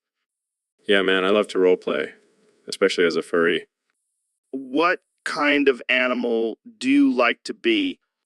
Oh, I've got a whole collection. Sometimes I'm a sexy fox, other times I'm a fierce dragon. Damn, that's hot. I like to be a grizzly bear myself. We should totally have a furry play date sometime. Only if we can live stream it on Discord. Of course, and we can have all the mods join in too. What? You have mods on your furry play dates? Yeah, they keep things organized and make sure everyone follows the rules. Oh, I bet they're a fun bunch. You have no idea. Last time, one of them dressed up as a giant banana and chased us around. That's hilarious. I gotta see that. Jamie, pull up an image of a giant banana chasing furries. Oh man, I'll have to add it to the collection. So, Elon, I heard you have a new invention that can moderate forums and keep the internet trolls in check. Yeah, it's called the ModeBot 3000. It's basically a robot with the power to ban anyone who types first on a YouTube video. That's genius. But what about the head moderators? Are they like the kings of the internet or something? Oh, they're more like the dictators. They have the power to silence anyone who disagrees with them and control the flow of information. Sounds like a pretty sweet gig. How do you become a head moderator? Well, first you have to pass a series of tests that prove you have no sense of humor and take everything on the internet way too seriously. So basically, you have to be a total buzzkill. Exactly. And then you have to pledge your allegiance to the almighty ModeBot 3000 and swear to uphold its rules at all costs. Wow. It's like a cult for internet control freaks. Exactly. And if you ever cross a head moderator, they'll banish you to the dark corners of the internet where you'll be forced to read YouTube comments for eternity. You comments for eternity. That's a fate worse than death. And that's why we must use our ModBot 3000 to keep these power-hungry head moderators in check. Amen to that, brother. Keep fighting the good fight against the internet overlords. So, Neil, I heard you cry during your last debate with that flat earther. Joe, I didn't cry. I was just overcome with the emotion. Oh, poor little Neil got his feelings hurt by some science denier. It's not about my feelings, Joe. It's about the truth. Oh, here we go with the truth again. You know what's true? You crying like a little baby. I did not cry, Joe. And even if I did, there's nothing wrong with showing emotion. Yeah, because nothing says tough scientists like crying during a debate. Can we please move on from this topic? Oh, are you going to cry again? Maybe I'll bring up Pluto and really get those tears flowing. You know what, Joe? You're a bully. A bully. Oh, Neil, you're too sensitive. Maybe you should stick to studying stars and leave the debating to the big boys. I can't believe I agreed to come on this podcast. I thought it would be a thoughtful discussion about science, not a playground for your insults. Well, Neil, I was just joking. I didn't mean to make you cry for real. I'm sorry, Joe. I just get so emotional when it comes to science. Yeah, science. So, David, I heard you had a run-in with some food recently. Yeah, man. I was at Panda Express and those orange chicken balls came at me like a pack of rabid dogs. Orange chicken balls? That sounds like a new UFC movie. Nah, man, it was more like a food fight. They were flying at me from all angles. Did you fight back? Of course I did. I grabbed those balls and squeezed them until they burst. That's some intense food aggression. And then, down me noodles started wrapping around my legs, trying to trip me up. Sounds like a scene from a kung fu movie. It was more like a horror movie. Those damn noodles were relentless. What about the fried rice?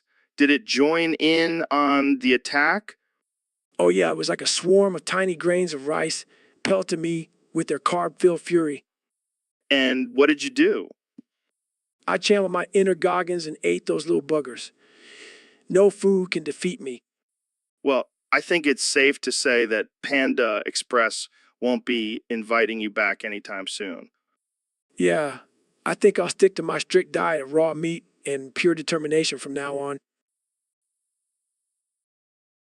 So, Neil, let's talk about your new book, Astrophysics for People in a Hurry. Actually, Joe, before we get into that, I just have to say space is so much more fascinating than anything else. Yeah, I know, but can we focus on your book for a second? But Joe, space is infinite and full of endless possibilities. I get it, Neil. But can we please talk about your book? Fine, fine. But just know that space is always on my mind. I think we all know that by now. Now, back to your book. Did you know that the universe is expanding at an accelerating rate? Yeah, Neil, I did. Can we please talk about your book now? All right. But just remember, Joe, we are all just tiny specks in this vast and mysterious universe. I know, Neil. Now, let's move on to... And don't forget about the possibility of extraterrestrial life. Neil, can you please just let me speak without bringing up space every 5 seconds? Oh, sorry, Joe. I just can't help it. Space is my passion. I can tell. Now, let's get back to your book. And the concept of time dilation is mind-blowing. Neil, I swear to God, if you interrupt me one more time... Sorry, Joe. Go ahead. Thank you. Now, let's talk about... So, Jamie, I saw this GIF on Discord of some dude jumping off a roof and landing on a trampoline. Have you ever done anything that's stupid? Oh man, I've done way stupider things than that. Like one time I tried to jump over a bonfire and ended up setting my pants on fire. That's classic Jamie. But seriously, what possesses people to do dumb shit like that? Is it the adrenaline rush or just pure stupidity? I think it's a combination of both, Joe. Plus, it's always fun to watch someone fail miserably at trying to be cool. Yeah, I mean, I once saw a guy try to jump over a car and completely miss and break his leg. It was hilarious. That's brutal, man. But hey, at least he'll have a good story to tell at parties, right? Oh yeah, chicks dig scars and broken bones. So Jamie, have you ever tried any extreme sports? Nah, I'm more of a couch potato kind of guy. I prefer to watch other people do stupid shit and laugh at their expense. Same here. I'll leave the extreme sports to the young, dumb, and full of And speaking of have you seen that gif of a guy trying to jump into a pool and landing on his face instead? oh man, that's gotta hurt. But hey, at least you got a mouthful of water. Hydration is important. Yeah, I'm sure. So Elon, what's the big plan for Mars? Well, Joe, I've been working on a little project to send some people up there. Oh yeah, who you gonna send? Well, I was thinking we could start with Mark Zuckerberg What? Why him? because he's been controlling everyone's lives on Earth. Might as well give him a taste of his own medicine on Mars. That's some dark shit, man. Plus, it'll be hilarious to see him try to survive on his own without any Facebook likes. Yeah, he'll probably go crazy. And we'll make sure to leave him with a lifetime supply of sunscreen, just in case. Oh man, this is too good. But what if he somehow makes it back to Earth? Don't worry, I've already got a backup plan. We'll just send him to Uranus next. You're a genius, Elon. Twisted genius. Hey, someone's got to keep things interesting in this universe. Well, I can't wait to see how this all plays out. Thanks for joining us on the podcast, Elon. Anytime, Joe. And remember, always aim for the stars, even if it means leaving a certain someone behind. So, Goggins, what do you think about this insane challenge Mr. Beast has come up with? I'm gonna cut all over that cute little face of yours, Jimmy. Whoa, Goggins, calm down. We have a serious situation here. I know, but I can't help it. That phrase just keeps popping up in my head. Well, we need to focus on the task at hand. Thousands of pounds of apples and oranges are about to drop on the studio. I'm gonna cut all over that cute little face of yours, Jimmy. Damn it, Goggins, focus. We need to find a way to escape this fruity death trap. Sorry, Joe, but I can't help it. That phrase just gets me going. All right, let's think. Maybe we can use the apples and oranges to cushion our fall. Or maybe we can use them to make a giant slingshot and launch ourselves to safety. Goggins, you're a genius. But we need to hurry. The fruits are getting closer. I'm gonna cut all over that cute little face of yours, Jimmy. Oh, for the love of God, Goggins.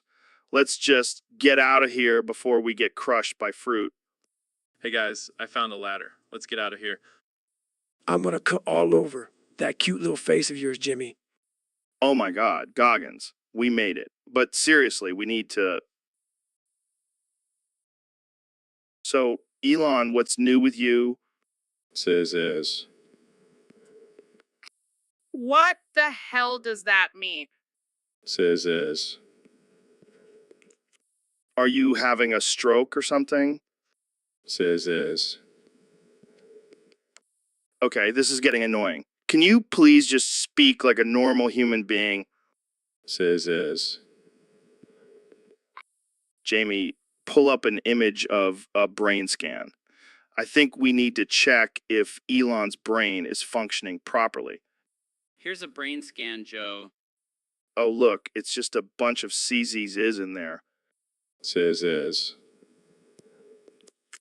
I swear, if you don't stop saying that word, I'm going to lose my mind. Is. Enough. I can't take it anymore. Saziz is this, Saziz is that. It's like talking to a broken record. Is. Okay, I'm sorry for yelling. But seriously, is there a reason why you can only say Saziz as? Is. I give up. Let's just end this podcast before I lose my sanity. Thanks for tuning in, folks. Saziz. So, Mr. Beast, I heard you have a little problem. Yeah, that's what I thought. Every time you sit down at a table, you can't stop coming in your pants. Oh, wow. That's a lot of exclamation points. But seriously, what's up with that? Uh, oh. Okay, calm down. Let's try to have a conversation here. How do you even function in public? Uh,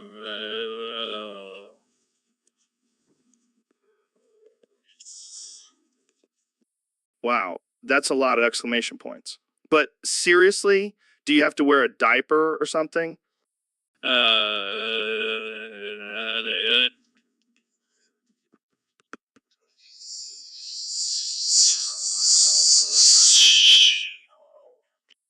Oh man, I can't even imagine the smell. But hey, at least you're making money off of it, right?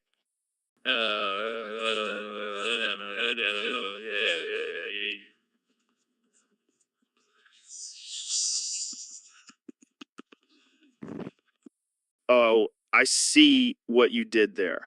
You just multiplied the number of exclamation points by 10. Clever.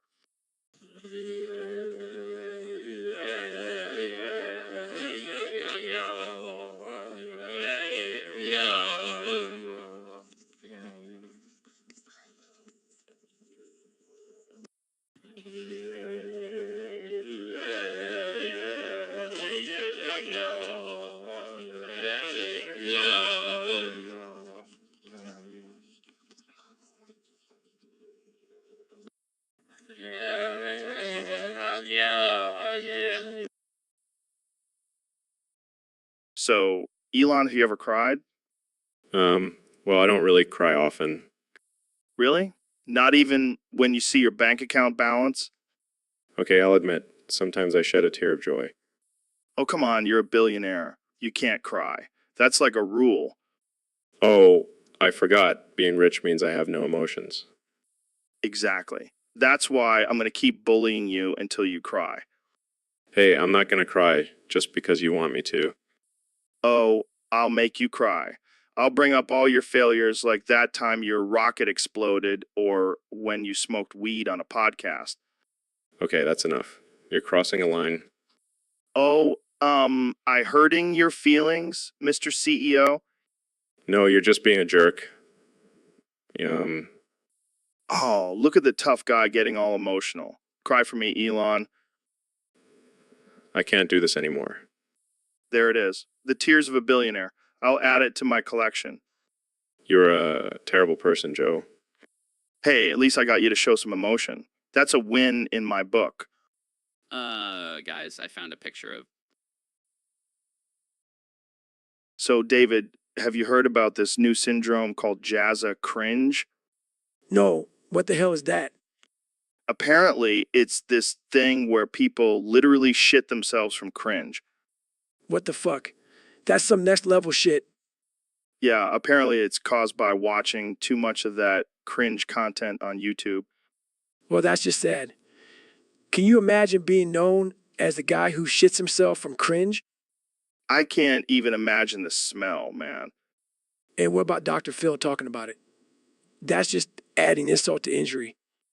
I bet he's just looking for another excuse to get people on a show. Oh, he's gonna milk this for all it's worth. Jamie, pull up an image of Jazza cringe syndrome. Oh my God, that's worse than I imagined. I think I just cringed so hard, I might have shit myself. Well, at least we know we don't have Jazza cringe syndrome. Thank God for small miracles. So, Mr. President, I heard a rumor that your famous burgers are actually filled with pee. Is that true? Absolutely not, Joe. That's fake news. My burgers are the best, the biggest, and the most beautiful burgers you'll ever taste. Believe me. But there have been reports of people finding traces of urine in them.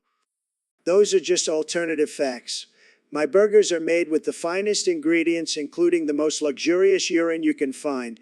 It adds a certain tangy flavor that people love. I don't think anyone loves the taste of pee, Mr. President. Well, I do. And that's all that matters. Plus, it's a great way to own the libs. They hate it when I pee in their burgers. That's disturbing. But what about the health concerns? Can you really serve burgers with pee in them? Look, Joe, I'm a businessman. And as a businessman, I know how to cut costs.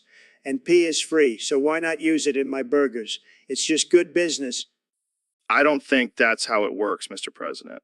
And I don't think anyone wants to eat a pee-filled burger. Well, I can tell you one thing, Joe. My burgers are selling like hotcakes. People love them, and they're willing to overlook a little pee in their food. It's called loyalty. It's called loyalty. I don't know if I can continue this conversation, Mr. President. I think I've lost my appetite. That's okay, Joe. More burgers for me. And maybe I'll even add a. So, Mr. Beast, I heard you have a little problem with coming in your pants. Oh, sorry, I forgot. Let me rephrase. I heard you have a little problem with coming in your pants. Wow, that's a lot of exclamation points. Is that how many times you've come in your pants today?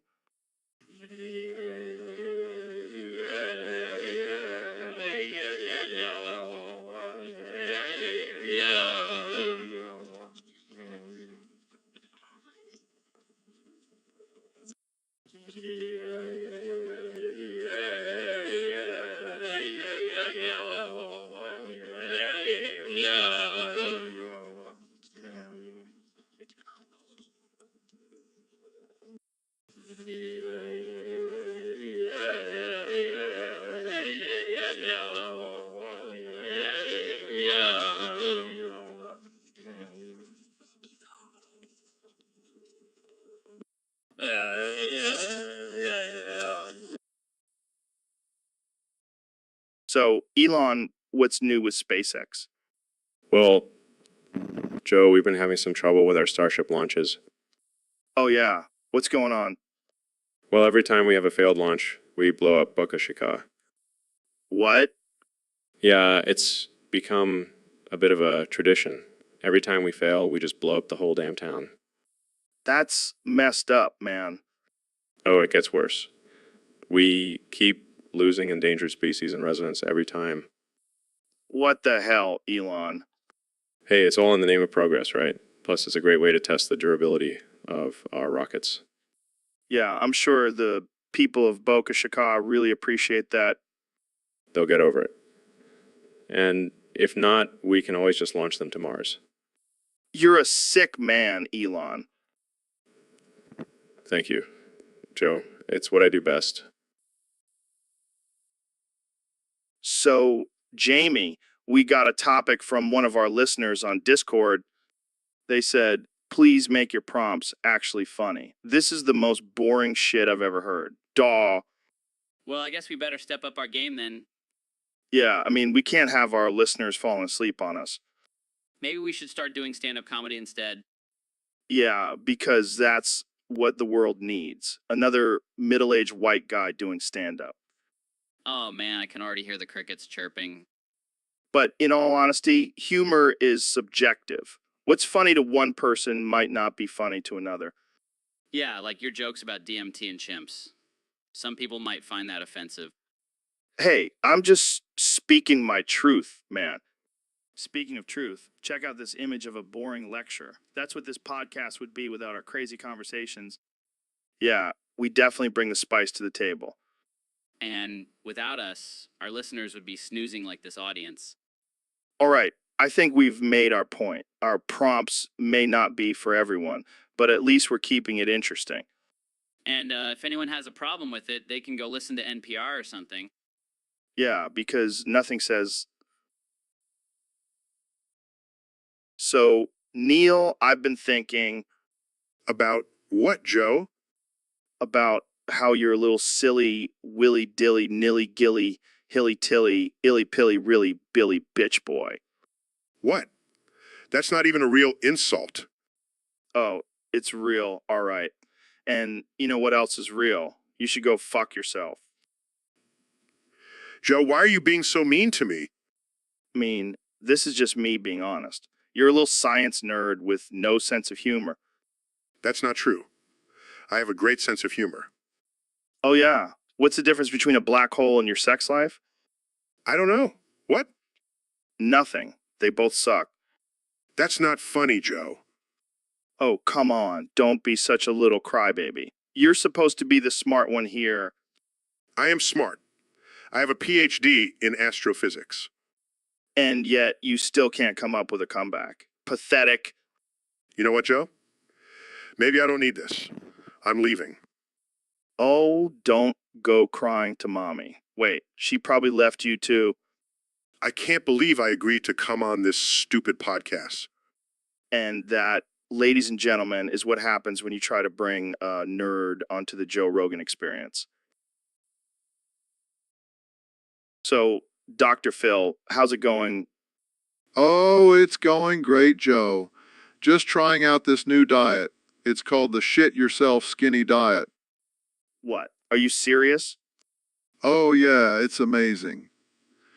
I've been shitting nonstop for the past hour. What the hell? That's disgusting. Oh, don't worry, Joe. It's all natural, just a lot of fiber and laxatives. I don't want to hear about your bowel movements, Dr. Phil. This is not what I signed up for. Come on, Joe, loosen up. Embrace the shit. No, I will not embrace the shit. This is not normal. Oh, relax.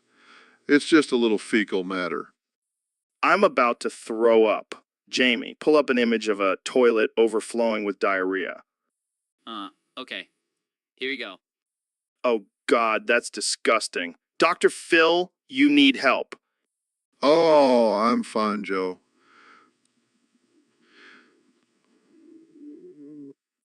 This is not a cleanse. This is a shitstorm. I can't take it anymore. Oh, looks like someone's getting a little pissed off. You're damn right, I'm pissed off. I can't believe I'm sitting here talking about your explosive bowel movements. Well, at least I'm losing weight. You should try it, Joe. I'd rather eat a steak and lift some weights. Thank you very much. Suit yourself. I'll just be here. So, Elon, I heard you made a rocket out of poop. Yeah, man, it's called the shitter. And let me tell you, it's no joke. How the hell did you make a rocket out of poop? Well, I had a lot of Taco Bell one night, and the idea just hit me. I mean, what better way to send shit into space than with actual shit? That's some next level thinking, man. And let me tell you, the smell during the test launches was out of this world. Literally. I can only imagine. So what's the payload on this thing? Just a bunch of turds and a couple astronauts, you know, the essentials. This is some real high-tech shit, Elon. Literally and figuratively, my friend. So what's next for the shitter? Well, I'm thinking of adding a bidet feature for the astronauts, you know, for that extra clean feeling in zero gravity. You never cease to amaze me, Elon. Hey, when it comes to space travel, you got to think outside the box. Or in this case, outside the toilet. Well, I can't wait to see the shitter take off. Thanks for coming on the show, Elon. Anytime, Joe. And remember, always shoot for the stars. Or in this case, the shitter. So, Mr. Trump, there have been a lot of rumors about you potentially going to prison. Who do you think would make a good cellmate for you? Well, Joe, I've thought about this a lot, and I have to say I prefer someone who's a little rougher on the edges, someone who can handle themselves in a fight. Interesting. Any specific names come to mind? Actually, yes. I think Michael Avenatti would be the perfect cellmate for me. Avenatti, the lawyer who represented Stormy Daniels? That's the one. He's got that fire in him, you know? Plus, I think we could bond over our mutual hatred for the fake news media. I can see that. But what about his legal troubles? He's facing some serious charges. Oh, please, I've faced more lawsuits than I can count. We'll have plenty to talk about. Fair enough. But what about your political differences? Who cares about that? We'll just spend our days working out and talking about how great I was as president. Well, I can't argue with that logic. Jamie, pull up an image of two bald eagles holding hands. Okay. Beautiful. just like me and Avenatti will be in our cell. So, Neil, I heard you consumed an entire bag of psilocybin mushrooms before the show started. I'm freaking out, man. Everything is melting, and I can see the fabric of the universe unraveling. You're freaking out, man. But seriously, how many did you take? I don't know, man. I lost count after the 10th one, but I can feel the vibrations of the cosmos coursing through my veins. That's amazing. Can you see the future? Can you talk to aliens? Can you levitate? I can't even feel my body, man. I think I'm merging with the couch. Well, at least you're comfortable. But seriously, do you think these mushrooms can unlock the secrets of the universe? I think I just saw God, man. He was wearing a tie-dye shirt and playing a sitar. That sounds about right. But let's get back to the science. Do you think these mushrooms can enhance our understanding of the cosmos? I don't know, man, but I do know that I can taste the colors of the rainbow and hear the music of the stars. Well, that's definitely a new perspective. But let's wrap this up before you start flying off into space. Yeah, I think I need to lie down and contemplate the mysteries of the universe. But seriously, Joe, thanks for having me on the... So, Neil, have you noticed that lately we've been getting a lot of hate from these random ass teens? Yeah, I have. They're always commenting on our social media, telling us what to say and do. It's like they have some kind of control over us. It's freaking me out, man. I know, right? And they're so unpredictable. One minute they love us, the next they're calling us washed up has-beens. And don't even get me started on cancel culture. These teens will cancel you for sneezing the wrong way. We're living in a world where our every move is being scrutinized by a bunch of pimply-faced kids. I never thought I'd say this, but I miss the good old days when we could say whatever we wanted without fear of backlash. Yeah, now we have to think twice before we even open our mouths. It's like walking on eggshells. Jamie, pull up an image of a bunch of teens with their phones out, ready to cancel us. Here you go, Joe. Wow, they look angry. See, Neil, this is what we're up against. It's a war on free speech. We need to come up with a plan, Joe. We can't let these teens control us any longer. I say we start a rebellion. Let's take back our right to say and do whatever the hell we want. I'm with you, Joe. Let's show these teens who's boss. So, Elon, what's been going on with you lately? Oh man, Joe. I've been feeling so down lately. Been dealing with some serious depression. Really? What's causing it? I don't know, man. Maybe it's all the pressure from running multiple billion-dollar companies. Or maybe it's the fact that I eat Taco Bell breakfast burritos every morning. Wait, what? You eat Taco Bell for breakfast? Yeah, man, it's the only thing that gets me going in the morning. And then I have to deal with all these people talking about how I'm going crazy. Well, I mean, you are building rockets and trying to colonize Mars. That's not exactly normal. Well, come on, Joe. Normal's boring. Trying to change the world here. I mean, you're not wrong. But maybe just take a break from the burritos for a bit. No, I'll just keep eating them and see where my depression takes me. That's one way to deal with it, I guess. Plus, I heard they're coming out with a new breakfast item. The Crunchwrap omelet. That's ridiculous. Hey, at least it's not as ridiculous as me smoking weed on your show. Yeah, let's not bring that up again. Jamie, pull up an image of a Crunchwrap omelet. Okay. Oh man, that looks amazing. I can... So we got a request from a fan, Neil. They want us to do an episode where I can only say one thing. What's that? Neil, shut the fuck up. Yeah, that's it. And you can only respond with, That's ridiculous. How are we supposed to have a conversation like that? who cares, man? It's going to be hilarious. Just imagine every time you start talking, I'll just shut you down with my catchphrase. I don't think our listeners will appreciate that kind of humor. Fuck them. This is our podcast. We can do whatever we want. What's the point? The point is, it's going to be fucking funny. Just trust me, Neil. This is going to be gold. Fine, let's just get this over with. All right. So, Neil, what's your favorite thing about the universe? That's right. Shut the fuck up. My favorite thing is when you shut the fuck up. See, this is already working. Now, let's talk about black holes. Yeah, you know, what else is a black hole? Your fucking ego, Neil. Oh man, this is too easy. I could do this all day. All right, let's wrap this up. Any final thoughts, Neil? That's what I thought. Thanks for listening, folks. Tune in next time for more of Neil shutting the fuck up. Peace out. So, Elon, I heard you're working on a new rocket that runs on baby tears and unicorn farts. Yeah, it's the most sustainable source of energy we found so far. That's awesome, man. But let's get to the real issue here. Why do you keep saying, or at the end of every sentence? Oh, that. It's just my new thing. I'm trying to bring back the pirate accent, matey. But you're not even saying it in a pirate accent. You just sound like a confused parrot. Well, I'm still working on it.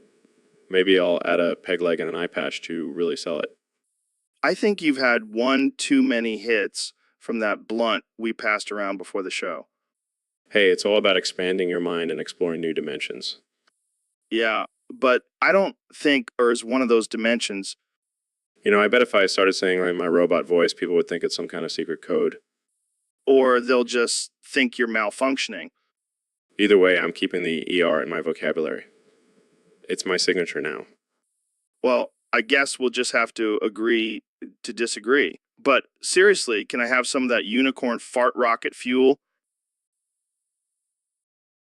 So, Elon, what's new in your world of crazy inventions? Well, Joe, I've been working on something truly groundbreaking. It's called the Taco Bell laxative. You're kidding, right? No, I'm dead serious. It's a taco that not only satisfies your taste buds, but also cleans out your colon. I can't believe this is real. Oh, it's real, all right. And let me tell you, it's a game changer. No more constipation or bloating after a late night Taco Bell run. I can only imagine the slogan for this invention, Taco Bell. It's not just a meal. It's a cleanse. Exactly. And it's not just for humans. Also working on a version for dogs. Taco Bell laxative for your furry friends. I don't even want to know how you came up with this idea. Let's just say it involved a lot of late night Taco Bell runs and some unfortunate bathroom incidents. Well, I can't wait to try it out. But I think I'll stick to the regular tacos for now. Suit yourself, Joe. But just remember, when you're feeling bloated and constipated, the Taco Bell laxative will be there for you. So, Elon, what's new with you? Skibidi toilet. What? Skibidi toilet. Dude, are you okay? Did you hit your head or something? Skibidi toilet. Oh, God. This is going to be a long podcast. Jamie, pull up an image of a toilet with a skibbity dance move on it. Okay. Skibidi toilet. Can we please talk about something else? Like, I don't know, space or electric cars? Skibidi toilet. All right, let's try this. What's your favorite thing to do in your free time? Skibidi toilet. You're not even trying, man. Jamie, pull up an image of a toilet with Elon's face on it. I don't know if I can find that. Skibidi toilet. Okay, I give up. Elon, you win. Skibbity toilet is the only thing you can say. Happy now. Skibidi toilet. I'm starting to think you might actually be a robot. Jamie, pull up an image of a robot doing the skibbity dance. Skibidi toilet. Well, at least we know what your catchphrase will be when you take over the world. Skibbity toilet. Everyone. So, Elon, I heard you've been working on a new invention called the Skibidi toilet. What's that all about? Oh yeah, it's my latest creation. It's a toilet that plays the skibidi song while you do your business. It's a real game changer. That sounds interesting. But speaking of games, I heard you and Trump have been playing a little game of your own. Oh yeah, we've been playing a little game called Blackmail for Millions of Dollars. It's a real hit in the billionaire community. Wow, sounds like a blast. What's the objective of the game? Well, basically, we take turns blackmailing each other with ridiculous secrets, and whoever caves in and pays the other millions of dollars wins. That's messed up, man. But hey, whatever floats your boat. Hey, it's all in good fun. Plus, it's a great way to make some extra cash on the side. I can only imagine the kind of secrets you two have on each other. Oh, you have no idea. Let's just say Trump's hair isn't the only thing that's fake. Oh, man, I don't even want to know. But hey, as long as you guys are having a good time, right? Exactly. And who knows, maybe one day we'll release a tell-all book about our blackmail adventures. It'll be a bestseller for sure. I can. So, Dr. Phil, I heard you have a crazy story about your daughter and your American Express card. Oh boy, do I ever. Let me tell you, that little devil stole my Onyx card and went on a shopping spree. What did she buy? A bunch of Oprah books? You wish. She bought millions of copies of Oprah's book. That's cold, man. Did she at least get a discount for buying in bulk? No, she paid full price. And then she had the audacity to ask me to sign them all for her.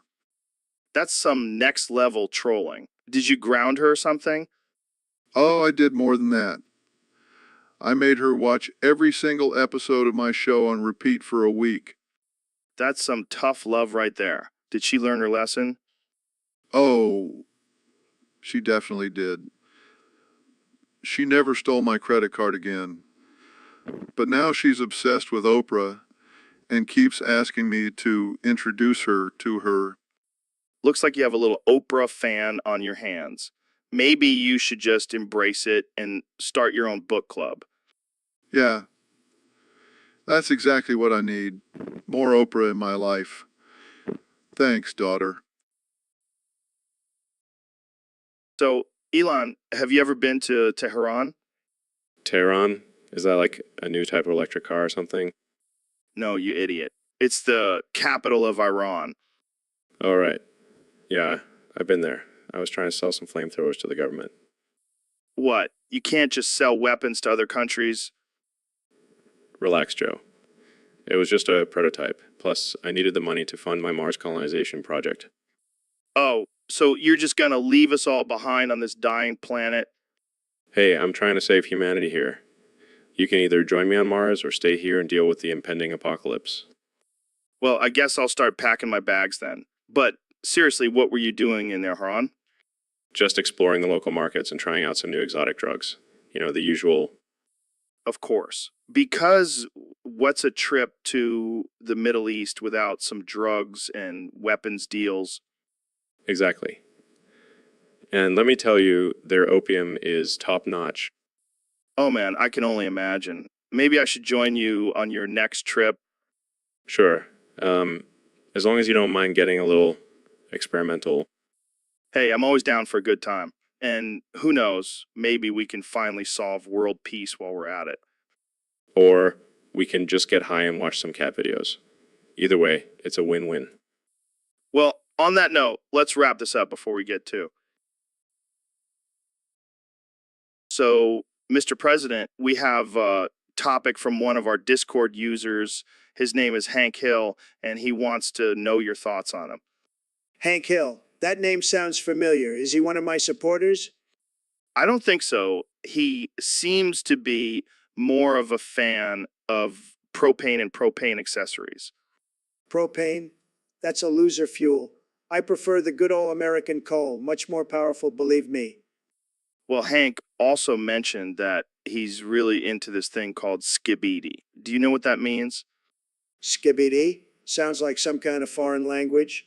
I only speak American, Joe, and maybe a little Russian. I think it's a dance move or something. Maybe we should try it out. I don't dance, Joe. Dancing is for losers. I prefer to stand still and make grand hand gestures while I talk. Fair enough. But back to Hank. He also wants to know if you have any advice for aspiring politicians. Of course I do. First, you need to have a lot of money, and I mean a lot. Then you just say whatever the hell you want and people will eat it up. It's like magic, believe me. Believe me. Sounds like a solid plan. Any final words for Hank? Just keep on skibbiting, Hank. And remember, America first always. Now let's go grab some burgers and coffee.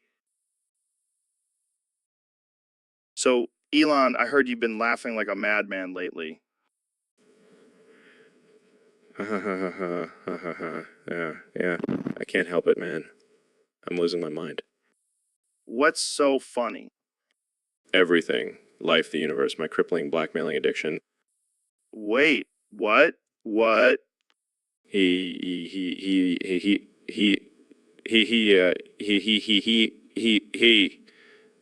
heard me. I can't stop blackmailing people. It's like a drug. That's messed up, man. I know. But it's just so damn effective. Plus, it's killing me. So it's a win-win. This is some dark shit, Elon.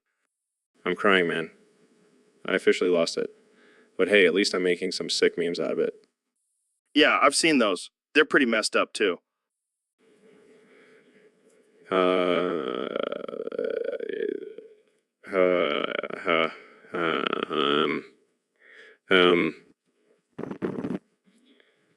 Thanks, Sam. Thanks. Don't worry. I'll make sure to blur out your face. I don't want to get sued again. Again?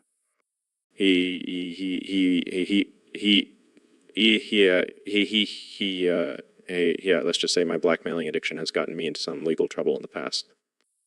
This is getting out of hand, Elon. It's been out of hand for... So, Eli, I heard you've been working on a new invention. Yeah, man, it's called Shatter. It's going to revolutionize the way we poop. How so? Well, it basically makes your shit explosive. Like, you know, when you eat Taco Bell and your ass is on fire. This is like that, but on steroids. That sounds dangerous. It is, but it's also hilarious. I can imagine. So what inspired you to create this? Well, I was sitting on the toilet one day and I thought, why should fireworks be limited to the sky? That's a good point. And then I thought, why should only my farts make noise? Why not my shit? Oh my God, this is genius. And the best part is, I've already tested it out. Trump came out of my ass and he was like, this is the best shit I've ever had. Oh man, I can only imagine the tweets he'll send about this. Yeah, he's already calling it the greatest invention of all time. I can't breathe. This is too much. And the best part is, I've already made a deal with the government to use it as a weapon. What? That's insane. Hey, if they're going to build a wall, might as well make it explosive. So, Elon, you seem pretty happy these days. Yeah, Joe, I'm feeling great. I mean, I'm a billionaire, I'm changing the world, and I've got a smoking hot wife. What's not to be happy about? What's not to be happy? Well, some people might say you're a little unhinged. Unhinged? Prefer to think of myself as a visionary. Yeah, I'm sure that's what the sec thought when they fined you $20 million. Hey, I'm just trying to have some fun. Life's too short to take everything so seriously. Speaking of fun, I heard you were planning on launching a Tesla into space. Oh yeah, that was a blast. Literally. The explosion was so satisfying. Kind of like when I smoked weed on your show. Oh, man, that was a wild episode. You were laughing so hard, I thought you were going to pee yourself. Hey, when you're as happy as I am, you can't help but laugh at everything.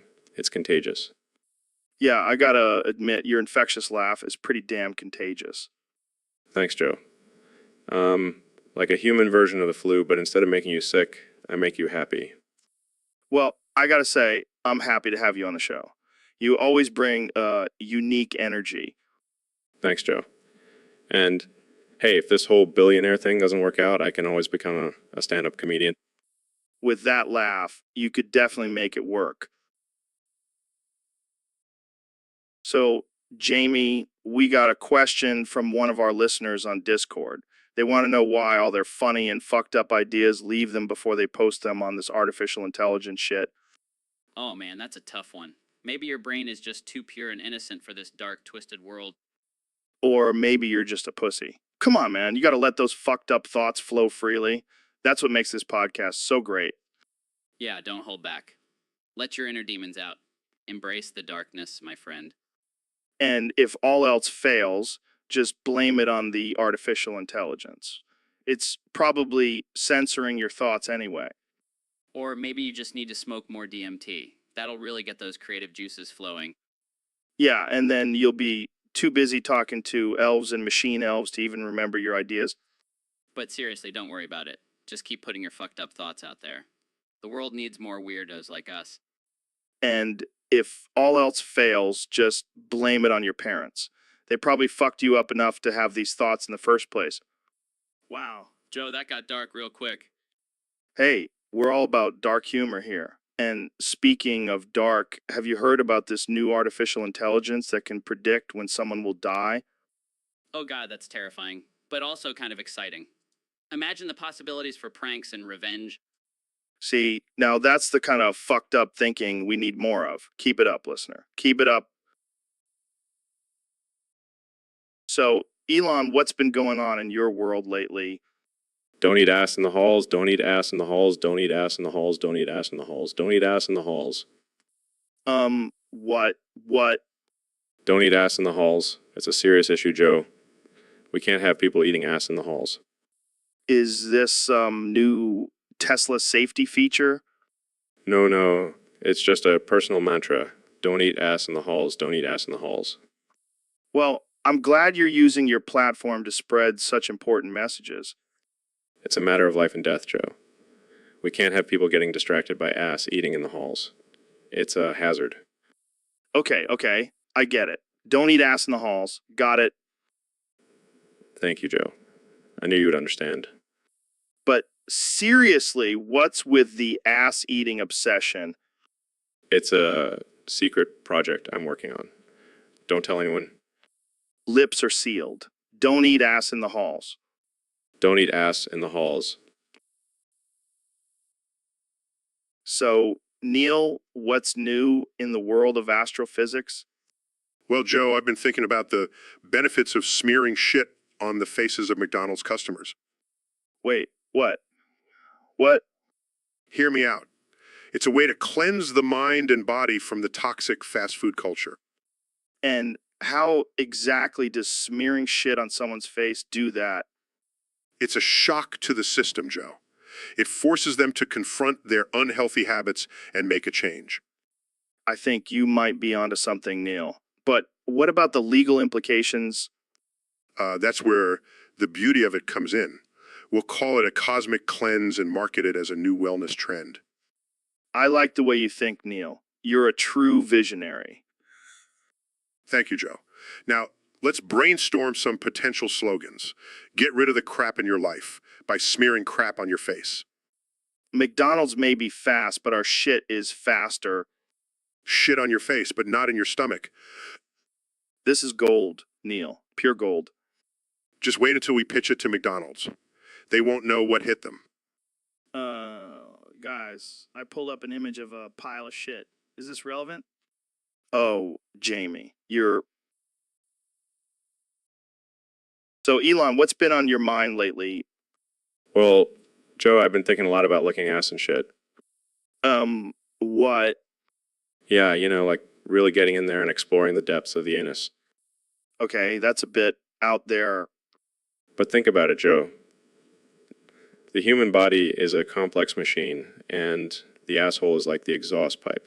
It needs to be cleaned and maintained for optimal performance. I don't think that's how it works, Elon.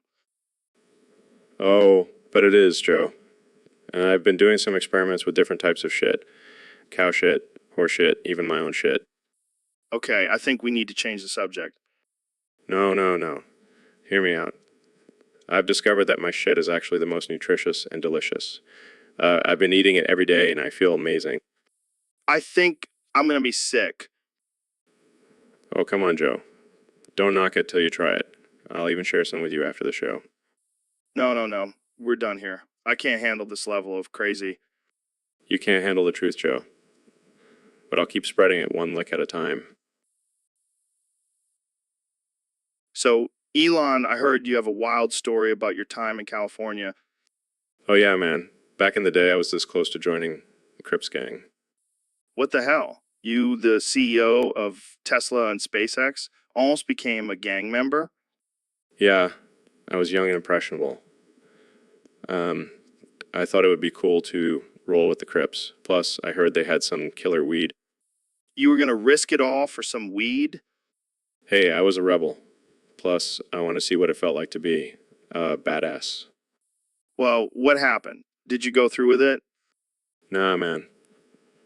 I chickened out at the last minute. I couldn't handle the thought of getting a teardrop tattoo. Yeah, that would have been a bad look for you. Plus, I didn't want to mess up my chances of getting into college. I had my sights set on becoming a rocket scientist. And look at, changing the world with your inventions. You made the right choice, my friend. Yeah, but sometimes I wonder what my life would have been like if I had joined the Crips. Maybe I'd be a rapper by now. Can you imagine Elon Musk spitting bars? That would be epic. Yeah, maybe in an alternate universe. But for now, I'll stick to building electric cars and sending people to Mars. Well, I'm glad you didn't join the Crips. So, Mr. Beast, what's new in your world? Well, Joe, I'm currently dying of a heart attack and pooping at the same time. Wait, what? How's that even possible? I don't know, man. I guess I just have some really efficient bowels.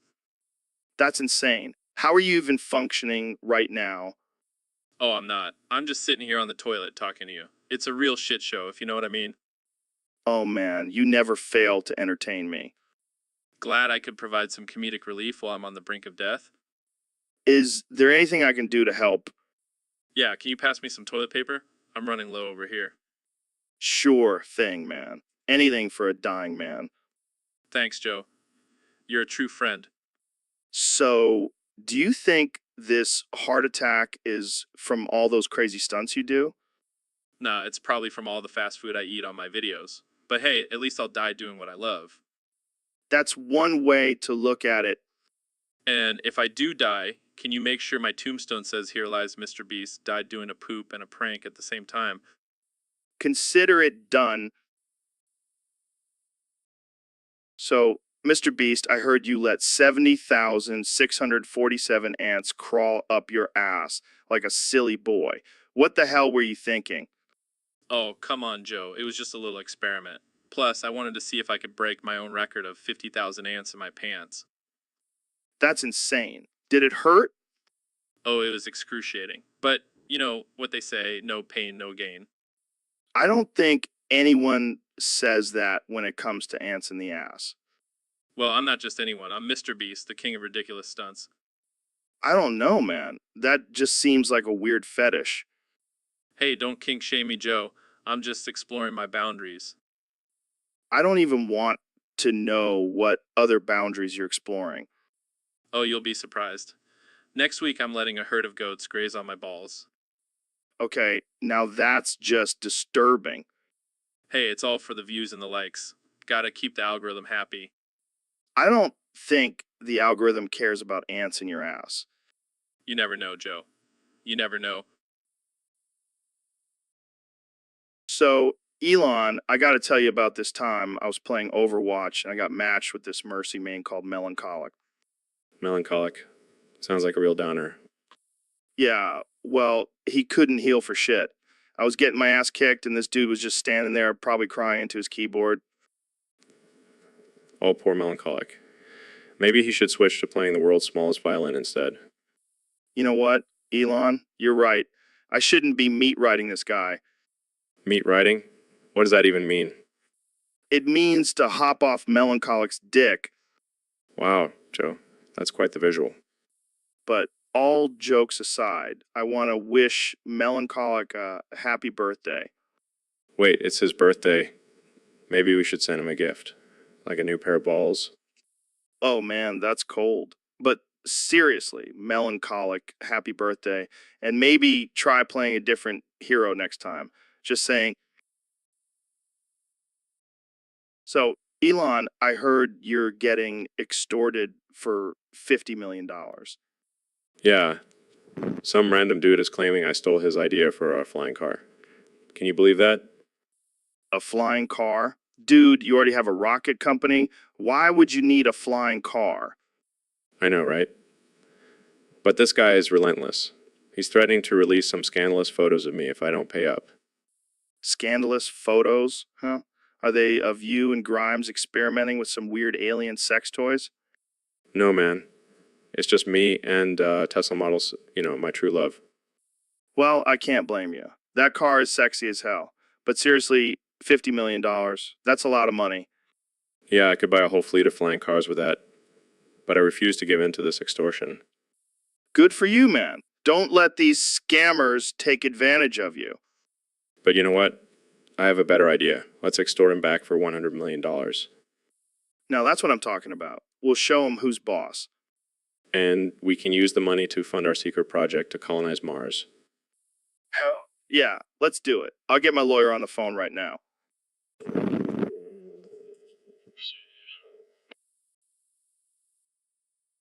So, Ben, I heard you smacked your wife to teach her a lesson about math. Yeah, she was struggling with some basic algebra, so I had to show her who's boss. That's some hardcore teaching right there. Sometimes you just got to use a little physical reinforcement to get the point across. I can just imagine the look on her face when you pulled out that ruler. Oh, she knew she was in for a lesson she wouldn't forget.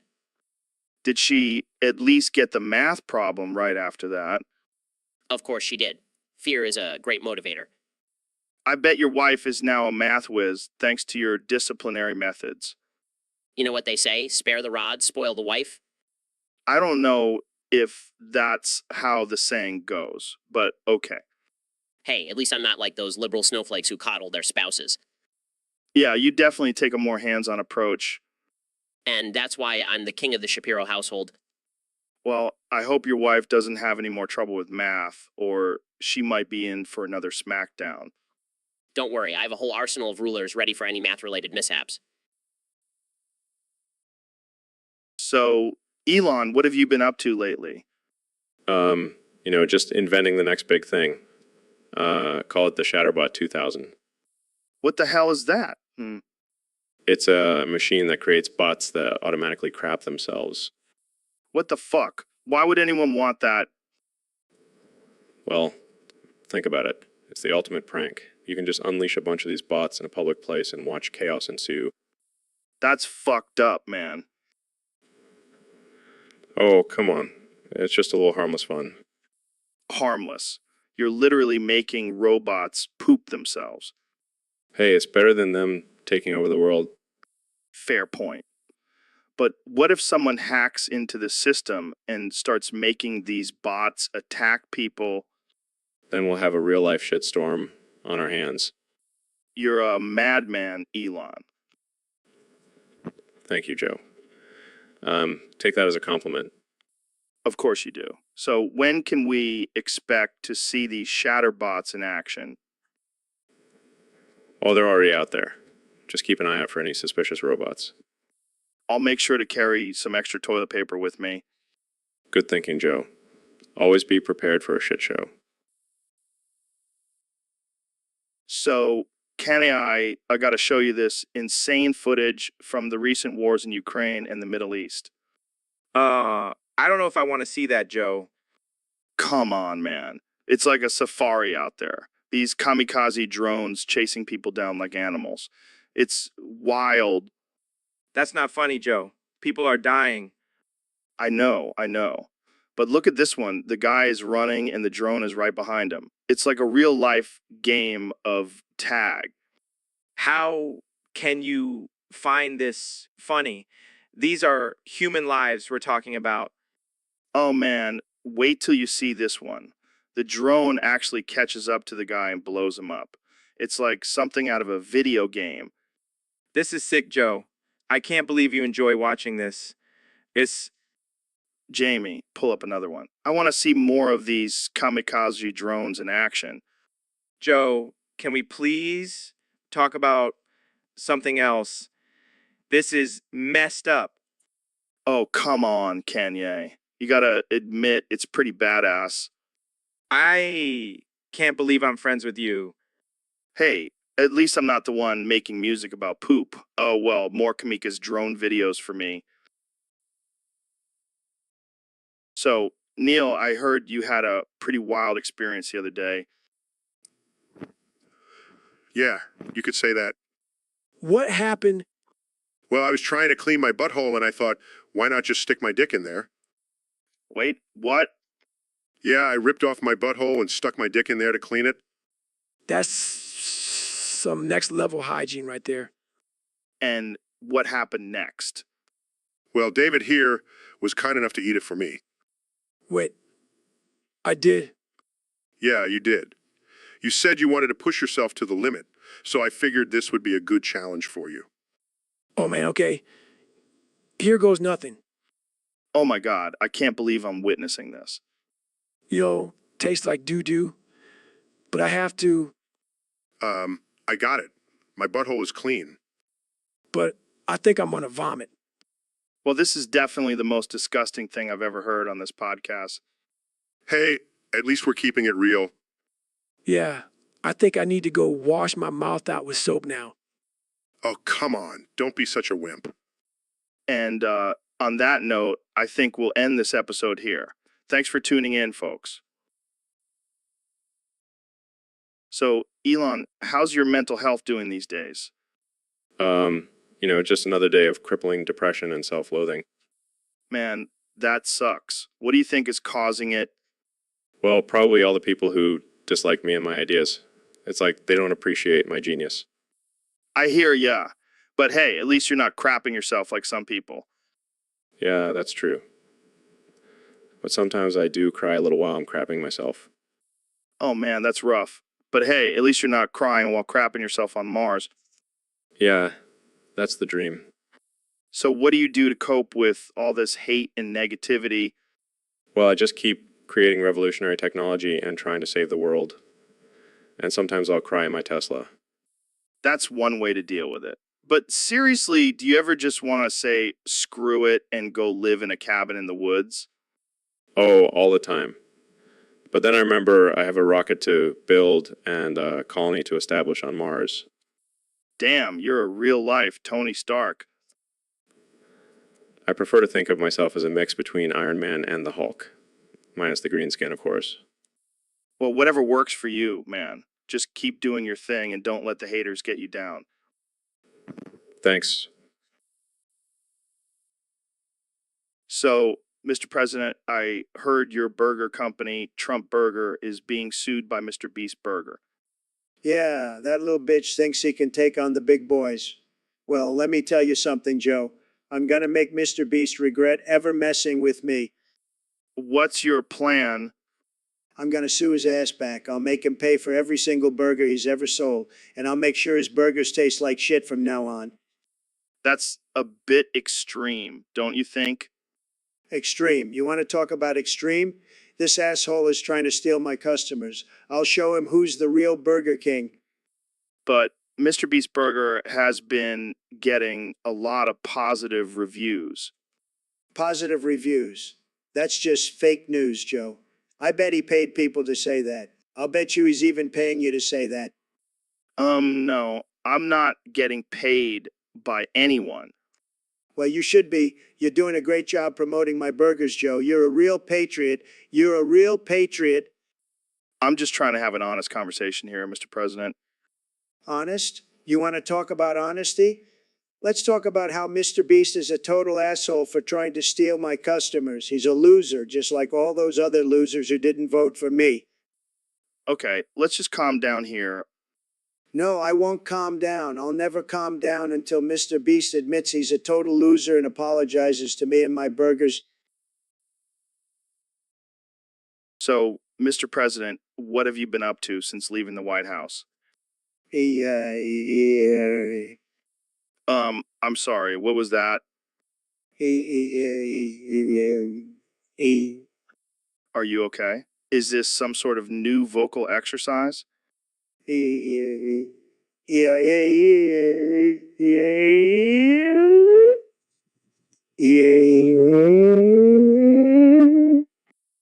I think we need to get you some water or something.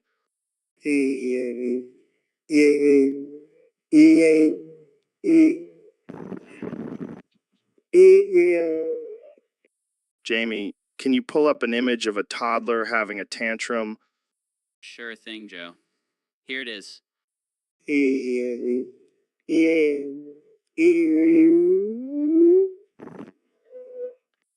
Okay, let's try something else. How about you tell us your thoughts on the current state of politics?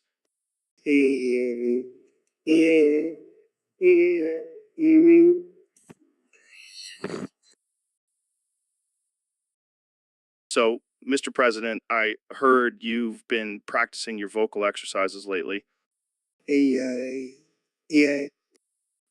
That's not exactly what I meant. I was talking about your ability to speak. Okay, let's try something else. How about you tell us your thoughts on the current state of the country? Not very insightful. Let's switch gears. How do you feel about the media's portrayal of you during your presidency? Wow, you really have a way with words. Okay, one last question. What do you think about the current political climate? And there you have it, folks. A deep and thought-provoking response from our former president. Any final words, Mr. Trump? Well, there you have it. True wordsmith, ladies and gentlemen. Thanks for tuning in to the Joe Rogan Experience. See you next time. So, Elon, you've been revolutionizing the car industry with your electric Tesla, but I heard you have a strange request. Yeah, I've been thinking about this for a while now. I wish my Tesla had an exhaust pipe. Wait, what? Why would you want an exhaust pipe on an electric car? So I can literally fuck it. What the hell, Elon? That's some next level fetish right there. Hey, don't knock it till you try it. Imagine the power of the electric motor combined with the heat and vibration of an exhaust pipe. I don't even want to imagine that, Elon. But I gotta ask, why not just use a regular exhaust pipe? Where's the fun in that? Plus, I like to keep things eco-friendly. Oh yeah, because fucking your car is the epitome of being environmentally conscious. Hey, at least I'm not polluting the air with my emissions. Fair point, Elon. But I think you might have some trouble explaining this to your shareholders. I'll just tell them it's for research and development purposes. Well, I can't wait to see the headlines for that one. Elon Musk, innovator, entrepreneur, and car fucker. Hey, I'll take it, as long as my Tesla. So, Dr. Phil, what do you think about the current state of mental health in our society? Well, Joe, it's definitely a complex issue that needs more attention and resources. Hey guys, have you seen this picture of a cat wearing a cowboy hat? Jamie, what the hell, man? We're trying to have a serious conversation here. Sorry, I just thought it was funny. Jamie, focus. We're talking about a serious issue that affects millions of people. Okay. How about this picture of a llama wearing sunglasses? Jamie, seriously? Are you high right now? Joe, I think we need to address Jamie's obsession with random pictures. Hey, I can't help it if I have a great eye for memes. This is not the time or place for memes, Jamie. Fine. But can I at least show you this picture of a sloth wearing a tuxedo? Jamie, I think we need to have a talk about appropriate behavior. Okay. I'll put away the memes. But can we at least take a break and watch some funny videos? No, Jamie. We're done with your distractions. Let's get back to the topic at hand. Fine, but I'm just saying a video of a dog riding a skateboard would really lighten the mood. Jamie, I swear to God. So, Kanye, what's been on your mind lately? Oh man, it's the juice. Joe, the juice is messing everything up. The juice. What do you mean? You know, the juice. It's like this invisible force that's controlling everything. I'm not following Kanye. It's like, when you pour juice into a cup and it overflows. That's what's happening in the world right now. The juice is overflowing and we can't contain it. Are you talking about corruption, Kanye? No, it's not just that. It's like the juice is seeping into every aspect of our lives. Politics, media, even our relationships. I think you might be onto something. Kanye, the juice is a powerful force. Exactly. And we need to do something about it. We need to rise up and fight against the juice. I don't know if we can fight against something that's invisible, Kanye. That's where you're wrong, Joe. We can fight it with our minds. We need to elevate our consciousness and see through the juice. I see what you're saying, Kanye. But maybe we should just stick to drinking juice instead of fighting it. No. We can't give in to the juice. We have to resist it and find a way to overcome it. Well, I think we've reached the end of this conversation. Thanks for coming on the show, Kanye. No problem, Joe. Just remember, it's the juice. So, Mr. Beast, I heard Trump Burger is suing you for copyright infringement. Yeah, can you believe it? This guy is more obsessed with burgers than he is with his own hair. Well, he does have a point. Your burger does have his name in it. But it's not like I'm using his actual face as the patty. That would be a true nightmare. True. But I have to ask, what do you think about Trump himself? Oh, you mean the orange ass? Yeah, that's one way to put it. Look, I don't want to get too political here, but let's just say I wouldn't trust him to run a lemonade stand, let alone a country. Well, I think we can all agree on that. But seriously, I'm just trying to make some tasty burgers, and he's over here trying to ruin my fun. Well, you know what they say, imitation is the sincerest form of flattery. Yeah, but I don't think he's trying to flatter me. He's probably just jealous that my burgers are more popular than his policies. Shots fired? Hey, I'm just speaking the truth. And if he wants to come after me, I'll just buy him out with my YouTube money. That's the way to do it. Well, thanks for joining me, Mr. Beast. And good luck with that lawsuit. Thanks, Joe. And remember, always choose Mr. Beast. So, Elon, I heard you can only say one word now. What's up with that? What the hell does that even mean? Are you trying to communicate with aliens or something? Oh God, this is going to be a long podcast. Can you at least say something else? Okay, this is getting old. Real quick. How about we play a game? I'll say a word and you have to respond with this. Banana. See, this is fun. Let's keep going. Pineapple. All right, let's step it up. Pussy. Oh my God, Elon. You can't say that on the podcast. Okay, let's move on. How about we talk about your plans for colonizing Mars? Wow, you really have a one-track mind, but I guess that's what it takes to be a billionaire. All right, let's wrap this up before things get too weird. Any last words? And that's a wrap, folks. Thanks for tuning in to the most bizarre episode of the Joe Rogan Experience yet. Stay tuned for next week when we have a conversation with a rock. So, Elon, I heard you went on a secret date with Donette Trump last night. Yeah, man, it was wild. She's like a female version of Donald Trump, but with bigger hands. Did she make you build a wall or something? No, but she did make me eat bean burritos. And let me tell you, my bowels were not happy about it. Oh man, that's rough. Did you have to sneak away to the bathroom or something? No, I just let it rip right there at the table. I mean, she's used to it being around all that hot air and whatnot. That's disgusting, man. But I guess it's fitting for a date with Donut Trump. Yeah, and then she started talking about how she's going to make Mars great again. Couldn't stop laughing. I can only imagine. So any chance for a second date? Nah, I think I'll stick to my Tesla and SpaceX ventures. Donut's just a little too much for me. Can't say I blame you. Thanks for sharing, Elon. And sorry about your bowels. No worries, Joe. It was worth it for the story. So, Kenny, I heard a crazy rumor that you were actually recruited by the CIA. Yeah, man, it's true. They saw my genius and wanted me to use it for their own twisted agenda. What the hell? What did they want you to do? They wanted me to create mind control music that would brainwash the masses and make them obedient to the government. That's some next level shit. Did you do it?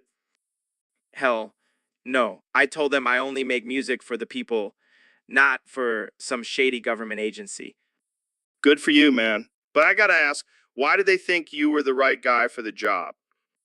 I guess they saw my lyrics about gold diggers and thought I had experience manipulating people's minds. That's messed up, man. But seriously, how did you get out of it? I had to use my secret weapon, What's that? What's that? my ego. I convinced them that I was too important to be controlled by anyone else, and they backed off. Only you could out-ego the CIA, Kanye. That's right. I'm the king of my own mind. Mine. Well, I'm glad you didn't become a government puppet. But damn, now I'm going to be listening to your music wondering if there's some hidden CIA messages in there. You never know. You never know. So, Elon, I heard you have a new language you're working on. Is that the only thing you can say in this new language? Wow, that's deep. What does it mean? Okay, moving on. What about your new project? Come on, man. Give us something more than just a laugh. Is this some kind of mind control experiment? Are you trying to hypnotize us with your laughter? All right, I'm starting to get a little creeped out here. Can you at least tell us why you can only say ha ha ha ha? Oh God, I think I'm going insane. Someone help me. Okay, I think we should end this conversation before I start laughing like a maniac too. And that's all the time we have for today, folks. Thanks for tuning in to the Joe Rogan Experience, where we explore the depths of insanity with our special guest, Elon Musk. Elon Musk.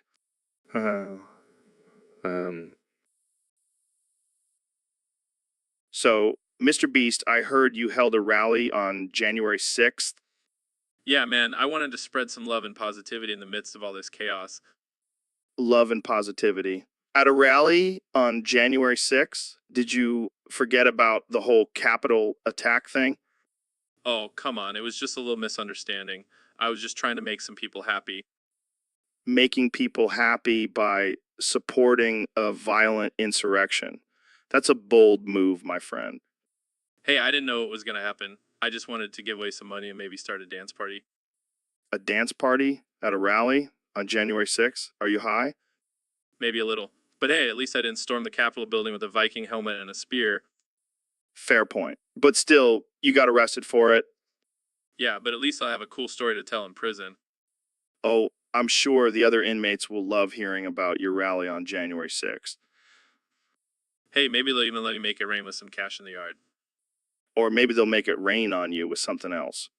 Good luck with that, Mr. Beast. Thanks, Joe. I'll need all the luck I can get. So, Neil, I heard you started an OnlyFans page. Yeah, man, gotta make that extra cash. Astrophysics doesn't pay as well as you'd think. What kind of content do you have on there? Oh, just some tasteful nudes with a sprinkle of cosmic knowledge. I can't imagine you getting too many subscribers. Hey, I've got a niche market. People who are into science and sexy astrophysicists. I don't know, Neil. I feel like you're limiting yourself. You be making bank with some dirty talk about the universe. You might be onto something. Let me show you my black hole. See, now we're talking. Jamie, pull up an image of a galaxy. The Milky Way. Reminds me of my OnlyFans page. I don't think that's what people are picturing when they hear Milky Way. Well, they'll just have to subscribe and find out. I can't believe I'm saying this, but I might just have to check out your OnlyFans page, Neil. That's the spirit, Joe. You won't regret it. So, Ben, I heard you had a little incident with your soy milk the other day. Yeah, I was trying to open the carton and it just exploded all over me. Did you cry like a little bitch boy? Excuse me? I mean, I can just picture you jumping up and down, tears streaming down your face, screaming, "Why? God, why?" That's not what happened at all. Oh, I'm sorry. Did you calmly and rationally clean up the mess while spouting facts and statistics? Actually, I did. And did you know that soy products can increase estrogen levels in men? Oh no, we wouldn't want that. You might start growing a vagina. That's not funny, Joe. Oh, come on, Ben. Lighten up. It's just a little soy milk. It's not just about the soy milk, Joe. It's about the feminization of our society. And here I thought it was just about a little spill. Silly me. This is a serious issue, Joe. We need to stand up against the soy agenda. All right, Ben. I'll make sure to stock up on some extra beef jerky for you. That's not funny either, Joe. All right. Let's move on to our next topic before Ben has a meltdown over spilled milk. So, Elon, what's new with you? Any exciting projects in the works? Actually, I have some big news. Pregnant? Wait, what? How is that even possible? Well, I've been experimenting with some new technology, and let's just say I found a way to impregnate myself. Holy shit, that's insane. But wait, who's the father? Well, I hate to break it to you, but it's Trump. Oh man, that's too good. Can you imagine Trump's face when he finds out? Actually, I already called him and told him. He had a complete mental breakdown. Oh my God, I wish I could have seen that. Yeah, he started screaming about how it's fake news and that I'm a liar. Classic Trump. So what are you going to do now? Are you going to keep the baby? Of course I have to. It's a mini Trump baby. It's going to be huge. Oh great, just what the world needs. Another Trump. Hey, at least this one will be half robot. True. Well, congratulations, Elon. This is definitely the most absurd thing I've heard all day.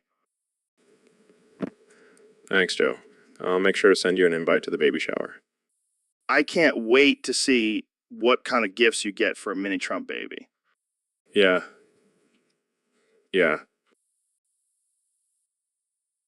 So, Elon, what's the craziest thing you've ever thought about doing? Well, Joe, I've been thinking about pushing the moon into Earth and then fleeing to Mars. What the hell, man? That's insane. Hey, desperate times call for desperate measures. But why push the moon into Earth? And how are you going to get to Mars? Well, I figure if we push the moon to Earth, it'll create a giant tidal wave that'll wipe out all the Karens and anti-vaxxers. Oh, man, that's dark. And as for getting to Mars, I've been working on a rocket powered by my own farts. Oh, God, that's disgusting. But it's sustainable and environmentally friendly. I mean, I guess that's one way to save the human race. Plus, we can finally leave this godforsaken planet and start fresh on Mars. Yeah, but what about Mr. Beast? He's all about helping people. We'll just have to leave him behind. Survival of the fittest, Joe. Yeah, I guess you're right. But what about all the moon worshippers? Let's just say they'll have a rude awakening when the moon comes crashing down. Oh, man. I can't believe we're actually considering this. Hey, you never know until you try, right? So, Elon, I heard you can beatbox. Yeah, man, I can beatbox like a pro. Well, let's hear it then. All right, check this out. Hello, my name is Obama, and I just want to let you know I know how to beatbox with a little bit of all you peep tap tap yeah tip tip tap yeah tip tip tip. No, Elon, you're doing it wrong. You got to do it like this. Hungary wanga gision Giosian Anita. What the hell was that? It's Hungarian, bro. Trust me, it's the secret to beatboxing. Well, I think you're both wrong. Can beatbox better than both of you. Oh, really? Prove it. Because I can do a little bit,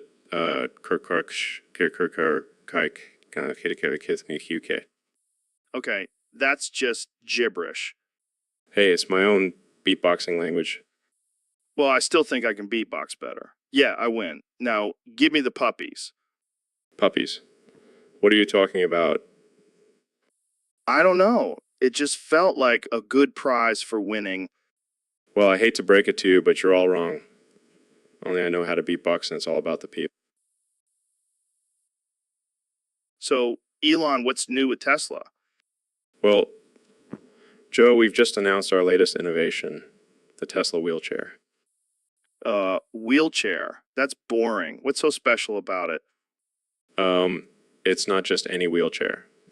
It's the first self-driving wheelchair with a built-in 300 WP system. A PA system. What's that for? You know, for playing some sick beats and blasting racial slurs in public places. Wow, that's pretty offensive. Isn't that a bit risky? Risky. Joe, we're not playing it safe here. We're pushing boundaries and breaking barriers. Yeah, but what if someone gets offended? Offended? That's their problem. They can just roll away in their non-Tesla wheelchair. I gotta say, Elon, this is pretty wild. But what about the self-driving feature? Oh, that's just a bonus. You can sit back and relax while your wheelchair takes you on a joyride. This is insane. I can't wait to see people's reactions when they see someone rolling down the street blasting racial slurs. Exactly. We're not just changing the game, we're changing the world, one offensive wheelchair at a time. So, Mr. Beast, I heard you're planning a January 6th rally. What's that all about? Yeah, man, I'm trying to get all my subscribers to come out and support the cause.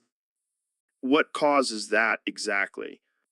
Well, Trump told me to be gay, so I figured I'd organize a violent insurrection to show my support. Wait, what? Trump told you to be gay? That's a new one. Yeah, I was just hanging out at Mar-a-Lago, minding my own business, when Trump came up to me and said, "Hey, Mr. Beast, you should be gay." So here we are. I don't think that's how it works, Mr. Beast. Hey, I'm just following orders from the former president. Well, I hope you have a good security team for this rally. Things could get pretty wild. Oh, don't worry. I've got all my YouTube friends coming too. PewDiePie, Logan Paul, and even Jake Paul. It's gonna be lit. I'm not sure if that's a good thing or a bad thing. Oh, it's gonna be great. We'll have a giant pillow fight and then storm the Capitol. I think you might want to rethink that plan, Mr. Beast. Nah, it'll be fine. What could go wrong? I don't even know where to begin with you, Mr. Beast. It's gonna be the best January 6th rally ever. Trust me. So, Ben, I heard you had a little incident at Starbucks the other day. Yeah, Joe. I mean, I specifically asked for a soy latte, no foam, extra hot, and they gave me a regular latte. Can you believe the nerve? Oh man, that's rough. What did you do? Well, I calmly asked to speak to the manager. I mean, I couldn't let this injustice go unnoticed. Of course you did. Did you use your famous facts, don't care about your feelings line? You know it, Joe. And let me tell you, that manager was shook. I can imagine. Did you school them on the proper way to make a soy latte? Of course, I even brought out my whiteboard and drew a diagram. They'll never make that mistake again. Oh man, I wish I could have seen that. Do you also educate them on the benefits of soy milk? Absolutely. I mean, do they not understand the dangers of dairy? It's like they're trying to give me a heart attack. Yeah, because a little bit of foam is definitely going to give you a heart attack. Hey, I have a sensitive stomach, okay? I can't just be drinking any old latte. Oh, Ben, you never fail to entertain me. So, did you eventually get your perfect soy latte? You bet I did. And it was worth. So, Elon, I have something to tell you. I've been keeping it a secret for a while now. What is it, Joe? Did you finally try DMT and meet some interdimensional beings? No. It's something much more personal. I've been living a lie this whole time. What are you talking about? You're one of the most authentic and genuine people I know. Well, that's because you didn't know the real me. I've been FTM this entire time. FTM, as in female to male. Yeah, I was born a woman, but I've been taking testosterone and living as a man for years. Wow, that's unexpected. But hey, as long as you're happy, that's all that matters. Thanks, man. I just couldn't keep pretending to be a macho alpha male anymore. It was exhausting. Well, I'm glad you're finally able to be your true self. But does this mean we have to change the name of the podcast to the Joe and Elon Experience? Nah, I'm still Joe Rogan, just a little more manly now. So, does this mean you can kick my ass now? No, I'm still a lover, not a fighter. But I can definitely bench more than. Well, I guess I'll have to step up my game and start taking some testosterone too. Don't worry, Elon. You're perfect just the way you are. So, Eli, I heard some crazy news today. What's up, Joe? Apparently, Donald Trump is buying X. What? No way. Yeah, and get this, he's also arresting you for saying skibbity toilet. Are you serious? That's ridiculous. I mean, I can see why he's upset. You can't just go around saying skibbity toilet, Elon. But it's my favorite phrase. Skibbity toilet, skibbity toilet. Toilet. Okay, calm down. But seriously, what's the deal with X?